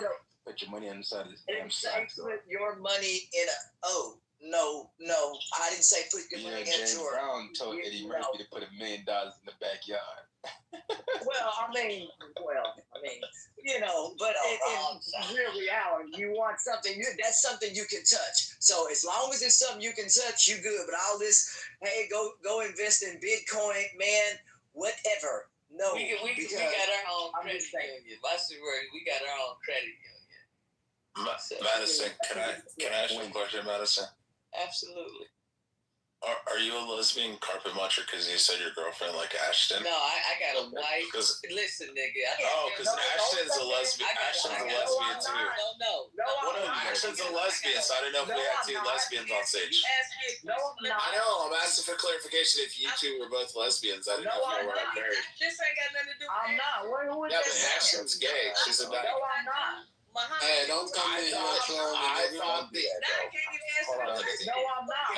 Don't come in here trolling, nigga. On Crip, Melody. You just got here, nigga. If you're gonna troll, nigga, give it 30 minutes before you start trolling, nigga. I got you. Timothy on Crip, bro. I'm gonna tell you what I do, Muhammad. I was just asking if Madison and Ashton were dykes together. Let me ask you. I know Ashton's a dyke, so that's why I was asking if Madison was a dyke. That's not fair to say that No, that's No, but like not the no. dike that like blocks the water, but like carpet muncher scissoring dikes. I'm gonna tell you exactly what I do. You know what I do, Muhammad? What a shock and boring.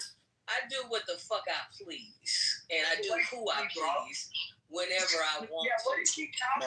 Madison Ashton don't even acknowledge that. And him doing shit, you let him to call it these women dykes. And I said, I ain't never attacked. That's because Ashton is a lesbian. Well, that's not fair. I got a whole dude sitting over here. Oh. No, you're wrong, bro. Oh, you're wrong. God, man. Now, me on the other hand, I get to do whatever the fuck and whoever I want to, whenever I want to. That's what I do. What else you want to know, Muhammad?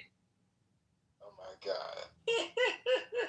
That's who I am. I do as I Muhammad in the goo, man. He came. There have been situations where me and Madison may not see eye to eye where we clash heads, but I ain't never hit no low blow like that. I ain't never punched no blow. It's not even a blow. You think I feel that? Like, I love my life. Hey, Muhammad wish he did have my life. He wish he could just be in the room or fly on the wall to see the shit that I do. It's amazing, baby. Just tripping with you. He's just pulling your legs down. That's what he's doing right now. And shut up, Habibi. We're cool with lesbians. It's the GBT part, But the L, we're cool with. And the L. Dude, Muhammad probably ain't had no pussy since he came out of one. If he did. People, God, dog, for no reason. Like, what in the world? And I don't even know him. I don't even follow him on this app. He's been blocked some time ago. That's why I was like, man, who is that? If you block, that means I don't want to talk to you. And at the end of the day, if a person cannot treat people how they would like to be treated, that's what the good word of the Lord said. I was actually surprised when you said you had a dude, though. I wasn't going to lie. I really thought... No, I have a guy. I don't... Brother, I don't hang around a lot of women. I live with a man because I live with a dude. It's better for me. I don't got no problems. Hey, I don't got no problems with no dudes. I live with one, and so it's the best thing. But when he said that, I was like, how dare you tell them damn dykes, I mean women. I don't have any problem with them either. Mine is in Australia right now. So thank you so much. On crib, nigga, I respect you so much. I use my real name. I don't hide behind on crib, on crib. You see them hearts? Where are you from? Muhammad, do you have something to say? I do. Relevance, brother. Yes, Ashton dresses like a man, and her man is actually a biological female. What say you claim? Brother, you don't know nothing about it. That thing got a pussy between its legs. Just because he dressed like a man don't make it a man, Ashton. He is nothing. Why are you attacking me? But why are you attacking me, though? Punch down and just try to pick on Ashton for no fucking reason whatsoever. He ain't got nothing to say. I don't know him. I swear to God, I don't follow him on this channel. No, he's man. I don't know nothing about him. He does. I shouldn't have brought him up, man. I thought he was gonna say some relevance or something. Crib will wax his ass. You know what? As a matter of fact, since you saying that, let me see what I can do about that. I'll be back. Ripacola. He's pulling your legs. Try you pulling his legs. Habibi, we ain't trying to hear you right now, bro. Habibi, I'm in Canada, bro. You still Habibi. Yeah, I'm in Canada. What's up, bro? What's up? What's going on? Let me chime in. What's going on, bro? One mic on D. What's up, guys? Thanks for having me. Yo, Timothy, thanks for putting me out. This is a good conversation. I heard the whole thing. I kind of feel like we all kind of agree on the same thing, essentially. Like, voter fraud, there's a lot of corruption, people are being lied to. I don't think that any of us really disagreed on anything here. What's the disagreement? I just want to chime in and, get into the argument. Nothing. All right, so let me get in this. Actually, we don't agree, D. In terms of voter fraud, there haven't been a lot of proven cases, and the cases that have been proven are mostly Republican. So there's that. Oh, okay. So good. So I'm on some agreement. I wanted to get in the chat, get in some arguments. But Trump proved it. I don't think so. I think voter fraud has always been known. It's always been around. It's we all know the system is rigged. I mean, who even really believes in the vote for the citizens itself? I mean, unless the electoral college, I don't really care about like who wins the popular vote, because Trump really proved that the popular vote means nothing. It's the only thing that he really proved. But he won the popular vote. That's not what I heard. Right, that's not what I saw. Right, exactly. He won the popular vote. I vote. heard that he lost the popular vote. Do you know the origin of the electoral college and why we have it? He got 77 versus 75 million. In so many words, basically, through all the textbooks, what I heard was that we're just too unintelligent to be eligible to actually have a vote. Right, you are actually half. The founders did not believe you were even capable enough to do it. Thank you. That is so refreshing to hear that. That's half of it.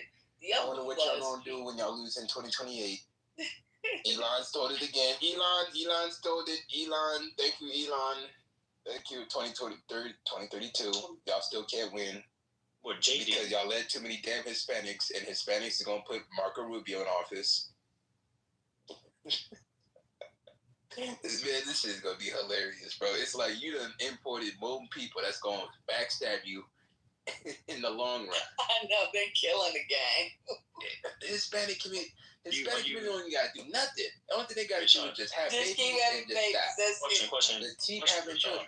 And keep voting Republican. Wait, are you saying that Republicans are gonna lose or Democrat? No, I think Republicans gonna win the long run because Hispanics is gonna put Marco Rubio in office. Democrat. I'm a Democrat. Marco Rubio is not crass. Like when you hear Marco Rubio talk, he's boring. He'll bring it back to boring politics. When it comes to Donald Trump, people that hate him and love him find him to be entertaining. But when it comes to Marco Rubio, might be the only member of the cabinet that's actually qualified for his position.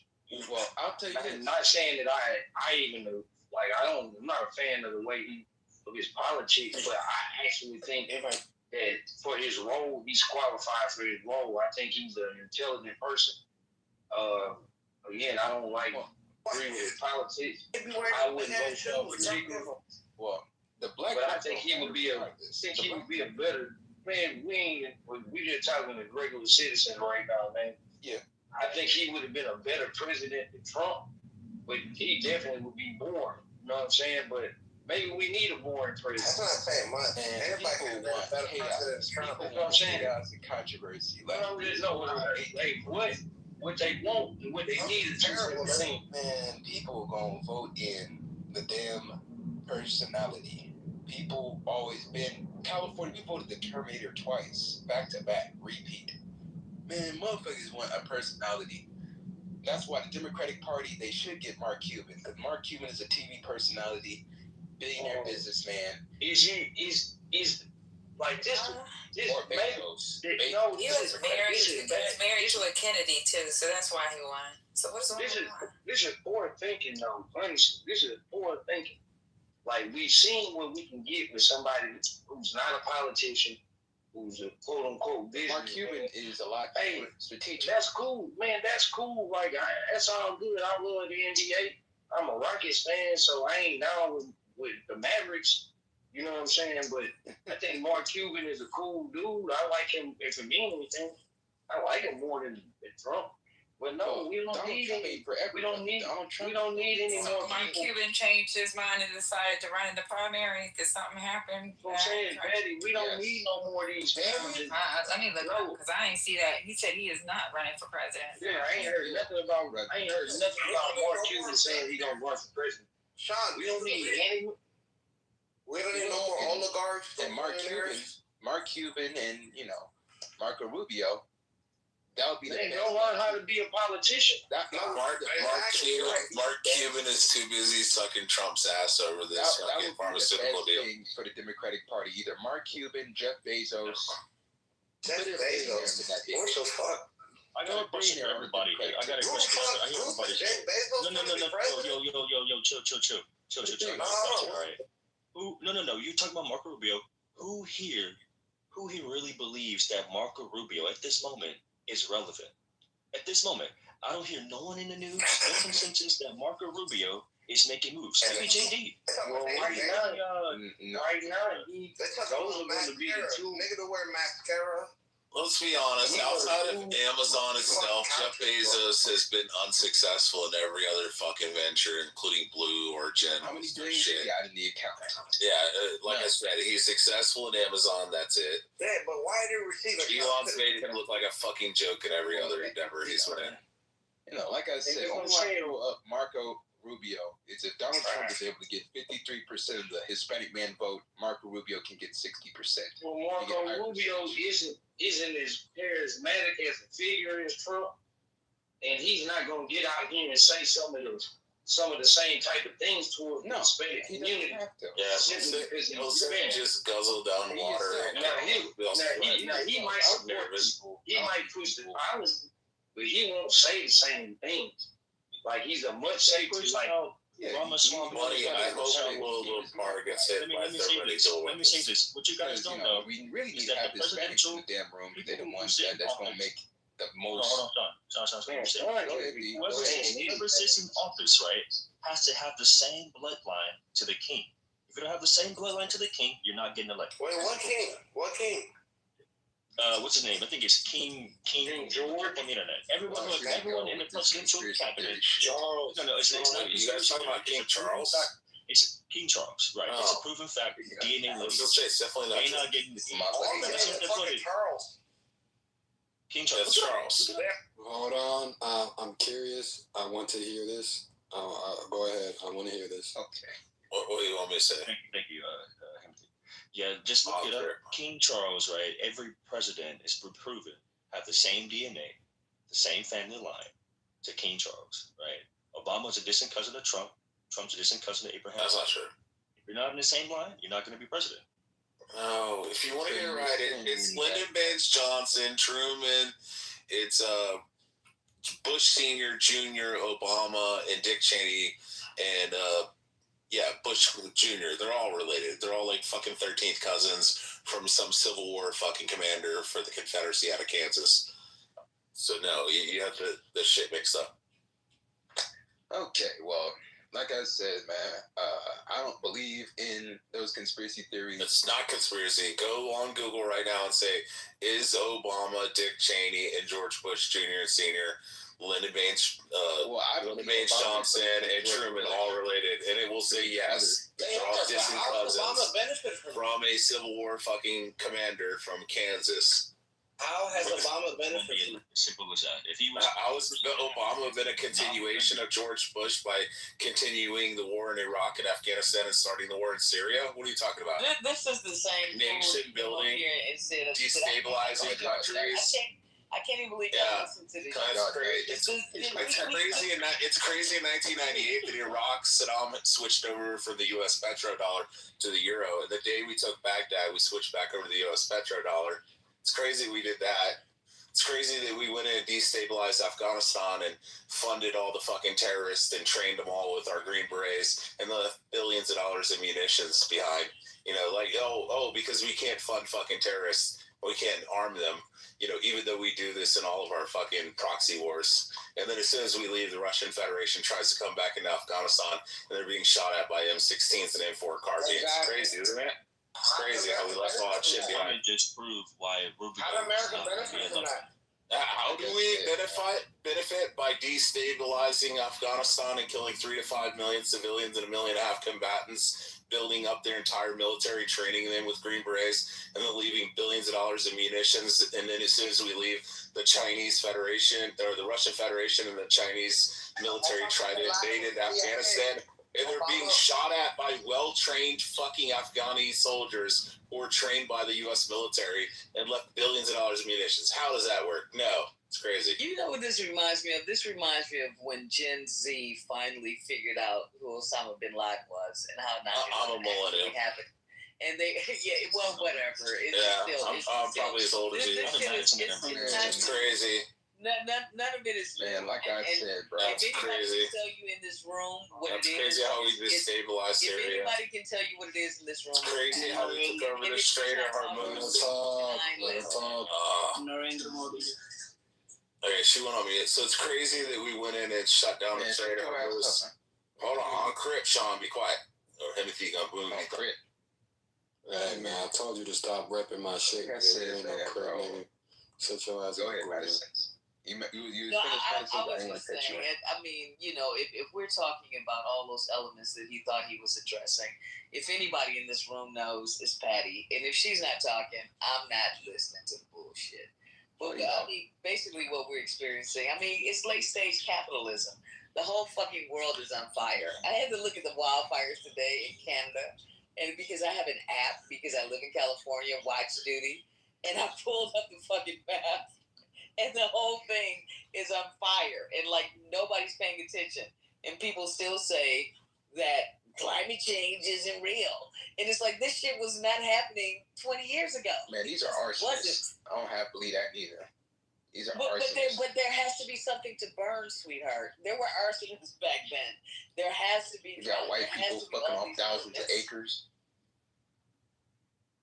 So I don't have to disagree on that. I'm just saying, and these are things that are right in front of our faces, and we're acting like it doesn't exist. Hell, the arsonist, when it came to Eaton fire here in Cali, that was a white boy. He was like in his 20s. Well, yeah, exactly, the Palisades. But I'm just saying, there's so much cognitive dissonance to the degree whereby people are just really, I don't know if they're just afraid, if they're just pulling the cloak over their eyes, and they want to believe that everything is cool and everything is okay. The shit is the emperor has no clothes, you know, and all of a sudden one person says, look, he's naked. And it's like, no, he's not. But he is. He really is. He has no fucking clothes. You know what I was talking earlier? It's like the level of respect, like the real powers that be are not even the things. Remember when Dave Chappelle gave up his deal for $50 million? Does anybody remember that? Yes. He walked away from Hollywood. He had an amazing television show, and he said, this is bullshit. And then he came back to Hollywood. Yeah, he finally did come back, but his explanation was, he said, I have seen, well, I He had a mental breakdown, yeah. No, he didn't have a mental breakdown. He did say he had a mental breakdown. He didn't have a mental breakdown. That's He what he saw said. what was behind. He saw what was He said I had a mental breakdown. Yeah, pull up the interview. Why are you even fucking talking while I'm talking? I guess we'll have to put in the chat the interview where he said he had a mental breakdown. And he left the country to get back to Timothy, open up the borders, bro. That's what the fuck he said. I'm talking about what actually happened. Yeah, he said Dave Chappelle said I had a mental breakdown. Put your real name up there. Stressed out. Listen to you. Wait, yeah, he hide behind whatever it is. Your opinion in your mouth has no use in here. Go use it somewhere else. Do what you're good at. Man, that's crazy. So do y'all want him gone? Do y'all don't want him around? Like, what is it that y'all got with Muhammad? Yeah. Is he just too ignorant? Should I just move him definitely down? too ignorant, yeah. Yeah, gonna explain how they shut down the Strait of Hormuz in Iran so they could run out of all the fucking reserves in China, which took 2 months up until June 8th. Yeah, and it was crazy. Like June 8th, they ran out all the reserves, and then we opened back the Strait of Hormuz. Almost like Strait of Hormuz for the next 20 years until we can start building high-grade silicon chips here in the United States by 2030, and then Taiwan means nothing to us, but we can also destabilize the Chinese Communist Party and keep them from invading through police actions into Taipei. But it's crazy, you know, but I'm just a midwit. I'll go to the audience if you want empathy on Crip. No, one mic on you. Keep going. Yeah, you go ahead, Master.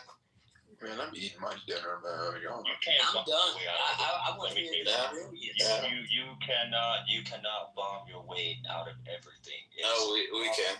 We can. No, you cannot. We did in Dresden, Stalingrad, Hiroshima, Nagasaki. Man, they fucked up Dresden. They fucked up Dresden. The beaches of Normandy. This war has proven that it cannot be fought with bombs alone. Yeah, we did in Iraq where they have free and fair elections today. It's not the same war. You don't know what you're talking about. Yeah, I know. Oh shit, Patty the war hog? What? Patty is the war hog? And still don't have the control of the strait. So we did control the strait. We do. It's taking a long time. I'm starting to like me some Patty. What? If the strait is shut down, what happens? Then China doesn't receive natural gas and oil. That's what happened. Patty has run out. Which China Are has you been aware there's building more up. than one way that China gets fucking oil from them? Yeah. So you tell me the other way that they're getting shit smuggled in and out of the country. Real? Oh yeah. They use other flagships from other nations and they smuggle shit in. They're getting it from Venezuela. They also have a pipeline. They have a pipeline and rail system that comes in from Russia, Patty. We all know that the majority of their fucking oil comes in from Russia. Russia also pipes it in from Iran. You have no idea what you're talking about. Yeah, You're just talking. I've been listening to you the whole time. It's crazy, Patty. This room sounds stupid. Crazy that analysts were saying. Bieber and fucking Matt wouldn't even go for Crazy that analysts, Patty, were saying that China was going to be out of their. Whoa! She just threw hella shots. I don't know what the shots was for, but shit, I don't. He wants everybody. Muhammad doesn't reflect any views or any shit in this room. He's just a guy that I allow to speak because I allow all y'all to speak. So I don't know what you talking about, Patty. I don't even know you personally, but that was a crazy ass statement.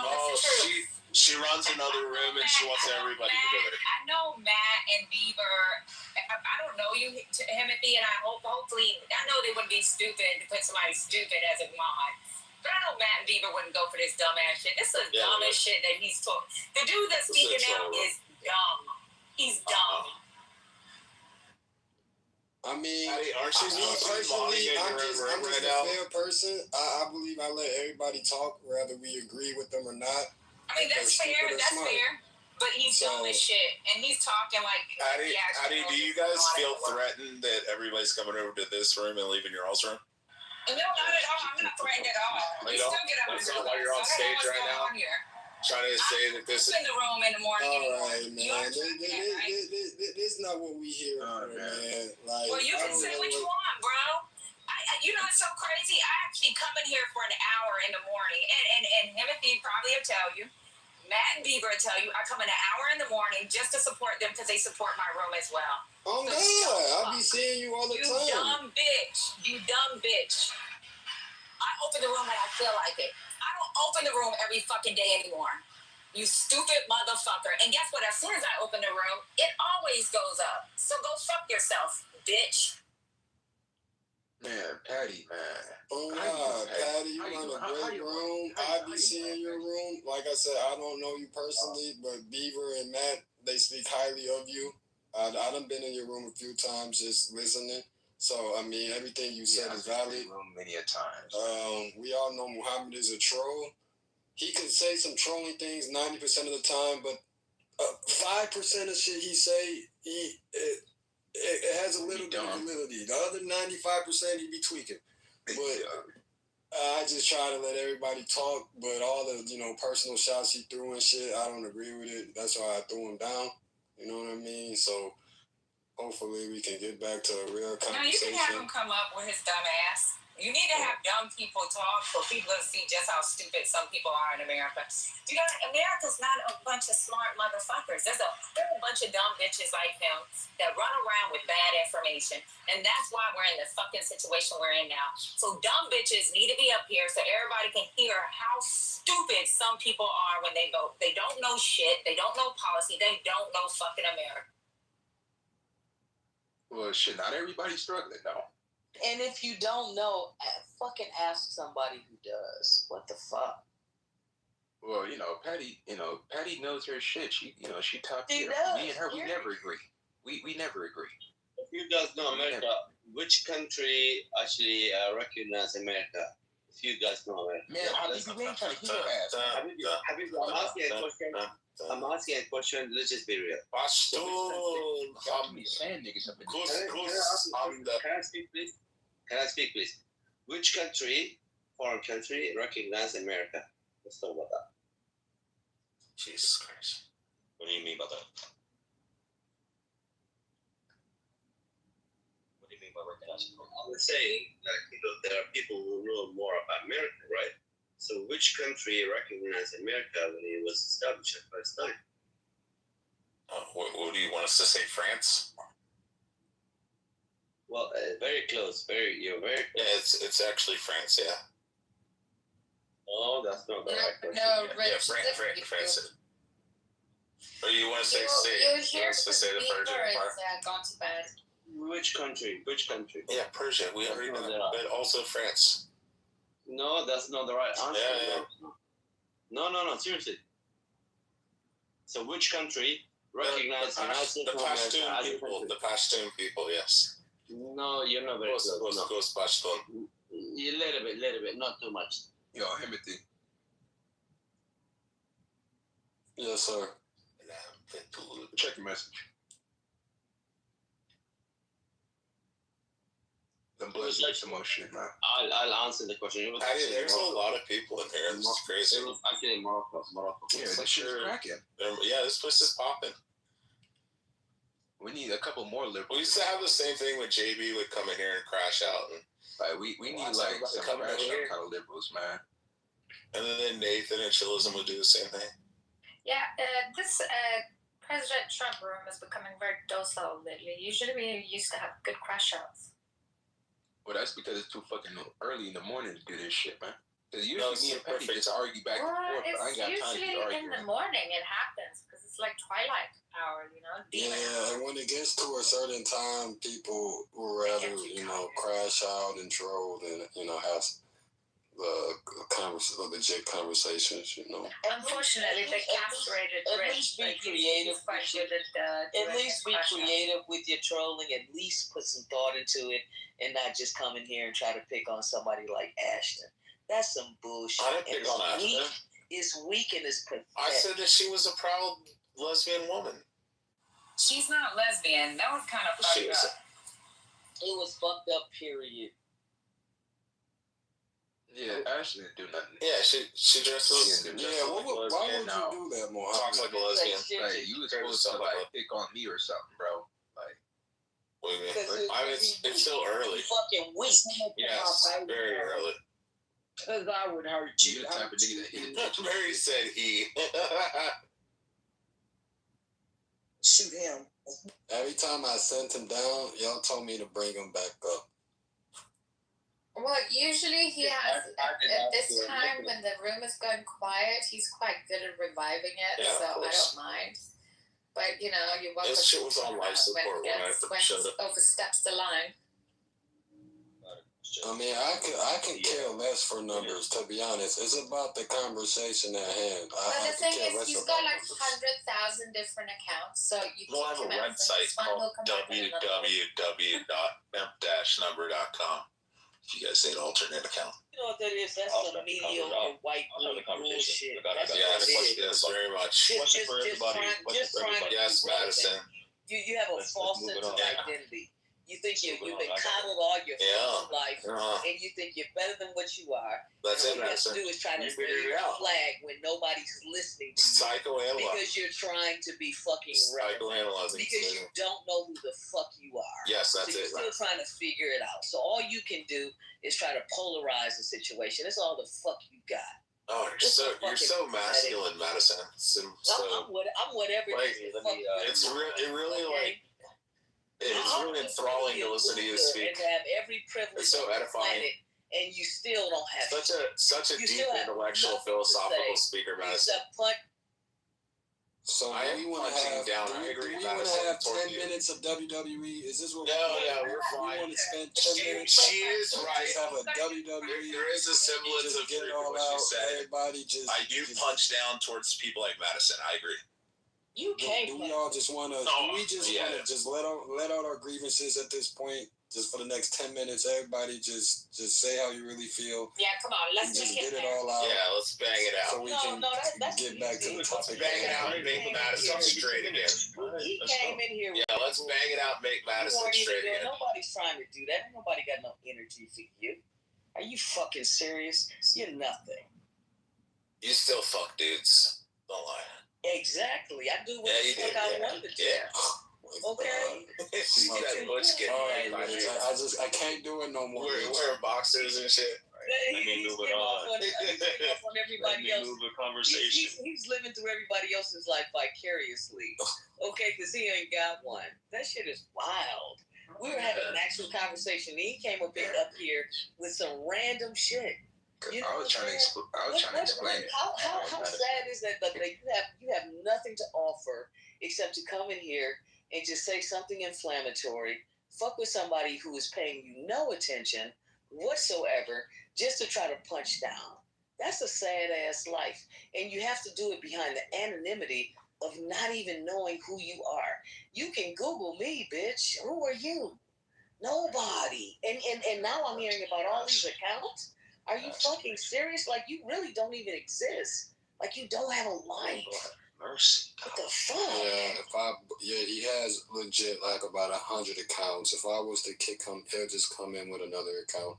See, that's the problem with the way that history has been thwarted and twisted in the United States. And it's a problem. It's about this false sense of identity. It's the mediocrity of failing upward. Like, every time they fail and they get another fucking promotion. And then they don't know what to do after that. They really don't know who they are.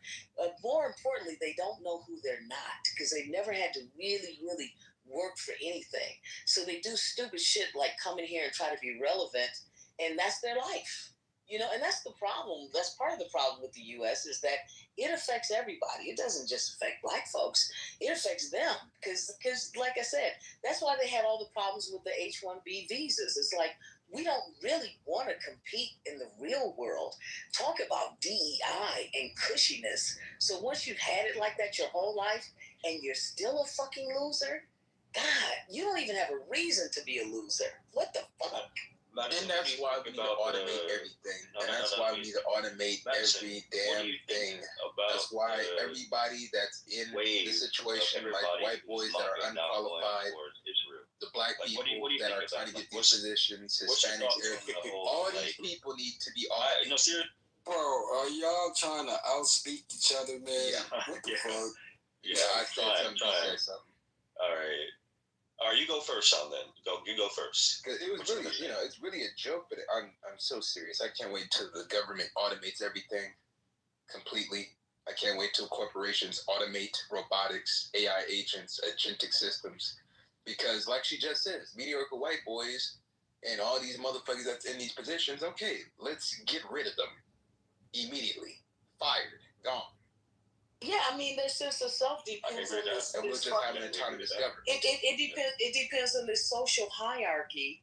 Then every move toward equality can feel like somebody's taking something away from you, even when they're just asking for the same thing. You know what I'm saying? The people when you get the same thing, what happens the people next? Who truly hold you actually power, have to compete. The people who you actually have to work. Well, exactly. But the people who truly hold power don't necessarily benefit. You know what I'm saying? The same way that they benefit themselves with the promise of status, it keeps people invested in the system, and it robs them of who they truly are. That's like one of the biggest conversations that we haven't had about identity. Like, what do you think of the middle people, right? Middle people who are fighting to place themselves in the middle of the system. You have people in communities. Well, at least they're fighting for something. At least they're fighting for something. At least if you're in the middle, that's what's keeping them at the top. Right.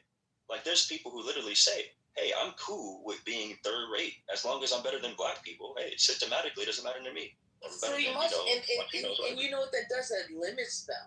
It really does. Like, they're really stuck inside of that paradigm. And when they really do have to compete, the reckoning comes. And then it's like, woof, we're almost there. We're not quite there yet, but it's coming. You know what's more painful? Is when you go your whole life thinking that you're something, and then when you finally get to the top, you realize you ain't really nothing. Sir, I think that's the lesson learned. Then you gotta do shit like trouble people and come in rooms and say, search my Instagram, search it up. You can tell me. But let me ask the question though. Because the Japanese community also hate black people too, and also white folks. So, hey, I hate it. Asian communities, nah. They ain't got no love for no black folks. Where was the Asian community? I never said Asian community had love for black folks. You can argue about that. I'm not talking about that. Y'all fake as hell. Never said anything about Asian people loving black folks. I don't know where that came from. Nobody said that. I don't think anybody with the right mind says any Asian person loves black people. And why are you inserting yourself in black business? Exactly. That's not your business. So I talk about Japanese business and Takaichi, how she buying weapons from the United States. Hey, I got a question, guys. Stacey asked a great question in the room because Muhammad is chat banging. Muhammad, what do you contribute that is interesting? Did anybody else hear anything other than the bullshit that he spewed that Patty just, decimated? Like, was there anything of value in anything? Because I love interesting conversation. So I would love to hear this compelling, stimulating, interesting thing and learn something. So did anybody else hear anything? Because I did. Wait, how did she decimate my fucking position by saying, you don't know what you're talking about, you're stupid. It's just a bunch of dumb people in America coming on stage and just spewing all this propaganda bullshit. Okay, so go ahead, Muhammad. Yeah, I want to hear how she decimates my position. Go ahead, Patty. Go ahead. Go ahead. No, I want to hear Patty decimate my fucking position. Because you're dumb. You don't know anything. Go ahead, Patty. You don't decimate your position. Go ahead. Go ahead about 1998, switching over from the U.S. petrodollar to the euro. So you want to hear? Saddam Hussein being appointed by George Bush Sr. You can't tell her. Yeah, I'm stating my position. I'm saying it's bad. Like George Bush Sr. He has no idea putting about what fucking he was Saddam in talking power. Then him switching over to the U.S. petrodollar to the euro, and then as soon as we take Baghdad, we fucking switch it back over to the U.S. petrodollar. It's crazy how Halliburton got all the contracts, which you hate that, don't you? Because you hate Daddy Bush. You know why Halliburton got all the contracts? Yeah, because Dick Cheney and George Bush Jr. were in fucking power. You don't understand anything. I don't understand the logistics of how Halliburton was able to fucking move all the fucking oil in Iraq. Yeah, it's fucking crazy. Yeah, go ahead and talk about how Dick Cheney was running fucking Halliburton. So number one, Dick Cheney was running Halliburton. Yeah, he was. The reason why George Bush Jr. Halliburton got the contracts because this thing called Who's a large fucking stockholder? Yeah, who's a large stockholder in Halliburton? Isn't it the Bush family? Isn't that crazy? Why don't you just let her finish her thought instead of She's not making points. You're not making points. I never make any points. She crashes out. Every time you tell me to bring you up, you start crashing out, gang. That's why I leave you in the audience, Patty doesn't know what she's talking about. I'm in the audience so I can finish what I'm saying. Yeah, you go ahead, Patty. I gotta put you in the audience so she can talk, man. Patty, this is not your stage. Girl, ain't nobody talking to you. Why, y'all? We're just ugly bitch. People want to do and you start crashing I'm gonna go ahead and change the title of the war. So let me go ahead. Let me go ahead and explain why Halliburton got the contract. Because I worked as an acquisition officer and a logistics officer. The senior logistics officer and acquisition officer. Halliburton got all the contracts because it's this thing called Log Pack 3, Log Pack 2. So when we have emergency type of situations like a 45-day war, Halliburton's the one you're going to call because they already have the clearances, they already have the talent, and they already have what we know we need. Like if we needed bath and laundry, they're there because we got rid of quartermaster that was bath and laundry at the time.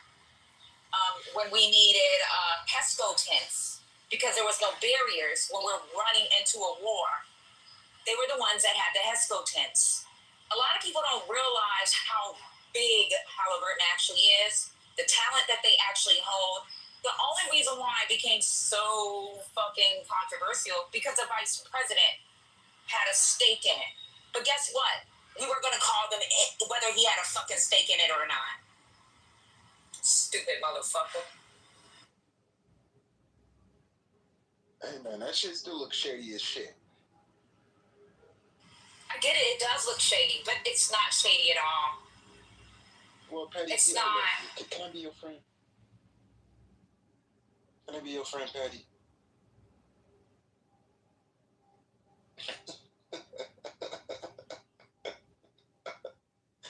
You know, Patty is well accomplished.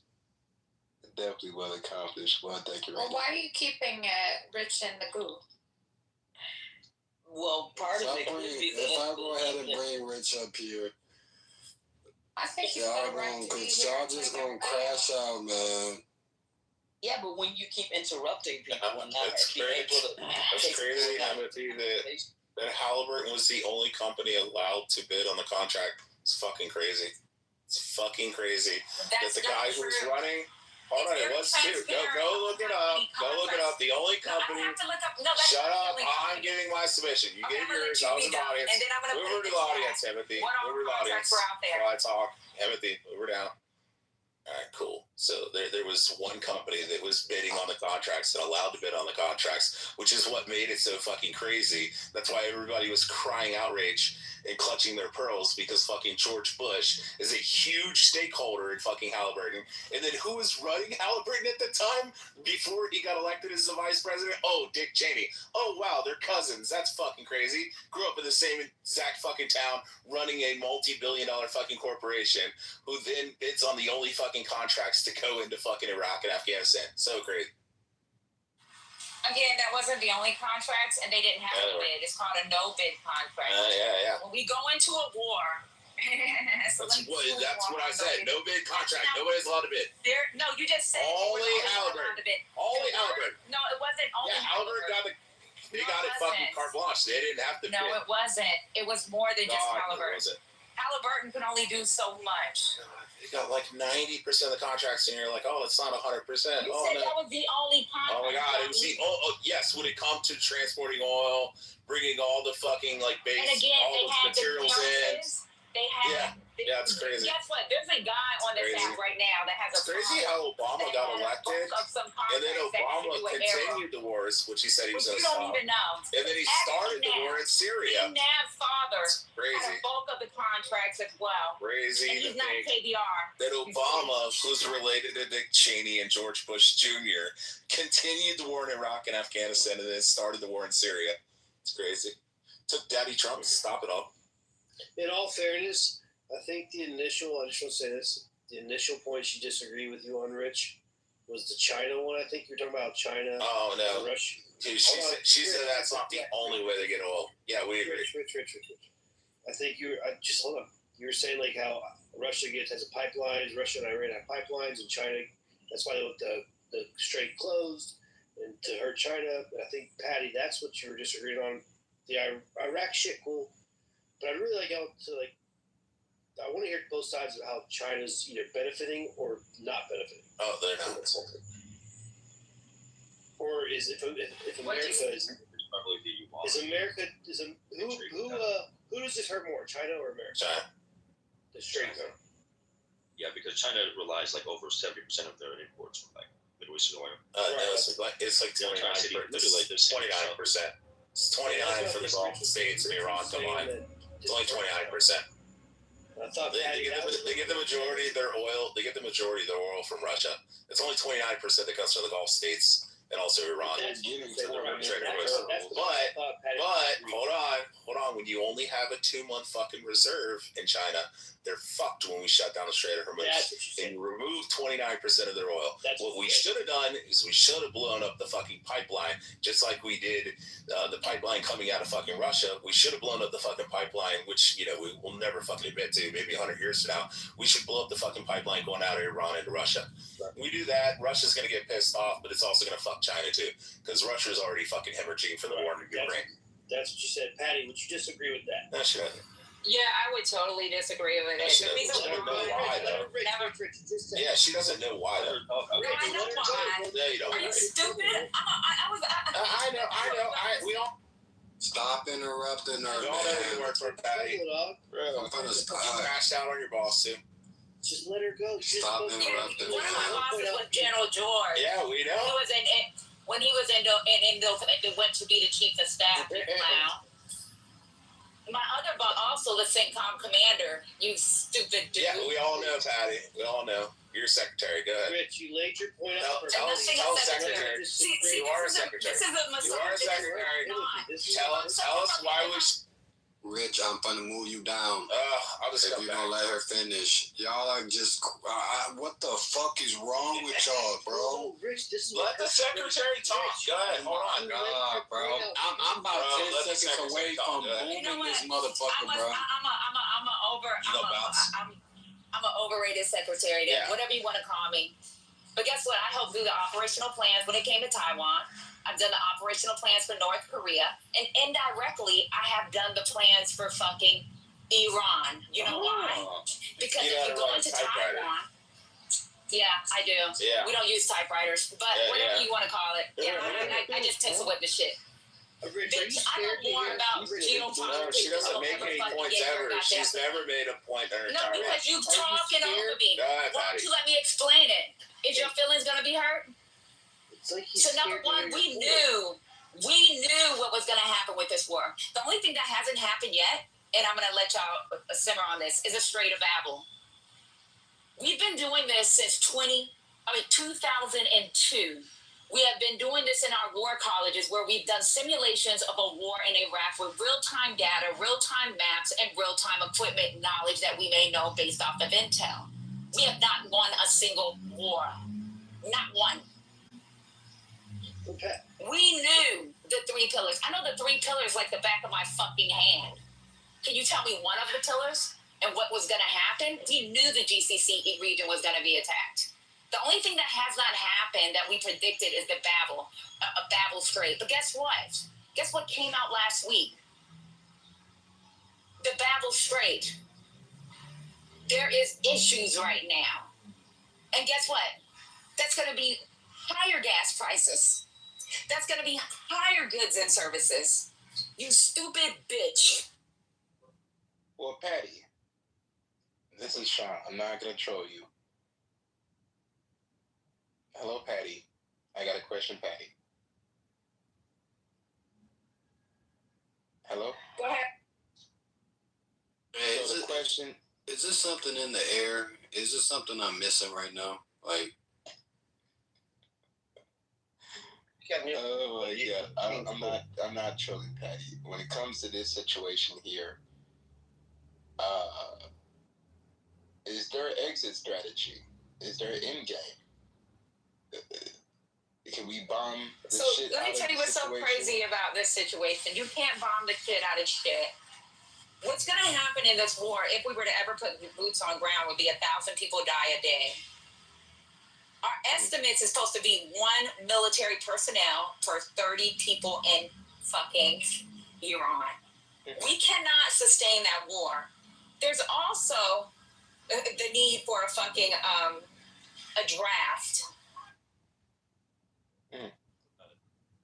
Well, like I said, those energy weapons. We have energy weapons. The Pentagon has admitted that we have energy weapons. Something that people has been saying that we don't have energy weapons. Well, the Pentagon mentioned that there was energy weapons. When will that be deployed? When the autonomous drones will be deployed? Maybe we got to wait for that $55 billion autonomous drone budget in the Department of Defense budget in October to come into play. So, you know, maybe we need robotics to come into play. Because, boy, military draft? Shit. Congress gonna co-sign that? Because this shit is overdue because, one, you can only do this shit up to 90 days when it comes to doing this shit without any kind of funding from Congress.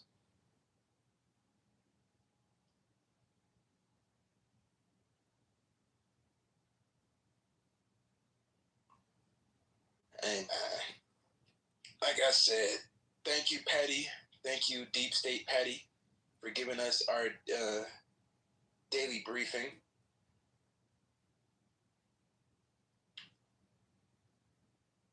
Military Industrial Complex, Patty. Thank you. My life's gone. Yeah, come on, Peter. What's your input? Yeah, I don't believe no They damn keep putting Rich out in the goo, although he's the only one who's got something to say. I don't know. This room is a little bit too biased for my liking. But it's not about even being biased. Every time I bring him up here, the whole stage just starts crashing out. No, actually, he kept interrupting everybody, so that's a flat-out ass. Well, it is Twilight. It is Twilight hour. I'm just taking notes. So, I'm just taking notes. People get offended. We usually just get through it anyway. It's kind of a good way to wake up people who sleep. I look at it like this. You are not done. So All right, man. It seemed like half of y'all want him in the goo, half of y'all want him on stage. It's which one is it? Put him on stage. Makes it the way dialogue works. The way dialogue works is you talk, then I'll talk. Then you talk, then I'll talk. That's how it's supposed to go, and it typically goes like that when it's not just me, but for whatever reason. So this is what I don't understand.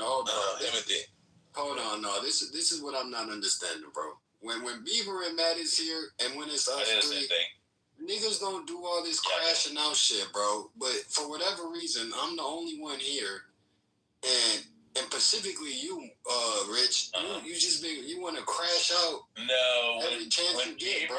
When Beaver and Matt are here and Beema's not here, they leave me on stage because I invigorate the conversation. Because most of the time this room is on fucking life support because it's filled with midwits.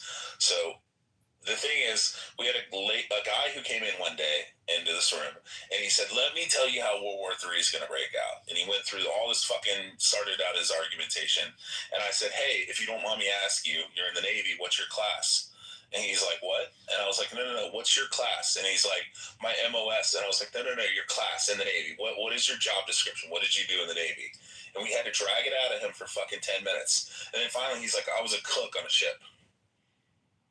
Patty's a fucking secretary.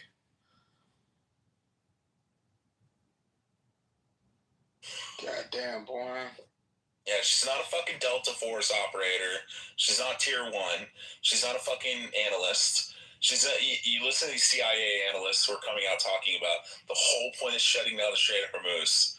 You know, these retired guys are saying the only reason we're shutting down the Strait of Hormuz is so we can hold on, Peter. Merci. The only reason we're shutting down the Strait of Hormuz is so we can cut off fucking China's ability to invade fucking Taiwan through a policing force. Merci, kus. They're shutting down the Strait of Hormuz because they will run out of their reserves, and then they have to realize the reserves, and they have to fill them back up. And the longer we do that, and the less likely China is to invade fucking Taiwan, because they recognize that second they fucking take touches their whole fucking 2030 initiative, that we will shut down the Strait of Hormuz and fuck them. And in 2 months, they will be completely out of fucking oil and fucking natural gas reserves. So they can't do that. But Donald Trump, hold on, Ty. The whole thing is by 2030, we are going to have Merci, Charmota, Merci, Peta. So the thing is, oh my God, Peter. I know, stop being a fucking retard, Peter. You fucking white SIM card IRGC agent. Okay, land your plane, please. Okay, the point is, by 20... Oh my God, I'm not an Arab. Land your plane. Let him land his plane, Peter. Let him land. Peter, I'm a Yehudi.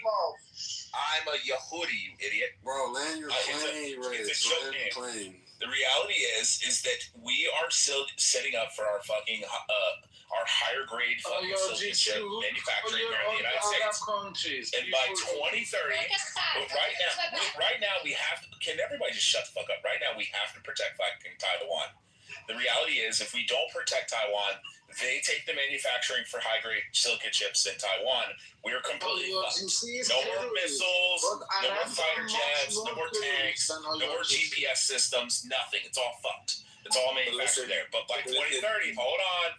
One, shut your fucking shut up with the mouth. No, I know. All right, man. All right. I got a question. If we get the manufacturing, I heard enough. By 2030, we can say, fuck you, Taiwan. They can have Taiwan. The reality is the Chinese government does not have the fucking engineers to even run those fucking plants anyways. Now, Rich, I don't want to hear you you stay off your damn mic. Do not talk for the next 5 minutes, please. And you know I got a question for him. That's the way he speaks.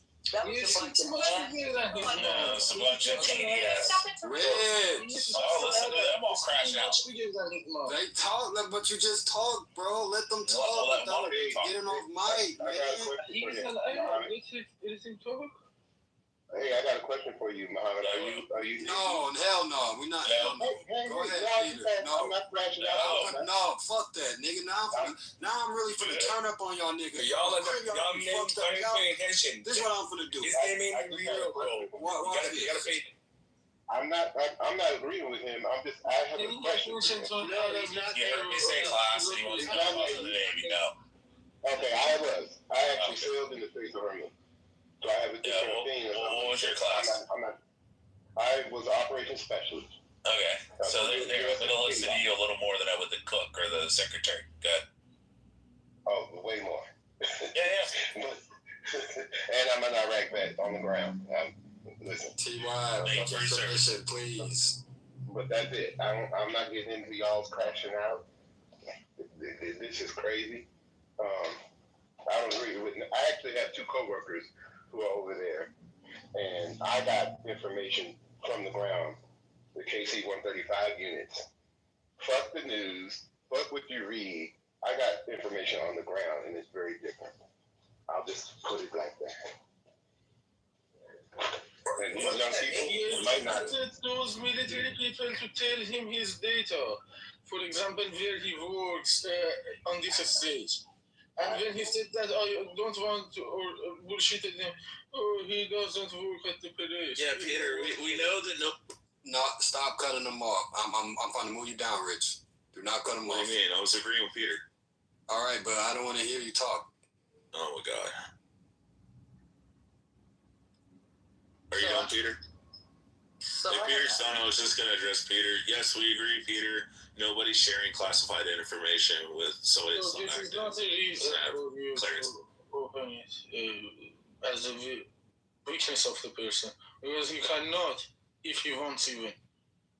I haven't heard it's just a stream of consciousness. It's just ad hominem attacks and not one fucking point. The Strait of Hormuz was not a thing until now. No. It's always been a thing. So in terms, it's been a thing for thousands of years.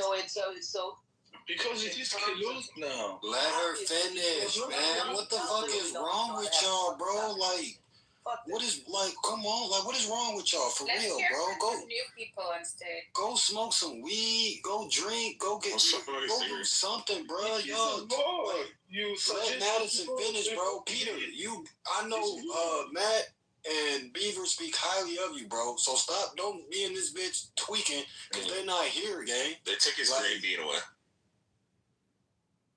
Let Madison speak, bro. Y'all gotta stop tweaking just because the niggas not here, bro. Cause I could get like that too. On my mama, I can, bro. So stop playing with me in this bitch, bro. On my mama, y'all keep playing with me, G.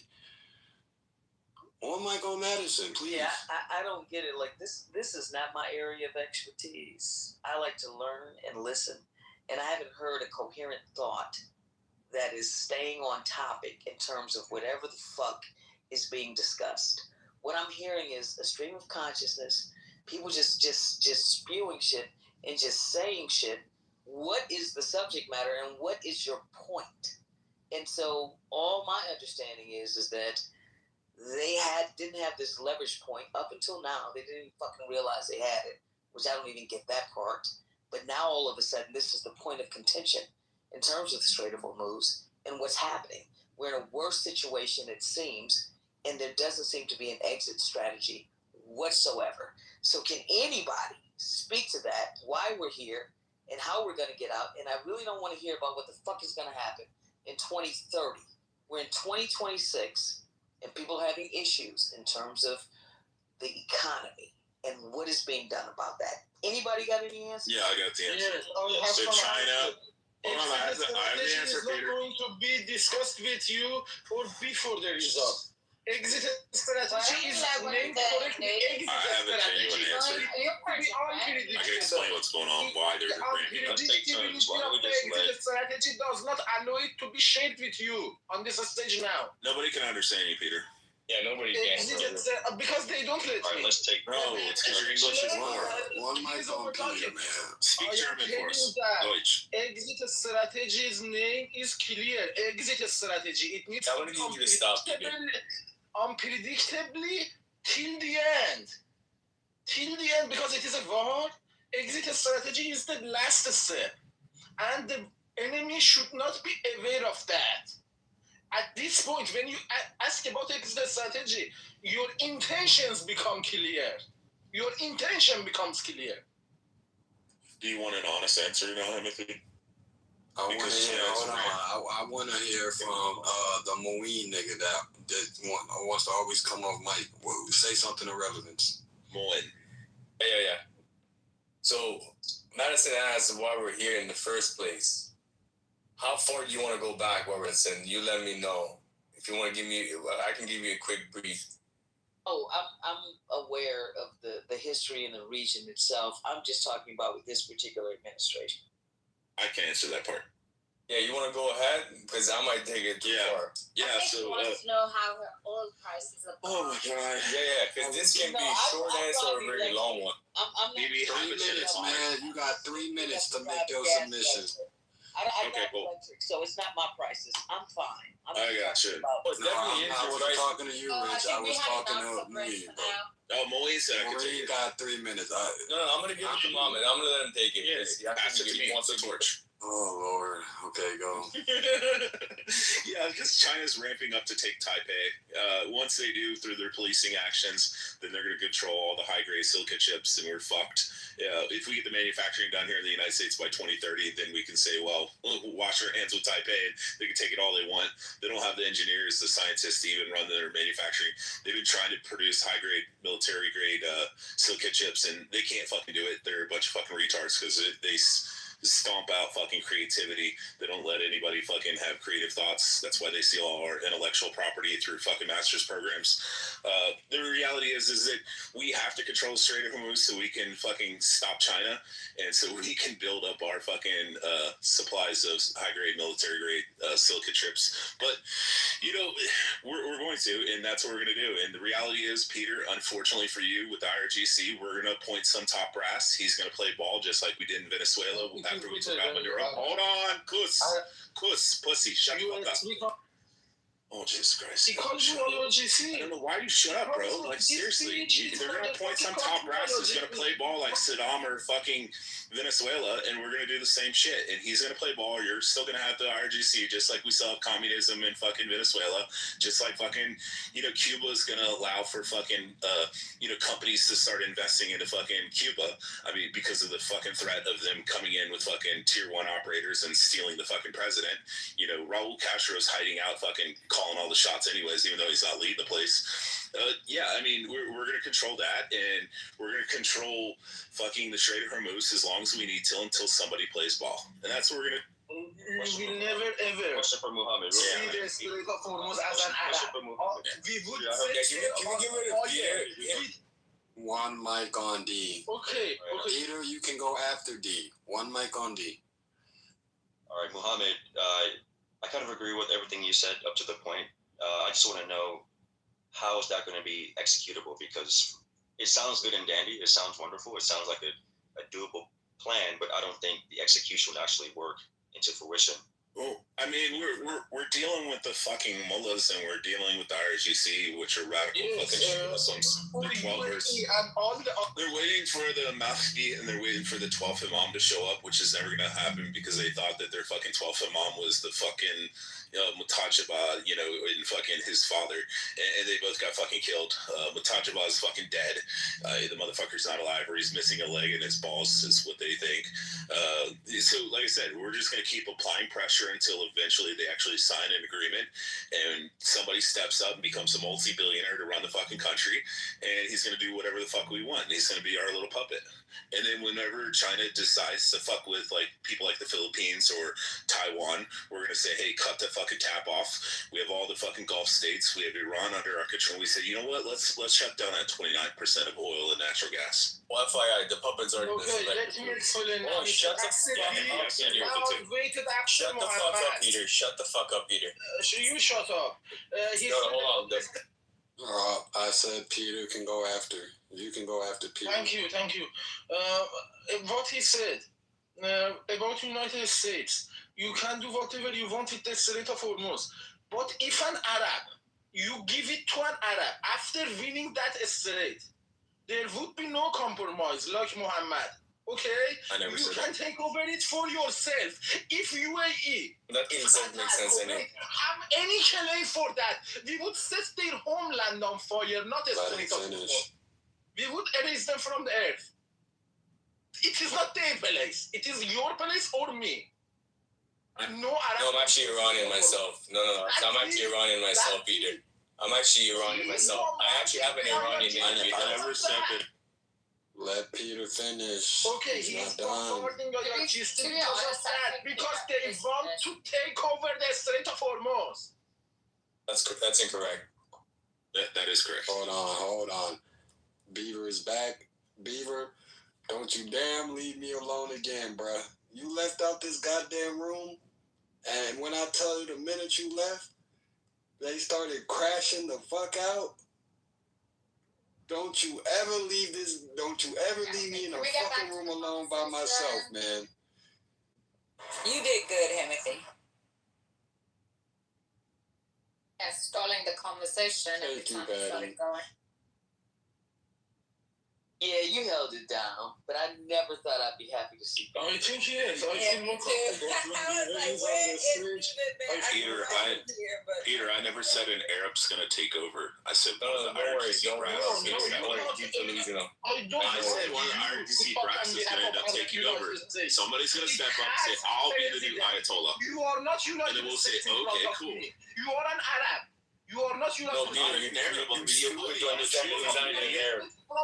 Jew, Peter. Peter, you're an idiot. Jew. On this stage for me. Oh my God. No, he's an idiot. Don't worry. I'm not an Arab. I'm a Jew. One mic on Marine, man. Go ahead and say. Hold on. Let me see. Do y'all even understand what Peter says?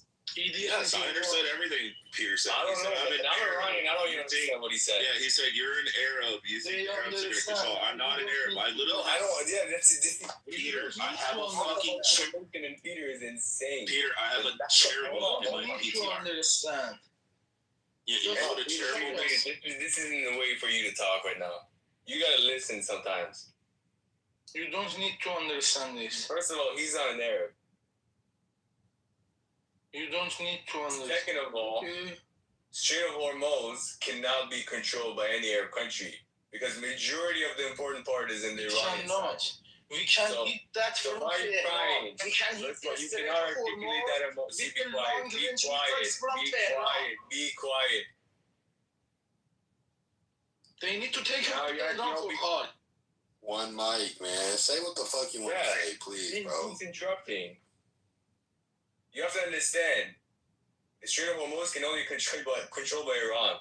If you want to keep crying like a little child, shut the fuck up. You can't do it. No Arab country can even. What is your problem with me then? Geographically, it's impossible, dumbass. Stop crying. Why are you calling? Say what you have to say, man. Yeah, that's pretty much it. Geographically, it's impossible for any Arab country to control it. Okay. I'm Iranian. I know it pretty well. Yeah, he's crying for them. Bullshit. I think China's not even in the conversation. China's not even relevant. Unless a majority of the important part of the Strait of Hormuz is in the Iranian border. Go look at the map. One mic. All right. So China is not relevant in this conversation at all. If China was relevant, they would be more active when it comes to the war in the Strait of Hormuz of Iran. China, the most that they can do is have the little Premier Li or whoever that person is go on stage and then ramble about what China says is a warning against the United States. Beijing is not involved. Beijing is pulling back. Beijing turned against Russia. They were supposed to be helping Russia with Ukraine, but that didn't work out. And Russia and actually China hate each other for the most part. North Korea tried to help out Russia with Ukraine. That failed because malnourished soldiers who don't even know who's Ukrainian or who's even Russian in the battlefield, killing their own men. So with that being said, the Chinese military itself has no war experience. They lost against Vietnam. They would lose another war again, and they don't even have the capacity to even stand up to the plate. So again, China's not relevant. We should keep China out the conversation. The only time China can be relevant is if Iran somehow, by some miracle, were to exchange, oil for yuan, and that's about it. Or they can wait till next year until they have their first online nuclear aircraft carrier, which is based on an old Soviet fucking aircraft. Yeah, and they drop a dirty aircraft carrier, which is outfitted with a fucking nuclear reactor, and then by 2030 they're supposed to have like 5 of them. That might be a problem. It's almost like we're preemptively fucking doing this because China's gonna have that. By the way, they can already make a dirty bomb anyway. 2027 is when they have their first nuclear aircraft carrier on the. When somebody defend your position, but I'm not an Arab. I'm not talking about Arabs, bro. No, I am not talking about you. Wait a moment. Somebody defend your position, say that this is my homeland, but attack the other person who is defending or not at the same time. This amazes me. This just can be possible from another Iranian. Doesn't it seem like a gross Peter, you don't represent Iranians, to be honest, on this fact. A lot of the things you say are fucked up. You're over-emotional, and you want to just You are emotional. I am just you can't articulate anything. Farsi, you can barely speak English. I have articulated enough to get the medal. It's fucking embarrassing. You have premium account. The opposite side. I have the medal. I got it seriously. You got it with money. Fucking Iranians. The premium account comes with money. It's time for cake. Peter, it's time for cake. Okay, time for your cake for the premium. Okay. That is for premium members. Timothy, can I say something real quick? No, I want to hear from somebody else, please. I was going to give you some good information, but okay. I did have a quick question. Does it not seem like a gross miscalculation that we somehow shine a light for an enemy on a power that they didn't even realize they fucking possessed when it comes to the Strait of Hormuz? Like, they have not been trying to regulate this bitch all this time, and all of a sudden they realized, oh my God, they have a hell of a bargaining chip. Was that not a miscalculation? No, because they have been. No, they knew they were going to use our routes. They also were supposed to use Babel. The thing is, Babel's coming into play soon. That's what they were talking about last week in the news. There's been activity in that area. So, you're in the Matrix. Known. Even going through the pillars. So, Timothy, can I go yet? Am I better? Yeah, you are now. So we knew they were going to attack the GCC regions. The problem with this administration is they didn't take the advice of their CENTCOM commander. The CENTCOM commander went to Congress that summer, and he spoke to Congress on what it would look like with Iran. The reason why we have to go through the Armed Service Committee and the Intel Committee is because we want them to understand what our operational plans look like in the courses of action and what would be like where we would stand as a nation or even globally. And that never happened.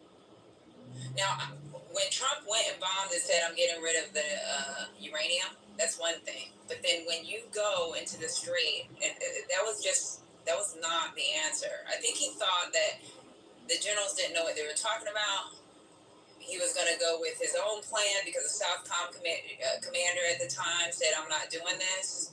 He was fighting back and forth with the Southcom commander, and he was able to get the Venezuelan president out. But there was no change for the Venezuelan people. So, like, I don't know. Like, I don't think it's a good idea. I think it's stupid because now we have more issues than we bargained for. The amount of money that we spent, right? We did a calculation with the $30 billion. With $30 billion, do you know how many kids we can fund to go to in-state tuition to an in-state public university in the United States with $30 billion? Y'all do the calculations. We could have paid for so many people, invested in our own country instead of fucking go to war with a fucking country and lose. Let me tell you what's so bad about this shit. We've opened ourselves up. When they talked about Jordan losing their THAAD, we took the THAAD out of South Korea and we moved it over to Jordan. That opened us up on the China, like the gate. Korea's part of the gate. Korea, the Philippines, Taiwan, Japan, and Australia.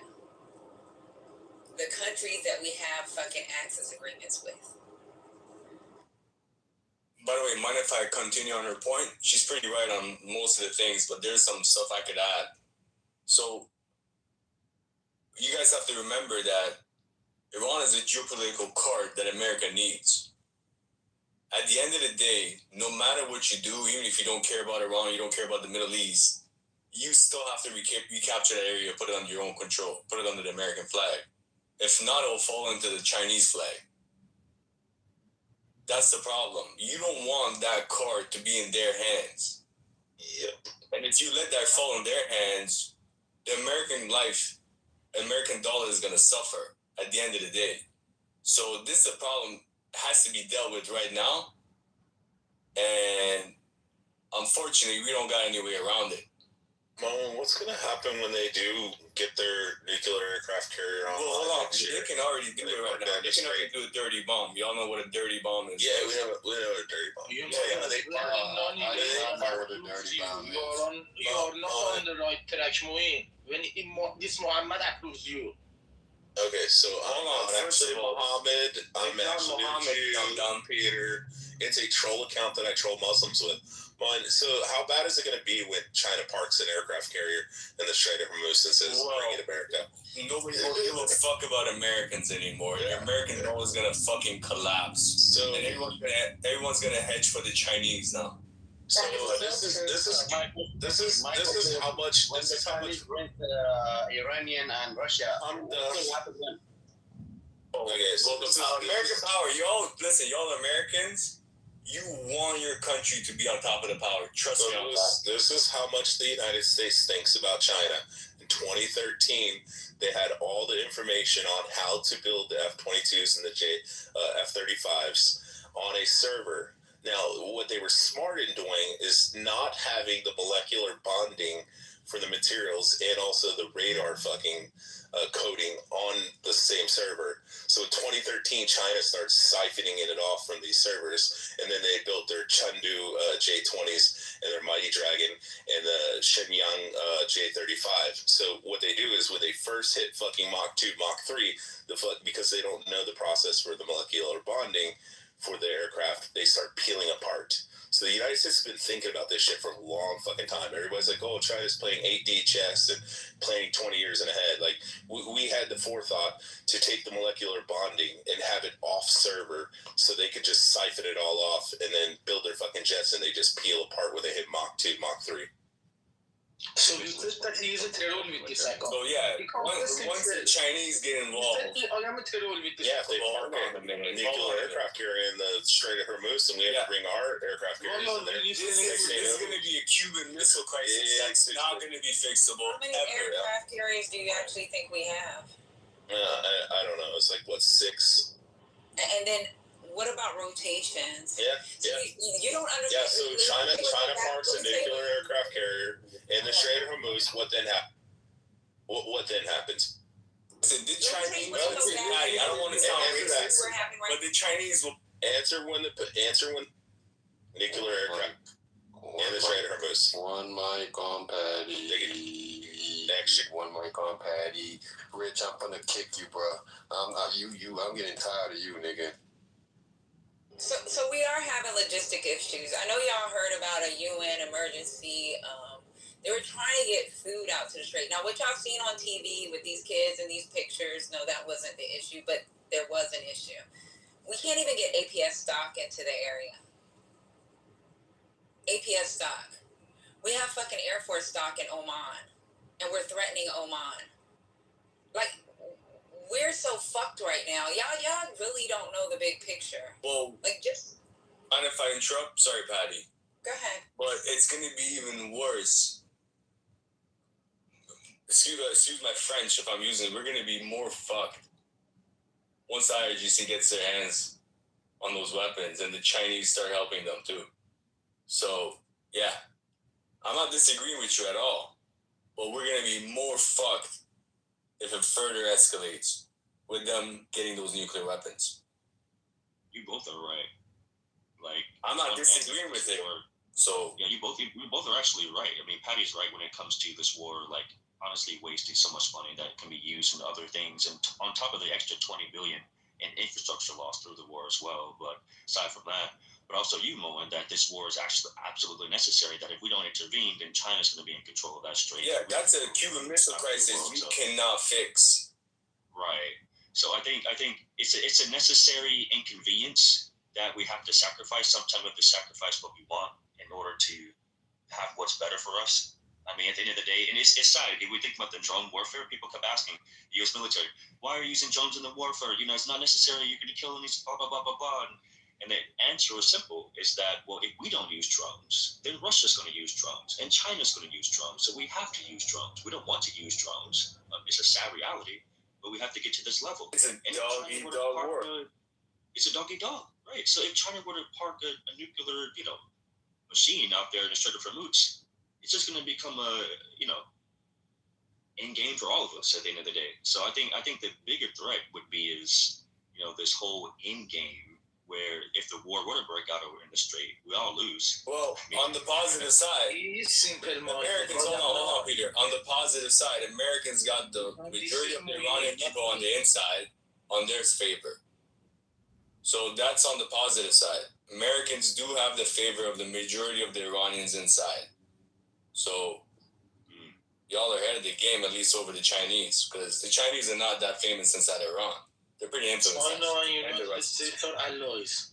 They don't give unusual. So the Iranians inside much prefer the American influence than the Chinese influence. So y'all are we're all winning on that side. Comparison that never happens because China and United States on the unusual weapons. They are allies. That makes no sense what you're talking about. They are allied together. That makes no sense. I'm talking about the social fabric. And the other guy which makes no sense. You. If that made any sense, someone explain to me. Using you.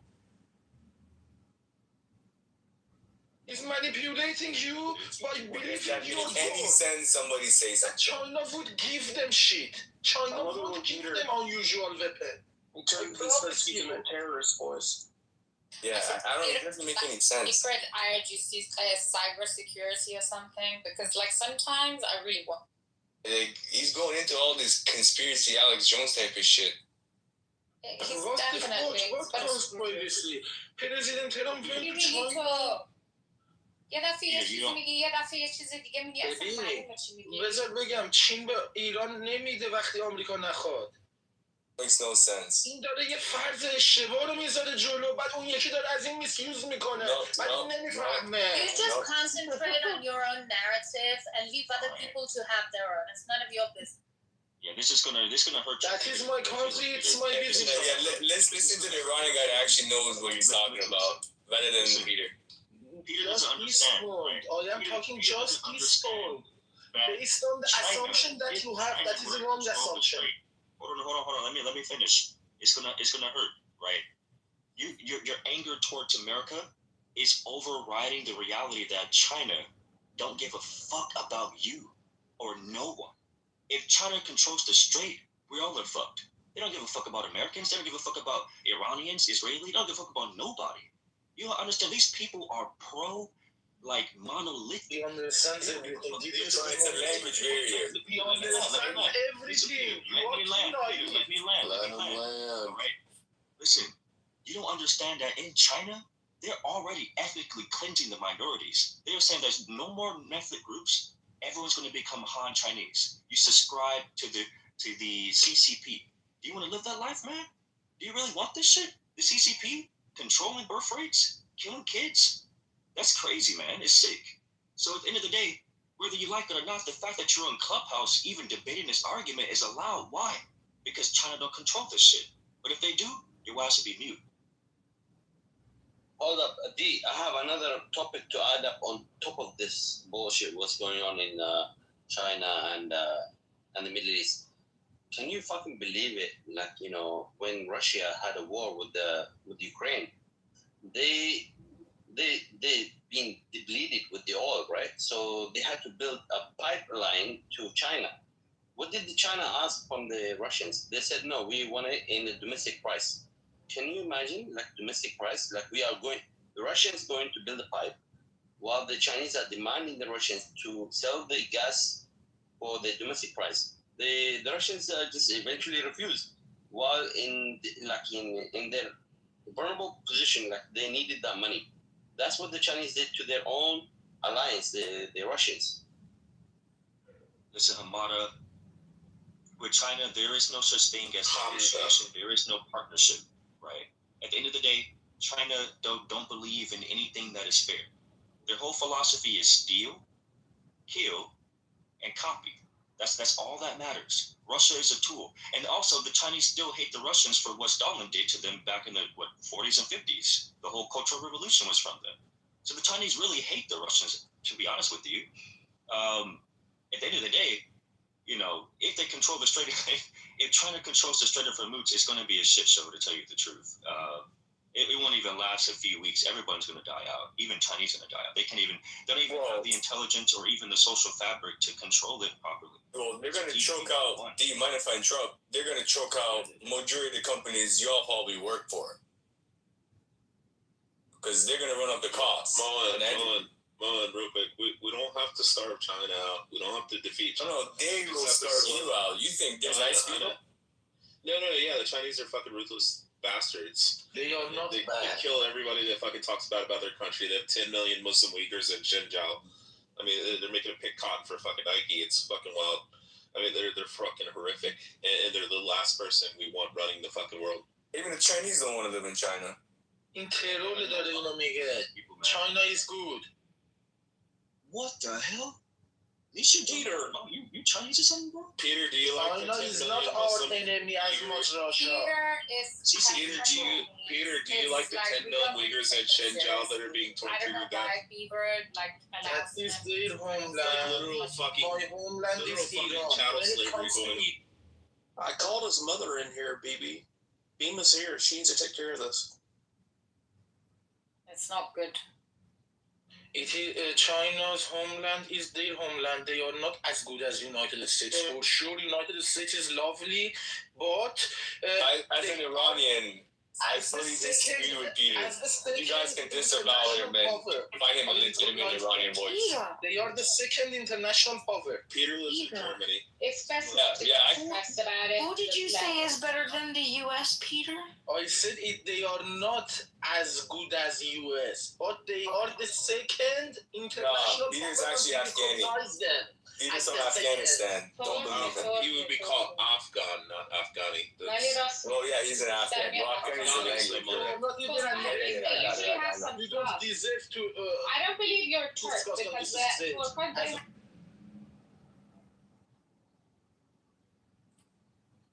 That's the same. Yeah. Peter's here to give us the Iranian perspective. So when Peter speaks, know that we're getting the Iranian perspective. I'm an actual Iranian. Peter's perspective is the reason why I'm afraid for my country's future. So I'm here to protect y'all from this. So let me ask you, Mon, do you think that so the perspective, so you're saying that it's a split perspective. So my question to Mon, do you think that his perspective is more prominent in your country or yours? Because even if yours is the better position, there's actually another side to this. There's another perspective. So there's a third side. Yeah. So there's two dominant sides. There's a pro-American side, and then there's another side that's a very nationalistic, that says Iran has to be independent, but they have no logic because Iran technically cannot be independent without an actual support to develop itself. So hold on. He's basically a minor side. He's a stupid minor. I promise you, there is nobody else on this planet like me. I'm not going to ask about. Like 1 second. It's okay, Peter. Mon, my question is not about the correctness of the positions. I'm splitting them. They split into like 3 major groups. Sorry. No, that's okay. Exactly. So my question though is, do you think, 1 second, Peter. Based on the leader. Do you think that Peter's position is the dominant position or the majority of the country, or do you think there's he takes them majority come to even on the Islamic side. There's a splitting side they call the reformists. Those reformists are still would that apply to America than China. Thank you. I thought it was 80-20. I'm talking about the split within the regime. I'm talking about the split within the regime. Support and or disavow the Irish. Reformists are the reformists, which are different. There's a majority part, like there's a major Reformists part. Hold on, be quiet, little you are boy. my enemy. Quiet, little boy. You are not. So be quiet. So there's a problem. So there's a split. There's a reformist that would still rather plead to Americans than Chinese or the Russians. That's the thing. So even within the regime, there's a massive fracture where they split to. Yes, there's a part of the regime that would lean towards the Russian and Chinese, and then there's another part of the regime that would lean towards the American side and the Western side, and then there's the absolute revolutionists, such as me. They say completely ruin the whole fucking thing, rebuild the pro-American system.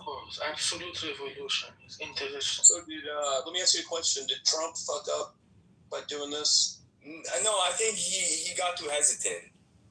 He got a little cold feet midway, but I'm thinking he's getting a little hot again, so I'm optimistic. Oh, you don't know. But in regards to blaming Trump for IRGC being fucked up, that's incorrect. IRGC was fucked up way before Trump existed in the political sense. You are the reformist. I don't believe you as a revolutionist. I think Trump fucked up with this. That's my opinion. Well, you could argue that. You could definitely argue that. But I'm being optimistic to say he got kind of cold feet. He's not trying to save the Iranian people. That's the problem. He was trying to stop the uranium. That is the narrative you like to run by, because as a minority in America, it would hurt you very much to sort of have that feeling that he was letting you down, but actually going and supporting the Iranian people across the world. I understand where that's coming from. This is about America first. It's actually the operational plans that they use. No. It's a very typical narrative run by the American blacks, but it's not gonna. It's your country. So either way, it's gonna be in your benefit to have a liberated Iran. Whether it's like Trump is doing it for us or he's doing it for you, it's gonna benefit both sides. So I think, like, just take. Hold on, BB. Did you just say American black? Yes. She means leftist. She said American black. American black leftist. You know what? But this is the thing. If it was about the Iranian people, why didn't he use the proper course of action? No, this ain't about Iranian people. This is about America first. So whether he's doing it in one go from the beginning, or he's doing it slowly, it's happening, Patty. Okay, so you look up War College, and I need you to look at the Iranian simulation. Okay, so if we were to ever try to go into Iran to help the people, we would have sent our MEUs. Right. I think it's just after MEUs would have been 82nd. I want you to understand, okay? So first you go off with a bombing campaign. After the bombing campaign, you send in MEUs. After you send your MEUs, you send in 82nd to secure the area. And then after 82nd, that's when you send your ground troops. None of that happened. You know why? Because that was not the course of action chosen. The course of action was to get rid of uranium. That's it. It was nothing extra. Now, along the way, they got rid of the Ayatollah. But guess what? He just wants somebody to fall in line. That's it. It's not about saving the people. Why would it hurt you so much? Thank you. I was right. Can we just let Patty finish? We just amazing how I was right. Just 1 second. I just want to finish. Let Patty go. Finish. Thank you, Patty. It doesn't hurt me at all. The only people that's hurting on here, and I feel bad for y'all because I do have empathy for the people in Iran, but that's not our course of 100%. You're right, Patty. But listen, Ryan wants American soldiers stepping into their, clear. Yeah, but I'm just so glad that Patty said everything that I already said. But you don't get to decide that. If we're going to war, we decide what the course. But who are you? Who are you? I'm American. Hold on. I'm Persian. No, hold on. You guys are right to speak about America. Hold on. Y'all have to respect her. 5 minutes. No, don't. Hold on, we're going to let Patty finish, but apparently we are American blacks. That's what we are. Well, are you American Chinese? You said we are American blacks, but I'm gonna let Patty finish. Was that wrong? Are you American Chinese? No, you said American blacks. Are you American? You made me say. You're addressing us. I didn't. I said that very intentionally. And why am I not allowed to? Why am I not allowed to say that? Like, what? Just get it straight. Just say Black racist? American, African American. Yes. Yeah. So. Yes. What's wrong with that? Is that it is not the racist? case? Because we know the game. Why is it racist? If you call me a British Persian, would that be racist? No. If someone called me a British Persian, would that be racist too? Because we know the innuendo. We don't play the game. Well, that is not how it works. We know what you're doing. You don't have to beat around the bush. Because she's saying African Americans are Democrats. No, that's not what she said at all. That's exactly what she's not what she said at all. You know what she said? Leftists. Patty, one mic on Patty. I could have sworn I said one mic on Patty. It was not intentional. And you go down. I could have sworn I said one mic on Patty. She did not have to say that. She could have said Americans will be pissed off because a lot of Americans. Oh, Holy Spirit hates her. A lot of Americans didn't want to go to. No, I'm Muslim, so go ahead and go on. No, you went in the Matrix. Well, check it out. You believe in the Holy Spirit. Yeah. I know what you're trying to say, though. But regardless of the fact, all you had to say was Americans would be upset. You said American blacks because we're not doing what American blacks. It has nothing to do with American blacks. It's Americans. The ones that voted for Trump didn't vote. They voted for no new wars. Right. But I do agree with you. Mind if I say something? Who said that you can't say something. You remove him. Then you can respond. Okay, go ahead. That was rude. No, go ahead. Let him. Okay, mind if I say it? Sorry. So, honestly, doing the right thing isn't always going to be easy. So, I totally understand your perspective about America being involved. But unfortunately, this is a problem that has to be dealt with. Unless you have a better solution how to deal with these lunatics and these religious lunatics. If you do, you let us know, honestly. Let me tell you what's so fucked up about this whole situation, and y'all don't hear this, right? I have friends that are senior leaders. You know what a lot of them say? Just blow that bitch up out the way. I 100% agree. I 100% agree with you. As an Iranian, we can't. I would love for that to happen. How long have you been inside Iran? Have you ever been inside? You gotta blow that shit up. Those little cockroaches. It has never been inside Iran.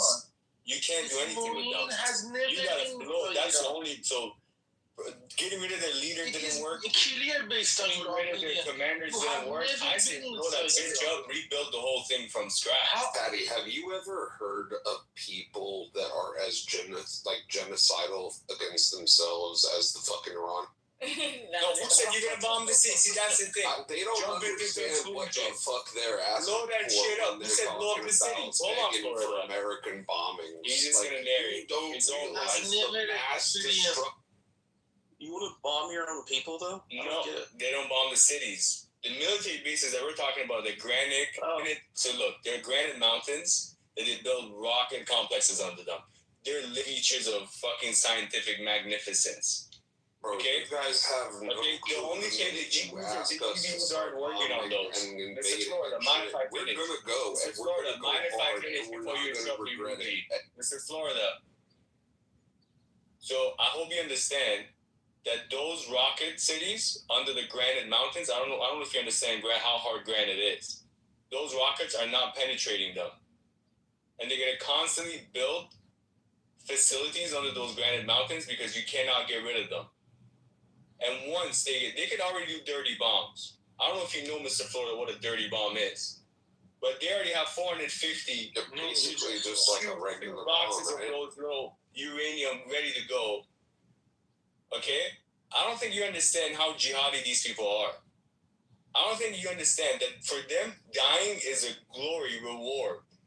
They are inside your hand. Killing an American like yourself is a reward for them, Mr. Florida.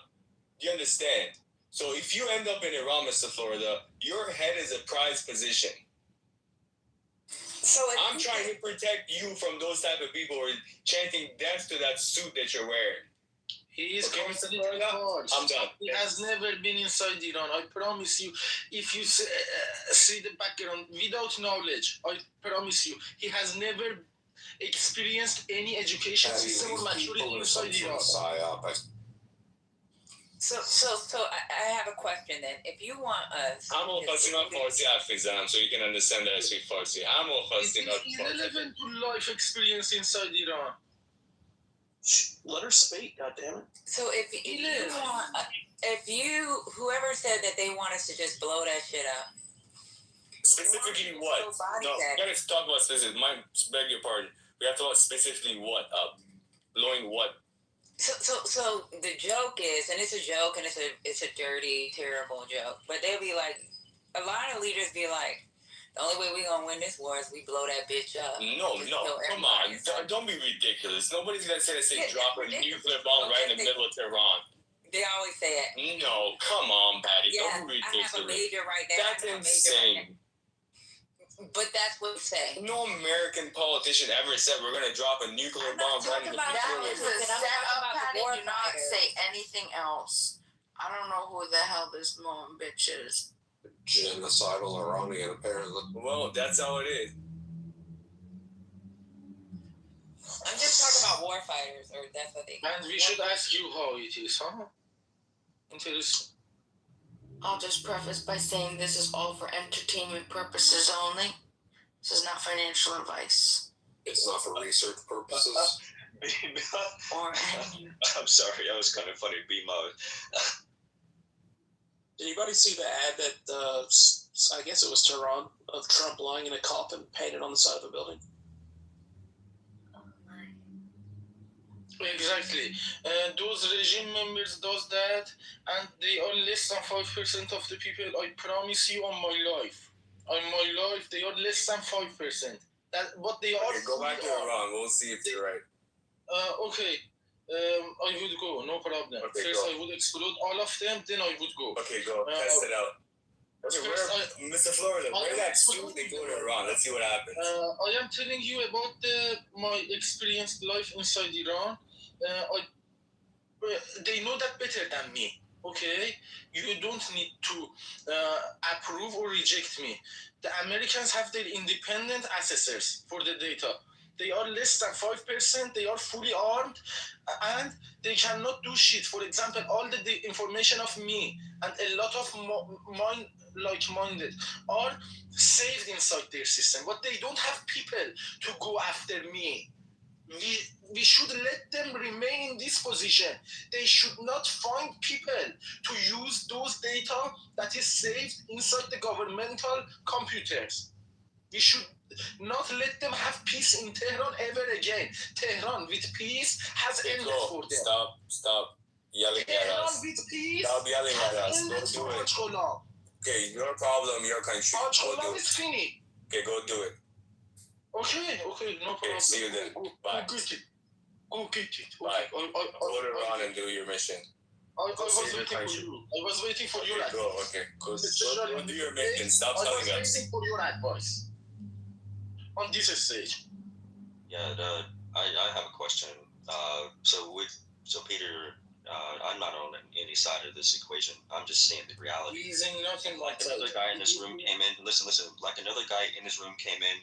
He says you have two options: either you go out there and fight, or you run away, right? And when situations become really dire, the best option is to find a safe place to go, right? So we really don't have the room to argue, because the reality is that either America is going to either control the strait or China. And there's no other way around this. It's never going to be one way or the other. So, Peter, we have to just come to the decision of which would you rather choose. Would you rather have America or China? Which? United States. Pick a side. United States and Iran, third China. Wow. Yeah, that's a creepy. So, Mr. D, have we all run into the conclusion that this man is insane? Xi Jinping over Moin as a more Iranian. All right. Okay. I choose the president of China over Did you eat already or no? Yeah, but Are you listen. eating grumpy? فهمیدی چی گفتم؟ یه به فاجعه رو گفتم رئیس جمهور چین رو به تو ترجیح میدم تو منافع ایران. That's stupid. Without the argument. تو منافع ایران رئیس جمهور چین رو اصلا Hold on. Take it. I will mute. I promise you, I will mute. Just let me finish. Yes. One mic. Mute very soon. BB, can you translate what Peter's saying in this terrorist language? No, I don't understand. We can do that after, but let me finish. Fuck you. Let him finish. Let D finish. Just really quick. Okay, so you said China, right? They've been like this all night, Beaver. They've been tweaking all night, bro. Not even night, all morning. It's night for me. It's crazy. All right. Are you pro-regime? Hold on, BB. Let me finish. So Peter, you're saying that you choose Xi Jinping, right? I can respect your decision that's your decision, right? So Xi Jinping, you're saying that you BB. Damn, we're trying with you, man. And you don't have room to talk. This is it for bad. All right, go on. Peter, wait. So you say Xi Jinping, right? All right. So Xi Jinping representing China, right? Representing the Communist Party. That also represents the ideology that your freedom is honestly what is basically nothing to them, right? America, where you have at least freedom, you can practice your religion, right? You can speak your language, you can have your identity. That's what you're saying. You rather choose China. Why do you choose China over America? No, he's saying he chooses the leader of China over the Ayatollah. Let me clarify my position. He asked me a question. Okay. All right, so Peter, please go ahead. I'm here pro-America. Nobody's listening to me. He asked Peter. Hey, y'all name's not Peter. You shut the fuck up. What if our name is Peter in our life? He asked me a question. Let me answer. First things first. First, United States, as the police of the whole world, I believe that I am an Iranian. And I love both Iran and United States distinctly from others. Distinctly. But when it comes to the third choice, it is China undeniably. Also, Americans also approve that. China over Moin. This is the point. I believe United States and Iran are different. China is distinctly after that. Okay? But I still prefer China over Iranian reformists. Iranian reformists. I've never been a reformist. Iranian reformists is not never been a reformist. Enemy.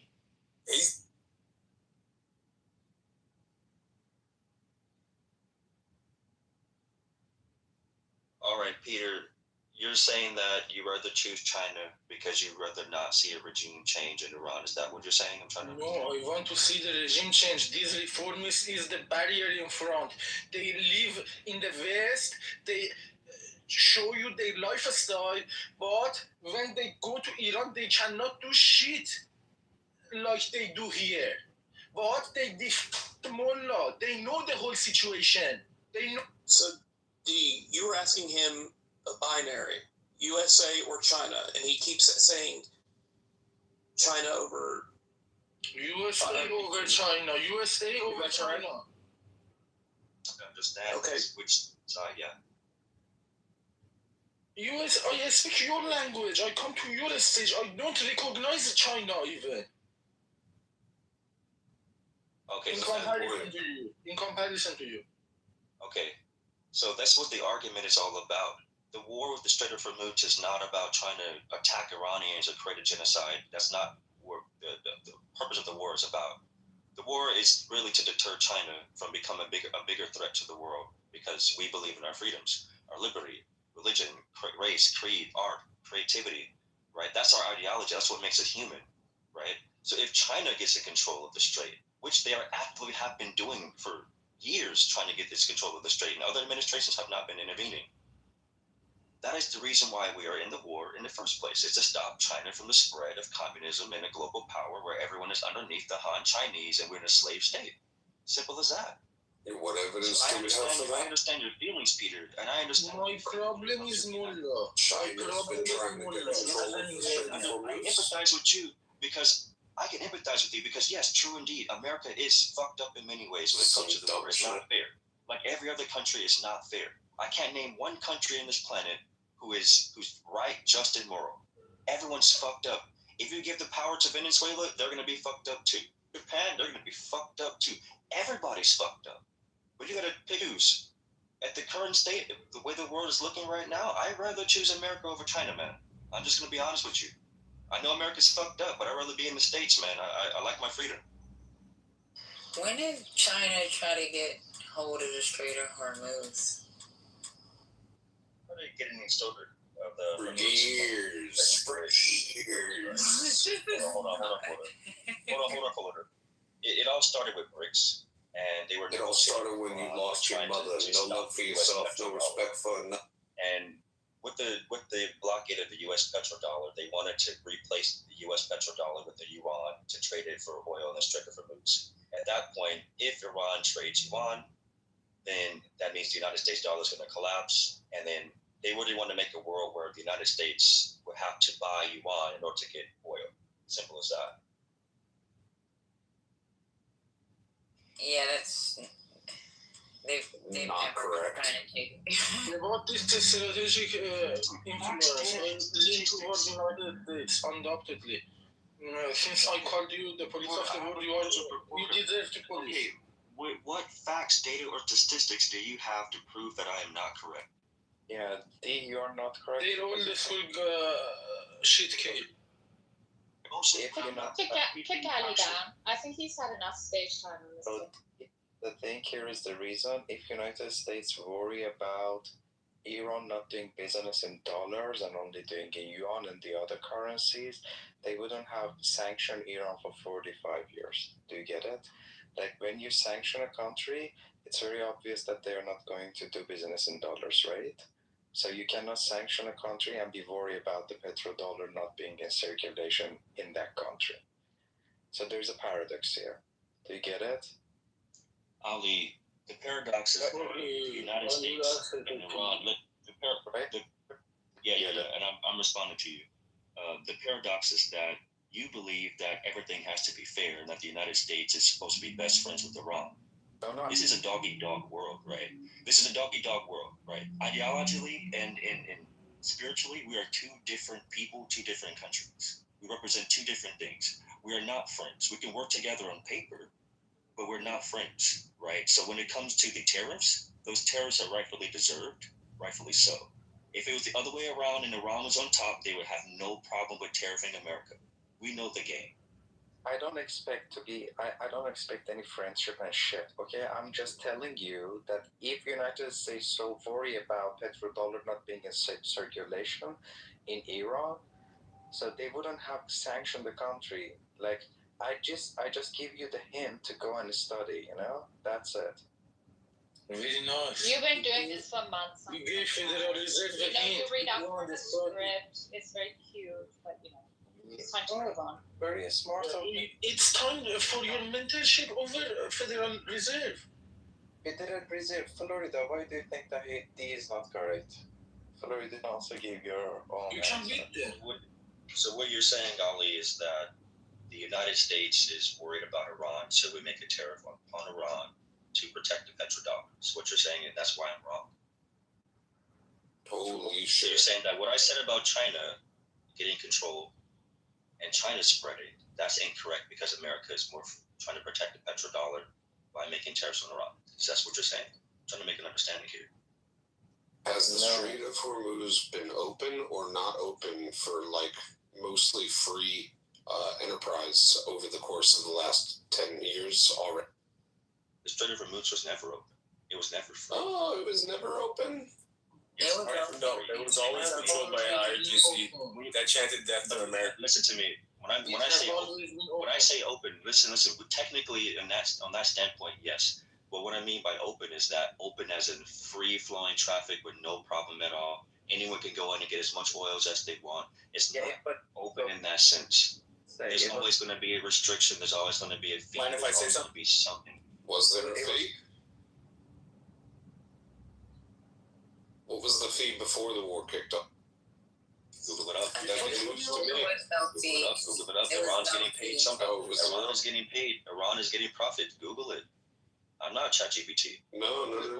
You said there was a fee, as if there was some sort of like a toll pass cost. I didn't say there was a toll pass. I said that nothing is free. Like you can just. You was looking for a way to backtrack because you know you fucking with. Oh well, no, hold on. Can I say something? So it was having repercussions. No, so it was having indirect impact. So it was causing indirect damage. So what was happening is that Strait of Hormuz was used basically for shipping a lot of terrorist weapons to Oman, Yemen mostly. It was used to ship a lot of what's it called? They're called a ghost fleet. You know what the ghost fleet is, Mr. Florida? It's illegal oil, basically, that gets traded up for goods, weapons, and all that stuff that gets shipped to terrorists all around the world. Illegal according to who? Say that illegal according to who? Illegal because it's being used to buy weapons. So that makes the oil illegal. According to who? According to the world, for a regime that chants to death, America is not allowed to have weapons. Yeah, you guys are you're advocating that you want a regime that chants death to America to have weapons? No, I'm just asking you to be arguing. Is that what you're defending? I'm just asking you that. I'm just looking for like facts to support your arguments. Okay. It sounds like you guys are just fucking conflating and making a lot of. Ask me a question. I'll answer. No, I'm good. You guys are making up too much bullshit. All right.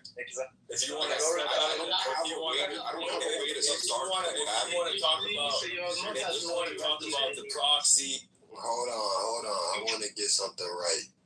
So Florida, you're telling me that they're just spreading a bunch of lies on this stage? Yeah, exactly. I think they're just a bunch of dumbasses. Exactly. I do say the same thing. Shut your fucking mouth, Ali. You fucking motherfucker. He's calling Ali the dumbest. Hold up, let me speak. What the guy is talking about, what's his name? Moin, talking about ghost fleet, same as the Russians. You know, when the tankers, the ghost fleet, they're shipping back to Iran or India or China. The same as like the Iranians are shipping their ghost fleets like with weapons and oil to Yemen. That's what he's talking about. No, he's saying bullshit. Like when it comes to at the same time he wants police smartest. He's the dumbest, but the smartest. When it comes to selling weapons, adopt yourself with the scenario. America itself sells weapons. Still cut each other off. It's crazy. When it comes to selling each other, products, there is no each other. When it comes to selling products, every country sells products. So Iran does the same thing. America does the same thing. China does. Russia does. Germany does. Everybody does. Okay, selling products is very normal. But when you sanction a country, it's very normal that there is no business between you and that country because of the sanctions you exposed. Okay, you imposed. That's it. That's the reason. But yeah, when it comes to selling weapons, everybody knows that America. So why did you take over the American embassy and hold them hostage? So who started that? Y'all really don't. So okay. I don't want to use that type of words. Y'all make your own judgment. There's a history behind it. We already talked about this 100 times in this room. Okay, everybody. People are smart. Don't make their own judgment. No. Ask Florida. You took their people hostage, and you're wondering why you're being sanctioned. Everybody knows. Yeah. Everybody. Yeah, you chant death to America. You burn their flag. You wonder why you're being sanctioned. I don't remember. Yeah. You don't remember burning American flags in the middle of Iran? I don't remember myself. Oh, okay. No, I can show you images. People can search it up. No. Okay, it's okay. You can work on your memory. I don't remember myself. Okay, but I've seen it. Yeah, people above you have done it. Say that. Well, here is the problem that the Iranians face when you have that kind of stance. Let me help you there, sir. So, if the United States of America wasn't trying to use its standard around the world for every other leader of their ancient countries to follow, America wouldn't be in this war. And then on top of that, the Israeli lobby has co-opted our government to send our children to war for them. Because I don't see any Israeli IDF troops out there chasing Hamas. I don't see it, right? They report everything else to influence and bias the view of the American people, but they're not showing the IDF soldiers out there today that are doing the job of Israel, right? But it's called a U.S.-Israel war. Our country has got fucked over by Israel, and the sooner with them, the better off. I'm done speaking. Yeah, talk. I'm putting a video in the chat. Please make sure that you're watching it, Just elaborate. Yeah, Mr. Ali is asking you Americans why America is sanctioning Iran after holding their people hostage, chanting death to America, supporting proxy groups to kill Americans, bomb American barracks, put American soldiers in danger, killed 13 American soldiers. Alan, Iran 13 American soldiers right now, Mr. Thug? But we also know why. Well, that was part of their pillar. Well, they deserve to be sanctioned then. And then another thing that we did as America is what we did was take a lot of those soldiers off those bases and move them into apartments. Did you know that? Yeah, but within the cities of these GCC countries. Okay. Yeah. But yeah, so you want to say it was okay for them to hold your people hostage? No, it was okay to bomb. No. Yeah, it was okay to bomb your barracks and kill American soldiers and Navy members. Crisis, we know why the Iran hostage crisis came into play. I don't know. Those Americans, the embassy staff are peaceful people. They were just sitting in their place. A bunch of jihadis decided to rush their walls, like a bunch of thieves and thugs. So Moen, one of the things you have to recognize what ends up happening here is with people like Florida and Patty. They'll sit here and despair that you guys are a bunch of idiots, or you're talking about that you're from authority. Like, when you make a statement like, hey, this has nothing to do with the IRGC, we're going to take somebody from their brass from the IRGC and appoint them to be our puppet, and we're going to control the Strait of Hormuz to force them into this. And then somebody like Madison sits there and gives you X's the entire time, and thumbs down eyes. But then a minute later, Patty comes off mic and says the thing that you just said verbatim, and she gives her hearts and laughing emojis and smiling. And you realize that, wait a minute, they're not actually fucking talking about us. They're talking about the ideology that we hold to, the ideal that we trust in Trump or the American fucking government, or that, we're actually going to do this shit. And because we're on the wrong political fucking side, they want to excoriate you and fucking just talk down and be like, nobody should listen to these idiots. And then they literally reiterate exactly what you say. So that's not true. That's exactly what you did earlier, Patty. That's not true. No, you did. You said exactly what I said. All right, literary school. Verbatim. So the only reason why I don't feel like we should go to a war in Iran is because you guys got 95 million bodies. Throw them at the fucking country. Leave us the fuck alone. We don't want our fucking kids in those fucking wars. You ain't been outside. Why don't you go fucking deploy? Go fucking enlist. The military. Aren't you a secretary? Okay, never mind. I didn't know you were in the red zone. Sorry. Actually, if you want I've been deployed. She's not necessarily wrong either. Patty, if you pay attention, I sent you a video, Patty. You're gonna understand that Israelis really want you they want to push you to war so bad. They want American soldier to be dead. I just sent you the video. I also sent the video to the. By the way, Ali still doesn't read. Yeah. Hold on. I need to make a statement before y'all continue. And none of y'all, not even none of y'all, bro. Bruh, I'm tired of y'all saying all this bullshit. Ain't none of y'all the life of the room shit, bruh. Cut all that shit out, bruh. Y'all gonna put some respect on my nigga Beaver name and respect on this fucking Trump house. If y'all don't want to be in here, get the fuck out. We don't need you in this bitch. Fuck wrong with y'all, bro. Put some respect on my nigga name and put some respect on this house. That's it. Yeah, sure. I agree. Patty is right. I can understand where she's coming from. She's not wrong. So to go against and argue with her is kind of pointless because she's right. The war is pointless. Many people are dying, wasted of money, the economy getting hurt by it. Honestly, it's heartbreaking. I have a little brother who we all have family who are boys who are going to possibly be deployed if there's a draft. Hopefully they won't be. But I can also understand the other side of the argument where this war is an absolute necessity. We cannot not go to war because, again, we talked about it earlier. If we don't do this, China's going to do it. They're going to control it. No, China. Right? We don't build drones. Someone else is going to do it. And that's the reason why the world, you don't have to like me. You can hate what I say. But this is the reasoning behind why it's happening. You're getting away. I think the part that you're getting away from is that prior to October 7th, right? Let's just go to October 6th or October 2nd, right? America had no conflict with Iran, right? But Israel, however, had a plan to decimate Palestinians, right? And beg your pardon, America had no problem, but the Iranians had problems with the Americans. Hold on. Hold on. No, sir, right? America had no problems with Iran. Agreed. The deal was already set in place. Hold on. See, you don't have to ad lib. I don't need your sound bites while I'm talking, sir. Respectfully, thank you. Got you. Because I'm very brief with my statements. I don't cut anybody off. I can listen to a conversation. But there was no problem with America October 2nd, right? America and Iran had already had a deal. Obama put it in place. You didn't hear Joe Biden say anything about Iran except for the propaganda that they needed the American people to hear about.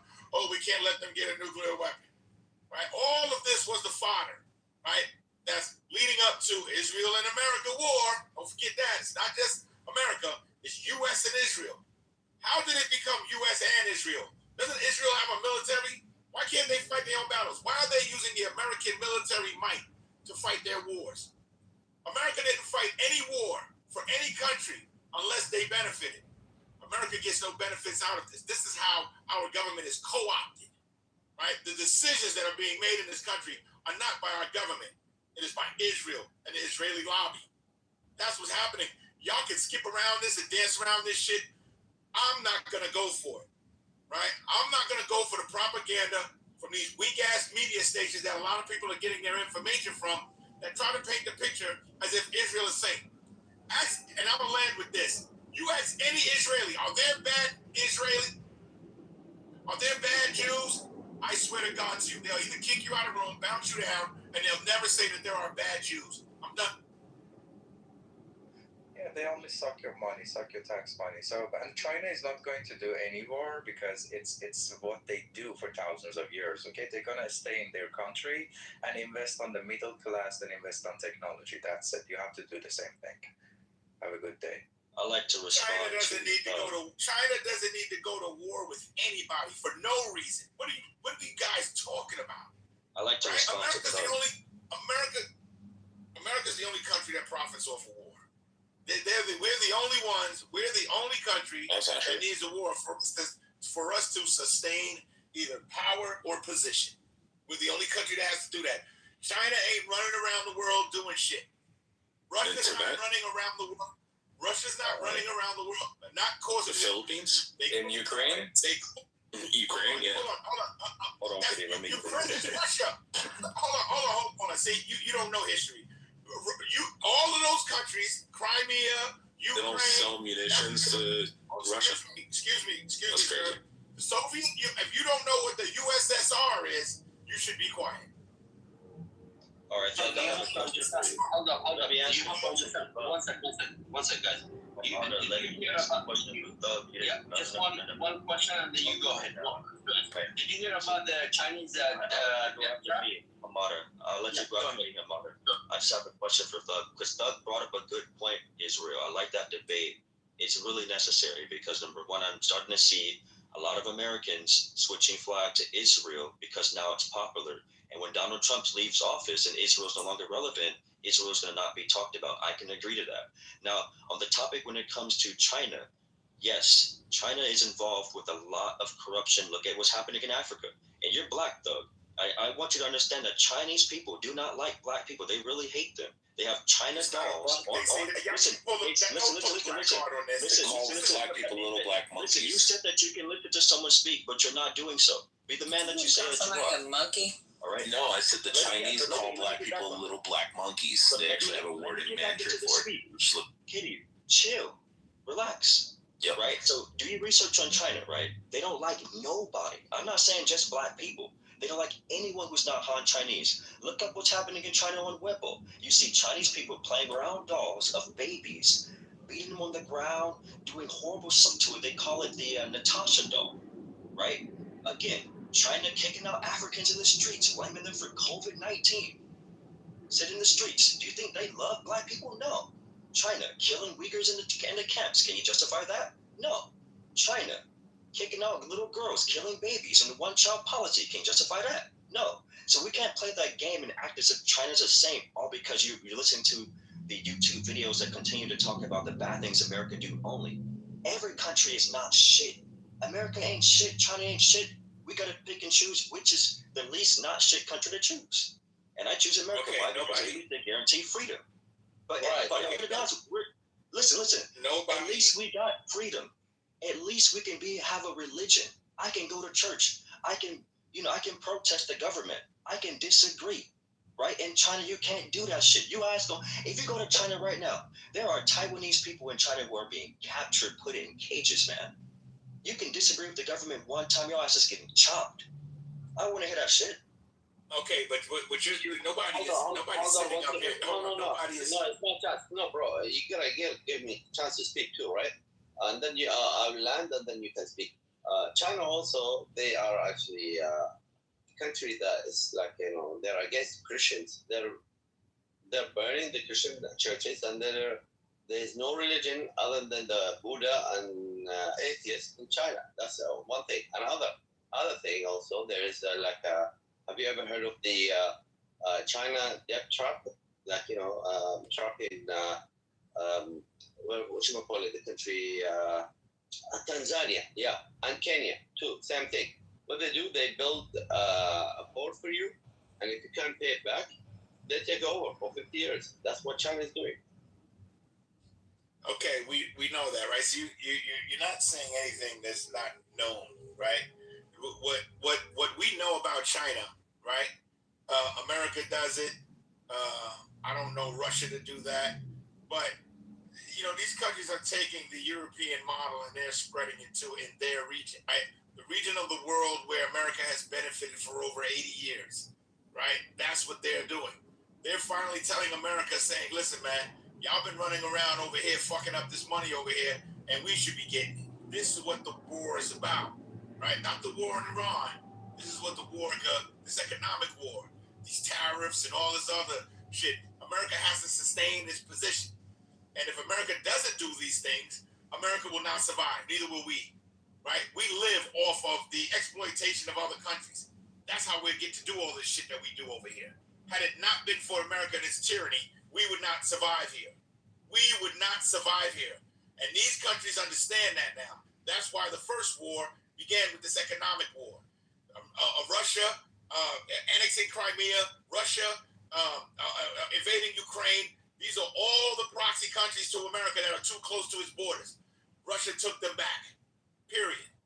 That's what the fuck happened. And last thing I'm gonna say is this: you can continue to spew this liberal rhetoric or whatever they call that shit, conservative, liberal. I don't know where y'all get this false notion that this world is built on Disney. It's not.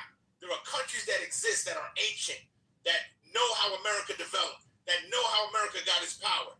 Y'all only position is coming from the lens of American ideals and American standards. That's why you think the way that you think now. And it's wrong. America can't dictate to the world how it should be. And I'm done speaking. One mic on my wing. All right, appreciate it. So, Thug, I don't know. The reason why America is so great is because it was able to enforce the world from being all fucked up. It's the only nation in the world where it can actually influence other countries into being correct on the right path. We can talk Japan, we can talk Germany, we can talk a lot of countries. We can talk South Korea. And you remember West Germany versus East Germany. Guess where people wanted to be? On the American side. If you think being passive is going to keep America great, I don't know about that. If you can come up with a scenario by being passive, you're going to keep America great, you let me know. Okay, because you want the best of both worlds. Not do a damn thing and still be powerful. I'm not sure if it works that way. I don't know where you get that passive from. I don't know where you just created that. Yes, because you don't want to be involved in Iran. That's where I got it from. You let me know if I got it wrong. Okay, so tell me this. Here's a question for you. Tell me which country. You're asking a question with a question. Hold on. That's not how it works. Hold on a second. Yeah, no, I'm not. Your position is irrelevant. It's truly irrelevant. All this because I didn't say any of that about being passive. I said we exist and this we get to do the things that we do because of America's tyranny. Keep going. This is my country. Keep going. Keep doing what you got to do. My whole point is to say that you can't tell other countries how to be. Who is the country on earth that keeps America foot to the fire about its treatment of its Black American citizens? Getting shot unarmed. Decade after decade after decade. That's an internal issue. That has nothing to do with geopolitics. Who keeps them honest? Who keeps them honest? That's America's business. We're talking geopolitics. Iranian internal issue. Why do you have double standards? No. Iranian internal issue is death to America. Look at China. How Iran's issue is death to America. That's not an internal issue. No, that's an internal issue being exported. America is not exporting their black crimes and persecution of black people and all that outside. That's an inside problem caused by politicians that are corrupt. That has to be done inside of America. What Iran is exporting is death to America. No. But America also. I don't know. Y'all just said a lot of black shit. Black American myself. Hold on. Said black crimes. We're importing. Well, that's what Doug is. No. Nobody's saying exporting. I'm talking about. Doug is talking about comparing terrorism that's being exported out of Iran into internal conflict for the black community. That's complete. Yeah, of course. That's crimes are being exported, and you're. No, that's what he's comparing. Hold on, you're misinterpreting what I'm saying. No, you're bullshitting, boy. No, I'm not bullshitting. That's not how you talk. If you wanna use proper English, you guys go ahead. Hear the perspective from a black American. Okay, that's the end of your vocabulary. I totally understand that. Let me. Hold on, relax. I got it. So, Thug, as a black American man myself, from Gary, Indiana, who also has a grandmother who's a Jackson as well, and a Smith family background, black as you can ever be, black as you can ever think about. Listen, when it comes to the black issue in America, that is our war to fight. We fight that. We grant that freedom ourselves. No other country gets into this peace but us, right? MLK, Malcolm X, and Medgar Evers. All of our historical leaders have fought this war within our country itself to give us what we want. No country can do it for us, and we cannot expect other countries to do it for us either. Now, with the domestic issues that happen in China, with domestic issues that happen in Pakistan and other parts of the world, do other countries intervene? No. America only intervenes when it benefits them. Other countries do not intervene in other countries' affairs. When shit happens in Brazil, do you see Argentina or Mexico say shit? No. So we should not expect other countries to come in and then, back up black American people like us, because we can expect that. We don't do the same this thing is not a black conversation, yo. What the fuck are you talking about? I'm trying to get an understanding of what you're trying to say. Me and Thug argue all the time. But y'all motherfuckers, what's not gonna happen? Y'all not gonna be saying no black this, black that. I'll tell you that. This shit is fucking crazy, yo. This ain't no black. You were the one who brought it up, though. You started this black shit. When they no, you gotta listen to what Doug said. You know what? I think BB took this whole thing. BB, she brought the whole American black thing. So she got this whole thing. Before Doug came in this room, I think BB started this whole thing. So issue, but all right, moving on. BB said black Americans. That was her exact quote. Black Americans. She said American blacks. The American blacks. When it's Americans. We all American. Right. Americans don't want to fight your fucking war. You know that, right? We'll move on. We don't give a fuck about what's going on over there. We feel bad people are dying, but we want to fucking sip our tea, just like the Western Persians do. We want to fucking go to the beach. We want to go shopping. We want to buy our eggs at less than $10. We don't give a fuck. Hold on. I want to second that. and say, we really don't give a fuck. I could care less. Y'all could kiss my ass if it was up to me. So here is the thing, you guys are right. This is an internal American issue, as it is the internal Iranian issue, and so this was what we were exactly talking about 1 month ago, last week, that Iranians came here to say that you should bring democracy to Iran, but you understand that it's an internal issue. And what America should do is something like China. They shouldn't spend $1 to $2 billion each day for war, and they should invest it on their own middle class to have a program. You let Americans decide, Dolly. Don't worry about what they do. Yeah, you don't know. And let me tell you something about them American blacks. They make up 20% of the goddamn military. So our black ass will be out there fucking doing the thing that you won't do. Yeah, Moyen, did you hear that? Damn. Yeah, as an American, I did. Look, I'm not going to respond to that. Patty said that already. So Ali, what you're trying to say is that China is doing the morally just thing by investing in other countries, and America is the big bad devil that's blowing up other countries, is what you're saying, right?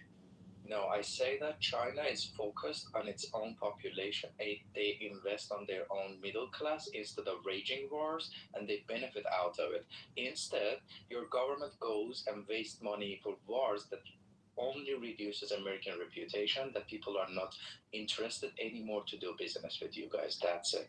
So okay, Ali, so do you ever read hold on, Hamada, be quiet for a second. Just Ali, all right, thank you. You always interrupt me. Ali, when you look at the Chinese, have you ever watched Chinese news? Do you speak Chinese? Have you ever lived in China?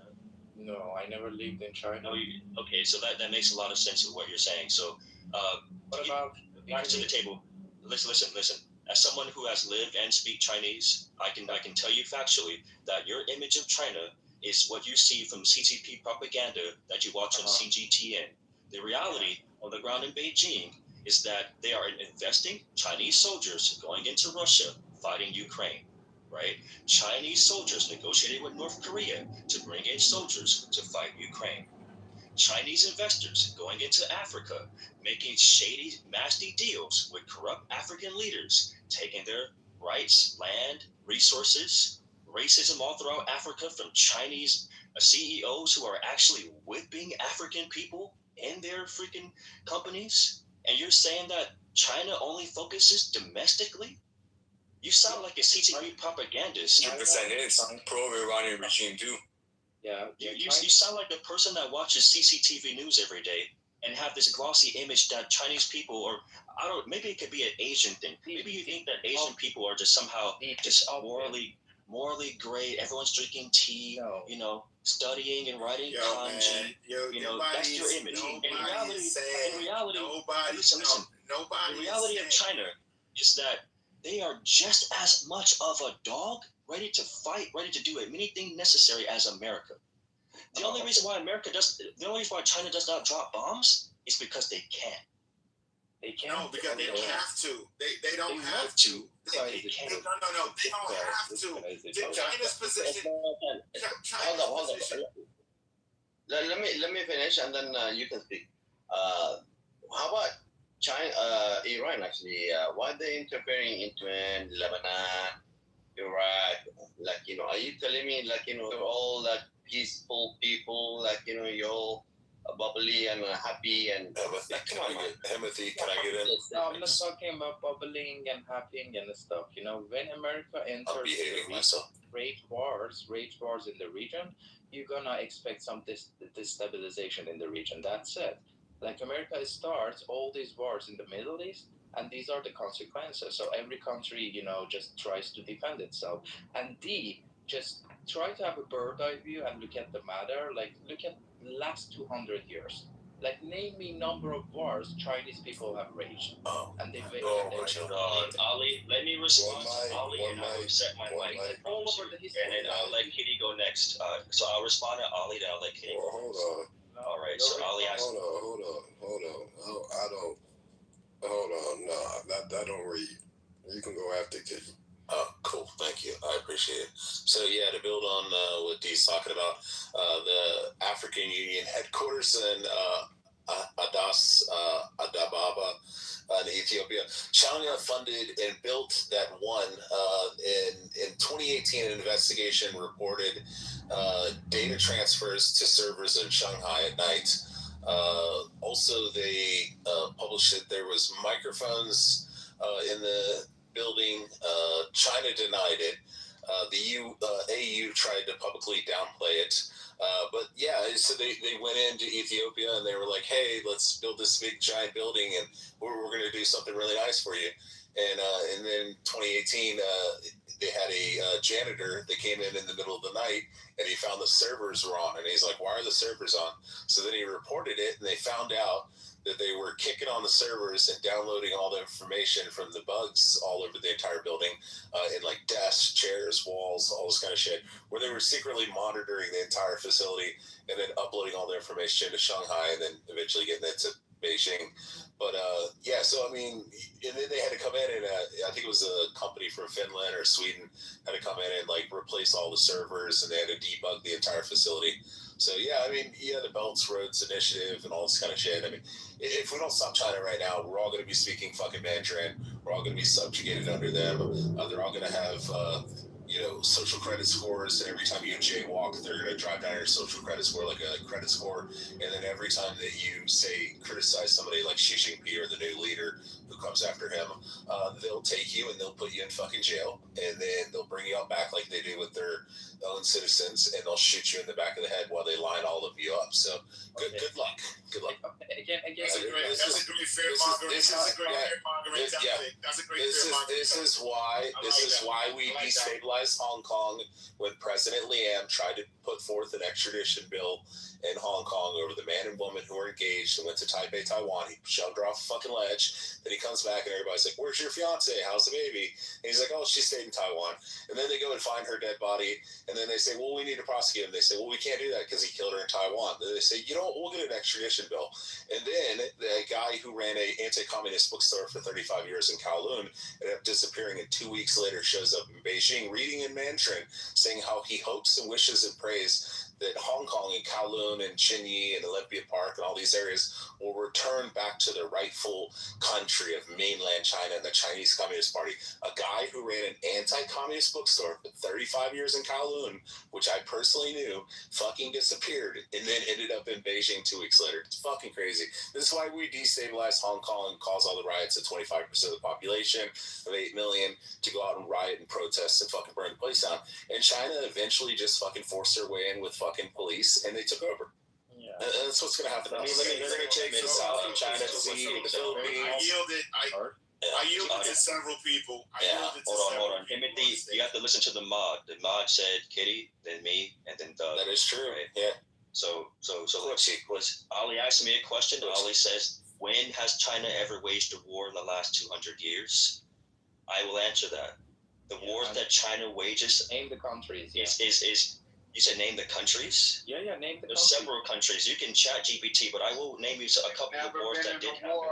Ali, let me speak. Hold on.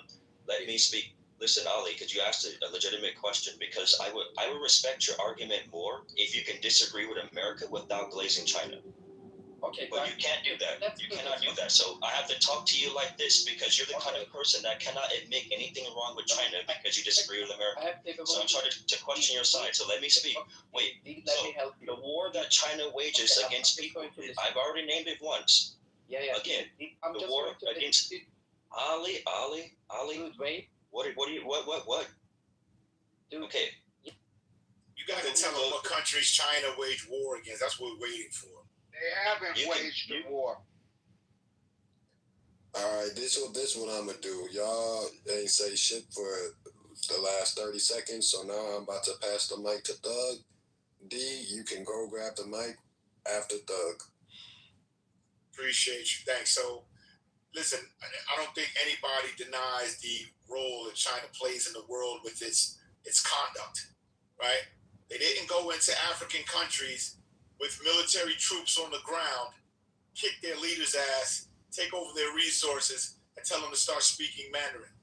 They never did that. Now, can you say China doing shady deals and mistreating their whatever? Okay, you're right. Facts. Nobody's arguing that. You keep creating these false narratives about how we think about China. Nobody's giving you any attention to it because we don't disagree. But what what it looks like the consensus is when it comes to America, America does things that it doesn't have to, right? America doesn't have to get into a conflict with Iran. America doesn't have to tell Iranians how they should live. These people are older than 1776. All right, let's get technical. The Iranians who are truly 100% Persian by history, how are you going to sit up here and tell people who have an ancient history how to live their lives, what they should do, how they should conform to the standards of what this newly created government of the United States of America wants to dictate? It's asinine. We're going to continue to have enemies. People are going to continue to plot against America's demise. We're going to always be unsafe whenever we travel outside of these borders because of the standards that America tries to enforce upon the world. And I'm done speaking. They'll you just name everything that America does that China has also done. That every country does the exact same thing. The only difference, again, and I'm not. Let me finish. And I agree with what you're saying, right? I agree with what you're saying. America did a lot of fucked up stuff. But what you're talking about is that every country is basically going to do the same thing or has done the same thing. The only difference is that America can do those things. There's no righteous country. And you're right. True indeed. Iran has been around longer than America. And you're right. True indeed. America has done a lot of fucked up shit. But what country is righteous? What country, if another country is going to be the world leader, who do you think it should be? Liberia. Liberia should be the world leaders. Liberia should be the world leaders. Why Liberia? Liberia should be the world leaders. The same reason why they arrested and locked up Charles Taylor, right? They took the Liberian president out of government, locked him up in the ICC because he wanted to stand up to America. Right now, Bob Johnson, right, the founder and a former owner of BET, invested in resorts in Liberia. He's trying to get Black Americans to invest in Liberia so that we can slowly get into the politics of this country, raise our children there, and hopefully form a military that we can stand independent in this world. That's what this whole idea is. But you mentioned that in this room, with these ideologies that I'm hearing y'all spew out here, that's a dumb idea. You would think that is a dumb idea. The last thing I'm going to say is this. I know my ancestors left behind a blueprint. And that blueprint tells me that even though I'm not going to be alive to see the progress or the goal that we're trying to reach as Black people that have survived this treacherous nation called the United States of America, I'm always supposed to be lock in step with creating the environment or creating the conditions for the next generation of Black Americans that's coming behind me. That's my job. All this other bullshit you talking about, Black Americans from Indiana and all this other bullshit, you care more about matching China's atrocities that they've done in the world with America's atrocities more than trying to solidify the position for you to get some money to pass down to your lineage. I'm done speaking. Hey, D, do you mind just reading the chat for me, buddy? Thank you. Yeah. Let me touch it a little bit. Can Totem Pole get in and touch it a little bit? I want to respond to Doug because Doug, he said a lot of stuff. All right. I'm gonna let D. We gonna let D go. After D go, Totem Pole, you can go. All right, can I go? You can go after Totem. Okay, cool. All right. But I respect Doug a lot because I hear the passion in his voice when it comes to his heart towards the next generation of African Americans, our people. I understand that. I feel that. I'm with you on that 100%. My mindset is not that different from yours. It's just the practicality of it happening. I'm more worried about if another nation were to rise up, all that we worked for and built to get to this point would probably crumble down, right? And that's the reason why I keep talking about China and other nations that are, a threat. Because for African Americans specifically, because Doug, you brought it up, the United States and where we are now is the furthest that we've got to, and I can't see another nation rising up to do it for us. either we do this now or we don't have nothing else. And I would love for your idea to come to fruition. But the reality that Liberia, being able to be at that point, I just can't see it because, again, who are the powers at play? And I'm just looking at the reality that it's no match. But I really appreciate what you said, Alema.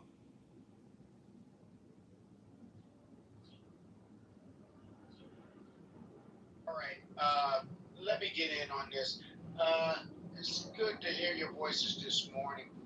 I want to talk a little bit about industries and identifying industries for Black people. Medicine, law, government, engineering, software design. These type of industries, we need to be identifying, and not only identifying, logistics. These industries, agriculture. We need to be focusing on these industries and rooting our children into these industries. Our children need to know how to read by the time they're 3 years old, know mathematics, and also understand trading in the markets. These are things we need to be teaching our children from creation. We need to be designing Black children. When I say designing, I mean intentionally birthing and designing. We need to be working together as family. What do I mean working together as family? I'm talking about our wives working as accountants, working on software, working on our websites while we're out working business.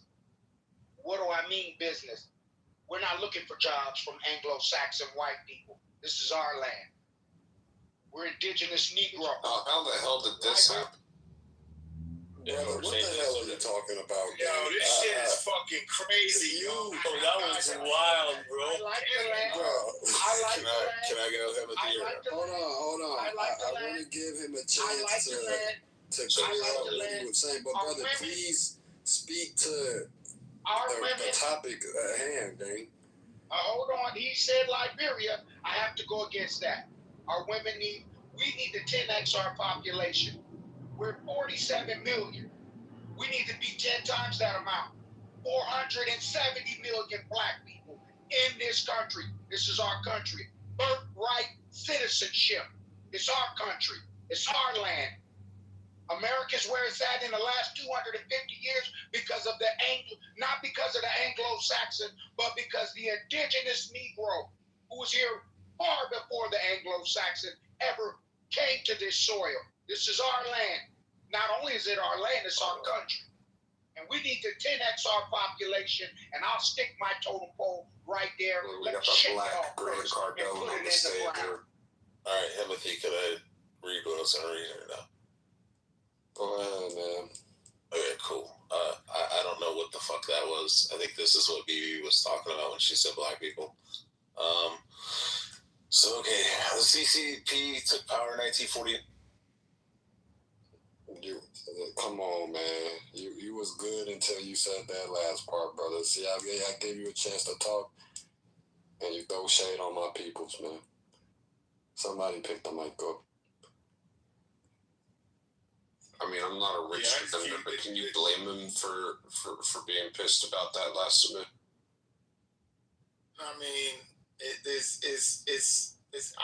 I don't know the point of it, right? I mean, he could be correct in whatever submission, given the facts, but, the conversation now is about the global politic. Like, we was trying to expand this conversation on, who understands the global position of, like, how do we survive all of the things that America is doing? How do we survive it, right? A lot of us are not doing well in this country right now.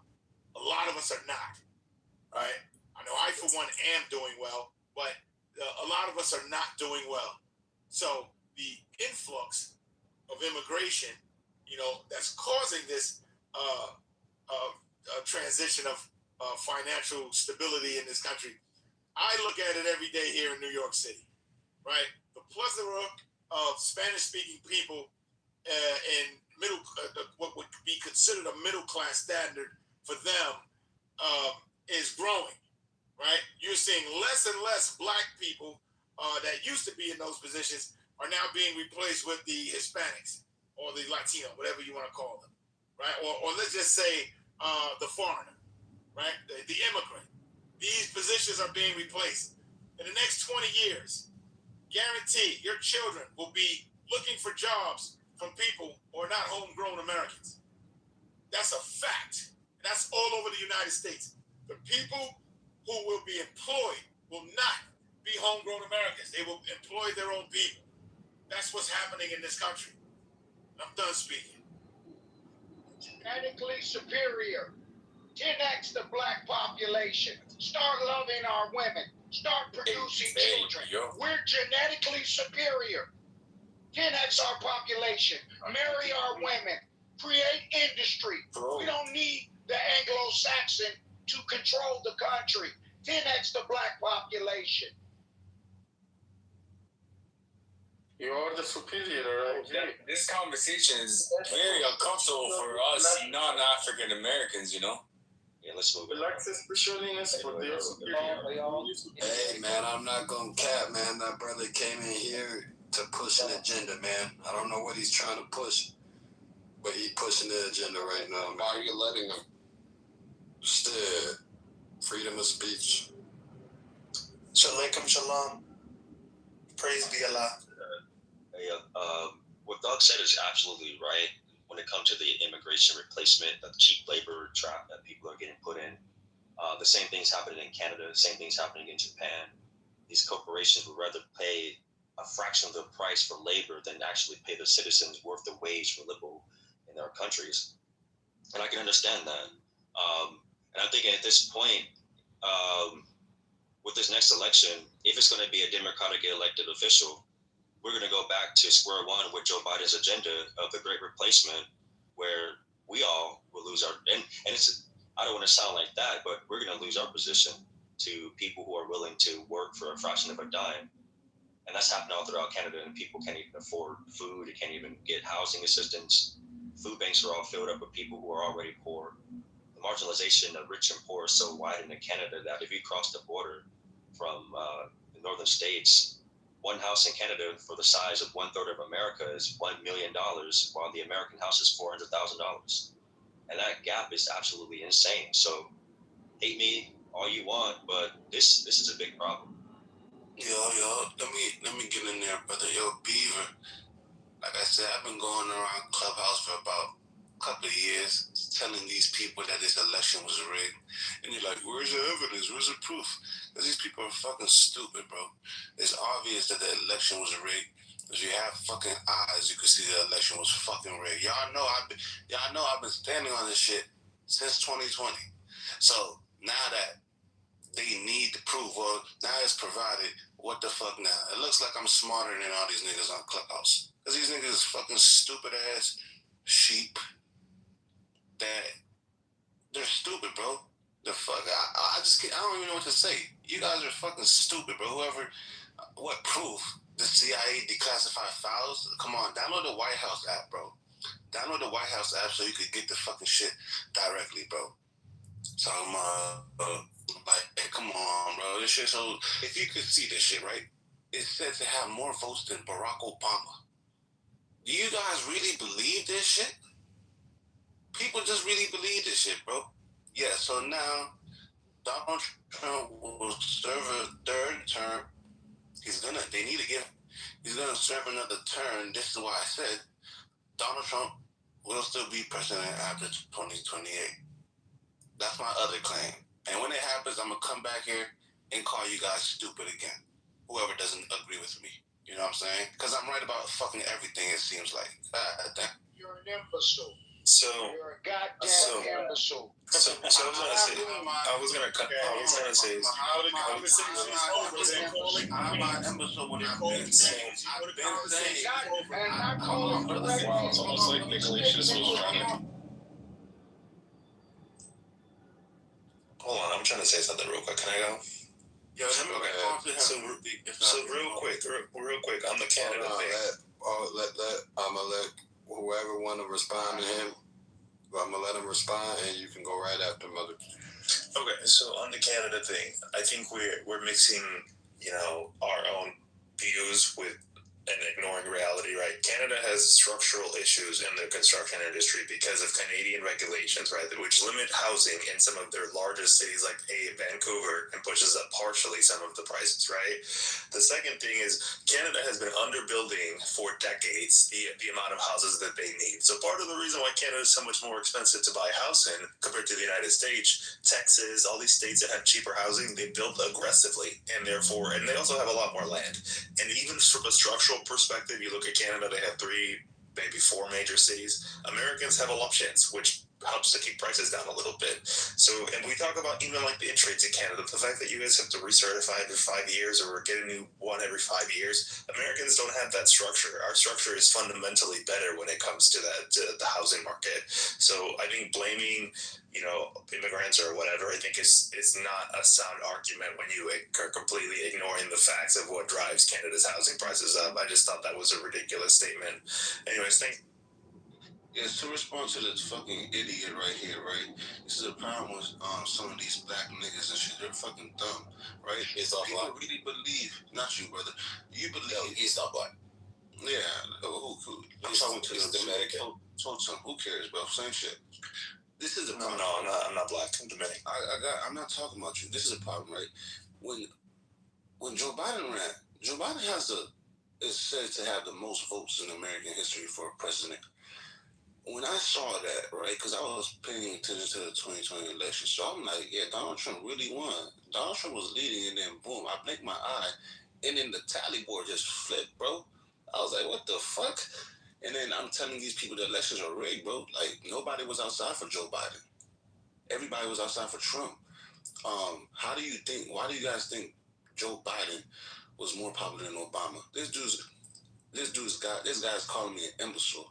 When I was saying the 2020 election was rigged, people were calling me an imbecile too. But now this fucking dirty ass Dominican nigga right here calling me stupid because I'm telling him what the fuck is gonna happen before it happens, bro. Shut your ass up, bro. You don't know shit, bro. You're a chimpanzee. Bro, I'm not a fucking fool. You don't know shit, bro. He's not Dominican. Chimpanzee. I was talking to this dude, bro. He's a fucking retard. He's the type of nigga that believes Carmelo Anthony's innocent. A dumb nigga. You feel me? He's a stupid nigga. You're a chimpanzee. You feel me? He's a dumb nigga, bro. Well, I mean, in his defense, he is a black Hebrew Israelite. See, he's a black Hebrew Israelite. You think he's a black Hebrew Israelite? Yeah, he believes in His mind is corrupted. He believes that God chose one. But he's allowed to believe whatever he wants, brother. You're allowed to believe. You're allowed to believe. You're an ignoramus, people, bro. This guy believes that No. It's ignoramus. Okay. Can't even say the word. Yeah, it's pronounced ignoramus. He's a dumb nigga. What you expect? Can someone define ignoramus for me? An ignorant, foolish person.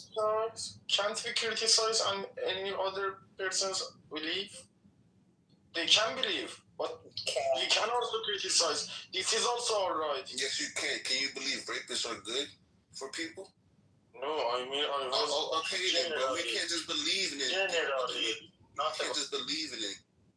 Yeah, but Peter, you didn't say you would choose choosing B over Mullen. Even by Mullah, that you need to respect my religious, I won't respect yours, and you need to respect me. Nobody needs to respect we can't criticize. We don't need to respect you. Respect is one truth. There's only one truth. No matter how much things people believe, there's only one truth, bro. So that means a lot of people are fucking wrong. We don't gotta respect shit. Well, you have the right to criticize, of course. You see the cross on my profile? I really want these to assess myself if I'm on the right track. When I receive these 2 cross, I love that.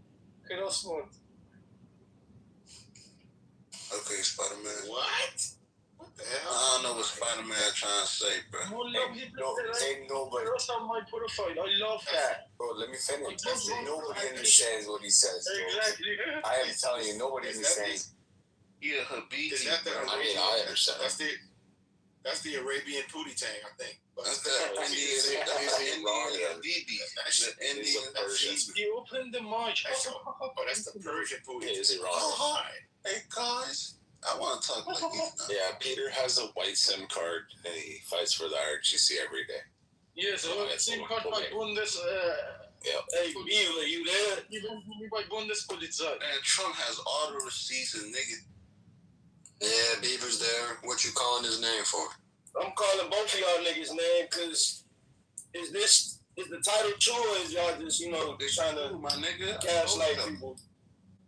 The title is I didn't see no. I was gonna say I didn't see no. It's true. No news on that. Because they don't want to broadcast it, bro. Because the news be trying to silence Trump when he speaks about the truth. This nigga be saying the dumbest shit, man. I swear to God. Trump or me? You. Oh yeah, you a dumbass nigga. Is this Mr. Washington? Oh yeah, this is Mr. Washington. You's a bitch. I forgot you a bitch. What the fuck? You can't whip me in real life though. What the fuck? You's a bitch. You foolish ass nigga, man. Hey, but the title is true. Get that little nigga. Yeah, fuck with it. One mic on Mr. Washington, man. Talk your shit, man. Appreciate you, bro.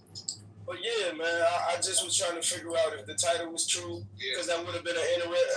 Damn, bro, this stupid ass nigga can't stop. But yeah, I just trying to see if it was true and have some validity to it. So that's it. I believe it does have some type of validity, but they would know better than me. I believe he stepped away from his phone for a little bit. Well, stupid figured out. This the dumb nigga that was calling niggas stupid for believing this shit. Now that's why he's all shut. Is it true? Is it for you? No, it's just no, Kaz. The thing is Kaz. The thing is when you be talking, bro, you don't back up nothing that you say. Back up shit, nigga. That's stupid. You gotta reference what you say, bro. I hear you, brother. Look, I'm gonna respect that point, but here's the thing, bro. If I tell you that there's a red cat behind the house, bro, I don't gotta prove it to you, bro. If you want to really know, go behind there and see for yourself. But the thing is, now what I said is coming to fruition, bro. What I said, basically, now you see what I said was valid in the first place. So, I don't gotta prove shit. You need to catch up, my nigga. I don't got time to go back to bring a nigga forward. That's slow, my nigga. The fuck? Well, you do have to back your claim, bro. You're the one that said. I just have Why, though? We're trying to have a conversation. Because here's the thing, right? Because when I speak the truth and I back my claim, which I do, right? Stupid niggas would never understand this shit, so I'm not wasting my time. I'm just gonna wait for the shit to hit. Alright, bro, but help us out understand so we can understand your perspective, so we don't have to sit here and disagree with each other all day. When I seen the 2020 election, right, I gave everybody why. I said, if you know, right, there's a Smartmatics voting system that was used in Venezuela, right? It was used over there to switch votes. Now, there's a company called Sequoia that bought that system in 2005, I believe. And then Dominion, we all know who Dominion is. They bought the company Sequoia. So I gave the lines to how they would get that same source code to the people that are rigging the votes. But hold on, people hear that? He's stupid. Okay, well, you better say that in the first place. Okay, that makes sense now. I've been said, it doesn't matter how much facts or valid logic you're using, bro. People that are stuck will always be stuck. The slow people will always lag behind. It was valid. You can look up everything I just said. I've been saying this shit. Okay, so you have to come up with a counter argument, though. If you laugh and giggle really loud, it makes you right. Isn't Dominion the company that won that lawsuit? Harder, it makes you because nobody could prove that their machines were fraudulent. They won billions of dollars in court, right? Right, they won billions of dollars in court. Here's the part people don't get. Nothing can be proven. Here's the part people don't get. Here's the logic people don't get, right? If you're in a group of people and you're trying to manipulate the system and one person comes and calls you out, guess what? Your system is going to make him look like a fool. Well, he doesn't look like a fool to me, but your system is going to make him look invalid to the stupid people. So it makes sense to why they got sued, because the people that are in power are not trying to let it allow it to happen, brother. That's all it is. No. Dominion sued them. They didn't get sued. Dominion sued them and won. I got one serious question real quick after y'all talk about. If you look at Trump last night, he didn't say anything about those. No, he didn't. He didn't. He's going to. The files are going to drop. He didn't go into every detail. I know these details. But I do got a serious question for everybody in the room. Has Cass proven to all of y'all that education, we need to invest in education? Okay, that's a little disrespectful, though. Okay, this room cannot agree that we are well overeducated. I don't think that this room shows the American fucking country and the entire world. Yeah, it seems like we need to invest more money. Just keep dumping the money into it. Don't build the family structure. Don't build like mother and father fucking households. Don't birth children out of wedlock. Like maybe we should do that. Maybe we get any more morals and values and character back into our kids. But we should just dump. One mic on the cracker Pepe. Oh, one mic on the cracker Pepe.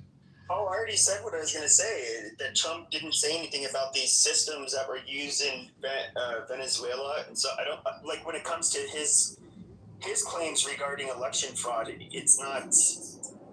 I'm not trying to. I'm not making none of this. So you're trying to not get deported? I said I'm trying to be nice this morning.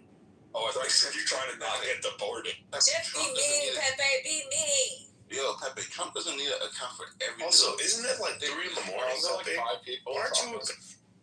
It's 5 o'clock, almost 5, and I wake up at usually between 3 and 4. But yeah, we should have spent more money on each individual pupil, seeing how we spend more than every other country on earth for each individual child. We should just dump more money into it, not like fix our fucking, society. We shouldn't fix the ideal that we legitimize the ideal that, women can just run around with like 3 or 4 kids and be single baby mamas. Women need to stop wearing wigs because it's cancer. Maybe they should get married to like good men and not fucking dip out since they like initiate like the majority of divorces, and seeing how marriages only last like 5 years on average, and like 70% of men end divorce in the first 5 years, and it's mostly initiated by women because they just say, "Oh, I'm just not happy anymore," or maybe they should keep their legs closed and not get impregnated by men that aren't actually going to stick around and have fathers in their household. This isn't a therapy session. Maybe we should do that. Go cry to a therapist about your wife. All I'm saying is we spend more per pupil than any other fucking, more on every student than every other fucking country in the entire world.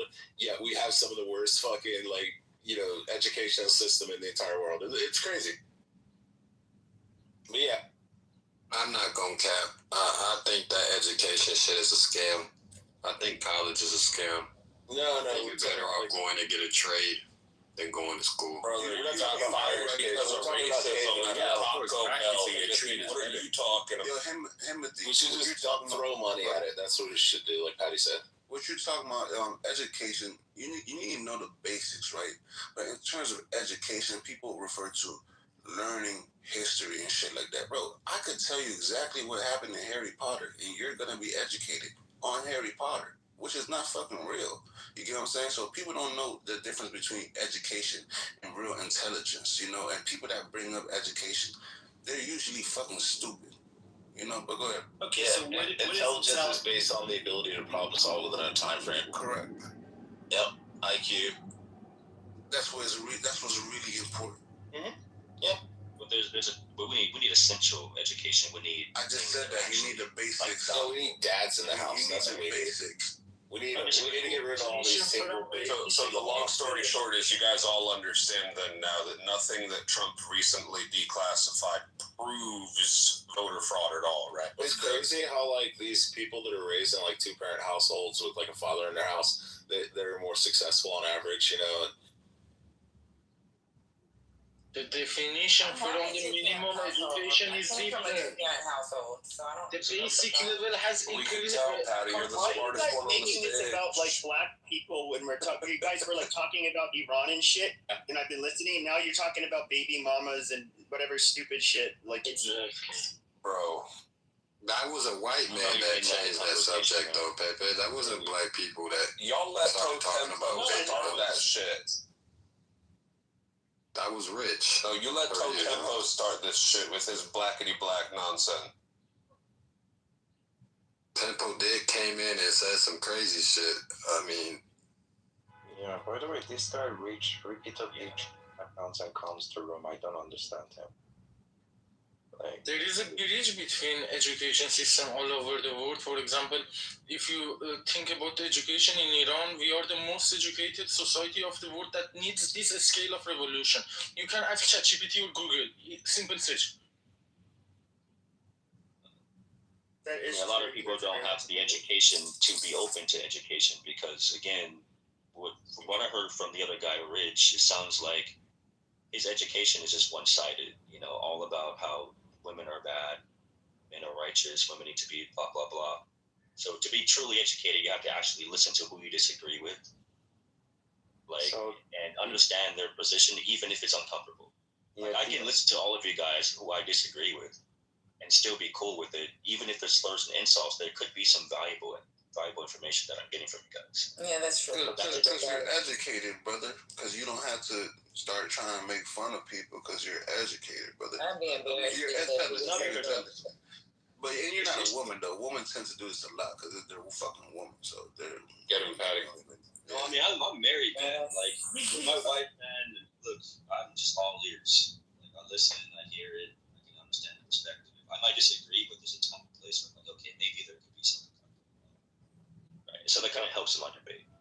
But it's not even about being smart. It's just like, hey, look, I can just hear you out. I'm gonna hear your disagreements. You might scream and yell. You might call me names, but there could be some value right there. Let me try to understand where you're coming from. Yeah, you were about to say that in the last 200 years, the list of countries America attacked and China attacked. Oh yeah, so I'll answer that question for you. So, So about I don't want to bring that up because Timothy, we already squashed the whole China topic. I hate to bring that up again. I guess it's kind of tiresome. Just ChatGPT. That would be my best friend. Like I don't want to be the one to try to answer that question for you. I ChatGPT'd it myself, and there's a list of wars and blah blah blah that comes up. So just do that too. All right, let's end it. Thank you. I've done my own research. There is another alternative. You can give me email address. I can send to. Oh, thank you. Stay there. All right. So back to the topic of voter fraud. I think the biggest voter fraud is how people can lobby. We call lobbying, but in reality, it's just, what do we call that? In other words, we call lobbying. It's like other countries call it fraud. Other countries call it embezzlement. Other countries call it something different, but we call it lobbying. What do you guys think about that? So these are three different things. To lobby against. They're the different things, but they're three very different things. Fraud, embezzlement, lobbying. Yeah. I call it all the same thing, crime, basically. And you shouldn't do that. I'm going to do it anyways. Cry about it with somebody else, man. I don't have the words for it right now. We can't engage in a conversation with you if you're going to do that. It doesn't matter. The question is going to be simple. It's going to take at least one IQ. Can you answer this question? It only takes one IQ to not call those three things the same thing. Should lobbying be still allowed or not? Let's argue that debate because I want to move on from the China topic. Yeah, because you were wrong about China. Anyways. Yeah, but again, should lobbying still be allowed or not? Should rich people invest in politicians to sway voters, to sway legislation or law? Lobbying is a natural consequence or order of politics. There's no way to do politics with. So the only question becomes, to what extent is lobbying reasonable and or justifiable and should be legal? Can there be limits on lobbying? Yeah. But should it be legal? Well, that's the thing, is that they just like how we have freedom of speech and we can use our money to spread our voice. Corporations are allowed to, and lobbyists are allowed to do the same thing. They collectivize, so it's kind of that's like an age-old problem has in America. Like, but how can you limit it? Because obviously there's special interests that have a much larger voice than the rest of us and can put in people in office that have their best interest in mind as opposed to like the everyday Americans. Someone asked the question, what's the difference between lobbying and bribery? Well, then you would have to ask the question. Why not just look it up? Well, D, you're a smart guy. I'm sure you already know the answer. Yeah, Just go ahead. You say bribery, but I'm not against advertising here. But if you were to, for example, if let's just say the everyday American, they care about like affordable health care, affordable housing, I don't know, law and punishment, whatever shit that just like every American might care about. Well, we are electing them to serve our interests. Now, if you are a farmer, let's say you work in agriculture and you it's like beet farming, that's what you farm. Why can't you also advocate for a politician that will best serve the interests of people people like yourself in that industry? You can, but some interests, they have more money to spread a message and advocate for a certain politician. Why? I mean, they can do it just like we can do it. They just have more money. If that's the case, right, and we talk about voter fraud or just fraud in general, the fact that, let's say Elon Musk, a billionaire, can just lobby his way through legislation, votes, right? Or not votes, but, passing a bill. It just goes to show how little power we do as citizens have. I'm not against it entirely because I understand America's a capitalist country, and lobbying is another form of capitalism. It's just the way to the game. But if you really want to have more power, I think, to the people, then lobbying should be abolished. What's your thoughts on that? I mean, I think the question is, how do you put safeguards on the like megapolies and those that are wealthy and powerful, so that they can't, I guess you'd say, have a disproportionate say on who ends up coming into office, so that that the people who come into office just serve them more so than the everyday American. This is a question that's been discussed forever. I don't quite know how you would do that, because once again, we all have a voice. Yeah, well, there's two things here. We're talking all about lobbying, but if you want to talk about money in politics, it's much more about election law and campaign finance for impact than it would ever be on lobbying. I don't think most people above a certain age would want the AARP not be able to lobby. I don't think that, many types of groups that are not representing wealthy people who have influence through the lobbying process is where your best start is from, about, making it fair across the board. It's much more about election law than it is about lobbying. I understand that, Daniel. One of the biggest fears I have is how we can tiptoe out of democracy into communism so quickly in lieu of just having money. As much money as you have, whether you're on the right or the left, you can really buy your way through anything. I think that lobbying is one of those gray zones that I don't like to debate because it makes me sound like a liberal, which I'm not. But again, I do see the side where, okay, anyone could put in billions of dollars towards a cause, whether it can be, legalizing, something crazy, and the laws passed without anyone say so. Because again, look at people who are unofficially elected, like Ramaswamy, or people who were just put in place, like J.D. Vance. I'm all for the Conservative Party, but in the same time, Peter Thiel did invest millions of dollars for J.D. Vance to be where he is today. And what about Elon Musk what about Elon Musk handing out $1 million checks? Is that okay?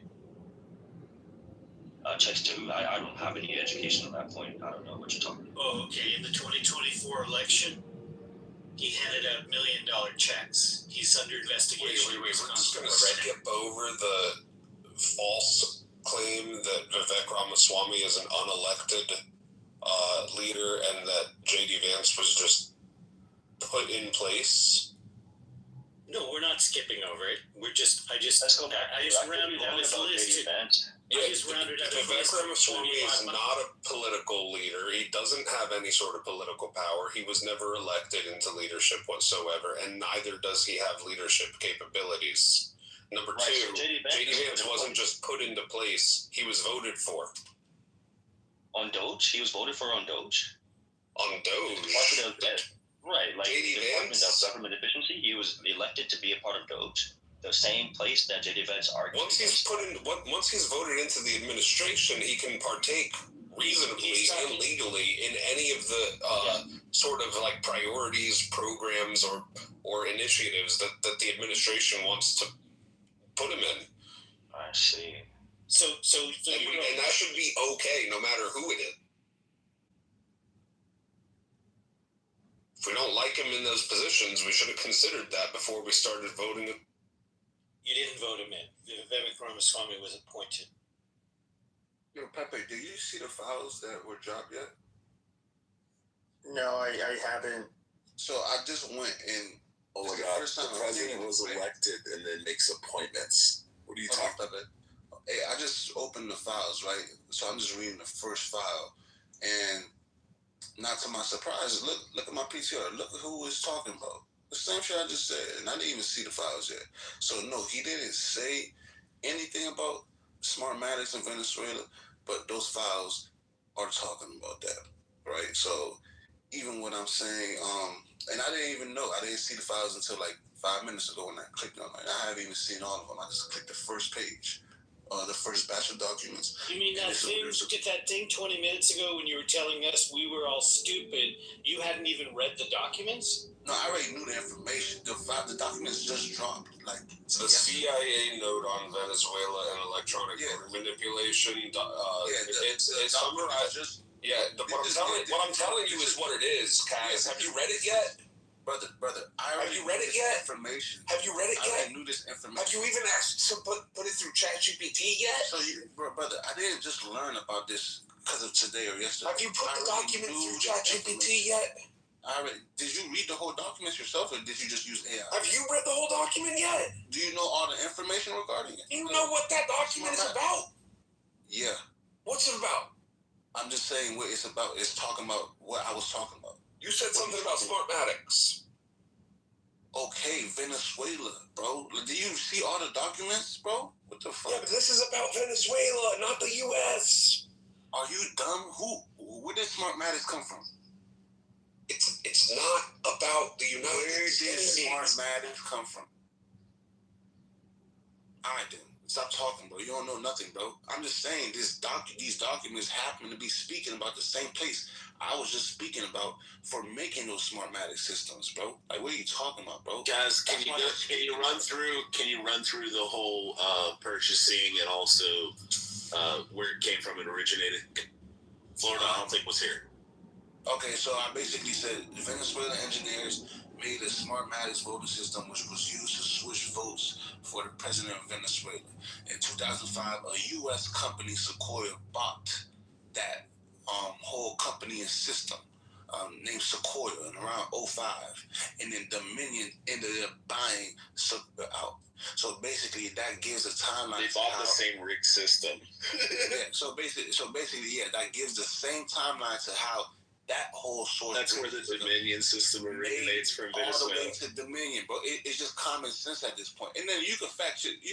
And that's what it says in the documents, which is exactly what Kaz has been saying for like a year. So wait, because he researched that definitively confirmed they corrupted electronic voting system in Venezuela was purchased by another company, and then that company then bought it and now became Dominion. That's his point. Like so they represented to Venezuela, which was proven by the CIA. I got you. So this now is obviously Dominion we use in the U.S. Yes, which has I understand. I understand. So this is obviously fuel for conspiracy theorists. No, he's been saying it for a year, and they just released a document confirming what conspiracy theorists. One mic on Florida. Thank you. This is fuel for conspiracy theorists, unless it goes on to show that there is definitive evidence that there was, in fact, a successful execution of large-scale voter fraud due to the changing of votes within the United States. All we're doing is creating the Pepe Le Pew sort of like fucking meme where we're just putting a whole bunch of shit on the fucking wall and pinning it all together and creating a giant map and causing mass confusion. This is fuel for conspiracy theorists, but there's no evidence of any sort of actual voter fraud. The systems that were used in so the systems that were used in Venezuela that the CIA said were rigged in the elections in Venezuela were purchased by a company, and then they were purchased by another company, and then became the Dominion systems. You're like, oh, well, like, that doesn't mean they cheated. They just bought the same system that they can manipulate elections in Venezuela. Like, what the fuck are you talking about? You realize that, wait, hold on. You realize that a conspiracy is three or more people conspiring. A conspiracy theory is just a theory. So he's showing you evidence that the same rigged fucking bullshit system that the CIA says was illegitimate is now the same system we use in the U.S. And you're like, oh, coincidence? Okay.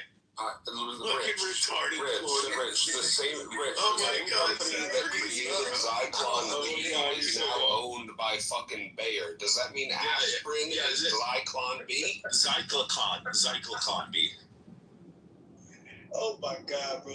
And it's a D-licer, and it was made by the Faber Corporation, which was broken up. IG Faber, which ended up becoming Bayer Corporation. And Bayer bought IG Farber. Does that mean that Faber was broken up into multiple different companies in the Nuremberg trials, and they were broken up and sold into individual companies, which is now the Bayer Aspirin Corporation. So yes, they were responsible for creating Zyklon B. You know what he There's also a seed company, which is HB, whatever the fuck that company is, the big seed company, the largest one in the world, is also comes out of the harbor. This is how he sounds like. Cause you have a voting system in Venezuela that the CIA said rigged and that they manipulated, and now it's the system we use in the U.S. So if Florida's like, well, you have to show it. Lord is here's the thing, right? You could look up. You could go on ChatGPT. Don't even ask this question. Like, who made the Smartmatic system? It's gonna give you an answer. What company bought that system up? It's gonna give you an answer. What company bought that? It's gonna give you an answer. This is all facts. But he sounds like this, right? If person A has HIV and has sex with person B, and then person B has sex with person C, he's saying, I need proof that person C too. You're a fucking dumbass. You're a goofy, bro. And I hate niggas like this because they're fucking sheep, bro. I hate niggas like you because you're a fucking sheep. It is crazy that Kaz spent the time to actually research this like a year ago. It was right. And then it comes out in the release that that's the same systems that but the reason that Fox News lost a giant lawsuit over all of these allegations is because there's no evidence. You're missing the point. If there's a corrupt system, then it's going to, they're not going to win. We have much different regulations and laws that oversee all of this. The United States is, so Florida, your position is that the United States has never done any kind of fuckery. That's his position. Or rigged elections or fucked with elections in other countries and they wouldn't do it here. Is that my position? Yes, it is. It must. That's not my position. They wouldn't go into the Crimea and Donbass region and try to fight against the KGB. That's a straw man, but that's not my position at all. I know. It's crazy. It's a great straw man, but that's not my position. It's a coincidence. If that's not your position, why do you believe that because Dominion won the lawsuit that automatically exempts them from the allegation? There's no evidence to support the claims that you guys are trying to make. That's why. I wanted his submission. He's saying, y'all, that is not his submission, so I wanted his submission. At the end of the day, this document does not confirm that large-scale electronic fraud was successfully executed. Will you concede if it does? Just read it to you. Will you concede if it does? He won't. He won't. That's the problem, bro. It doesn't matter if he saw a video of them doing this shit. It doesn't prove anything. Like, come on, bro. He's a fucking dumb nigga, bro. But the documents that were dropped last night don't prove anything. Daniel, here's what I'm saying. The documents were dropped last night. I don't need those documents to know what the fuck happened, because there's other documents that tell you exactly what happened. There's other Show me one. People. Show me one. In Show me one document. positions, right? Show it to me. Show it to Even all of us. the old DNI spoke about this. You've got 150 people on this room right now who would love to know one piece of evidence you can If they show wanted us. to know, they would have went. No. Just we're all sitting here hungry, waiting for it. What are you talking about? Go read the documents. Oh, I'm reading what they wrote last night. Did you know? Hold on, I'm talking now. Did you know that in the documents that you're saying you don't care about now that you were saying before we were all stupid because it was all proven last night? Hold on, I'm talking now. Okay. So no, I'm talking. Excuse me, sir. I'm talking now. Those documents that you just downloaded now for the first time, do a Control F and type in the word Russia, and see what it says. And I'll just wait. What does it say? No, you're right in front of it. You've got the documents. I'm not right in front of it anymore. What does it say? It says that Russia meddled in the 2020 election. The documents that Donald Trump touted last night about thinking China was meddling in the election. So I'm confused. Like, what does that have to Russia do with was anything? not a hoax. You're shifting the Wait. Russia. So Russia interfered in the 2016. Not just 2016. It's dude, last I'm night, talking now. Shut your 2020. fucking pussy mouth. I don't want to hear yours in the morning. Put that nasal shit back down your throat. Swallow that fucking fuck cum you. before you. 2020. So the idea that all of a sudden it was Russia for 4 fucking years, 8 years, that interfered with everything, but you had a Russian P-tape, Trump was colluding with fucking Putin, that was your fucking narrative for 4 fucking years. And now all of a sudden, the idea that, there wasn't, the 2020 election went off with out of fucking hitch, without any interference, and you just got on here and told 2 people that there is no interference. It was a perfect election, and then told Kaz to go search for Russia through documents shows that you're just fucking retarded. You're just doing double speaking. You're following a fucking TikTok CNN trope. Hey, shut the fuck up. Hey, Viking, can I add to what you just said? Go ahead. Hey, let me say this real quick. Everybody keeps arguing over the elections being tampered with, and I do believe they were. I'm gonna be honest. I believe that damn near every election we've had has almost been tampered with. We can go far back and look at the George Bush election with the hanging chads and the votes that were floating in the ocean. Nobody's saying shit about that. Nobody's talking about that shit. So my whole point is, yes, there has been a need to have a fair election and to make this shit where cheating doesn't happen. But now it's convenient for him to pull this shit now when this shit should have been pulled 2030, damn near longer than that. So why nobody else did it? Why take a nigga y'all hate to get up and show the intricacies of the fraud in this country? Because he's not part of the system. That's why I've been telling niggas. But what I'm trying to tell these people is they're like, we'll take the message as long as it's not from Trump. Well, why the fuck does it matter? Yeah. He's the only politician, president, willing to call out the fraud, and y'all are like hating this nigga for it. No, I don't think he's the only. I don't think he's the only president. I just don't think nobody else. They're not listening to anybody else. This has been going on now for decades, where people have talked about voter fraud, but nothing gets done. Nothing gets done about it. Who talked about it? Give me a politician. I spoke to the George W. Bush election. No. They didn't advocate for fair elections. They didn't advocate for fair elections after that. You don't think John Kerry? You don't think John Kerry advocated for fair elections? Hold on, politician. You're yelling over me. Let's have a conversation. I'm asking you a direct question. I'm trying to answer it, but you're talking over me. What I'm saying to you is this. It's been going on. People have voiced this before. Maybe not as loud. Hold on, listen to me. Maybe not as loudly as Trump is doing it, but they have been voicing this. The problem is no one is doing shit about it. No one. Okay. Because the election, hold on, last thing I want to say, the election is set up. The election is appointed. Why y'all mad at Trump? This not his world. I'm mad at the system. Hold on, listen to me. I'm mad at the system because the system is playing games with all of us. Okay. I like that answer. It's like a play. That they appoint who they want in for their specific reason and give us the illusion that we actually have a process in it, and we don't. It's like 2 choices in a row that's telling you to pick one that's leading the same damn direction. We're getting hoodwinked and being bamboozling this shit. So can I just want to say this. Okay, you talking a long time, bro. Hold on. Let me just say something so we can have a dialogue, right? I just want to say this. I like the answer you gave because I don't really care if you like Trump or not, right? It is about the system bamboozling us way before Trump. Like, and everyone's blaming him for what the system has been doing. And now he's talking about it, and people are like, oh, well, it's ironic. No, it's not ironic. He's been telling y'all that this shit is not legit, right? And every time he does, they fearmonger us with like he's trying to fuck up the democratic process or rechange the Constitution. Like, this shit needs some change. We need some structure. We really do. We need to rebuild the whole system needs to be rebuilt. You just did a bunch of unnecessary bullshit.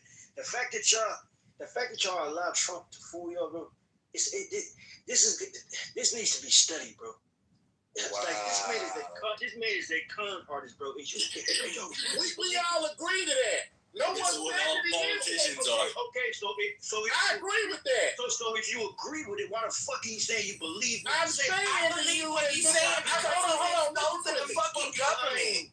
He's exposing the people that never. Both of y'all can't talk at the same time. Exactly. Okay, think about this, right? What just happened in Georgia when the feds raided when they stored the election ballots in Georgia? What just happened? Whatever.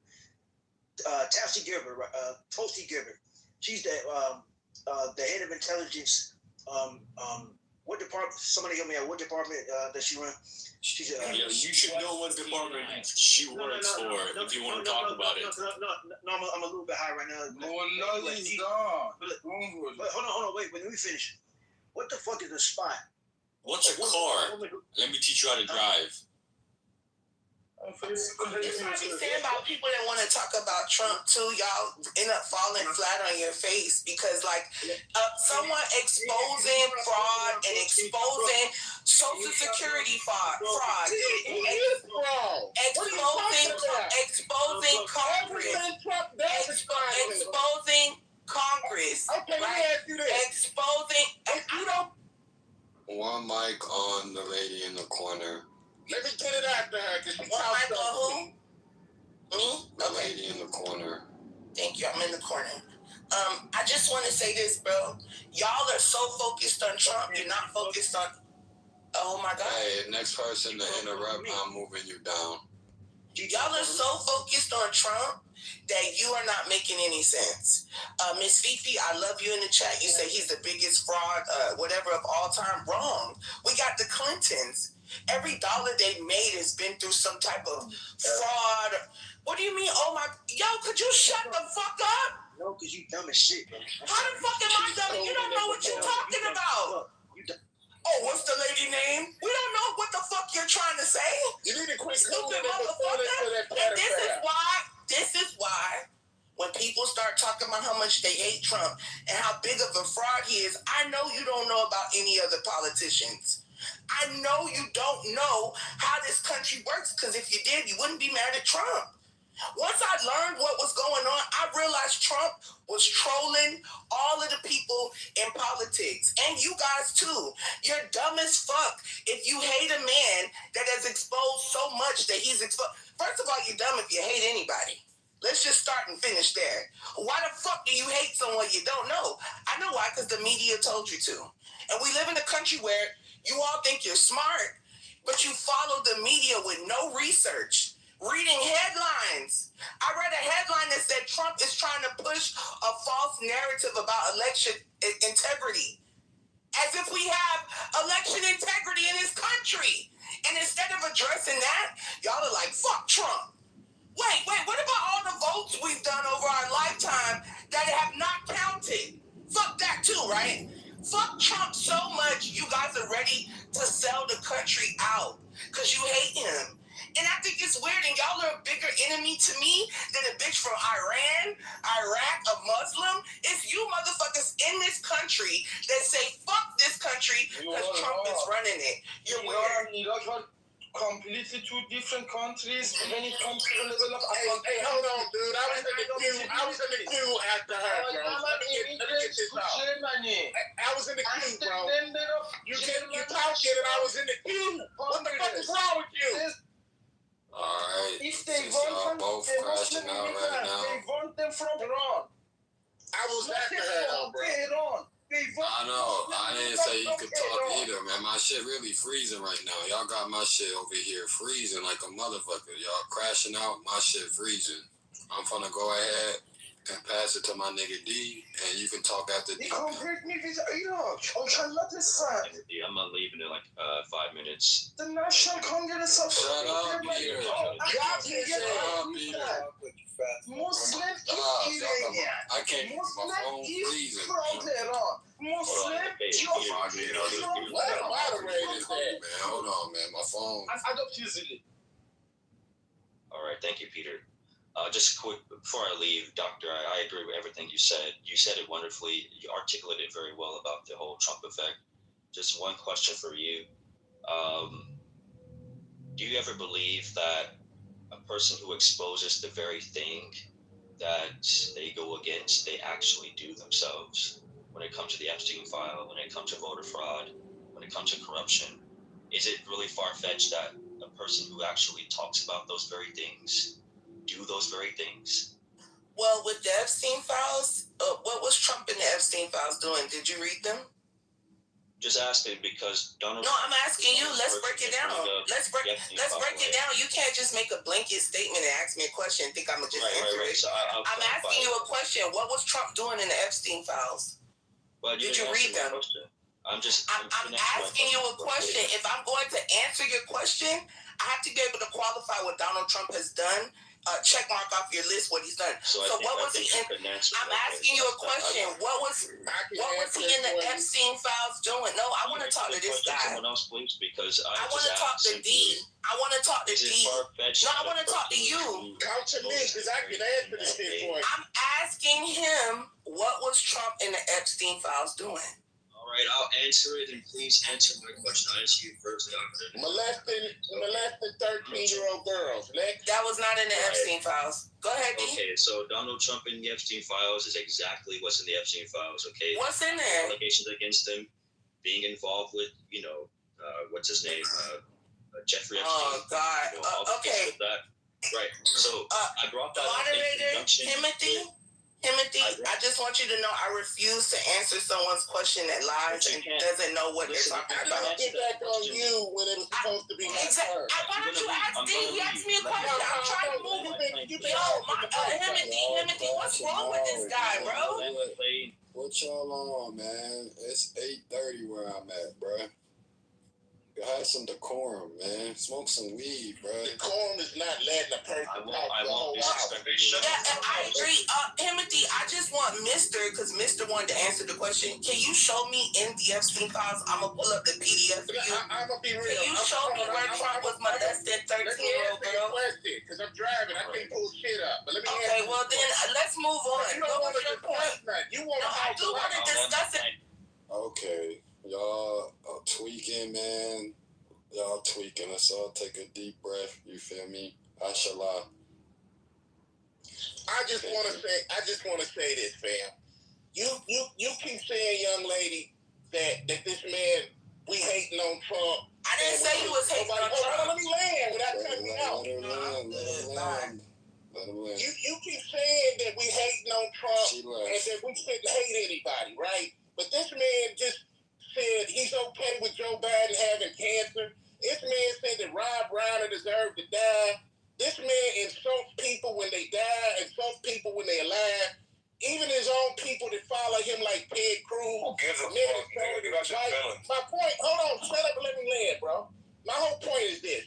All this hypocrisy and shit you pulling about this man like he doesn't have a $5 million settlement for sexual allegations with this lady that he did, like he doesn't have allegations of molesting 13-year-old little girl, like this man doesn't have Elon who helped rig the election for him, like we don't have evidence that this man is tampering with the stock market by these bullshit-ass allegations. But the war has ended. It has started back. It's ended again. It started back.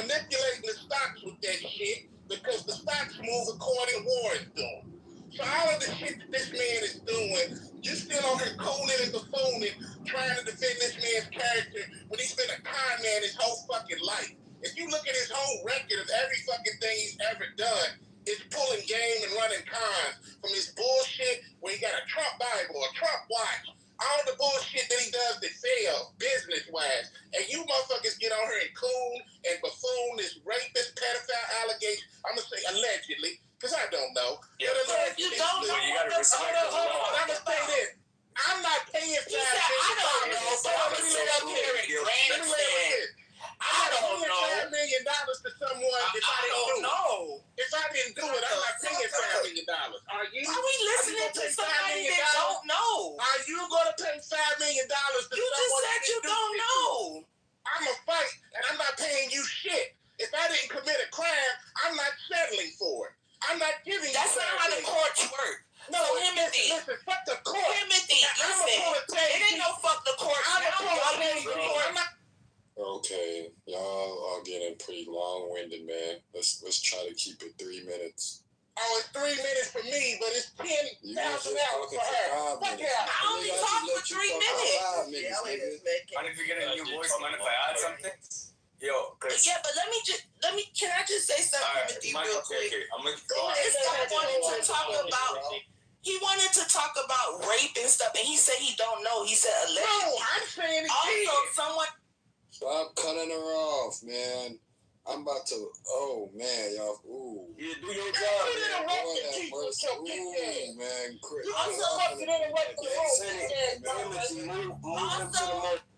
Also, someone in the chat said one notable FBI memo summarizes interviews with the woman who alleged that Epstein introduced her to Trump when she was a minor, and that both men sexually assaulted her between the ages of 13 and 15. That is not in the Epstein files. You made that up. What would have happened? You got that? One second. This is yo. Every time, this is what I'm gonna do now. Every time y'all interrupt the speaker, I'm gonna give that speaker an additional 3 minutes, bro. So she got 3 minutes, now she got 6 minutes. Thank you. You notice how every time I say something that's not in her favor, you notice how every time I say something in the get your bitch ass down, nigga. You know, I'll slap the shit out of you in real life, nigga. Fuck you talking about, nigga. Yeah, don't let him get you down. And these are the people that hate Trump. They eventually want to fight for nothing when we could just talk this thing out. So let's talk this out. Lady in the chat, please bring up the Epstein file document that shows this FBI note. I've read the Epstein files. I haven't seen anything new in there that we didn't know about Trump, right? They said, hey, he walked in the damn dressing room of the fucking Miss Teen USA, right? Didn't say he raped anyone. There's a lot of things that y'all just be saying that's not true. We had Bill Clinton do a congressional hearing and say he never saw Trump around any of those little girls. But y'all not mad at Bill Clinton because he admitted to being around those little girls. And once again, no outrage for the real players that we can prove have done stuff. Instead, you guys rather get mad at allegations. Now, I'm going to say this. The Russia collusion report showed that the Obama administration used Russia for the elections, but they blame Trump. And if you don't believe me, I can pull up the Russia collusion report on CNN from 2020. Please pull it up. Oh, hold on. Here we go. Hold on, I'm going to need you to wrap it up because I got someone else that want to talk to. I'm about to wrap it up right now. Because I believe I'm going to say is anything that I say, I have proof for. I don't like arguing off feelings. That's why I asked this dude to show me what Trump did, even with the business fraud. The banks said that they would loan him more money. You know what happened? An appraiser went and overvalued Trump's property. Trump cannot appraise his own property. He had to use an appraiser through the banks. So why aren't the bank appraisers going down for fraud? I know why. Because this was a witch hunt for Trump. Because he was exposing all the money that you people, right, a lot of you government workers were stealing. And now you're fighting, kicking, and screaming, trying to get your money back. But bitch, get it in blood. That's all I got to say. Posting the Russia collusion report in the chat right now. Jesse, did you read all 7,500 emails in the J-mail? All that had to do with brother. Trump, yes. Hold on, brother. You can go next, Greg. One mic on Daniel. That nigga don't even want to pulling up something relevant, so just give me one, okay, Timothy, because I've got something that's related to what we were just talking about. Go ahead, Greg. We'll get back to Daniel. No. Let me put it this way. If I would have 50 friends, black, white, Asian, Hispanic, Christian, whatever the fuck, 50 friends of mine, they're making a living off of credit card fraud. That's what they do all day, every day. And I'm telling you, I work from 9 to 5 and I pay my taxes. Who would believe me? I don't know, but I know your voice and I know who this is. You I would believe you. You would believe that from me hanging out with people that are committing credit card fraud all day, every day, never had a fucking job in their life. All they're doing, right, is causing chaos. All of them. All 50 of them. But somehow, when I'm telling it's not me, I just, Fridays I meet up with them, we have a coffee, talk about like motorcycles and big titties, right? And then I'm on my way because, my wife is waiting with the kids, and Monday morning, man, I gotta be on time at the office. Who would believe me? That's what Trump is doing, right? I'm just, what? Who's talking about what pedophiles? No, I have nothing to do with it. Who would actually believe this guy called Trump?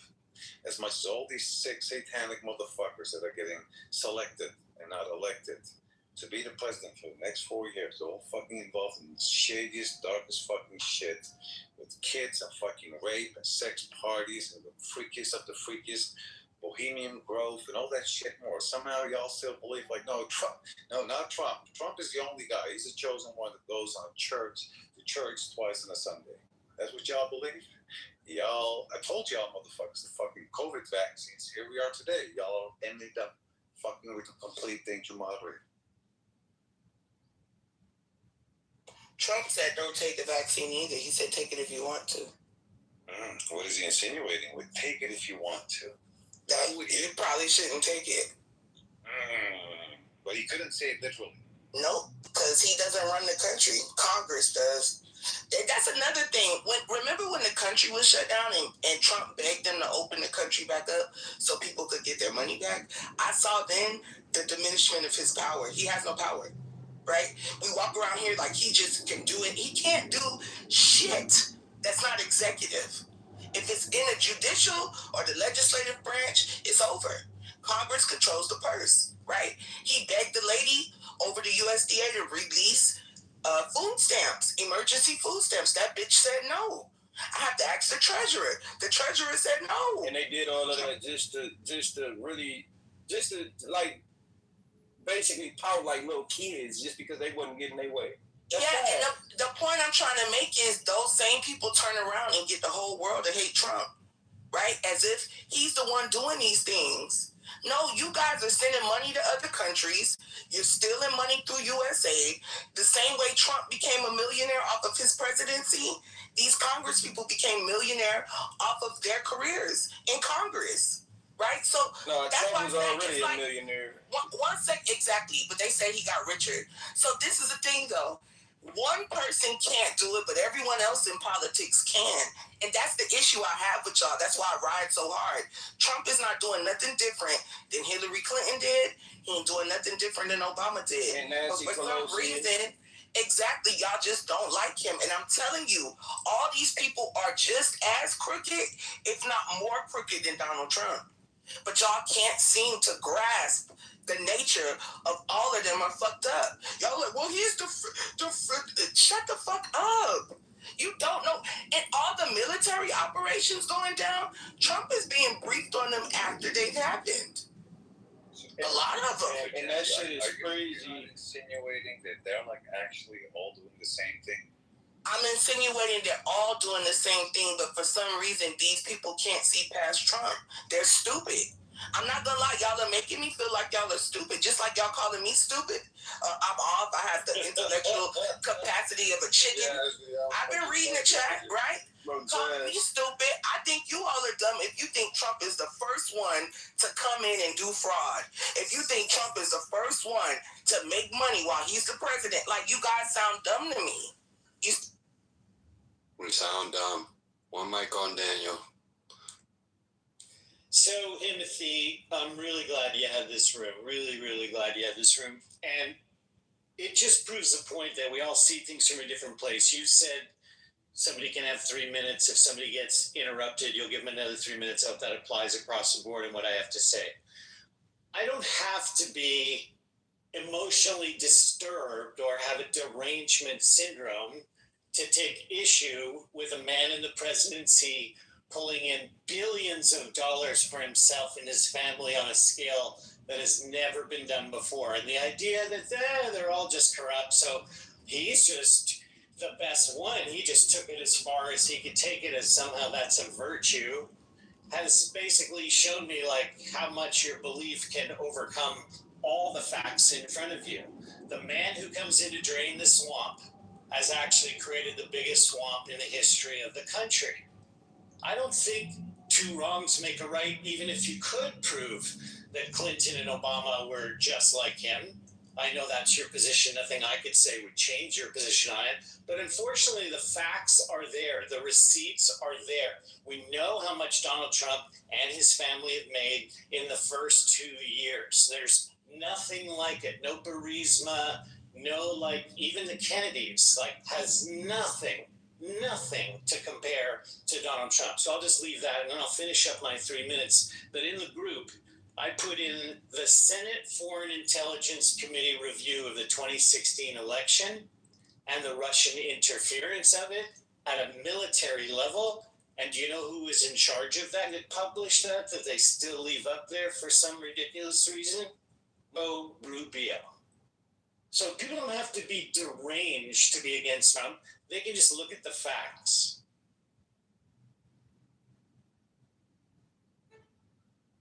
True lifting. No answer. Shut up. No reaction. Shut up. Don't spend any energy. Eat a hamburger.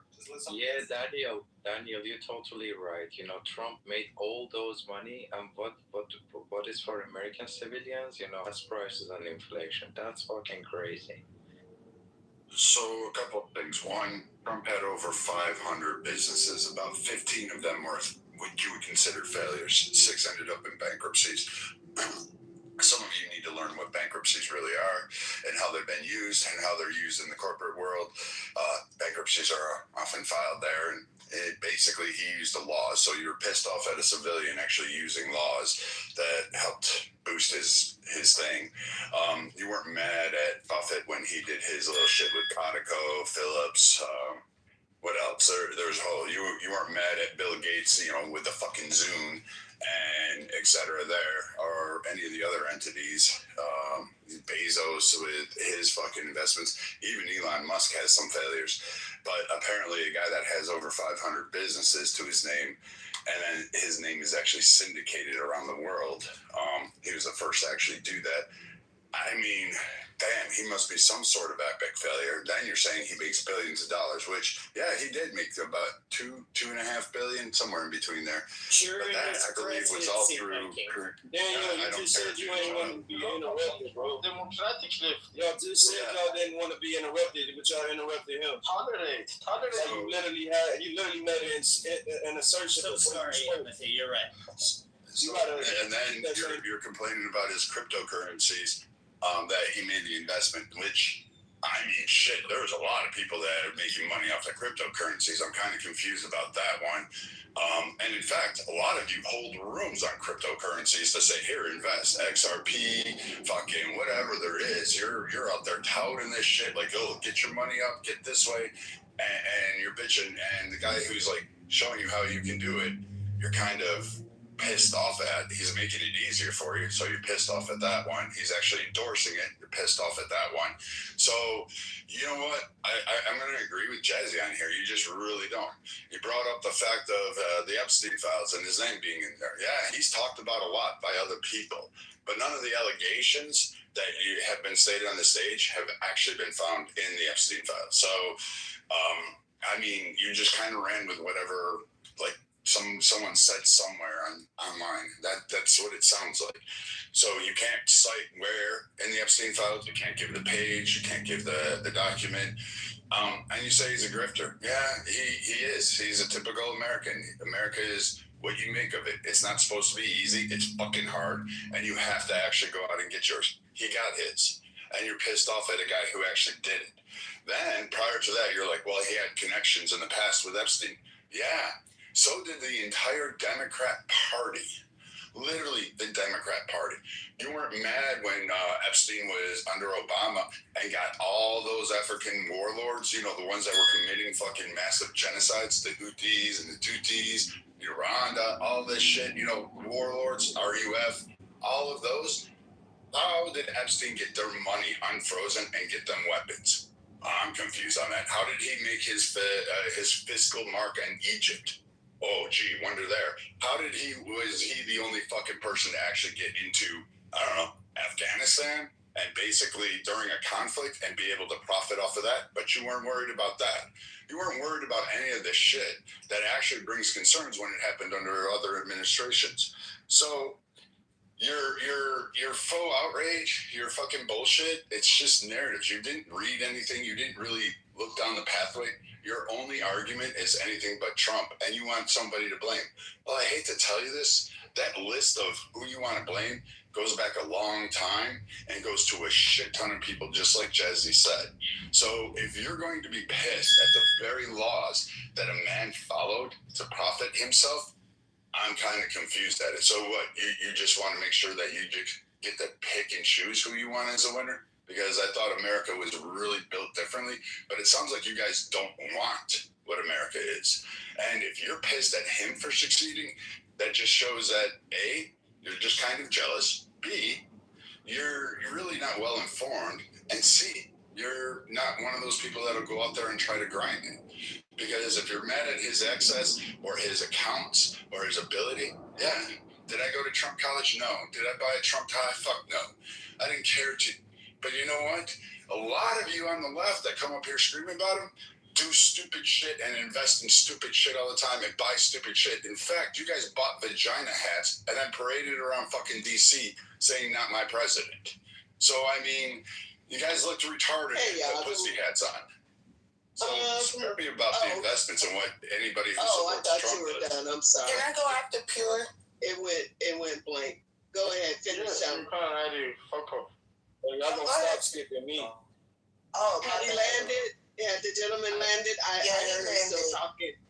Okay, cool. Yep. Who said we're gonna stop skipping you? That's me. Oh, is somebody else next? No. That's cool. Let you go. You go ahead, get it all I'll out. go after Mister. But I'm not on the left. Coco will go whenever Beyonce starts singing. Oh, that's me. You can go after me. Okay. Here's the thing, guys. Just think about it. Ali, it's not your turn, baby boy. It's Pure's turn, okay? If that's okay with you. Darling, okay, yeah. Go Pure. You know, Ali. Yeah, I'm not on the left. Mute your ass up. You go to kindergarten, man. You just okay, ladies and gentlemen, I'm not going to scream and talk over you. Okay, so I'm not on the left or the right. What I do know is that if the bullshit is wrong, it's wrong, whichever side it's on. I used to be a staunch conservative Democrat. Now I'm like, everybody is fucked. Everybody's fucked up and everybody's fucked. I'm not any more mad at one person doing some fucked up shit than I am the other person doing some fucked up shit. Choosing fucked up shit, one fucked up shit over the other is just, it's I can't even talk. Shit. Yeah, the most fucked up shit is that. Ali, she not done. Yeah, it's right now that America. Alibaba. Sir. Alibaba, be quiet. You and Peter. You quiet. Let me just. Yeah, so, I mean, all of this back and forth is really childish. It really is, because we both know all of the fucked up shit that both sides have done, right? And to sit up here and act like Trump isn't grifting America and isn't doing, some of the most diabolical shit. It's a role as president. Trump's not the fucking president, nor is half of those other people that you said the president of the United States, by which a lot of people put their faith in. Yeah, some of those other presidents did some fucked up shit, but this is kind of cool. I mean, I just turned 60 years old, and I was born for Nixon. I was born for a lot of the fucked up shit. I was around for Reagan and his bullshit. And in my lifetime, this shit is absolutely diabolical. When we really have to figure out what we're going to do, there's no way that gas should have been $7 a gallon in LA. There's no way that bullshit should have happened. There's no way that inflation should have jumped $2 and $5 for various food items. For as long as I have been born, that shit has never happened before. Why do you sound like a lady? You want to say that you are not a lady? Why do you put two hands on shoulders? Why do you put two hands on shoulders? Shut the fuck up, man. What the fuck, man? Why y'all can't shut up and let people talk, man? Shut the fuck up. Let Pierre go. Let her land. Go ahead. Yeah, let me. Okay, I'm gonna land in just a second. I know I'm probably triggering some people, but and the fact that he's still crying about the 2020 election when he had people crawling through the fucking window at the White House, getting shot in the face, and people were like, no, they invited her in.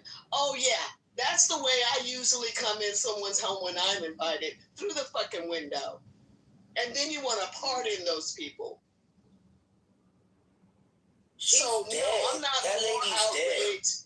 Exactly. Right. So he can't pardon a dead woman. People. You brought up a dead woman.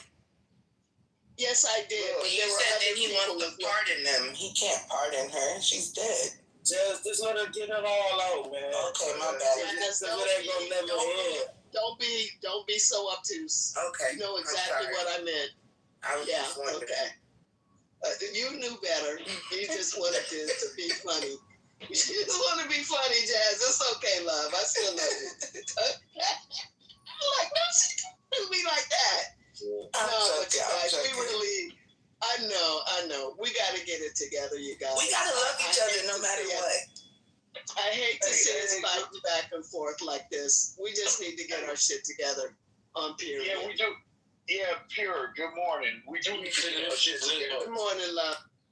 You sound, and no disrespect, this is actually, I don't know if it's a compliment, but it's just an observation. You really sound like Maxine Waters over the phone.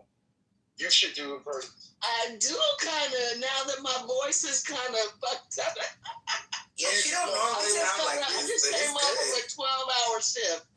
It'll be better in just a minute. Did you used to smoke Salem's?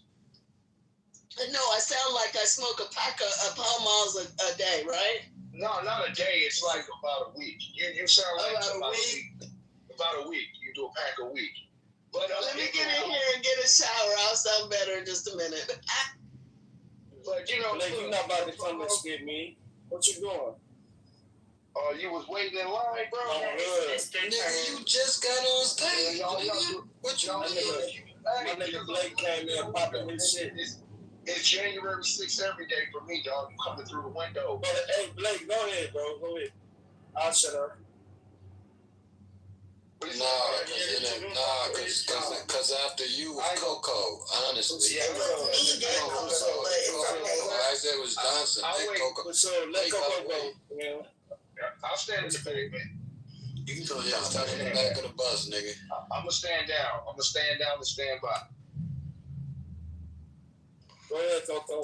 I honestly, I'm tired of even going back and forth with people about everything that's going on. And I don't know. All I'm gonna say is why don't people know how to win, no matter who's in office? Why do people focus so much on the presidency and y'all don't even be knowing y'all fucking mayor or the people that run your town? Like literally the things that y'all be mad about and that's if it's on the stuff locally, but for some reason people don't want to vote locally. They don't even want to pay attention to what the fuck be going on, and then they be mad about what the fuck be going on in a city or in a state. Like just vote locally, man. But go ahead. I thought Jazzy was before me, but It's my turn. okay. I'll be quick. No matter who the president is, you see how me and Pure, we don't agree politically, but we can laugh together. That's the joy of this shit, right? A lot of y'all want to condemn people that voted for the candidate that they chose, and that's just what it is. That's who I chose. I had family back in the day died for my right to vote, for who I wanted to vote for, right? Another thing I wanted to say really quickly is you guys should analyze maybe how Donald Trump got rich during this presidency and see if he moved anything around. Also, Trump doesn't run the systems that fuck us up, like the inflation. He tried to get the Fed chair out of there. I don't know if you guys remember. He tried to subpoena him, and the Fed chair kept refusing the subpoenas, right? Because he had inflation through the roof. The president doesn't make the inflation rate, guys, right? When Trump got in office, eggs were $8. I remember because he said, I'm going to bring the price of eggs down. I remember. So who rose the price of eggs before Trump got in office? The only problem I have with the Trump criticism is blaming him for things that's out of his control or that he didn't do or that he can't fix. You want to blame him for being a grifter? Fuck yeah, he's a grifter. But you can't blame him for the inflation rate and shutting the government down and all the things that people were blaming him for. He didn't do that. But unfortunately, what the newspapers put is the Trump administration. And everybody under this motherfucker in the government right now is under the Trump administration. And I think we have to realize that. You have to stop being intellectually lazy and learn other people's names so you can blame them. Does anyone in here know who the chair of the Federal Reserve was? Anyone know his name? I'll give you 5 seconds. Anybody on stage? Osama bin Laden. It was Jerome Powell, right? The rest of egg is irrelevant to him, I think. And these were the things that Jerome Powell were doing, fucking up the economy, right? But no one's gonna blame him. We're gonna blame Trump. Come on, guys. Be a little more, smart. Use that brain that is so big in your big ass heads. All right? Let's use these brains. Because the other people are getting away with murder. Literally. Hillary Clinton, Benghazi. Nothing happened to this bitch. Corrupt as fuck. Stealing from Haiti. Y'all don't care. If Trump don't do it, it's not a crime. And that's the problem I have. If you don't understand my criticism, I'm not defending Trump. I'm defending that he's not the only one that has to go. If you think he gotta go, wait till you find out what the rest of the motherfuckers done did. How this country's been fucked up before he got in office. So you do think he has to go? I think they all gotta go. And that's my thing. I'm willing. 1 second. I'm willing as an American. I'm gonna land here. As an American, for the sake of this country, so y'all can shut the fuck up, I'm willing to let him go with the rest of them. But we all gotta make a compromise, right? If he go, they all gotta go. That's it. Thank you. I am so surprised hearing that polarity from Doctor. I think the reason why people push on Trump is the same reason why people push on the Democrats. You pick a side, you have enemies, winners and losers. So it's like, at the end of the day, whoever you support in your party, the other party is going to be the enemy. And no matter what the other party says or does, nothing can change your heart or mind because the person you support will always be the angel. But I like what Doctor said at the end when it comes to polarity, that, okay, if he's fucked up, they all are fucked up. And that's the problem with Democrats that I see more largely than Republicans. At least on the Republican side, they can talk about how fucked up they are, and at least they can admit that they're fucked up, right? They'll tell you exactly what we are and what we do. As far as on the Democrat side, it's like she said before, Hillary Clinton, Barack Obama, Joe Biden. Did we just forget that Joe Biden really just launched off more weapons into the war into Russia? Pushing us even further into more war. But we just forgot about all about that. Or what about the allegations of Joe Biden touching upon little girls, right? We totally forgot about that. But for some reason, Donald Trump's the main issue. And the same thing with Whoopi Goldberg when she was on the news channel on, what is that, The View? Whoopi Goldberg was found to be in the Epstein file. She was the main one criticizing Trump, saying, oh, well, he's in the Epstein file over 1,500 times. And then when her name came up, oh, but you know, when I'm in the Epstein file, it's just a mention about me. He can talk about me, but it doesn't mean I'm actually involved. And she got all of the people supporting her. And suddenly, everyone on The View is looking at Whoopi Goldberg like a victim. Oh, it's okay, it's okay. So yeah, it's the bullshit game of picking and choosing a side. And that's what makes us divided as Americans. And wait, I was at the doc. Wait, I was. It was Coco was next. I was actually at the doctor. Thank you so much. So I don't really want to. Speaking on just the topic at hand, the whole voter fraud thing, and also the whole conflicts of interest that I brought up in the chat earlier. Donald Trump is the only president in modern day history to, and it's also more of a ethics complaint, to have as many ethics problems as he currently has. Also, the amounts of conflicts of interest that he has had. Even in order to just enrich himself and his family, mainly through cryptocurrency now. And with it being a new venture, of course, with, it's not really ways, I guess the legislative branch is still trying to figure out ways to, regulate it and all that stuff. But the way that Trump has been able to enrich himself and his family has mainly been through some of the things that the Trump organization has done, both domestic and internationally, but the big bulk of that comes from the cryptocurrency. And never before, at least in my history of being politically aware, I'm in my early 30s, so, I was just able to vote what I believe Obama's second term. I was able to vote. So with that being said, never before have I ever seen the amounts of conflicts of interest that are public. This is not just things that I'm just pulling out of my ass, out of my eardrum, from a leaf next to a tree, to a firehouse. This is all public information. The amounts of conflicts of interest just with the cryptocurrency alone should raise more than one eyebrow, in my honest opinion. If you want to look at the facts and talk about the facts, and I'm a type of person that looks at my, while I'm driving, the only time I need to look into a rearview mirror is if a bitch is riding my motherfucking tail.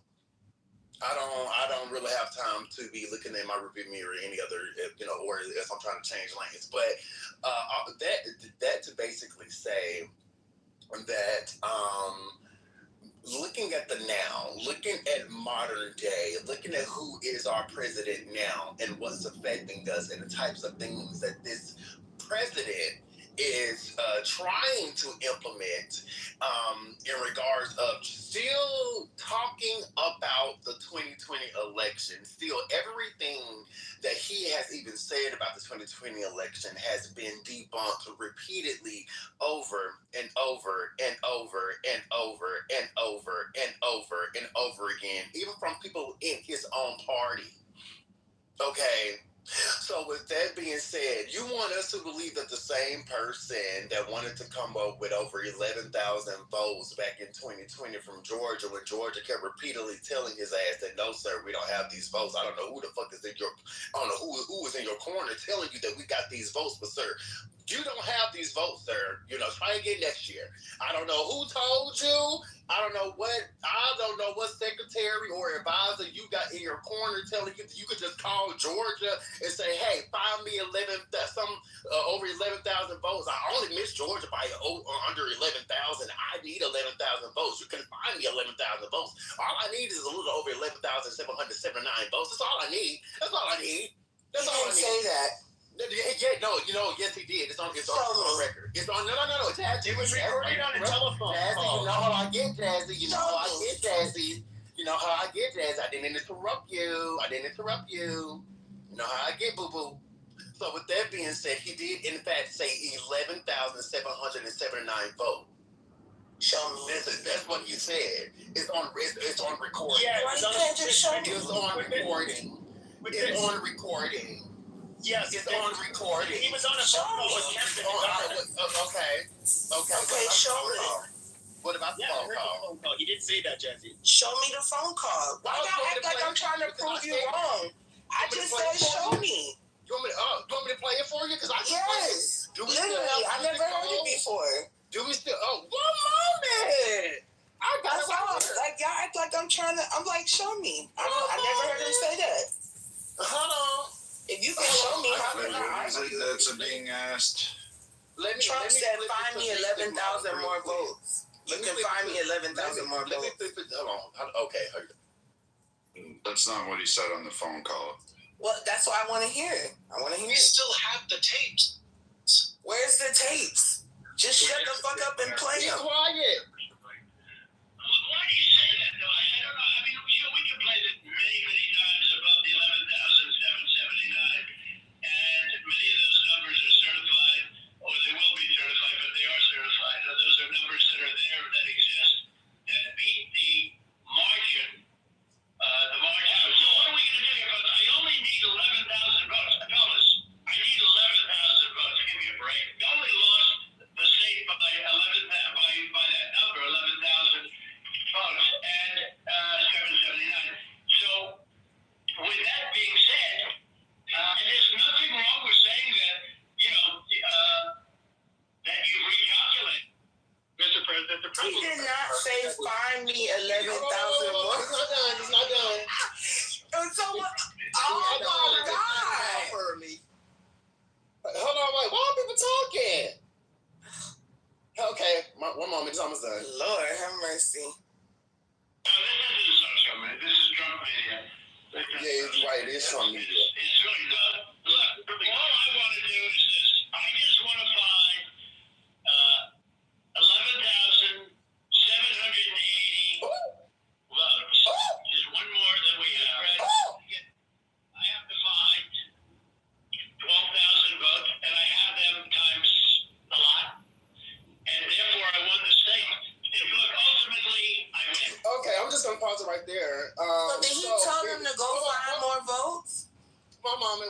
You say he told them to go find more votes. He said, I need to find He said his big ass need to go find them. He didn't tell nobody to go find them. 11,780 votes. That's not what you said, though, Coco. Hold on, man. How can we make It's not what I said. Coco, no, you said. It's not what I said. Coco, can I speak? Is that not what I said? You heard you the first time. I said, Coco, what you said. Coco, you ain't gotta. Coco, you don't have to. Coco, you don't have to yell, bro. Please do not let me go up on you. Don't have to yell, bro. I will on anybody. Coco, you ain't gotta yell. Do not. So what did I say then? That's not what you said. I'm trying to tell you what you said. You said that he told you. You said that Trump told the governor to fine him them states. He said, "I need to fine." Nothing about no fucking Those are two things. Those are two different things, Coco. The word governor never came out of my mouth. You said the word governor. Are the replays on? Yeah. The word governor never came out of my mouth. I said Trump contacted the state. I never said anything about a fucking governor. You contacted the state, but you told. No, I did not. You said Coco. You I did not say nobody's name. You. One mic. All this yelling shit, man. That shit. Stop fucking lying in my name, ho. The fuck is you talking about? You trying to say shit that I didn't fucking say. All right. You sound like a little bitch. I don't give no fuck. You sound like a host on that one. Yeah, you sound like a little bitch. You sound like a host on that one. Sound like a little bitch. You sound like a host on that one, bitch. Alright. You sound like a Alright. We on. Okay, y'all. So this one cleared up. Alright, go ahead and finish. Why the fuck is Mr. Bitch ass talking, ho? Because I can't, bro. Relax. Why the fuck is you talking, bitch? You still talking. Put that bitch ass on mute like the fuck I said. Nah, Put that bitch ass on mute like the fuck. Alright, man. Now we gon' Coco was not done. Jazzy interrupted me. Lord. Coco wasn't done. Jazzy interrupted me. Jazzy tried to sit there and say that Trump never said that he needed 11,700 or something. That's not what I said. That's what the fuck you said. I said he didn't tell you. Said he told them to go look for it. So what did you say? Jasmine, let the rainbow man get it all out. Before you said let the rainbow man get it all out. Trump never said that. Trump never said it, but go look for it then. Well, all I wanted you to go look for it. Yeah, because you made a different claim. That's okay. You made a different claim. It's all right. Don't fucking play with me. Stop fucking trying to play like I'm stupid. I'm sorry. You know how I give it up. Stop fucking doing it. Like I fucking said, you said he didn't say it, and you tried to say, well, I just want to see the video. So, bitch, I played for video. So I'm saying I just need to find 11,779 votes. Is it not what the fuck he said? They stopped. Come on.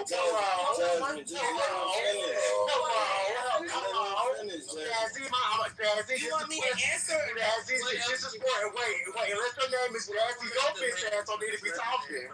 Yeah, just let me answer. What I did was I responded to you saying he told someone to go find those votes. Now, what I will tell you is they stopped counting votes in Georgia for whatever. No. Answer the fucking question that I fucking asked you, Jazzy. Stop talking to women like that.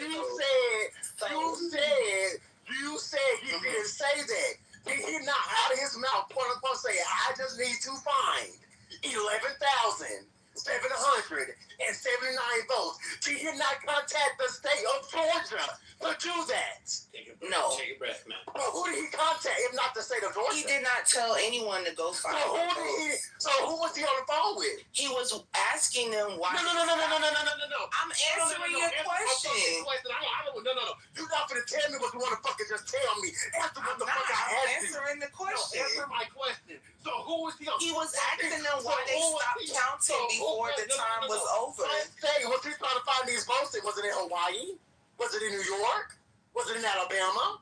Was it in Mississippi? Georgia. Was it in Arizona? Or was it in Georgia? Oh, it was in Georgia. But Coco, that's not an argument. So he's being called the state of Georgia. Coco, the argument is No, Jazzy, set your bitch ass up while the hell I'm talking. The Set your ass up while I'm talking.